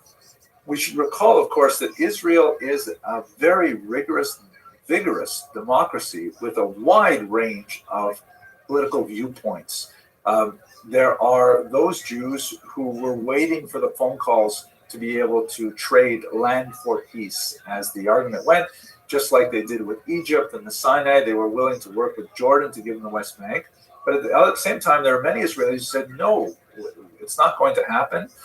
We should simply demonstrate facts on the ground and establish settlements in these territories to keep them for Israeli sovereignty, and despite the challenge of the large Arab populations living there. And so you can see here a very significant number of Israeli settlements are established, and the degree to which these are tolerated or not tolerated is much related to the political mood of the country and the leadership that it democratically elected at the time. This obviously would be a challenge for the so-called two-state solution, which was essentially what the Americans had largely been arguing for. A major turning point happened after the fall of the Soviet Union, which was a principal backer of the Palestine Liberation Organization. And so Yitzhak Rabin, the Israeli PM shown here on the left, reaches out to Yasser Arafat, the known terrorist leader, but nevertheless, he felt that if he did not make peace with one enemy, he would later have to make peace with 1,000 enemies, because Arafat's organization was definitely on the decline, and the Rabin felt that it would be best at this point to make peace with him while he is weak. President Bill Clinton, of course, was overjoyed to participate in the famous signing of the Accords, and for his efforts, just like Anwar Sadat before him, Yitzhak Rabin was assassinated, this time by a Jewish extremist who felt betrayed by Rabin's agreement to possibly cede territory to the Palestinians in exchange for peace. The plan that they worked out in the city of Oslo, hence this is called the Oslo Accords, was essentially to take the two territories which were occupied in 1967 and to give them to a Palestinian autonomy or a Palestinian authority, with the notion that with confidence building gestures, they would be able to develop eventually into a state, and Israel would cede that land to that state. So they created this kind of confusing map which shows the West Bank and Gaza divided into various areas. You see the person who put this map didn't spell Israel right. Sorry about that, but that's not me. These areas would have different levels of authority in the region. The Palestinians in some places would take care of municipal things like trash collection and water. In other places, they would take care of security. But the idea was that they would communicate with the Israelis to prevent terrorist attacks. Gaza was a somewhat different story. It was actually simply abandoned in 2005 by Israel, as we shall see momentarily. But while Palestinians may look at this map and say, the territory is a tiny, tiny fraction of what they had before, Israelis often look at this map and say, these are the Arab League countries. There's so much territory there. Israel is this tiny little piece in the middle there. There certainly must be room for Arabs who wish to live in a Muslim land. At any rate, maybe we'll talk about that next week. Things change even more dramatically. The Oslo Accords, which characterized much of the efforts of the 1990s, they come to a halt in the 2000s with the beginning of the Second Intifada. And whereas the First Intifada was largely, less violent, the Second Intifada was horrifically violent, with more than 135 suicide bombings in very public places, in schools, in restaurants, in buses in particular. And it was absolutely intolerable. This particular image, taken during the Second Intifada, refers to a point where some Israelis wandered by accident into the wrong part of the West Bank, and they were seized and literally lynched and torn apart with people's bare hands. You can see this person raising his hands, which were stained with blood, and this has ironically become a symbol for contemporary protesters as well. As you can see, this occurred just last week. The Israelis attempted to deal with this by building a massive fence, or a security barrier, as they call it, a concrete barrier in some places that aims to hold back any incursions from the West Bank into Israel. And they also relied very heavily on technology through the use of the Iron Dome to hold back rocket attacks that continued to rain upon them, especially from Gaza. And this led them to something of a state of a false sense of security that would be broken in 2003 with the October 7th attack. And here we're now already in contemporary history, and so I can certainly truncate to a certain degree, because we will pick this up next week. It's going to be crucial. Gaza, of course, under Jewish control from 1967 and the Six-Day War, but only sparsely populated by Jews in a few settlements, about 5,000 living among about 1.5 million Palestinians who were increasingly arrested. In 2005, in a very, very painful move which divided the country, the government under Ariel Sharon decided to divest, to disengage from Gaza, and to simply remove themselves from it entirely, thinking that it was a demographic time bomb. It was very difficult to control this large and unhappy population, high levels of unemployment, more than half of their population under the age of 18. And so they simply decided to pull back. And the experiment was, let them have their state, as it were, and let's see what happens. Of course, it did not work out well. They had elections shortly thereafter. In these elections, the two major parties were Hamas and Fatah, Fatah being the party of Yasser Arafat, who has now passed away. And as you can see in the West Bank, Fatah has the slight edge. In the Gaza Strip, Hamas actually came out on top, and then later they would have a coup and they would drive out any of the Fatah associates as well. So basically, Gaza since then has been ruled by Hamas, and it's been blockaded by Israel because there's constant rocket attacks, and there was concerns about import of munitions. And we'll have to return to these very complicated issues at the beginning of next week's session. I'm going to skip through this because this will be also related to next week. But I will conclude with two ideas. The first is that with the October 7th attacks, Israel responded with something called the Daya Doctrine, which is basically this military tactic or strategy that if Israel is attacked, they must counterattack with disproportionate force in order to deter future attacks. This Daya Doctrine has proved to be fairly useful and instrumental for establishing détente with many of its neighboring neighboring countries. And in fact, today Israel does have a peace treaty not only with Egypt, but also with Jordan and several other Arab states. But it has not proved to be effective dealing with Hamas, at least not yet. So let me conclude finally. We began this discussion with, when do we begin this talk? And I offered you a coin from the Roman era, the Judea Capta coin. This is a commemorative medal that was struck in 1958 by the young state of Israel, then 10 years old. And on one side, they have this image, obviously evocative of that original Roman coin. And it says underneath, the Galta Yehuda of 1959, the Israel is exiled and it's a reference to the original exile. But then on the obverse, you have something really fascinating. It says in Latin, Israel liberata, Israel liberated, and it shows you an image that is evocative of the original Judea Capta, but says so much more in a positive vein. Where the Roman soldier once stood, you have a young woman playing with her child. Where the despondent Jew sat, you now have a farmer planting a tree for the future. And I think this is how Israelis, Jews the world over, view the state of Israel, not as warlike and engaged constantly in conflict, but rather a country that is dedicated to growth and to peace. How are you, prosperity. TYB? And hopefully we should. What's good, TYB? Can you hear me, Pam? Yeah, I can hear you. Yeah, Yo, is that you in the April Discord server? Yeah, but you gotta be 18 to be in here, big dog. I am. How old are you? 18. No, it took you too long, dog. Come back when you're 18, my friend. I am. Okay, come back when you're 21. I'll show you my ID.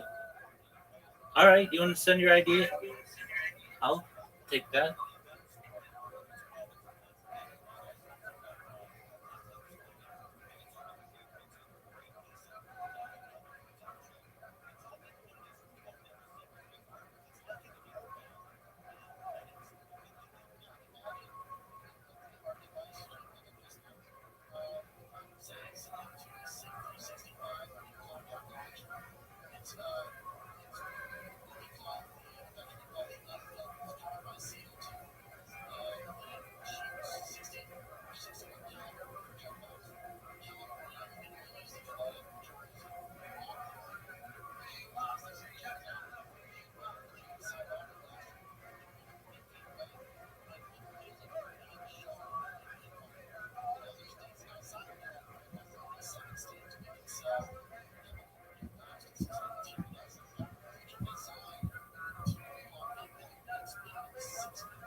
Yo, pimp.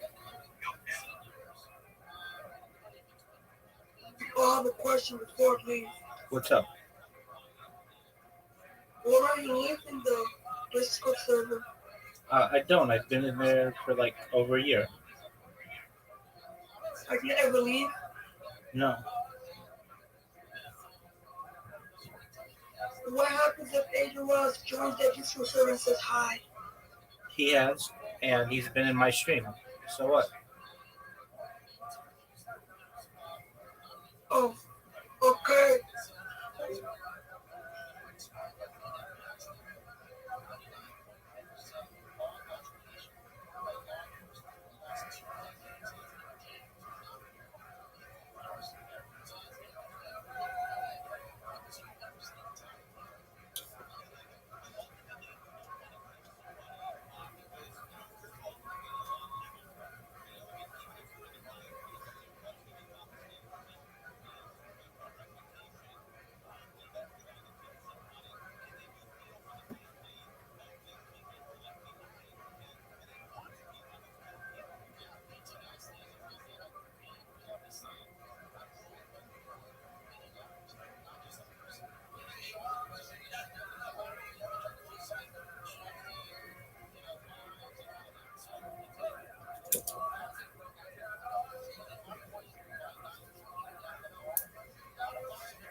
Yo, buddy, you can't be in here if you're not 18.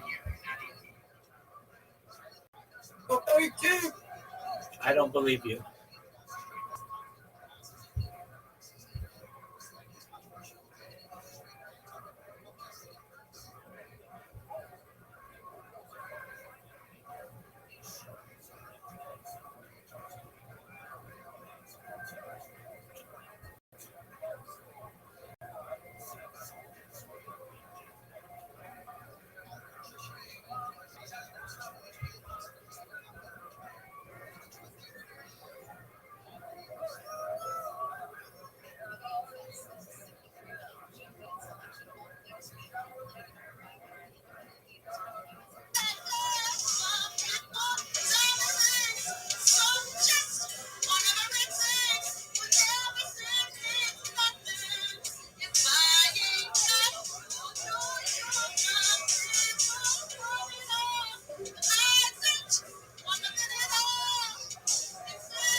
Buddy, you can't be here if you're not 18. Abby, I'm 18.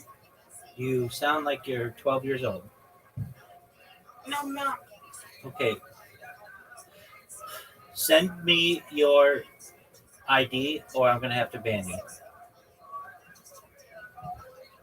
Okay, I'll send you your ID. But I have a question. No more questions, big dog. Not one more question. Nope, Just one question. dog. You're getting banned, my friend, if you don't send your ID. Okay, I'm sending you the ID. Okay.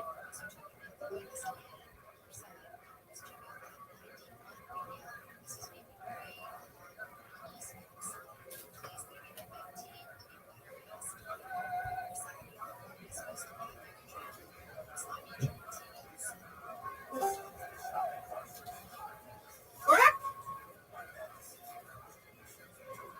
I'm 18.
I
read something today said that, Caitlin Clark,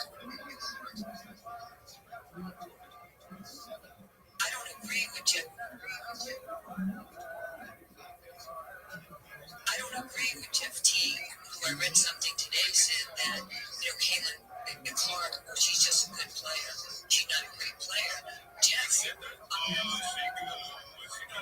I love you. You weren't a great player, okay? You were serviceable. I know you made the All-Star team one time. I'm sorry. If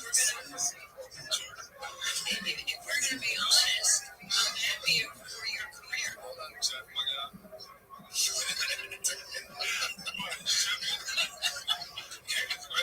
She is great.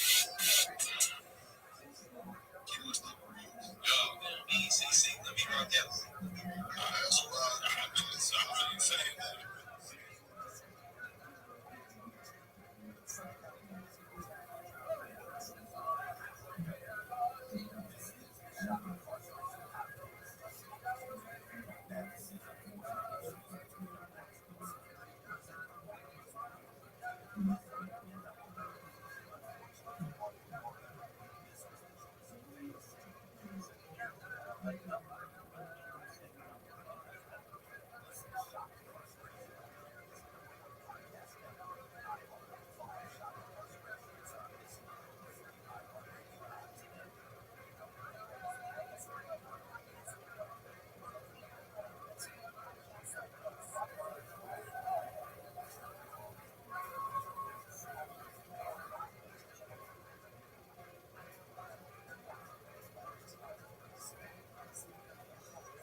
And actually spinning back into their territory, it's picked up like hit the Oreo, the throw the throws from Crawford's out. Crawford shows one, drops it down third baseline. It's going to roll out. And actually spinning back into their territory, it's picked up like hit the Oreo, the throw the throws from Crawford's out. I have never seen something like that. Unbelievable. Crawford bumping it off the end of the bat. They play for two good. Montego advanced the third. Crawford and Stout running. The side spin, the English on it off the end of the bat, even though it went 5 feet foul. It spun back fair. It went all the way up into the grass and foul. And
She starts becoming more and more unpredictable every single time she comes home.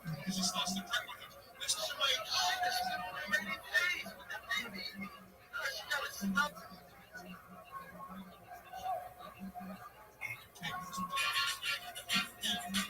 Did y'all see? Did y'all see the white woman that got in trouble for saying that word? I know. Did y'all see? Did y'all see the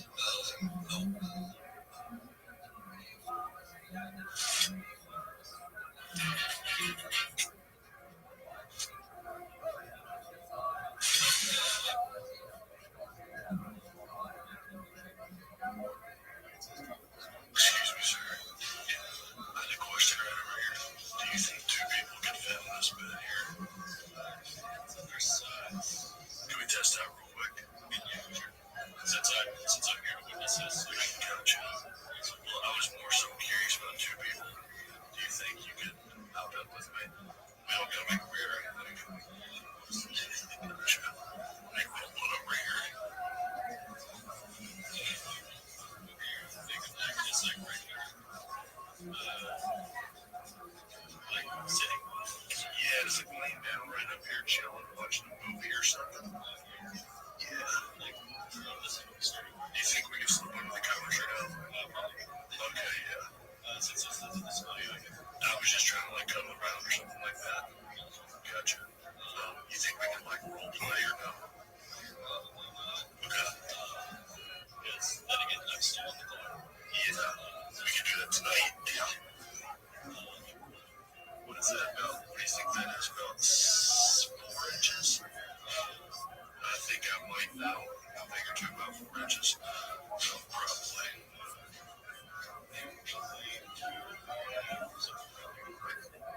Hey everybody, Dean Payne here. And for those who don't know, I am a sworn law enforcement.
What up, Zoot?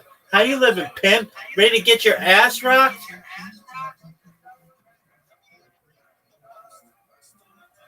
Zoot, remember that time I talked to you and you talked back? What's up, pimp? I'm just chilling. Are you ready to lose? No, I mean, are you ready to get your fucking ass rocked? Yeah. Zoot, we're going to go over something, okay? In the history of your life, which is a considerable amount of time, Nearly 5 years. you have never beaten me in a game called Match Monsters. Were you aware of this fact? Yeah, but Are you going to be able to change that? yeah. Yeah. Yeah, let's go. Are you sure? Yeah.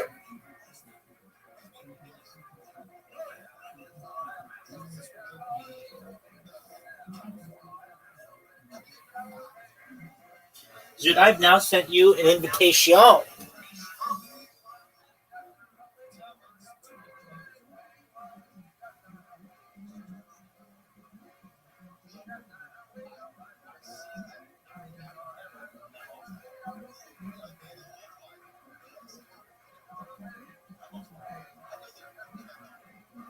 Remember that time that you selected a team? Are you going to go? Zoot.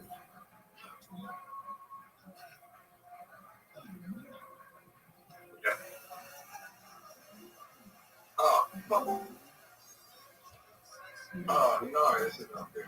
What? Oh, you tried to fly one of them. Oh, Oh, yeah, you're fucked, big dog. wait.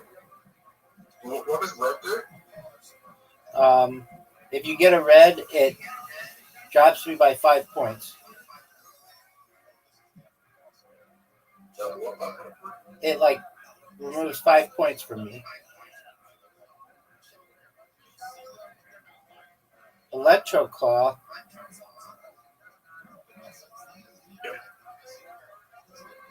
Holy shit, that did no damage. Yeah, Electro Claw's weak as fuck, son.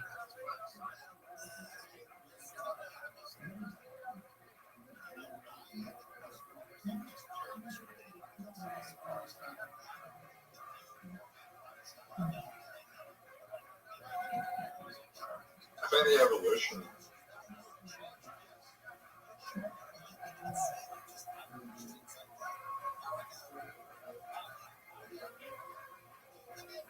The evolution for the electric one is very powerful. Are you sure?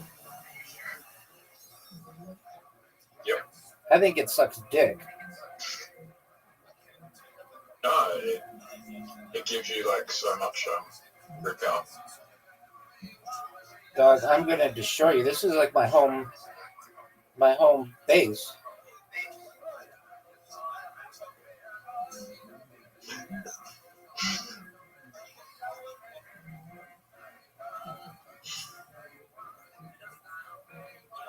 Whoa, you get 20 HP attack?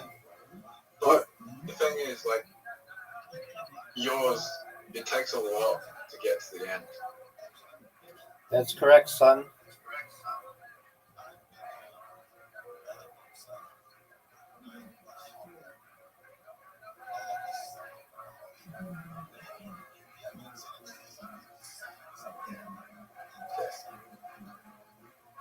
Good move. It's okay, but I helped you a bit.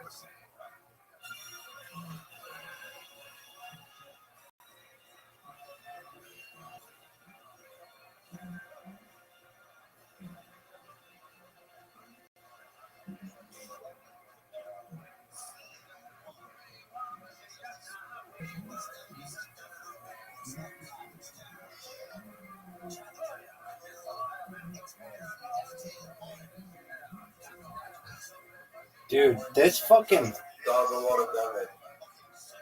yeah, it does That does a lot of damage. a lot of damage.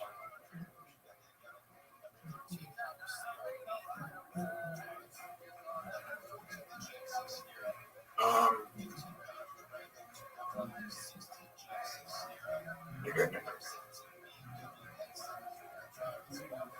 Oh, you. Oh, both of them once. Why would you evolve that shitty? That guy sucks. I both of them once.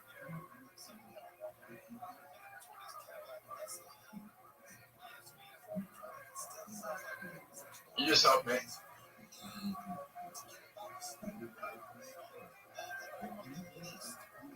Rabbi, Yo, pimp. you ready to say what a lot of damage does? Yep.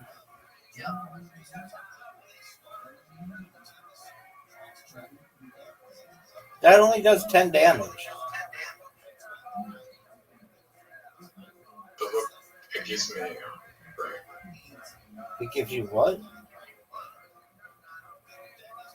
it gives me brain. It gives me, it automatically gives me health.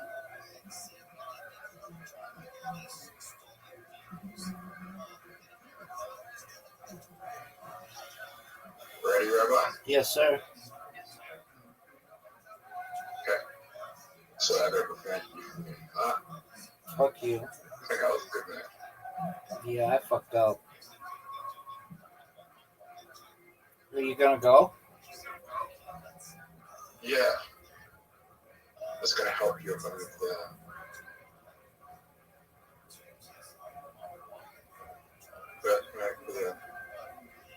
my best friend is not with this.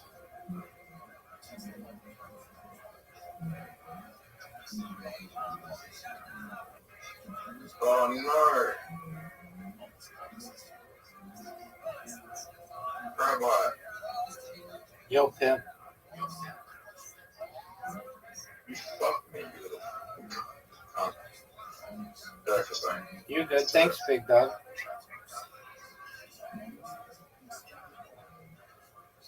Okay, that's good. Okay, that's really good.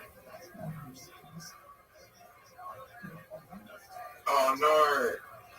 Give you an extra move in your heal. Okay, you didn't heal that much.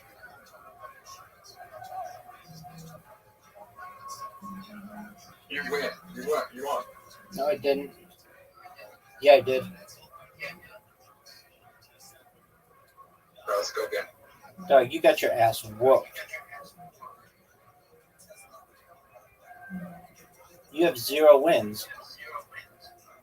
Why do you think you're so dog shit?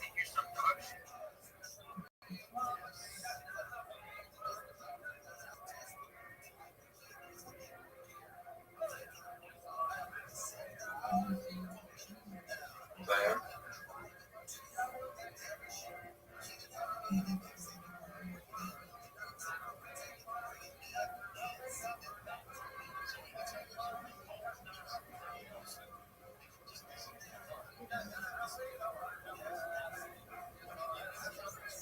Are you gonna go? Are you gonna pick something? Or are you just gonna jerk yourself off raw? I have a feeling that you're going to go for water now. Fuck! Electric one. Ah, fuck. 2 tiles are electrified every turn, son.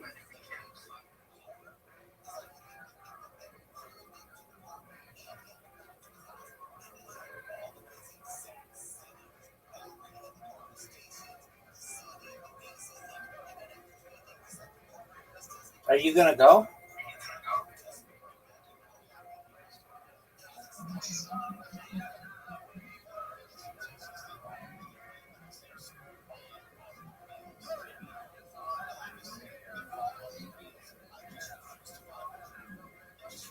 I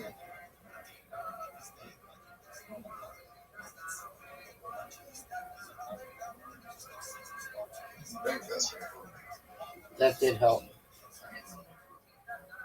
Sorry. That was a good move.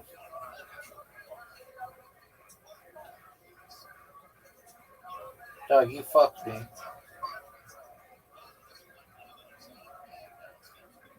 Let's stick electric fire. But you helped me.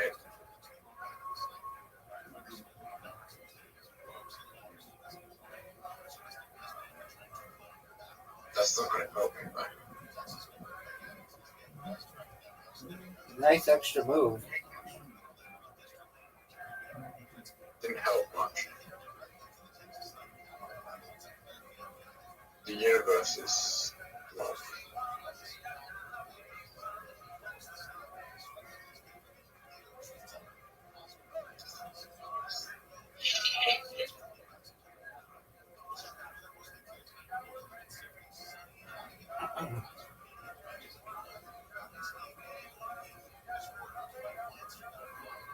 Are you happy with me, Dad?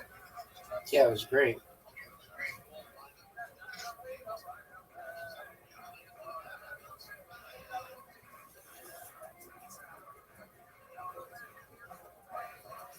Hydro Rush?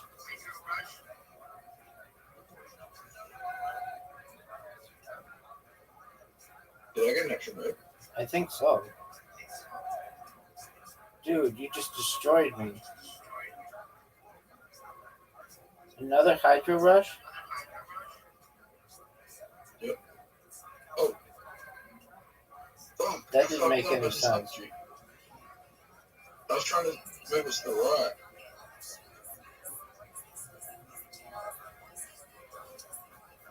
Rabbi, I just gave you. I want to gave you a game, man. I mean, what do you want me to do about it? I mean, it was my fault. I slipped up. Hey, Rabbi. Yo, Why pimp. did you do this?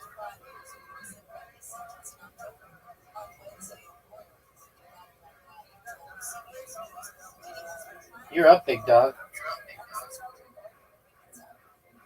Okay, this is the better move.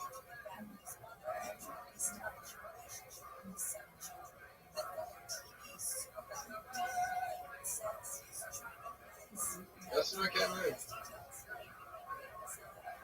Oh, big time. Big time.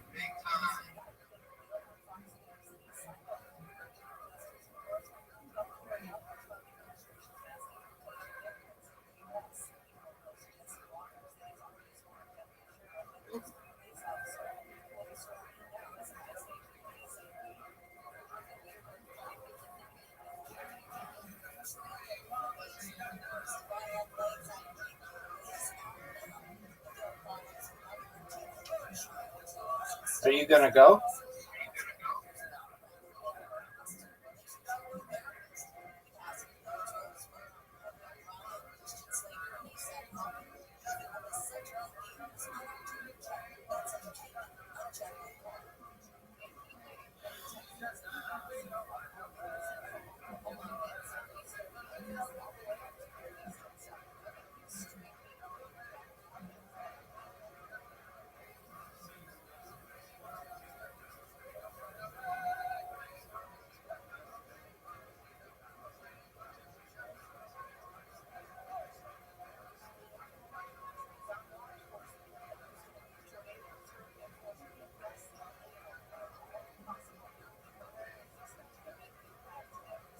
Oh no. Oh, Extra move? shit. Oh, shit.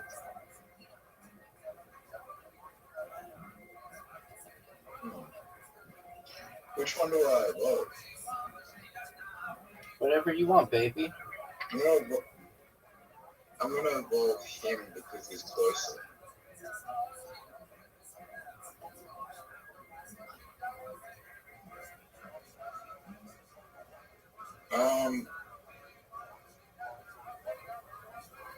What's the best move here?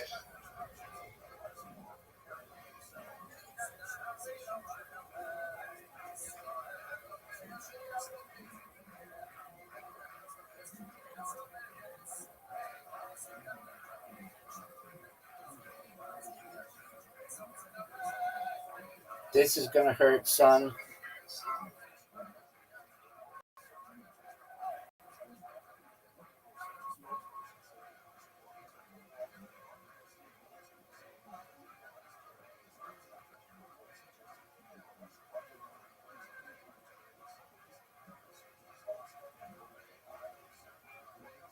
Rabbi, it's your turn. I know.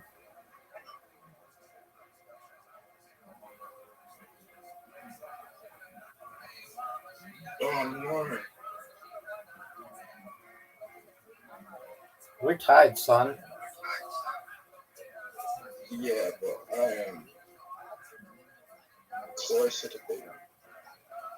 Are you gonna go? Yep.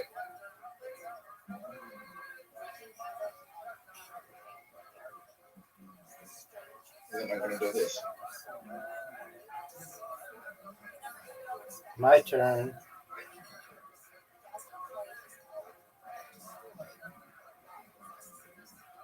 Fuck.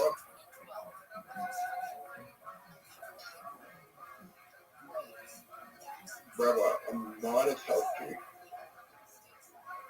I hurt myself. but I might have. I hurt myself. I might have fucked you a little bit. I hurt myself.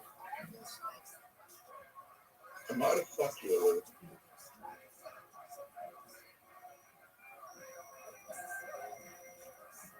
The fire guy is so powerful, but the problem is like So hard to get that move. she's hard. Yeah. You know that it's your turn? Yeah.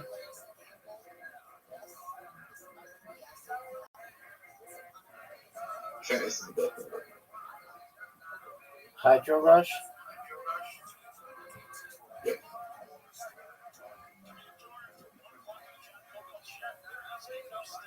Oh, I'm gonna evolve. That's the problem.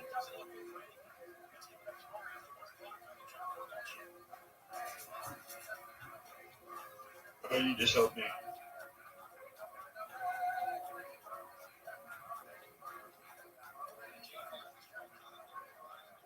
Alright, you just helped me. Oh, what? Oh, no, you helped me. Extra move? And you're evolved? Yep. Yep. Okay, now we've got.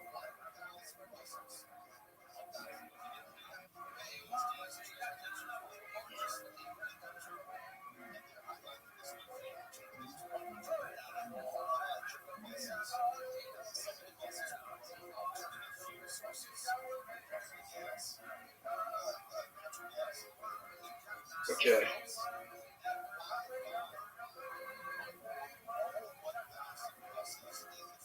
You're up, pimp.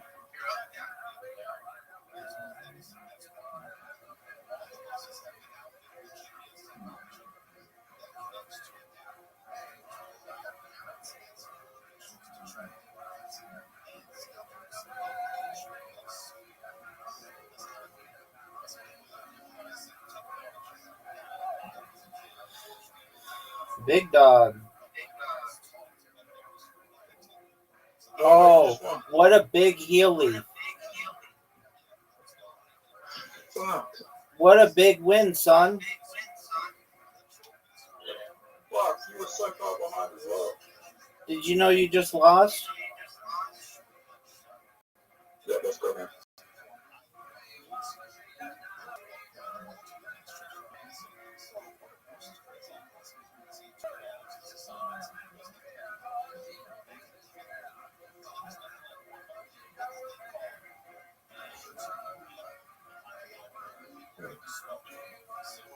I am going to do.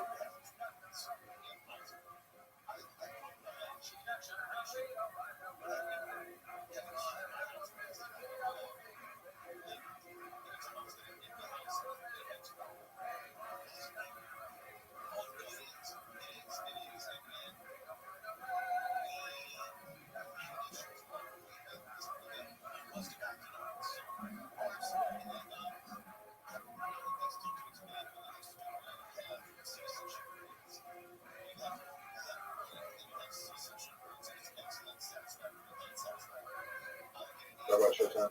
I know.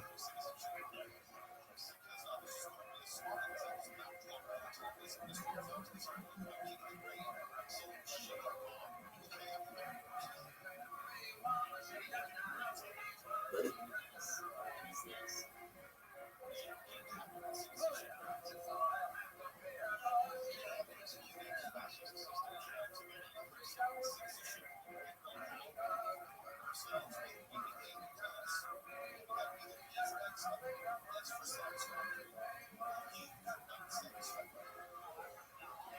Extra Oh, move. wow, I think you already won.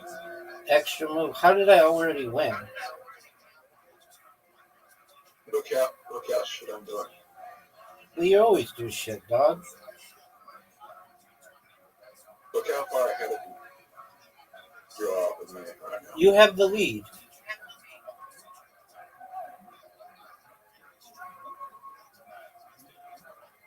I don't even have a score.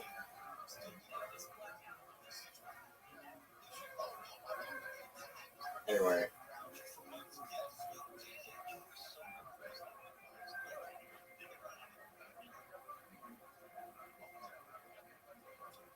You can do so much damage to me right now.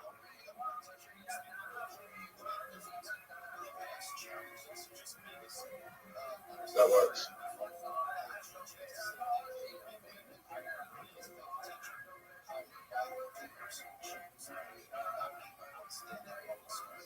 Okay.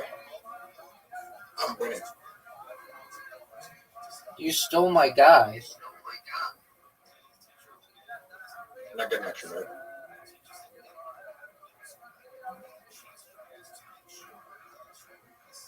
Okay, we're tied. Are you gonna go? And I am going to block you a little bit.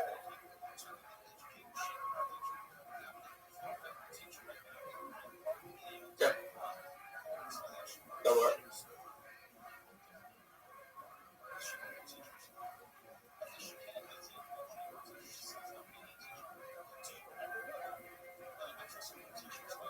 Rabbi, who do you think is going to win? I am.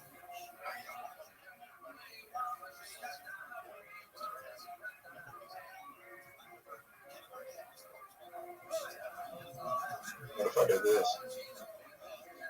You did a really good move. No. And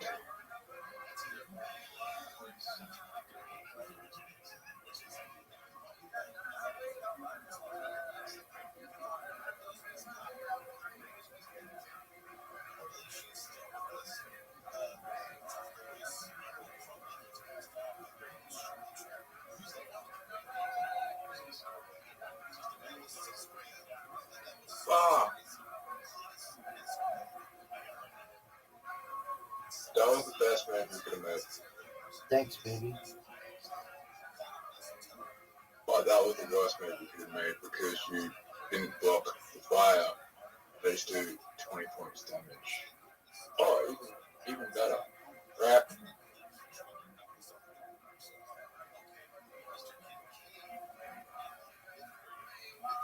No way.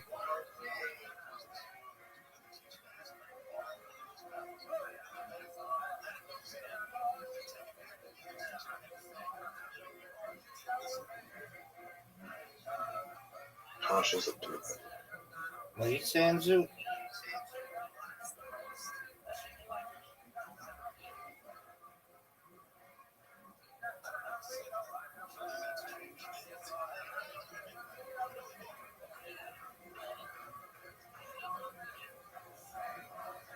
But which one do I involve?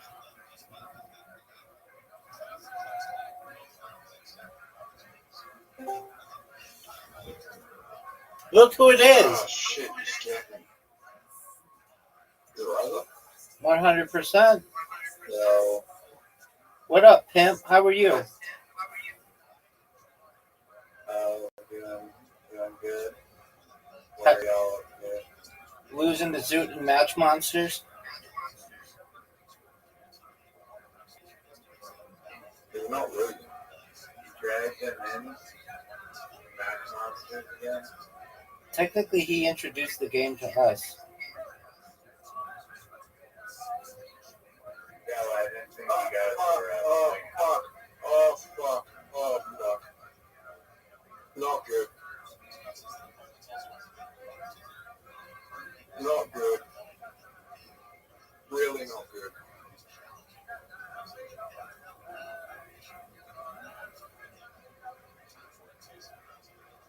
He'll leave. Yeah, but the good news is I can do this. Zoot, do your thing where you go, I just won.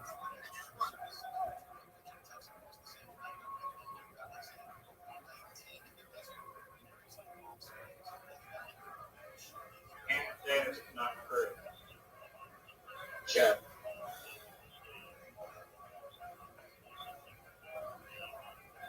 I might have just won.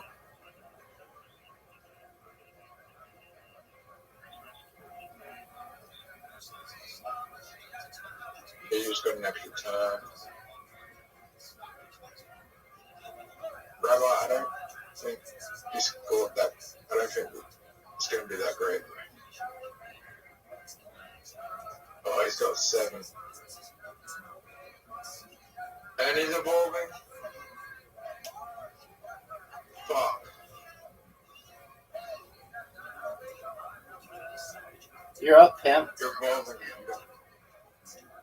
You don't get it, though.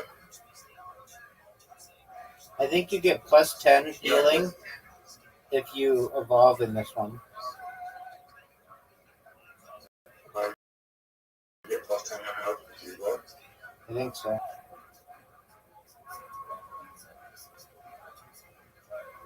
Evolving restores 10 hit points. He's on a hunt. What'd you say? Border and fire. I'm green and red.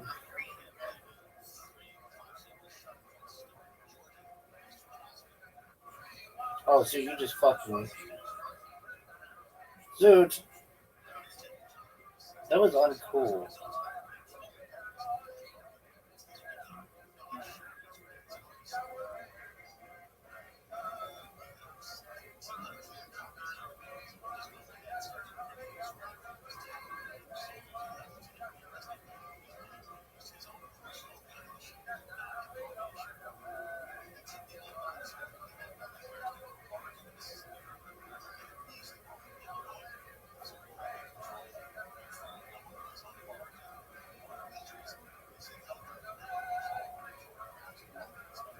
Rabbi, have you heard Duke recently say that he has to go watch his dog? No. I haven't heard that shit in a long time. Yeah, how is Yoshi doing? Sorry. Zoot, did you know it's 4 days away from you doing stand-up comedy? Yep. Are you going to do it this time? Yep. Like, you're not going to pussy out? You're not going to be late? No.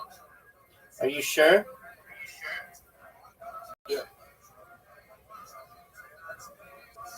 Are you excited to do it? Yep. Are you excited to get hit hard? Yeah, hit me with it, baby. Oh, you just healed? Son, you just healed? No. Son, you just healed? How do you feel? Welcome. Dude, you're going to destroy me. Just do it, Zoot. Do it.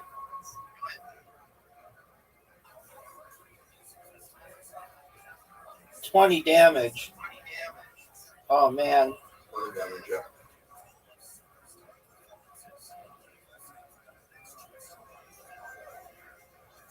Oh, you just healed that. No, I didn't. Yeah, I did. Barely. You just healed, but you're in a shitty situation. Zoot, So I can do this. let's see you do it. Do it, Zoot. This one. This one. Fuck you, Zoot. Zoot got his first win. Riser, are you ready for golf?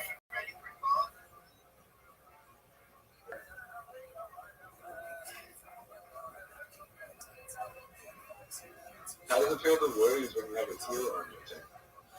Dog, I let you win. I got distracted by Riser. Riser, we're waiting on you, dude. What are you gonna do? Just J-Yor? Zoot, do you know what it means to J-Yor? No. J-Yor means jerking yourself off raw. Riser, what are you doing, dog? Are you just J-Yoring? Dog. Riser, you have the invitation.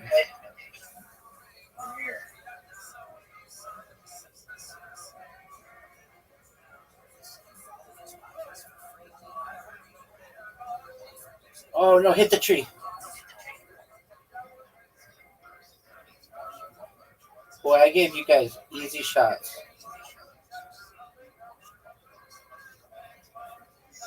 Zoot might have had one of the worst shots you could have had. Now it's Riser's turn. Riser's just J-Yorn. No.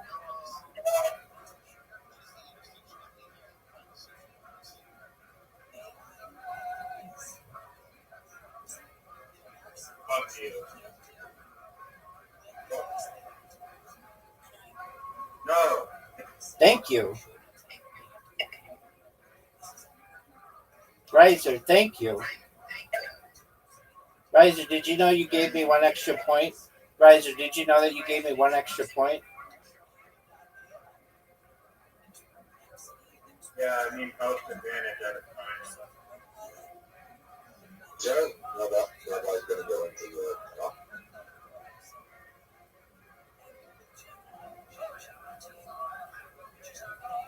That blocks everyone. That's hard, dude. Hard.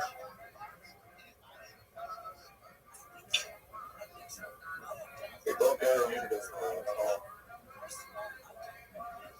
They block you from being able to get a hold of one.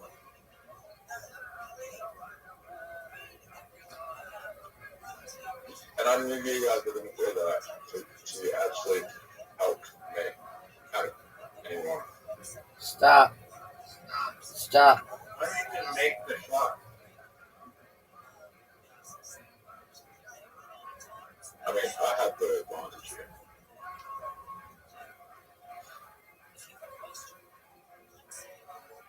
You know, guys, that I'm still point above both of you because you're where you like.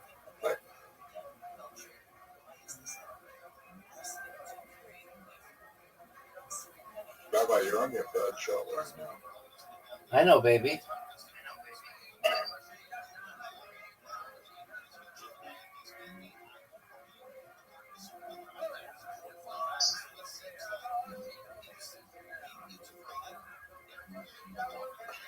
Look how good a shot this is. Look how good a shot this is. Look how good a shot this is. Liza, go the other way. You don't have a chance. Alright, fuck that. I'm not getting it.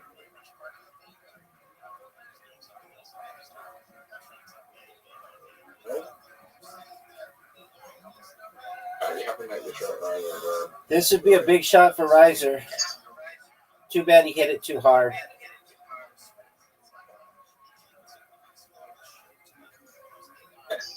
Look who's in the lead. No one, not Riser and not I, are worried about you right now. I mean, shot like that. That was a good shot. That was a good shot, son. I mean, I probably helped you, but you did pick the last shot and everything. Totally. Riser, if you get rid of the tree for me on the left, it's a bit. Okay. We can walk it up. Hit that tree. I'll go in. You might have to win.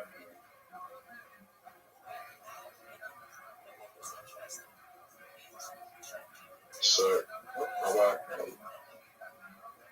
so I have 5 points.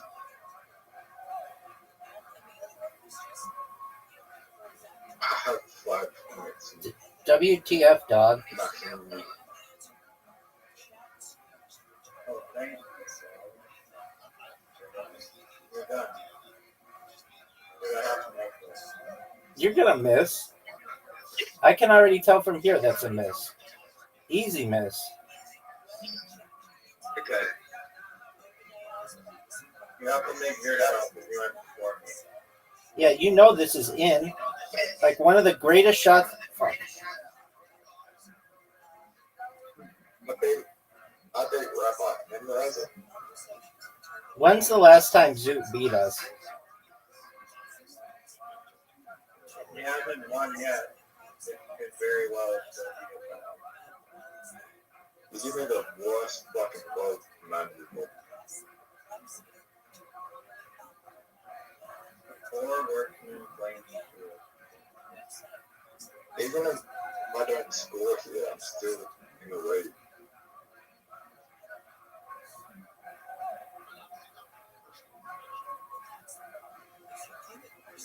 That's a good shot. That was a really good shot. You're fucked, Zoot. That's a bad shot. Oh, That was a really beautiful. good shot. Beautiful, dude. That riser has to help me. No, he doesn't. If he wanted to get free, he should have helped me.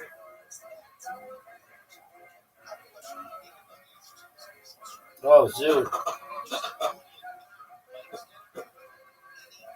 Riser, we're giving Rabbi the lead here.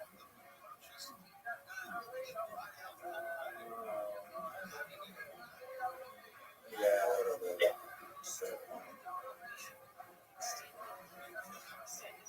Riser, bad shot. You need to get this ball in the hole with the next 3 shots. Next 2 shots.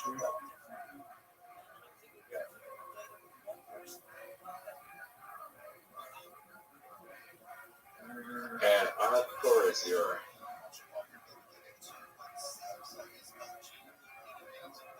Oh, there's a chance. There is a chance. It would have to be the greatest shot of all time. Zoot, it would have to be the greatest shot of all time. But there's kind of an angle. Too hard. Yeah, fast enough.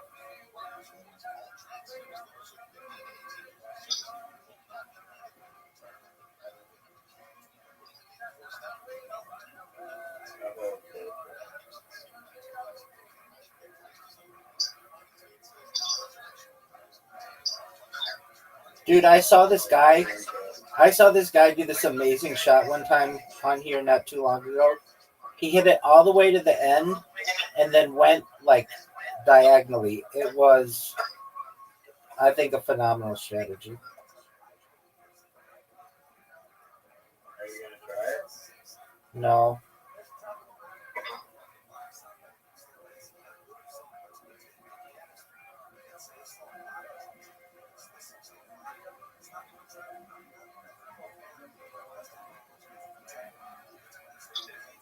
Oh, that's a good shot. Dude, water on Rabbi. He's not composing. No, he's not. Now you gave him a water gun. Look how good this water bump is.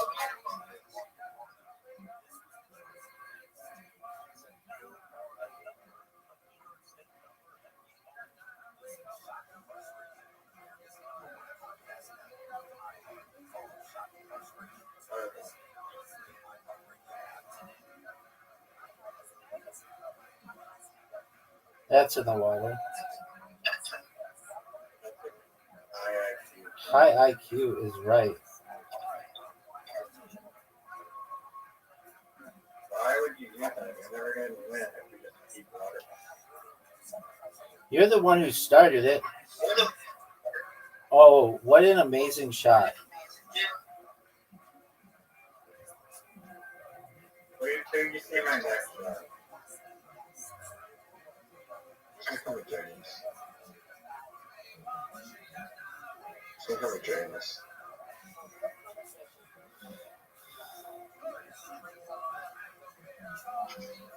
This year, that's something cool.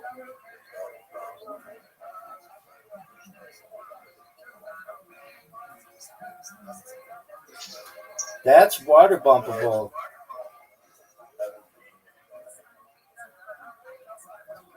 Stop. Oh, are you kidding me? Are you kidding me? Get him, Riser. Riser, what are you doing?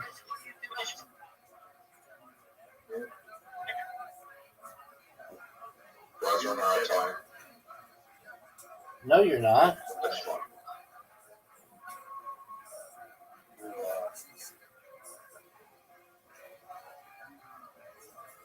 7, 3, 7, 4, 7, 4, 4, 4. I can't believe Zoot just won. Yeah, you guys were being stupid. Remember that time I had one of the greatest shots that we've ever seen on this hole?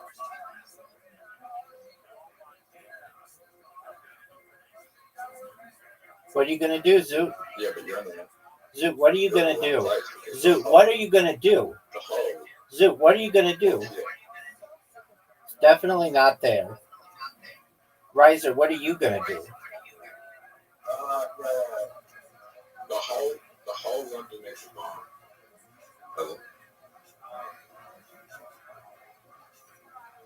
That was a good shot.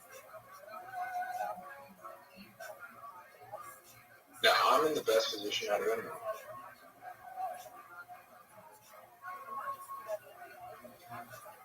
Let me take out the 10. Zoot, take out the windmill. Windmill, dog. Windmill. Where's the shadow? Bomb. Doghouse. Check out the 10. Doghouse. Dodge shot. Doesn't make the bomb. Focus and make the bomb. I'm just going to help Rabbi when I do this. Doghouse. You mean the doghouse? Yeah, I guess. Oh.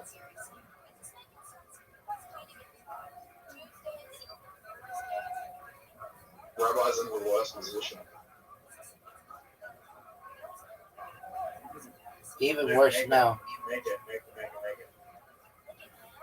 I think I am. Yeah. Did you just say you think you're gay? Said I'm gay. That doesn't even make sense. What would make I think I'm sense? big Rabbi. Dog, STFU, man.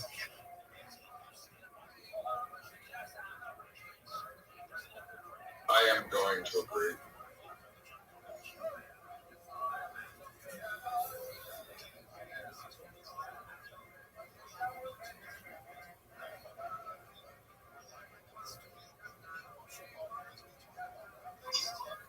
Go back to you.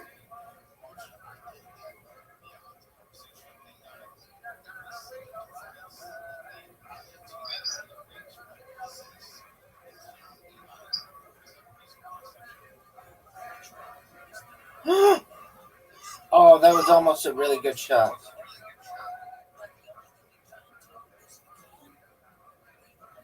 Zoot, hit your ball. No, that was a bad shot.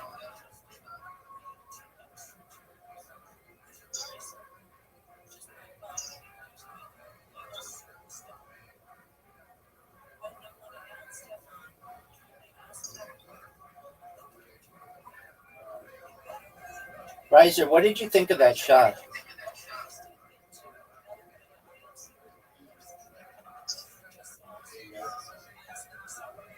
Zoot fucked you.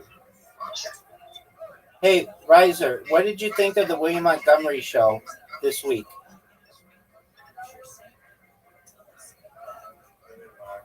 I thought you were a fan of William Montgomery.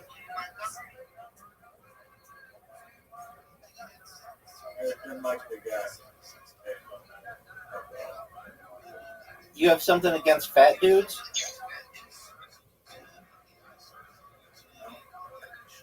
Riser, Zoot, that's gonna hit that ball. This is a bad shot, Zoot. Bad shot, Zoot.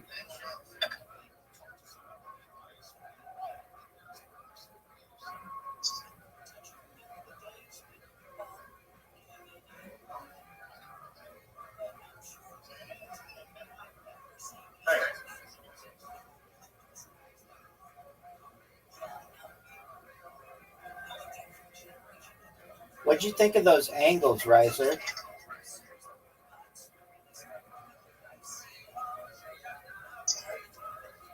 Riser, what'd you think of those angles, son?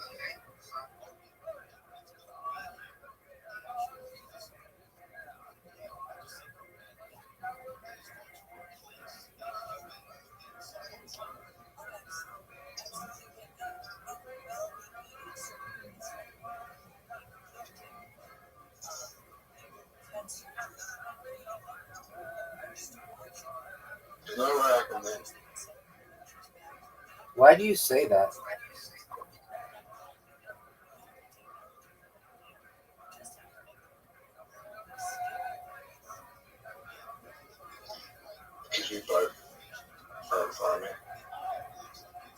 That's incorrect, son.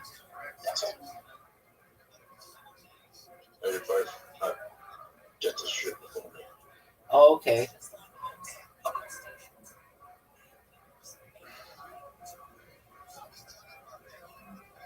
That was a terrible shot by me.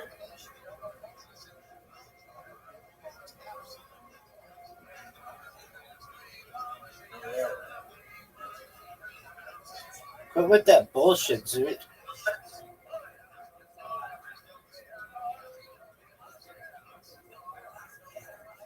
I don't have any stickers about it yet.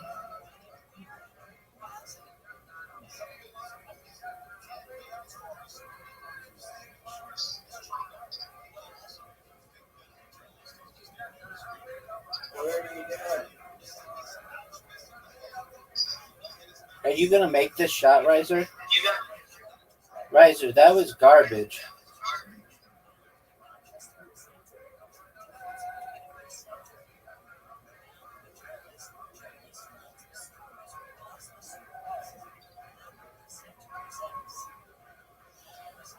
Oh boy, that's a close one.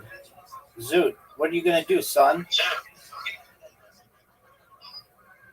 What are you gonna do, Riser? What are you gonna do? What are you gonna do? That's a miss. That's an obvious miss. Obvious miss.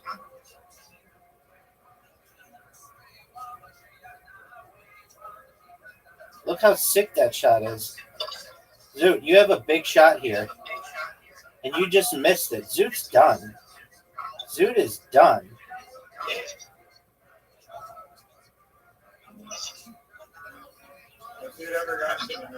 No, that's impossible. That's goofy talk. Riser, that shot is absolute dog shit. Oh, that is a great shot, dude. He just left.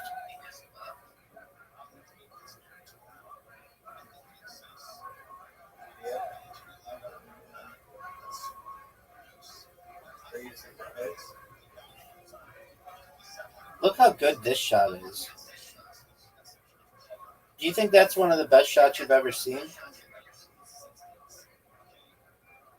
Don't water bump me.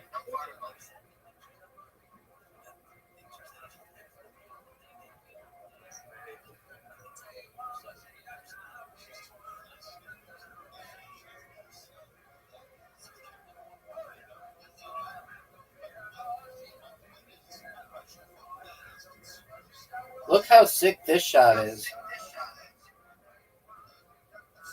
Riser, what are your thoughts on you being many shots away from the hole?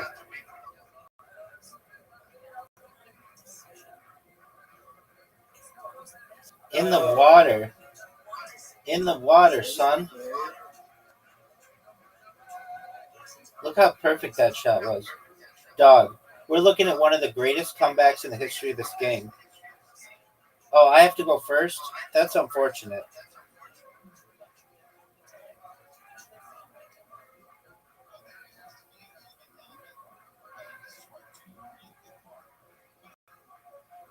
Stop.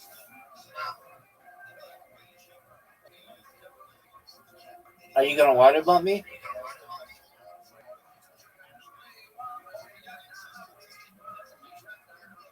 What are you going to do, son? What are you going to do? What are you going to do? Are you proud of that shot?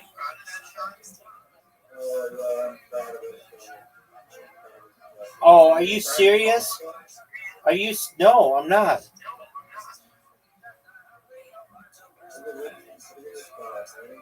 No way. That's going in the water. No way. What are you doing? You are so done, it's not even.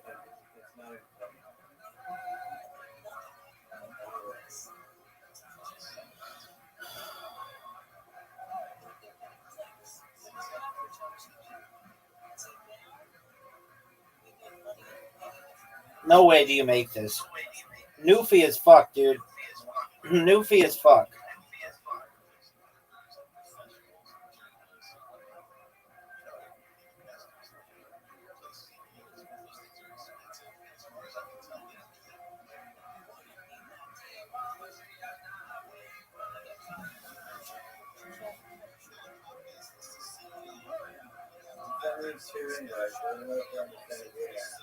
Dog, just you're in the right one. Are you gonna go? Or are you just gonna J-Yor?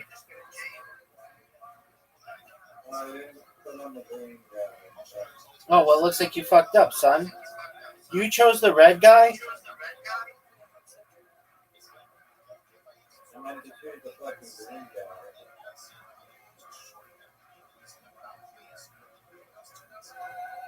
Are you gonna go?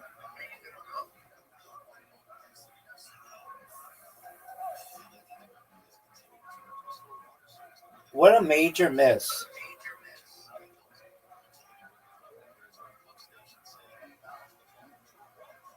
Extra move.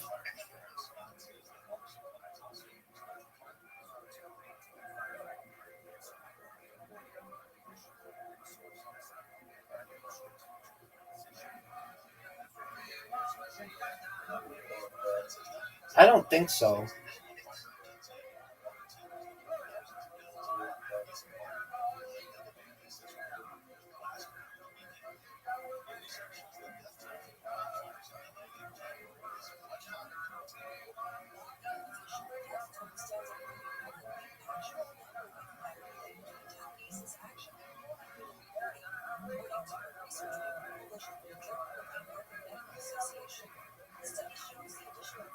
Oh, the green ones? That sucks. Dog. I can't do anything. What should I do? Dude, what should I do?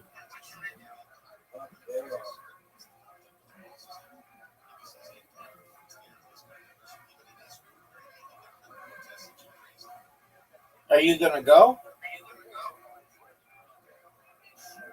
Extra move, dog.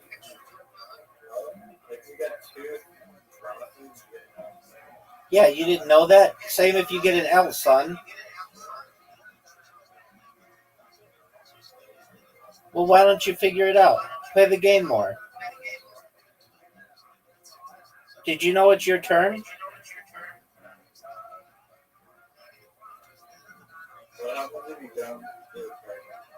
It just skips.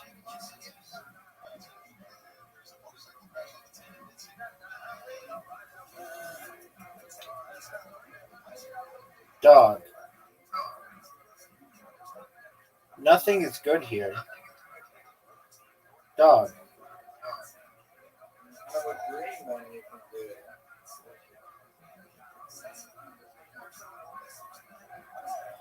Dude, I just gave you something good. You fucked up. STFU, dog. I gave you 2 really good things. Oh, dog, don't do it. You fucked up.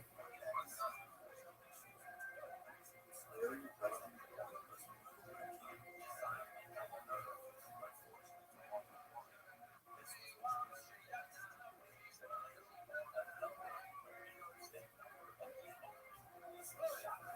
Doug, what do I do?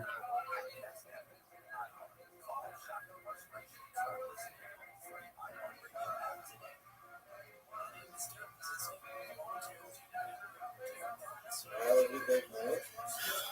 Dude, STFU, you stole my guy. You stole my guy.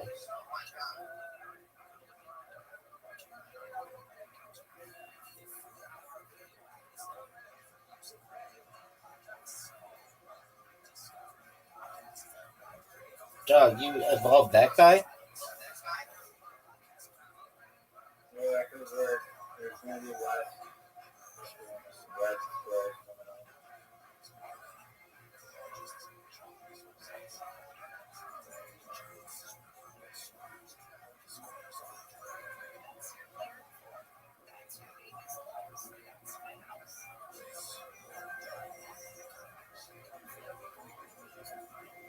Are you fucking serious?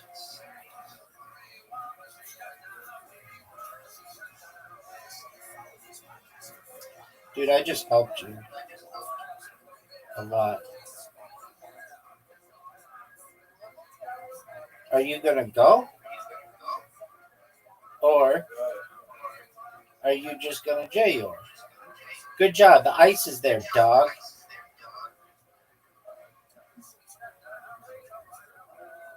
One thing you said me.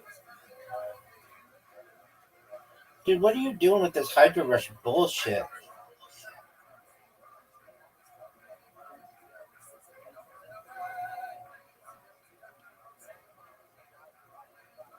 Flare, bitch. You aren't even a fan of his. You didn't even watch him. What is yesterday's episode on your, like, in your basket of episodes you're just holding off on?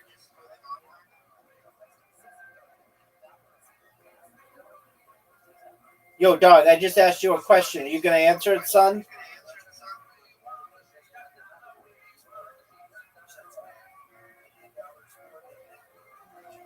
Yo, dog.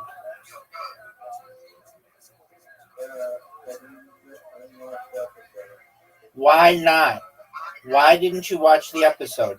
If you say you're a fan of William Montgomery, you watch his good episodes, you watch his bad episodes, you don't discriminate against people based on their size.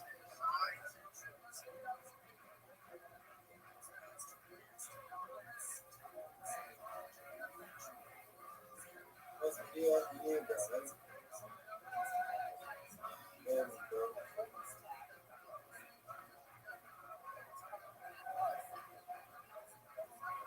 Oh, you proud of that move?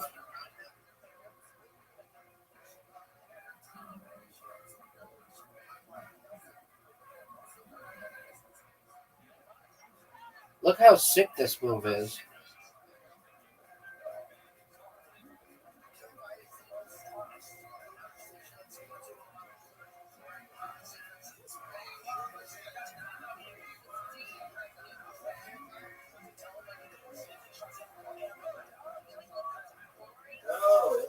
Oh, what a terrible move.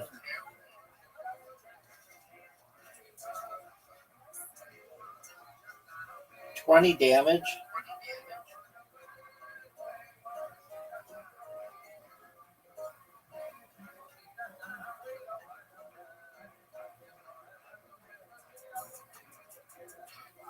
Dude, what do I do?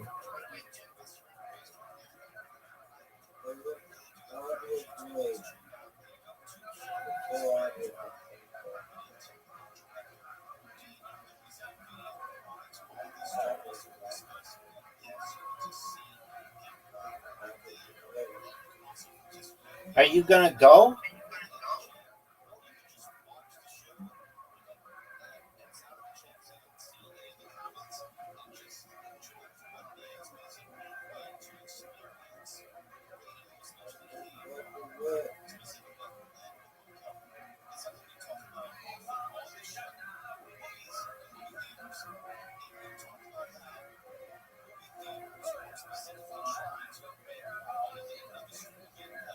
Dog. Well, what do you want me to do about it?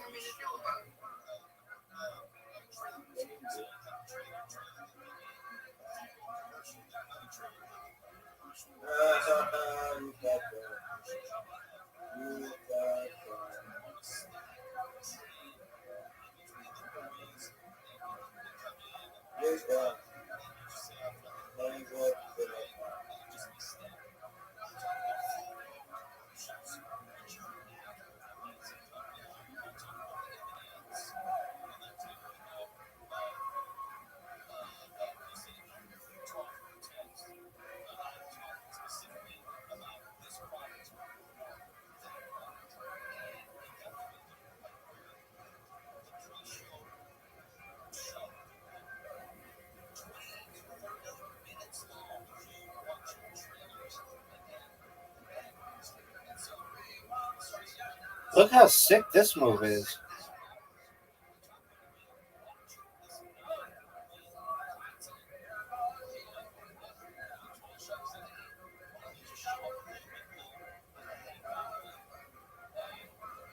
Are you gonna go?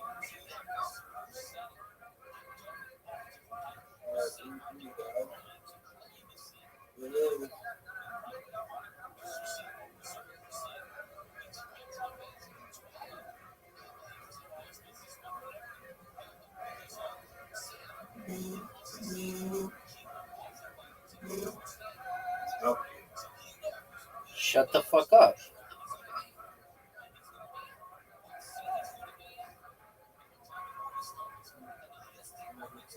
Yo, pimp.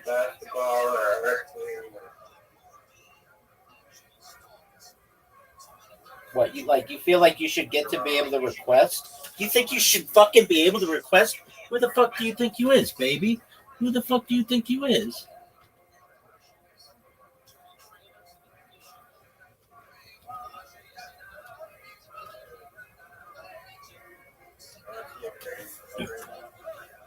Yeah. Let's see it, baby. That was one of the worst shots I've ever seen. Like I've been playing this game for some time, and literally you just had one of the worst shots maybe in the history of this game, and it's like thousands of years old. Your dog shit shot will rest in the annals of history as one of the worst shots anybody's ever seen ever. Are you ready for a Newfie shot, son? Waiting for it. What happened? I missed it. You shoot into the. Did I put the slider into the hole?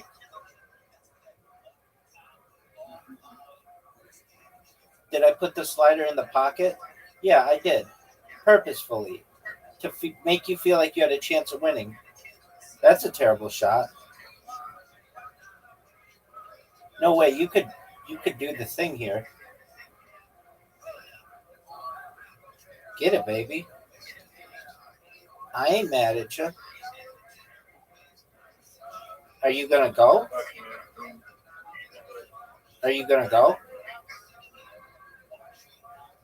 Dude, that's baller. But are you gonna go? So do you want to know what you missed in the William Montgomery show?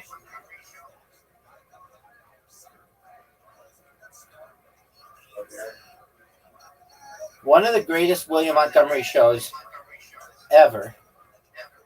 They talked about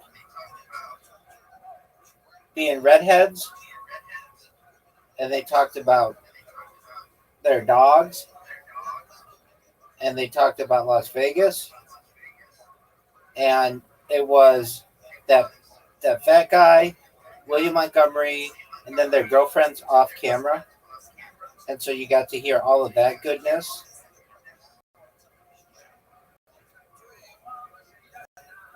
Joe Rogan was on it.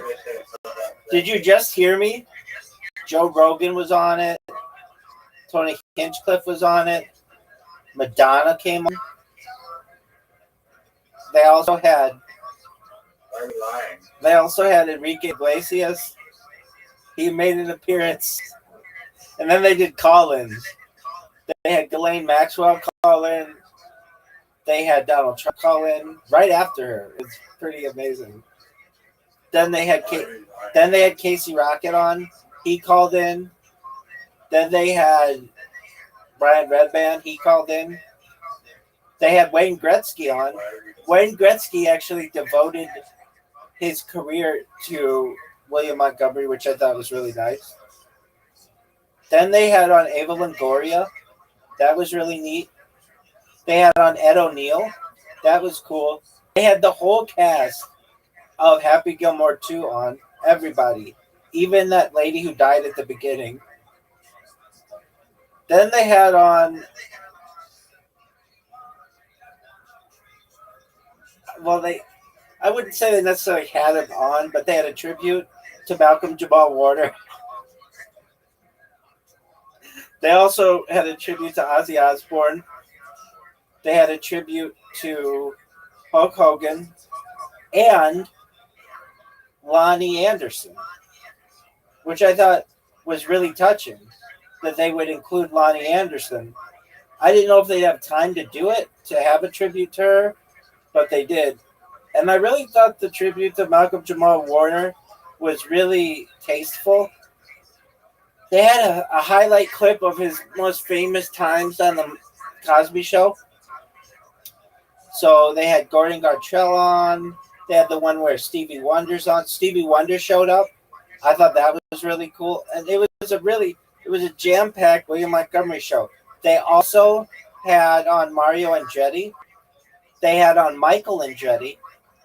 They also had on Sydney Sweeney. She talked about her jeans ad. And they had the cast of The Fighter and the Kid. They were on. So Brendan Schaub and Brian Callen, he was on. And then they had on, I thought this was, do you know who Timmy No Breaks is? Of course you don't, but they had Timmy No Breaks on. They had Howie Mandel on, which I thought was cool. Then, I mean, the thing that I thought was probably one of the coolest parts of the episode was when Michael Jordan was on. They had Michael Jordan and LeBron James, and they played one-on-one basketball against each other, not just in real life, but also on NBA Jam, which I just thought was really cool. Like, it was tasteful. It was a really tasteful episode. So after Michael Jordan and LeBron James played one-on-one and then played NBA Jam against each other, and they tied. They tied at the end, which wasn't even possible in that game. But they tied, and then they all had sundaes, like ice cream sundaes, and I think a couple people had banana splits. I'm almost certain Erica had a banana split, though she wasn't on camera, so you don't really know. But she was talking about how much she liked banana splits. Then they also had on Phil Jackson, former coach of the Bulls and the Lakers. And then they had on Kobe Bryant's widow, Vanessa Bryant. And she declared her love for William, which, Erica kind of got mad about. Then they had on Tyler Halliburton. Dick Cheney showed up. Dick Cheney, he came in via satellite. That was really interesting. It was a really cool show. Why didn't you watch it? Yeah, I wasn't even paying attention. I was telling you about the William Montgomery episode. Are you proud of that cover?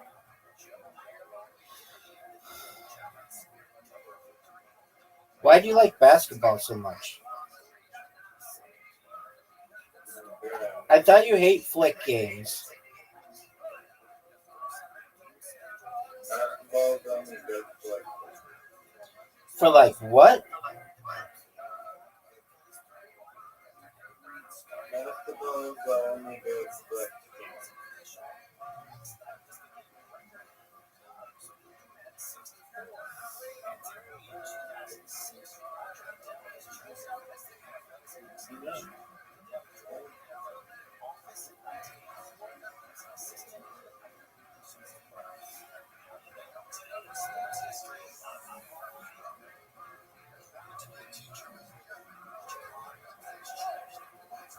Are you proud of that? 9 points? That's good.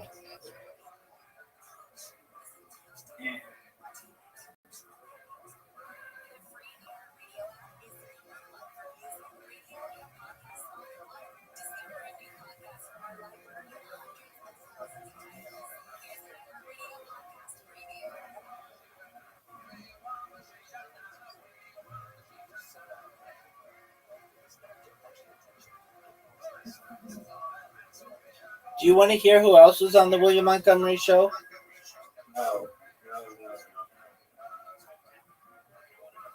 no. Dude, 2 swishes? You're on fire, son. You could quit. You could quit. 3 swishes? Dude, 10 points on the second level is unheard of. And my dog is like in the light. Well, what do you want me to do about it?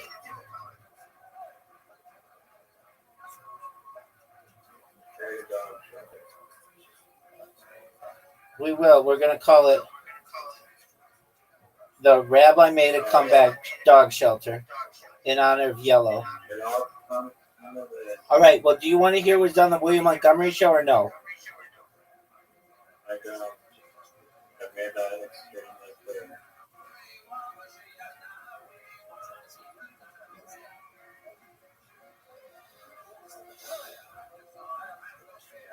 Yo! That was good. Damn it. That was good.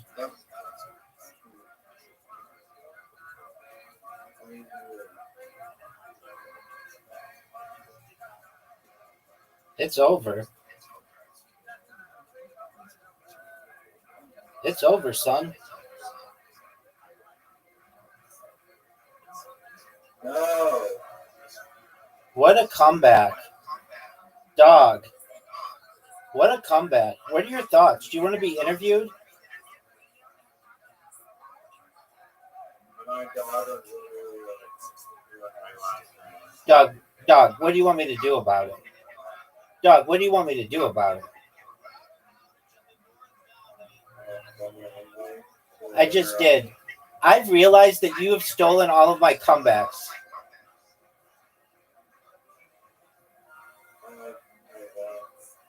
Yes, you do. That's a make. That's a make. That's a miss. That's a make. That's a make. But you're not doing as well as you did the first game. You played balls to the walls the first game. 8 points. That's still good. Not as good as. I told you that your comebacks were actually stolen from other people. I would tell you that you're a liar. You're a straight up liar, son. All my shit is fucking. You said that before. I take anybody's shit. You call me a comeback? Whoa. How'd you like that one, son? Remember that time you critiqued all of my comebacks and I came out with 13 points? Do you remember that?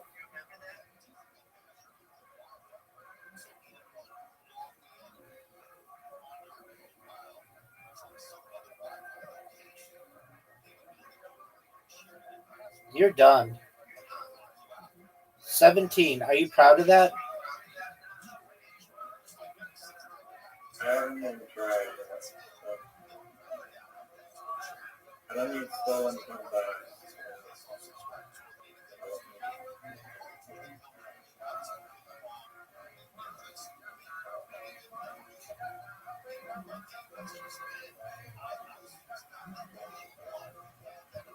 Did That you? was pretty bad. Yeah. Well, guess what? Look at the scoreboard, son. Look at the scoreboard.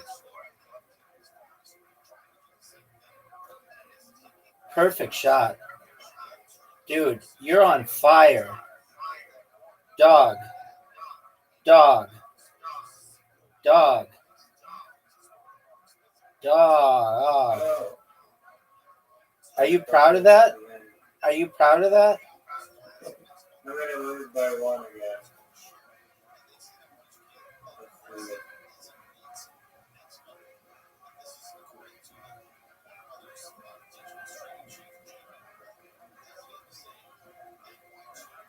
No. No. No, no, no, no. Dog. What are your thoughts? Do you want to be interviewed? And you got a crazy first round. Dog. Do you want to be interviewed? Well, you are being interviewed. Okay, what are your thoughts on getting your ass handed to you? Go. I'll do the same thing for the athletic sports and the basketball. That's a make. That's a make. That's a miss. That's a miss. That's a make. That's a make. That's a make. That's a make. That was good. If you suck, are you ready for this?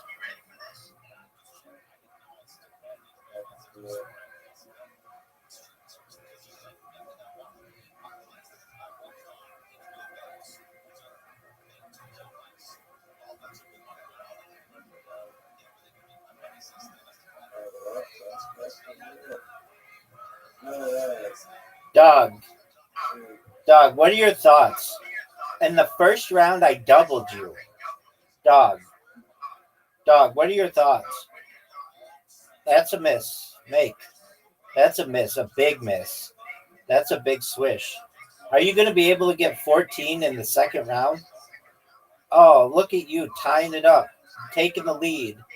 Oh, big time. Big round. 11, dog. That's really good if you suck dick. Let's see you beat 11 right now. I want to see it, but people want to see it.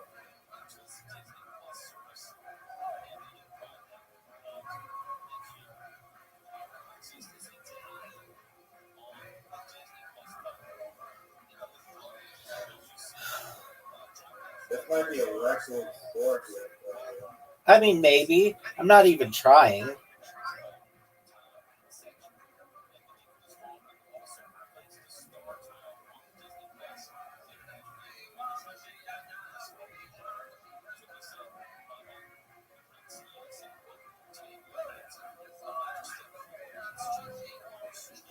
That was pretty good.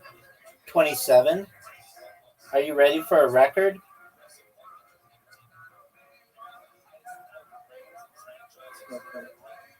Let's see this high score. Terrible start. Terrible start. High score. Terrible start. Terrible. Fire finish, baby. Fire finish, baby. Wow, what the hell? How'd you like that?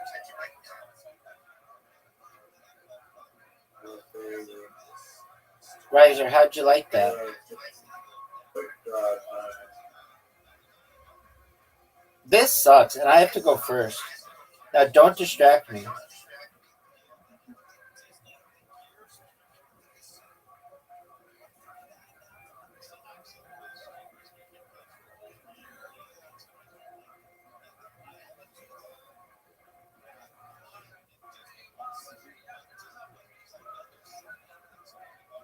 Oh no. I'm doing actually basketball.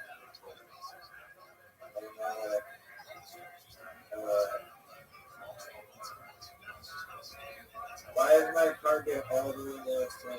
I mean, what do you want me to do about it?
Yo, Doug, what do you want me to do about it?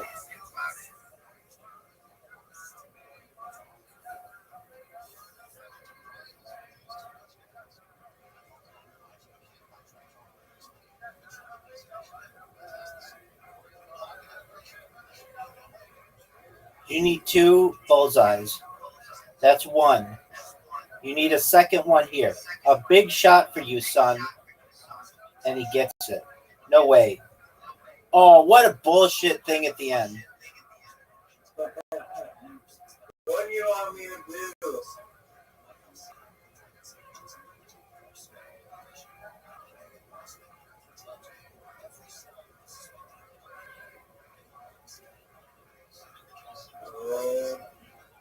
I'm gonna hook a good shot here. Let's fuck this up. Let's fuck it up. Let's one.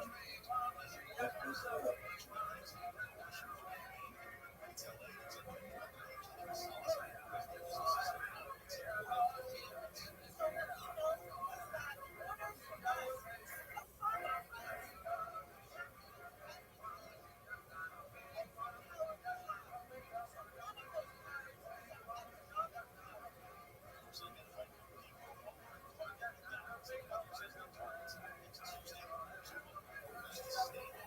You need 1 shot. 1 point.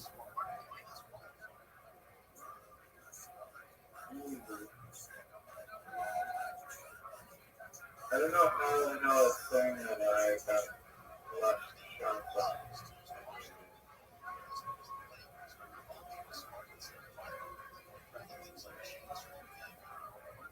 You take forever to hit shoot. I literally shoot way faster. Oh yeah.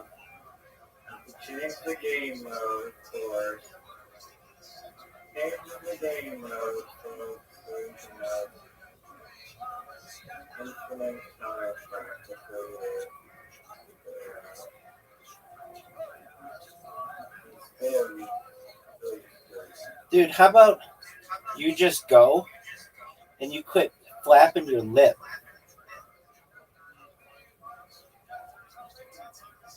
Oh, that's a big make. You just need 2 8s. Are you going to be able, or 2 8s? That's a 9. You just need a 7 here, son. Can you get a 7? Are you going to be able to get a 7?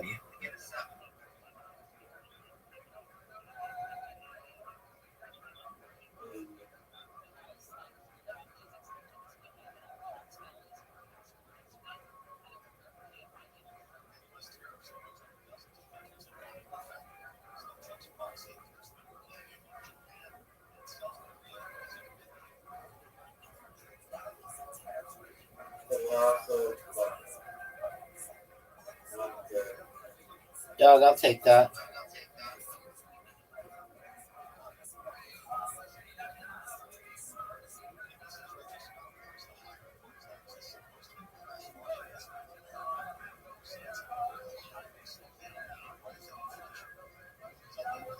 Dude, that's a big bullseye. You need at least a 6 here. Are you going to be able to get it? Are you going to be able to get a 6? That was not good. I'm about to put you away, right? Talking in my flex thing, it's actually kind of rude. Usually you don't talk. Dude, I can't. You're making me laugh.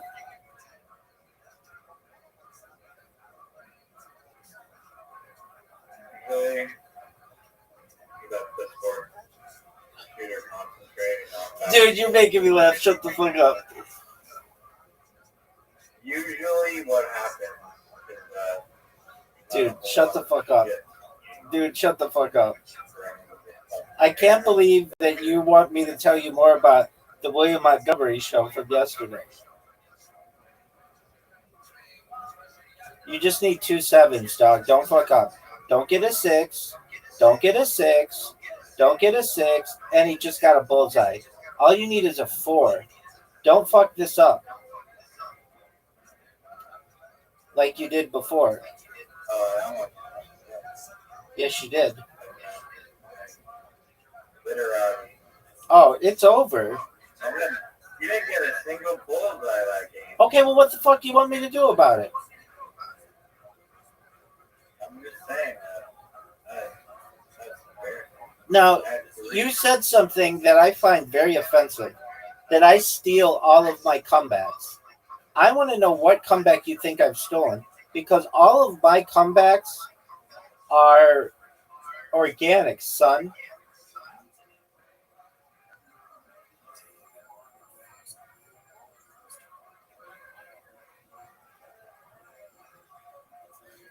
I'm waiting, dude.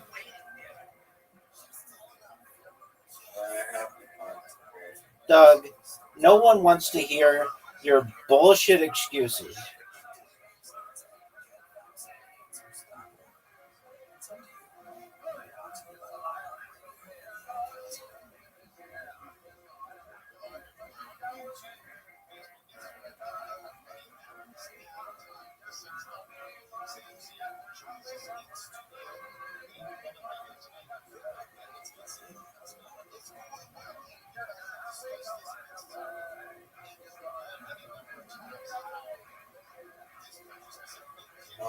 Fuck you there.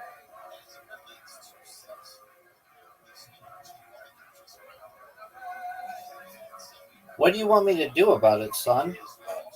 What do you want me to do about it, son?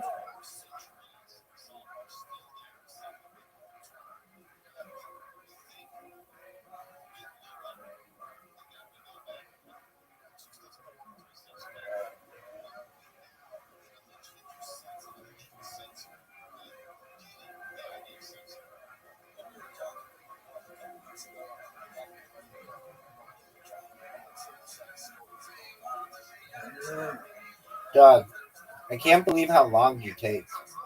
Are you serious? That's what you just did? Those fucking words suck so much. For the letter 11. And I just handed you a gift for no reason. No, you can't go there. Go to a different one. There she is. Miss Aquarius. Oh boy. Let's see if I can play 2 games at once. All right, Miss Aquarius, are you ready? It's going to take too long. Nope, we're playing tonight, girl.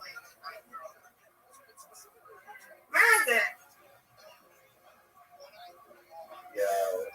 Hi. How are you? Losing literally, but we're gonna do it.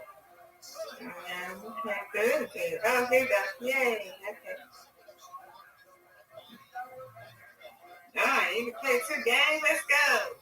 I'm going to try.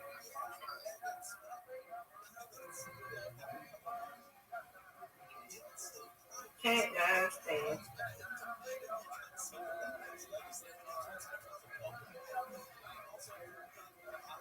Everybody look. There you go.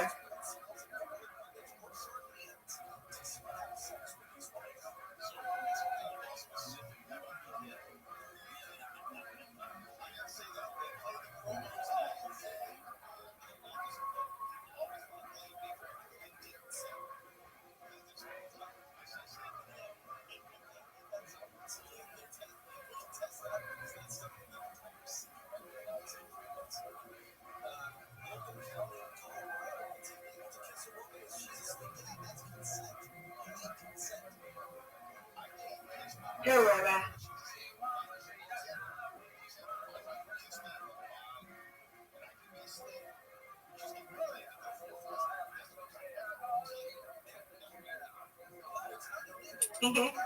Yay. Okay.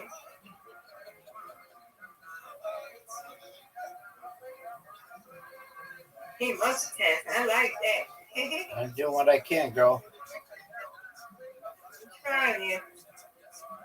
What's that playing? Literati. Oh, let me get that. Again.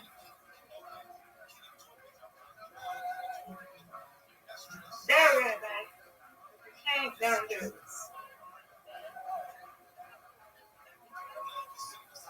Okay.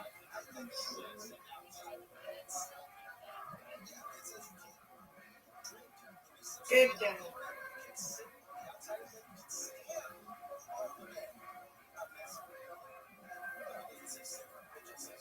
Mm.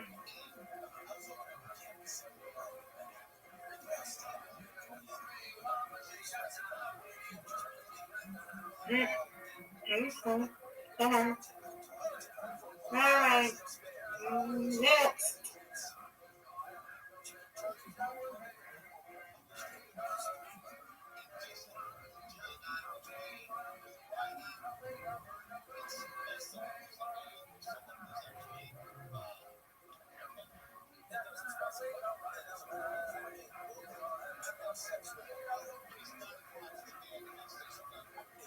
What in the world was all that?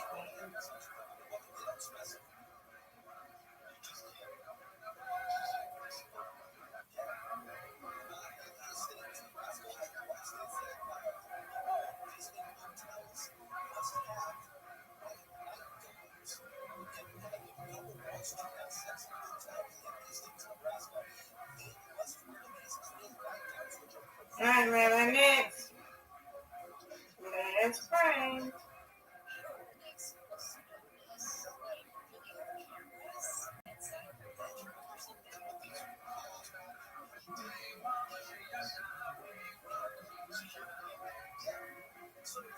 Nice job, Mr. Fresh.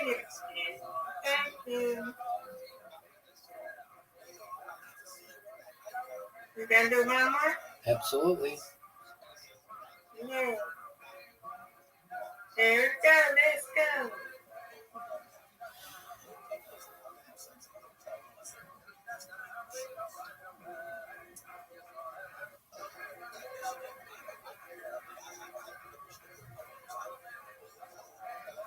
Oh, all right, everybody, you got this. Next.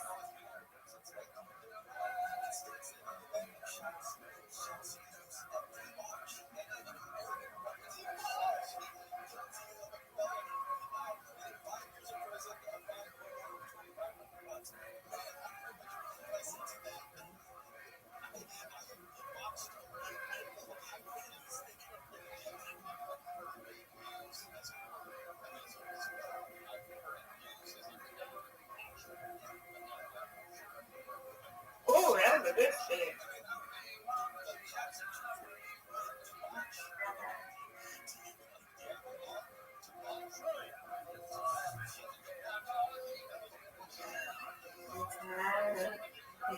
Get it. Yes. Oh, No.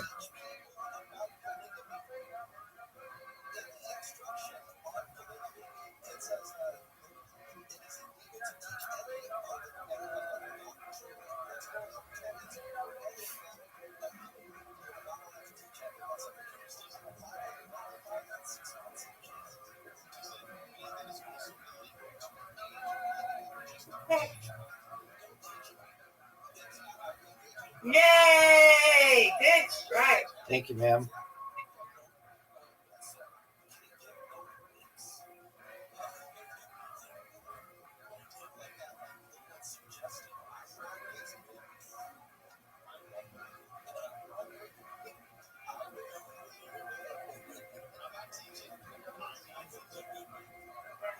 Riser, what'd you think of that one?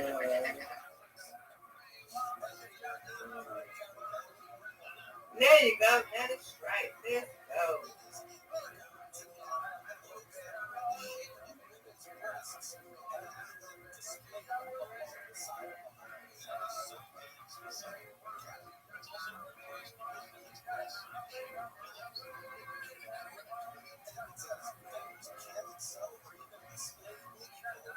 All right, Rabbi. You got this. You got two strikes, bro. Yes, there we go. Yes. Good there. Go, there we go. Right. You got it? Yay! Good job. Thank you, ma'am. Let's play again, guys. What is tomorrow? Absolutely. Take care. Sweet dreams, Miss Aquarius. You too. I stay in here, okay? Excellent. Remember? Sounds like a plan. Yeah. Okay. In the morning. Good night, Riser. Good night. Riser, what's it feel like to be losing to a person who's not even paying attention to your game?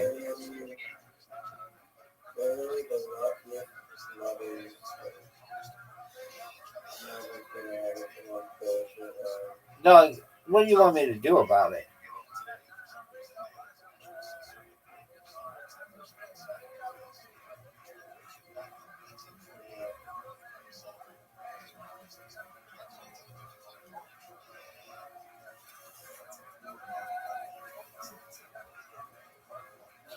Joy? That was great, dude.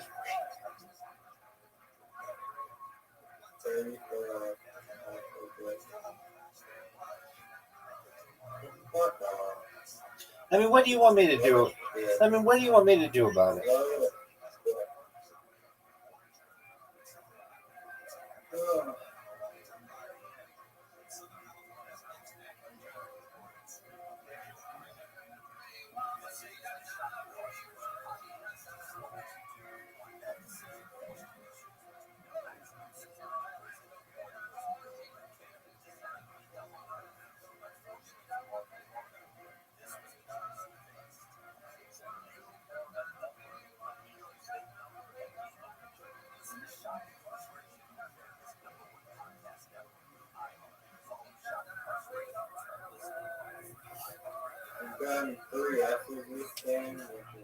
I mean, what do you want me to do about it? Dog, I'm asking you a question, and you have refused to answer it. What do you want me to do about it?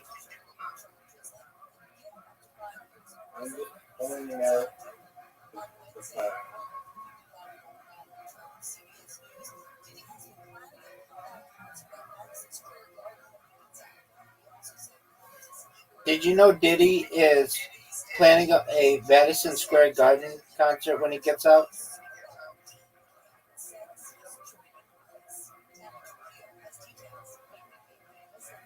Yo, Doug, what are your thoughts on that? The largest unsolved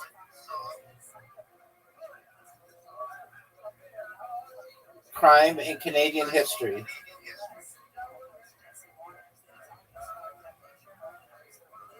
This meme was never funny.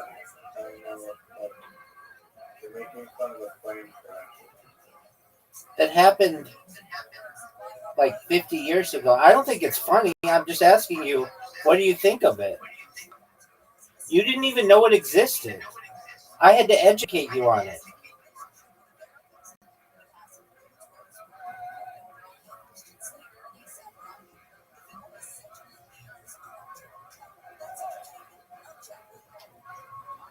You didn't even know about it. It's your own history. But no one's ever heard of it. And I had to educate you on it.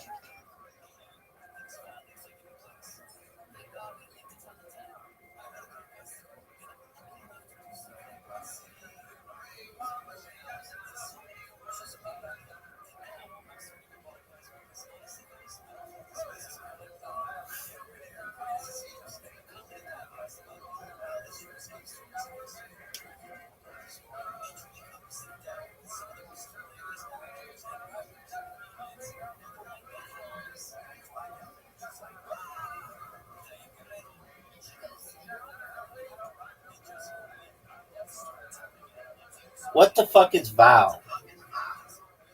What the fuck is vow? No, you don't know what vowel is?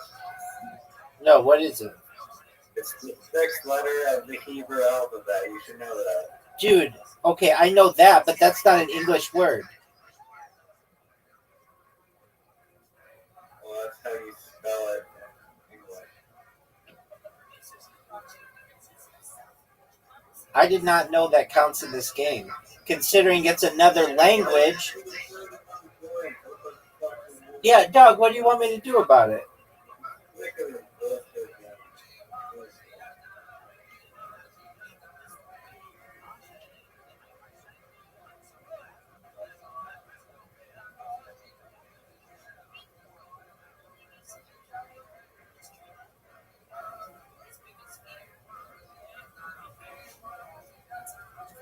And that's not even the standard way that it's spelled in Hebrew. It's generally spelled VAV.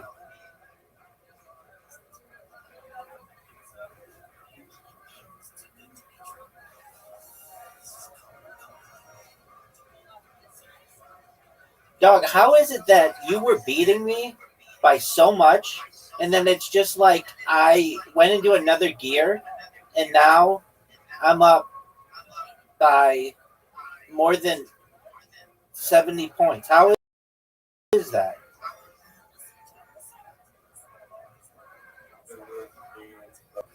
I think it's one of the greatest games in the history of mankind, in the history of humankind.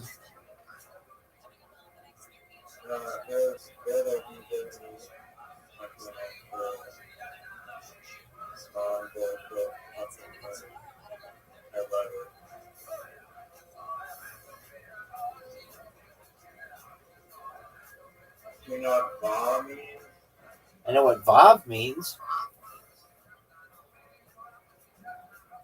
I know Va is an alternative spelling of Vav, but that's not generally used.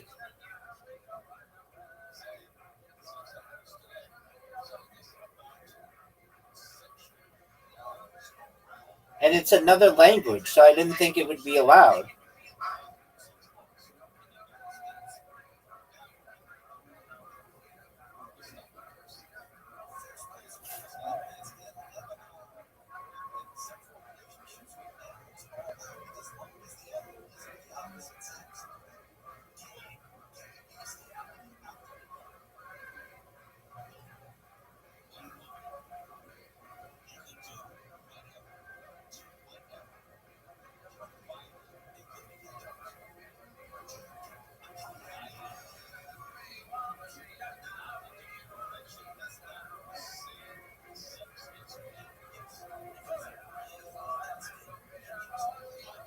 No way, don't do that. You're not going to be able to do that.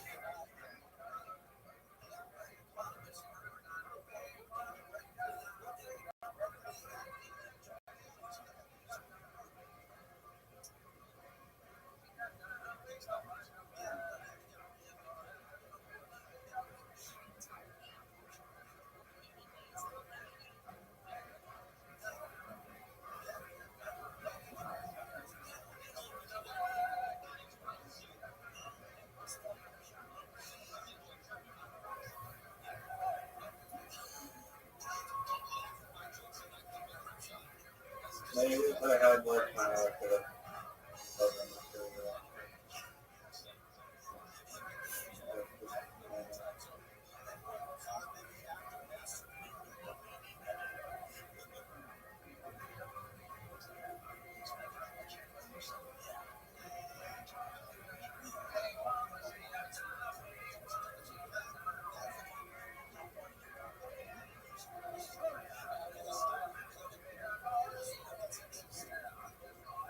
Dude, I only have vowels left.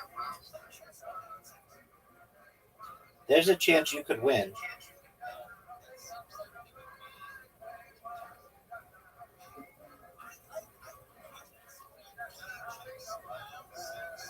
Yeah, I already have that, but I need to. Okay.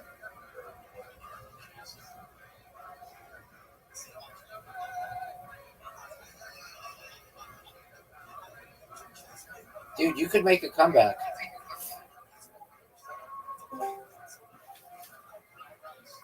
Welcome.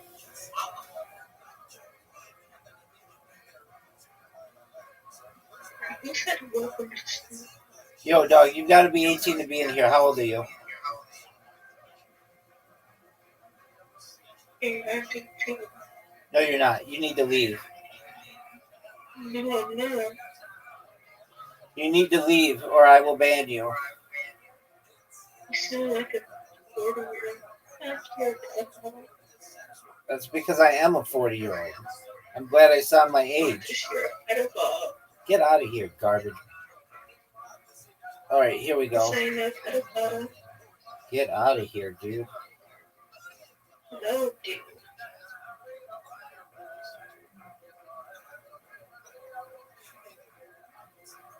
You pedophile. Ban.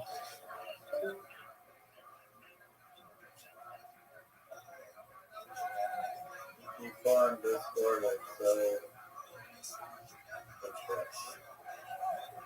Agreed.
Dog, this is the best game you've ever had against me, and you're still going to lose unless you have something really good here.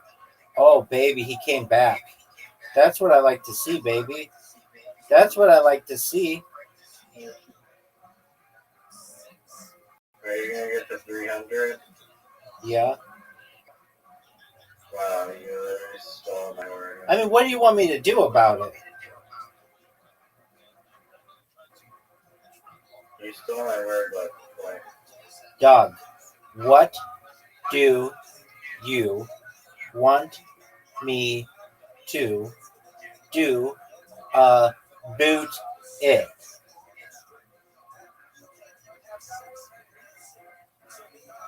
Joe Rogan Podcast, check it out.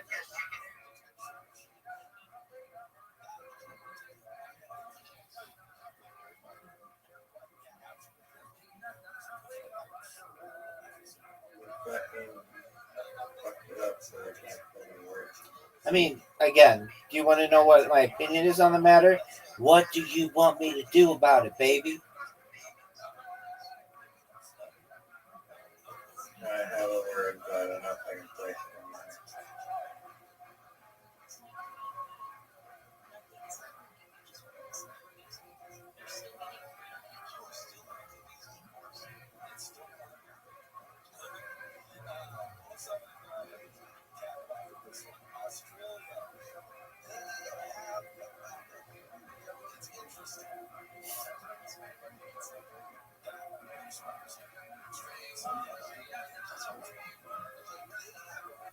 Are you going to win? There's me why. There's me why. Non why. You're just randomly putting that anywhere. I know where you can put a Y. I know where you can put a Y.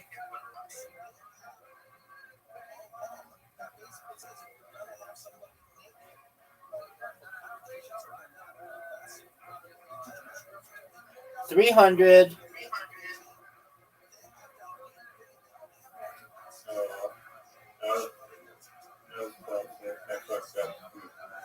The game doesn't get any good better.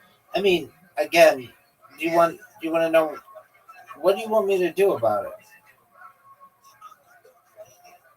I'm asking you a question. I'm just stating a fact that this game doesn't give me 3 S's every second turn. It gave you 2 blank tiles. I would rather have 2 blank tiles, my friend. I would rather have 2 blank tiles than 3 S's, son. You got 2 blank tiles. Do you recognize? How do you know that I had 2 blank tiles? Because it shows on the board. You know how many points you get for playing tiles? 0. But they can do anything for you. They can be S's. Riser, did you know that you had an invitation? Are you just gonna J-Yor? Are you gonna J-Yor?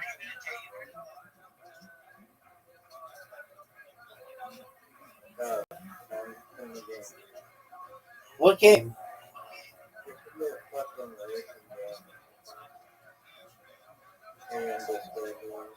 There is a racing game. It's called Race to see how many balls you can put in the holes. Look how good this shot is. Did you see that? Did you see that shot? Why do you get gold so long, dude? I got like 150 or 2. Because this one takes skill. Look how good this shot was.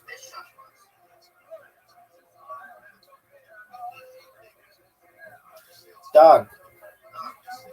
Let's see you do some damage, son.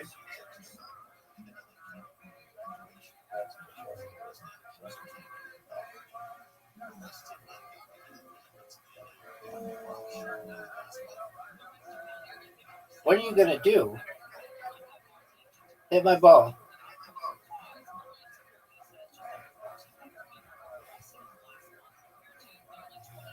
Hit my disc. Dude, you just set up my... I just won. I just won. I just won. I just won. I just won.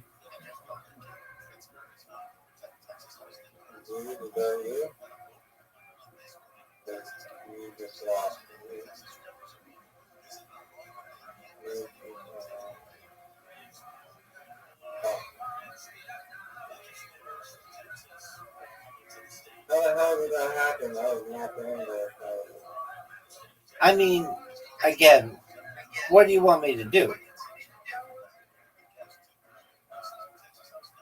Now, you want to see a Newfie shot, son?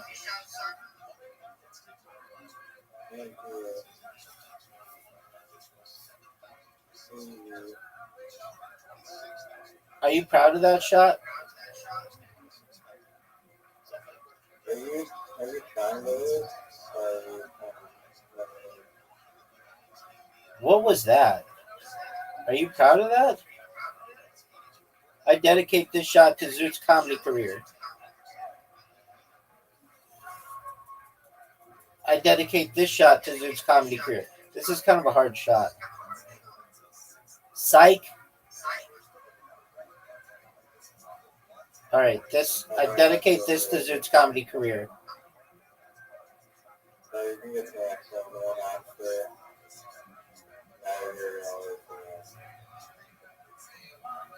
This is a hard shot.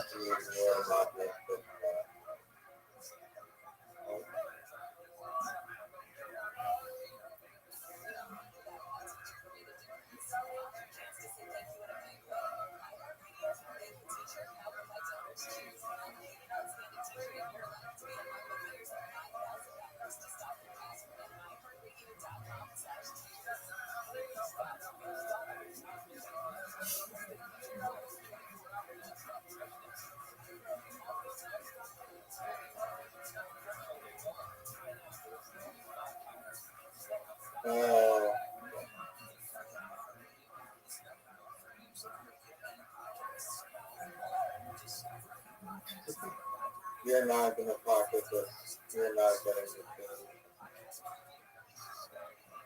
You're not going to let me. That would be nice to look at. You ready for this? Let's see it in the feet. Let's see it in the feet.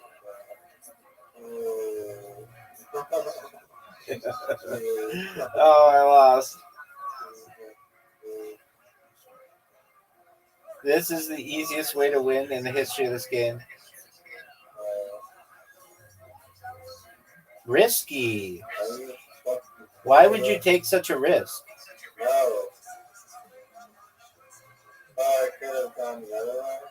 Dog, why would you take such a risk? I mean, we have to talk about that anyway. Ugh. I'm gonna see if I can again. Then do it. Are you serious? Riser, are you I serious? don't know. I just want to see if I can again. No, no, no, no, no. Again.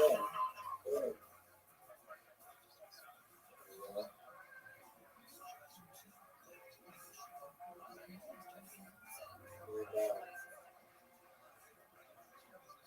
You fuck it up again. Hit it in. Hit it in. Hit it in.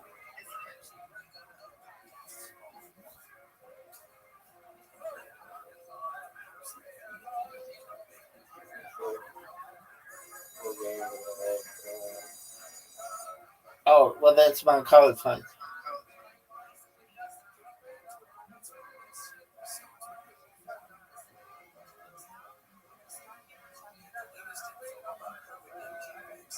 I asked ChatGPT the best strategy for this game.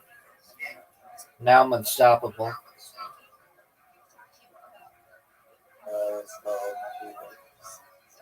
It didn't really give me a good strategy. Nothing different than what we normally do.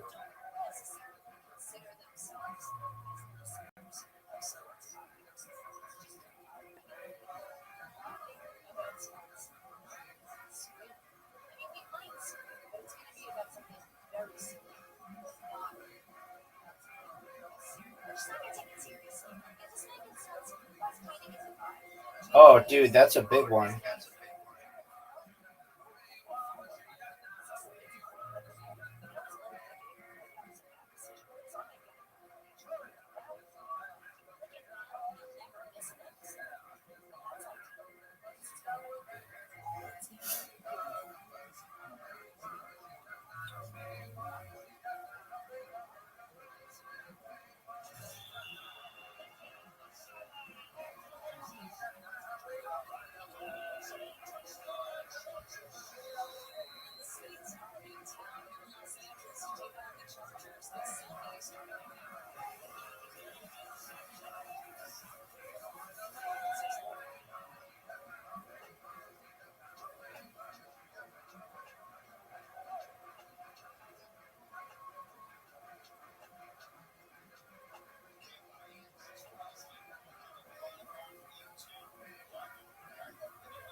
Dude, I don't know how good a move that was. What else is I supposed to do? Win? See, I answer your questions.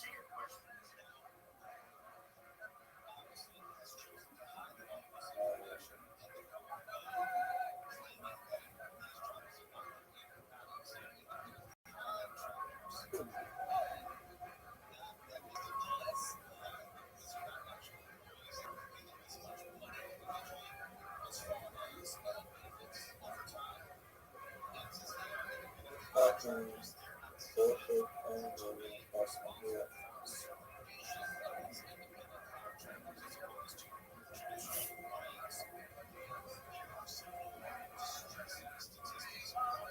Are you proud of that one?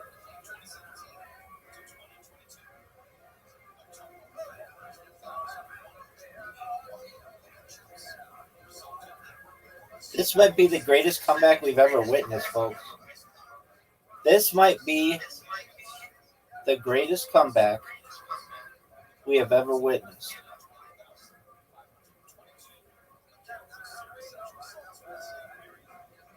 Oh, you're done. fuck? You're done. Shut the fuck up. Look, get out of here. Nope. No. Nope.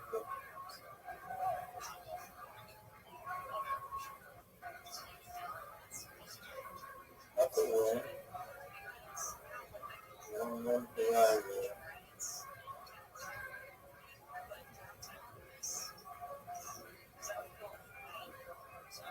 Coming back for more. Dog, let's play. Wait, why are we copying my strategy? This isn't your strategy. Are you going to go?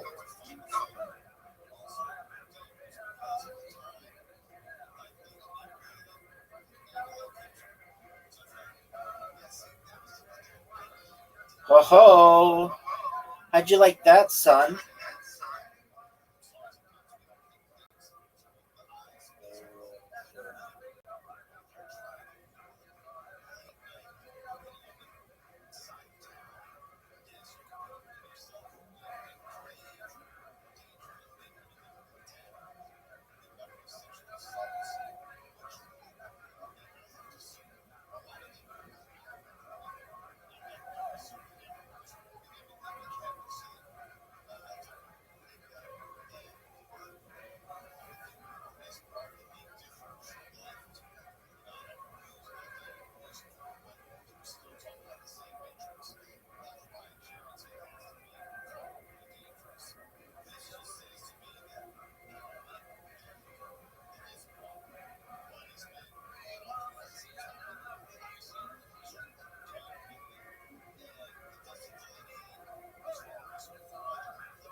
What a move.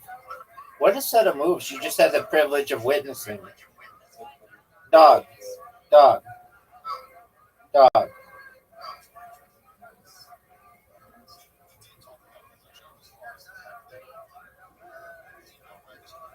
you're done. Dude. You're done. You're done. Am I? You're done. Am I? Terrible. You're done. You're done, son. It's over for you, baby. The game is over for you. You just got destroyed. I got 41 points. Oh, okay. What is that? Acting like a bitch? Acting like a huge bitch? Doug, you lost. What do you want me to do about it?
You're done. You're done. It's over for you, baby. It's over for you. Dog, Done. you're done. You're done. You're done. You can't even close. Dog, you're done. I'm gonna close. Dog, you're. Oh, shit. I didn't want it to do that. It went because I took too much time. Well, now I lost. Man,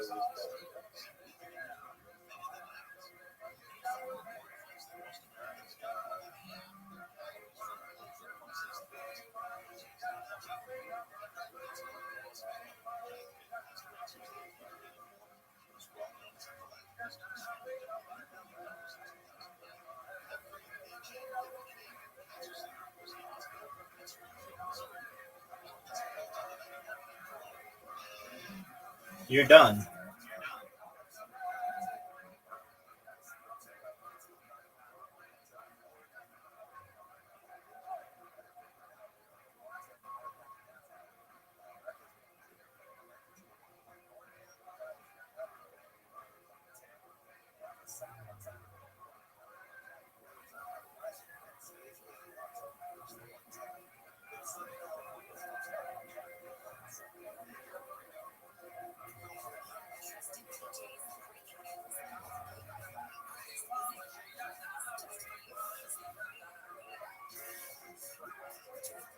You're done.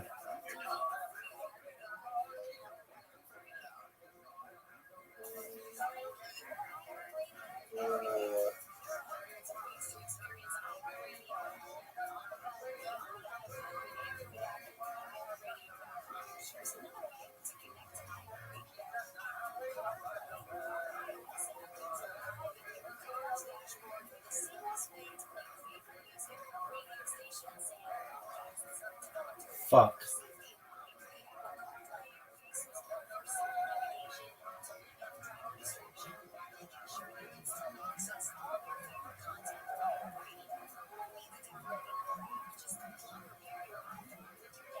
Oh, I won? Oh, you fucked up. What are your thoughts on my approaching 100 wins?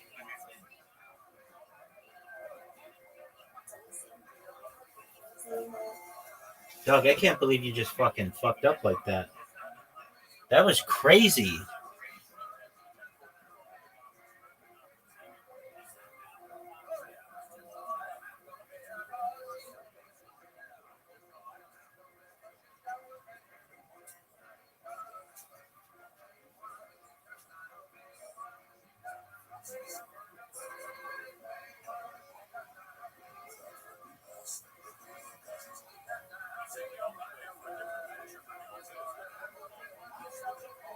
Dog. after that on the works and you go.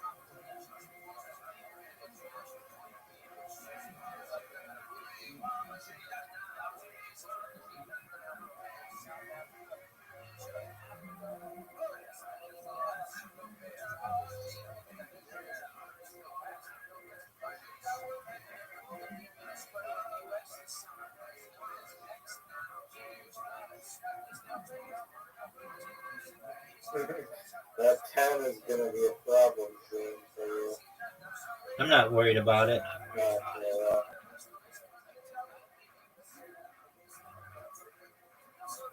Oh, you fucked up. Yeah, I did. You fucked up so hard. Let's see you go.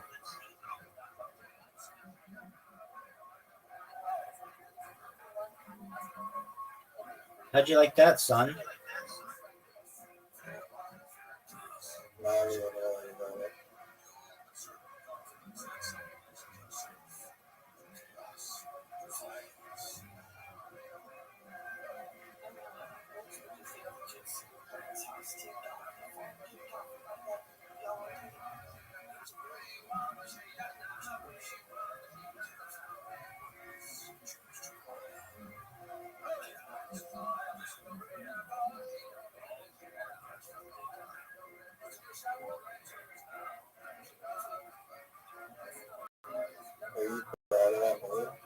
Dog, it's one of the sickest moves you're ever gonna see. Are you gonna go? Or are you just gonna do yours? Look how sick this move is, son.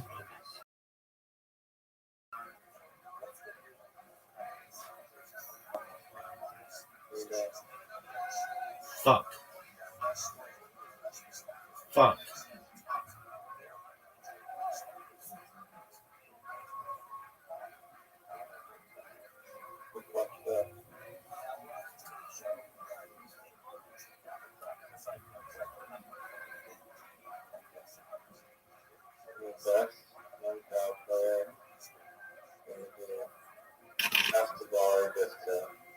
Oh, okay. I see how it is. You want to take on the champ in basketball? I want to end on the high note.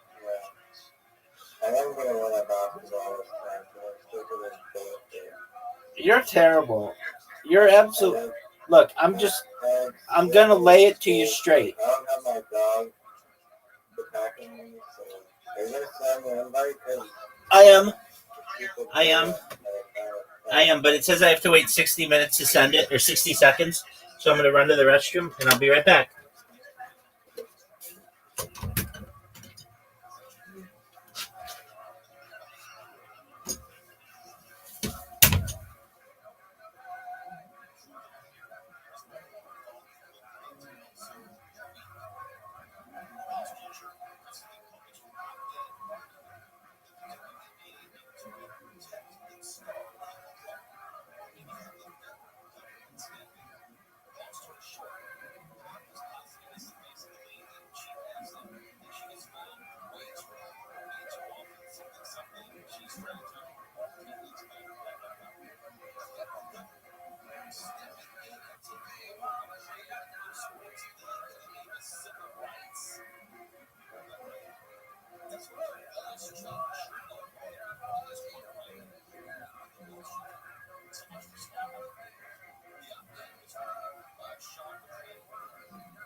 All right, baby.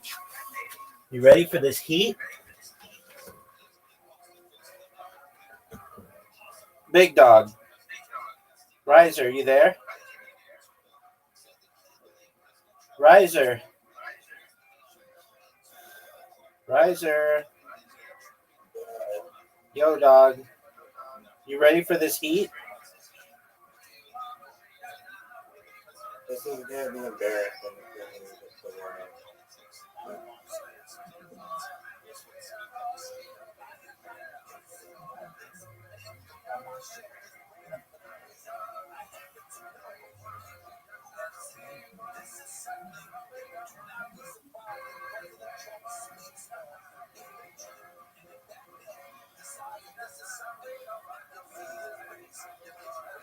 Wow. Shut the fuck up. Did you see that? Yeah, shut the fuck up. Did you see that? I did. Shut the fuck up. No, I didn't even miss a shot. Let's see if we can do that.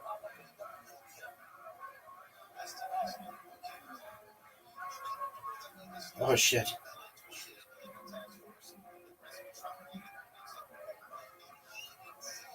I don't know how the hell you're doing this. What do you want me to do about it?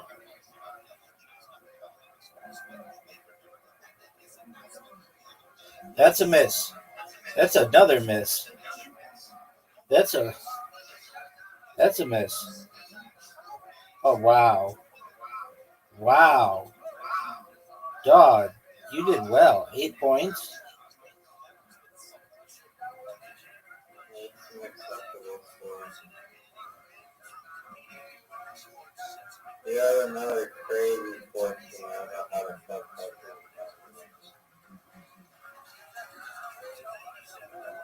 Just need to not fuck the other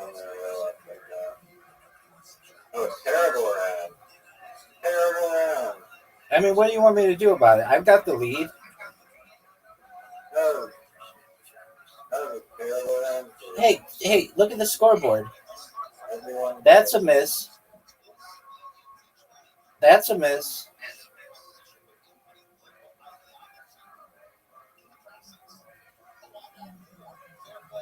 No, touching the ball.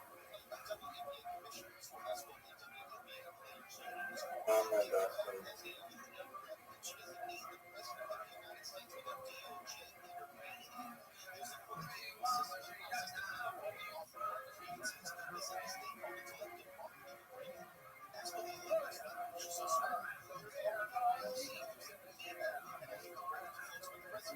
More than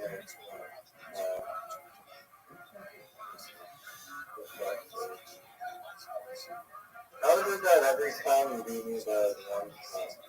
Because I'm better than you are? One. All right. Are you not going to suck dick this time?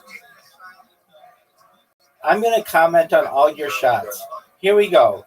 Brick City, folks. This motherfucker's going to throw up more bricks than a mason. Here we go. That's a make. That's a make. Oh, that's a make. Oh, that's a make. Oh, that's a miss. Oh, that's a miss. Oh, that's a miss. Oh, that's a miss. Oh, he gets a record. He gets a record, son. I get done so No, you haven't. I'm getting better at this one. That's it. Insane picture.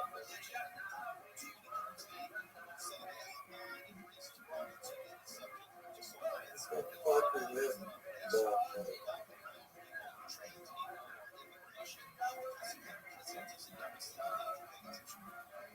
Ow. Doug, what do you want me to do? Hey, this round is the hardest. It's actually hard to get. That's a miss. That's a miss.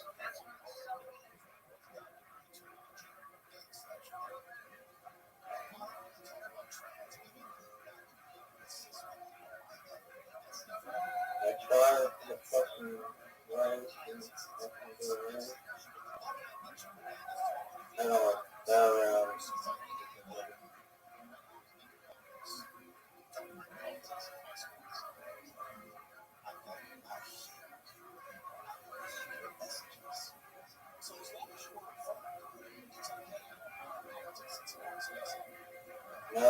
No.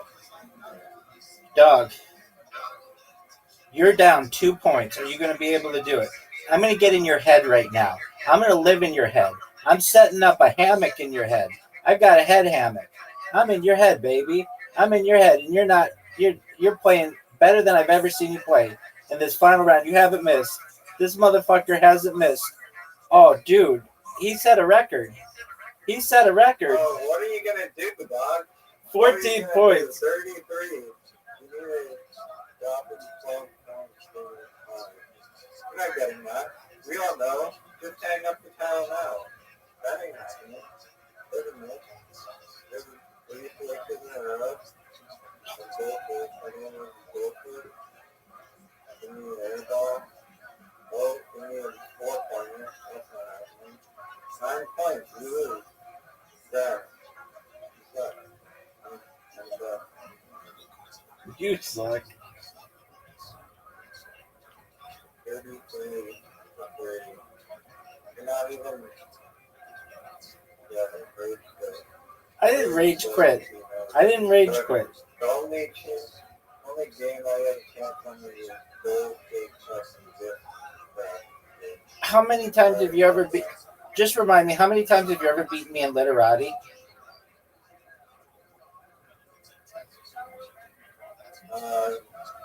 I've beaten you actually 100% of the time. I don't get bullshit letters. You know that's incorrect.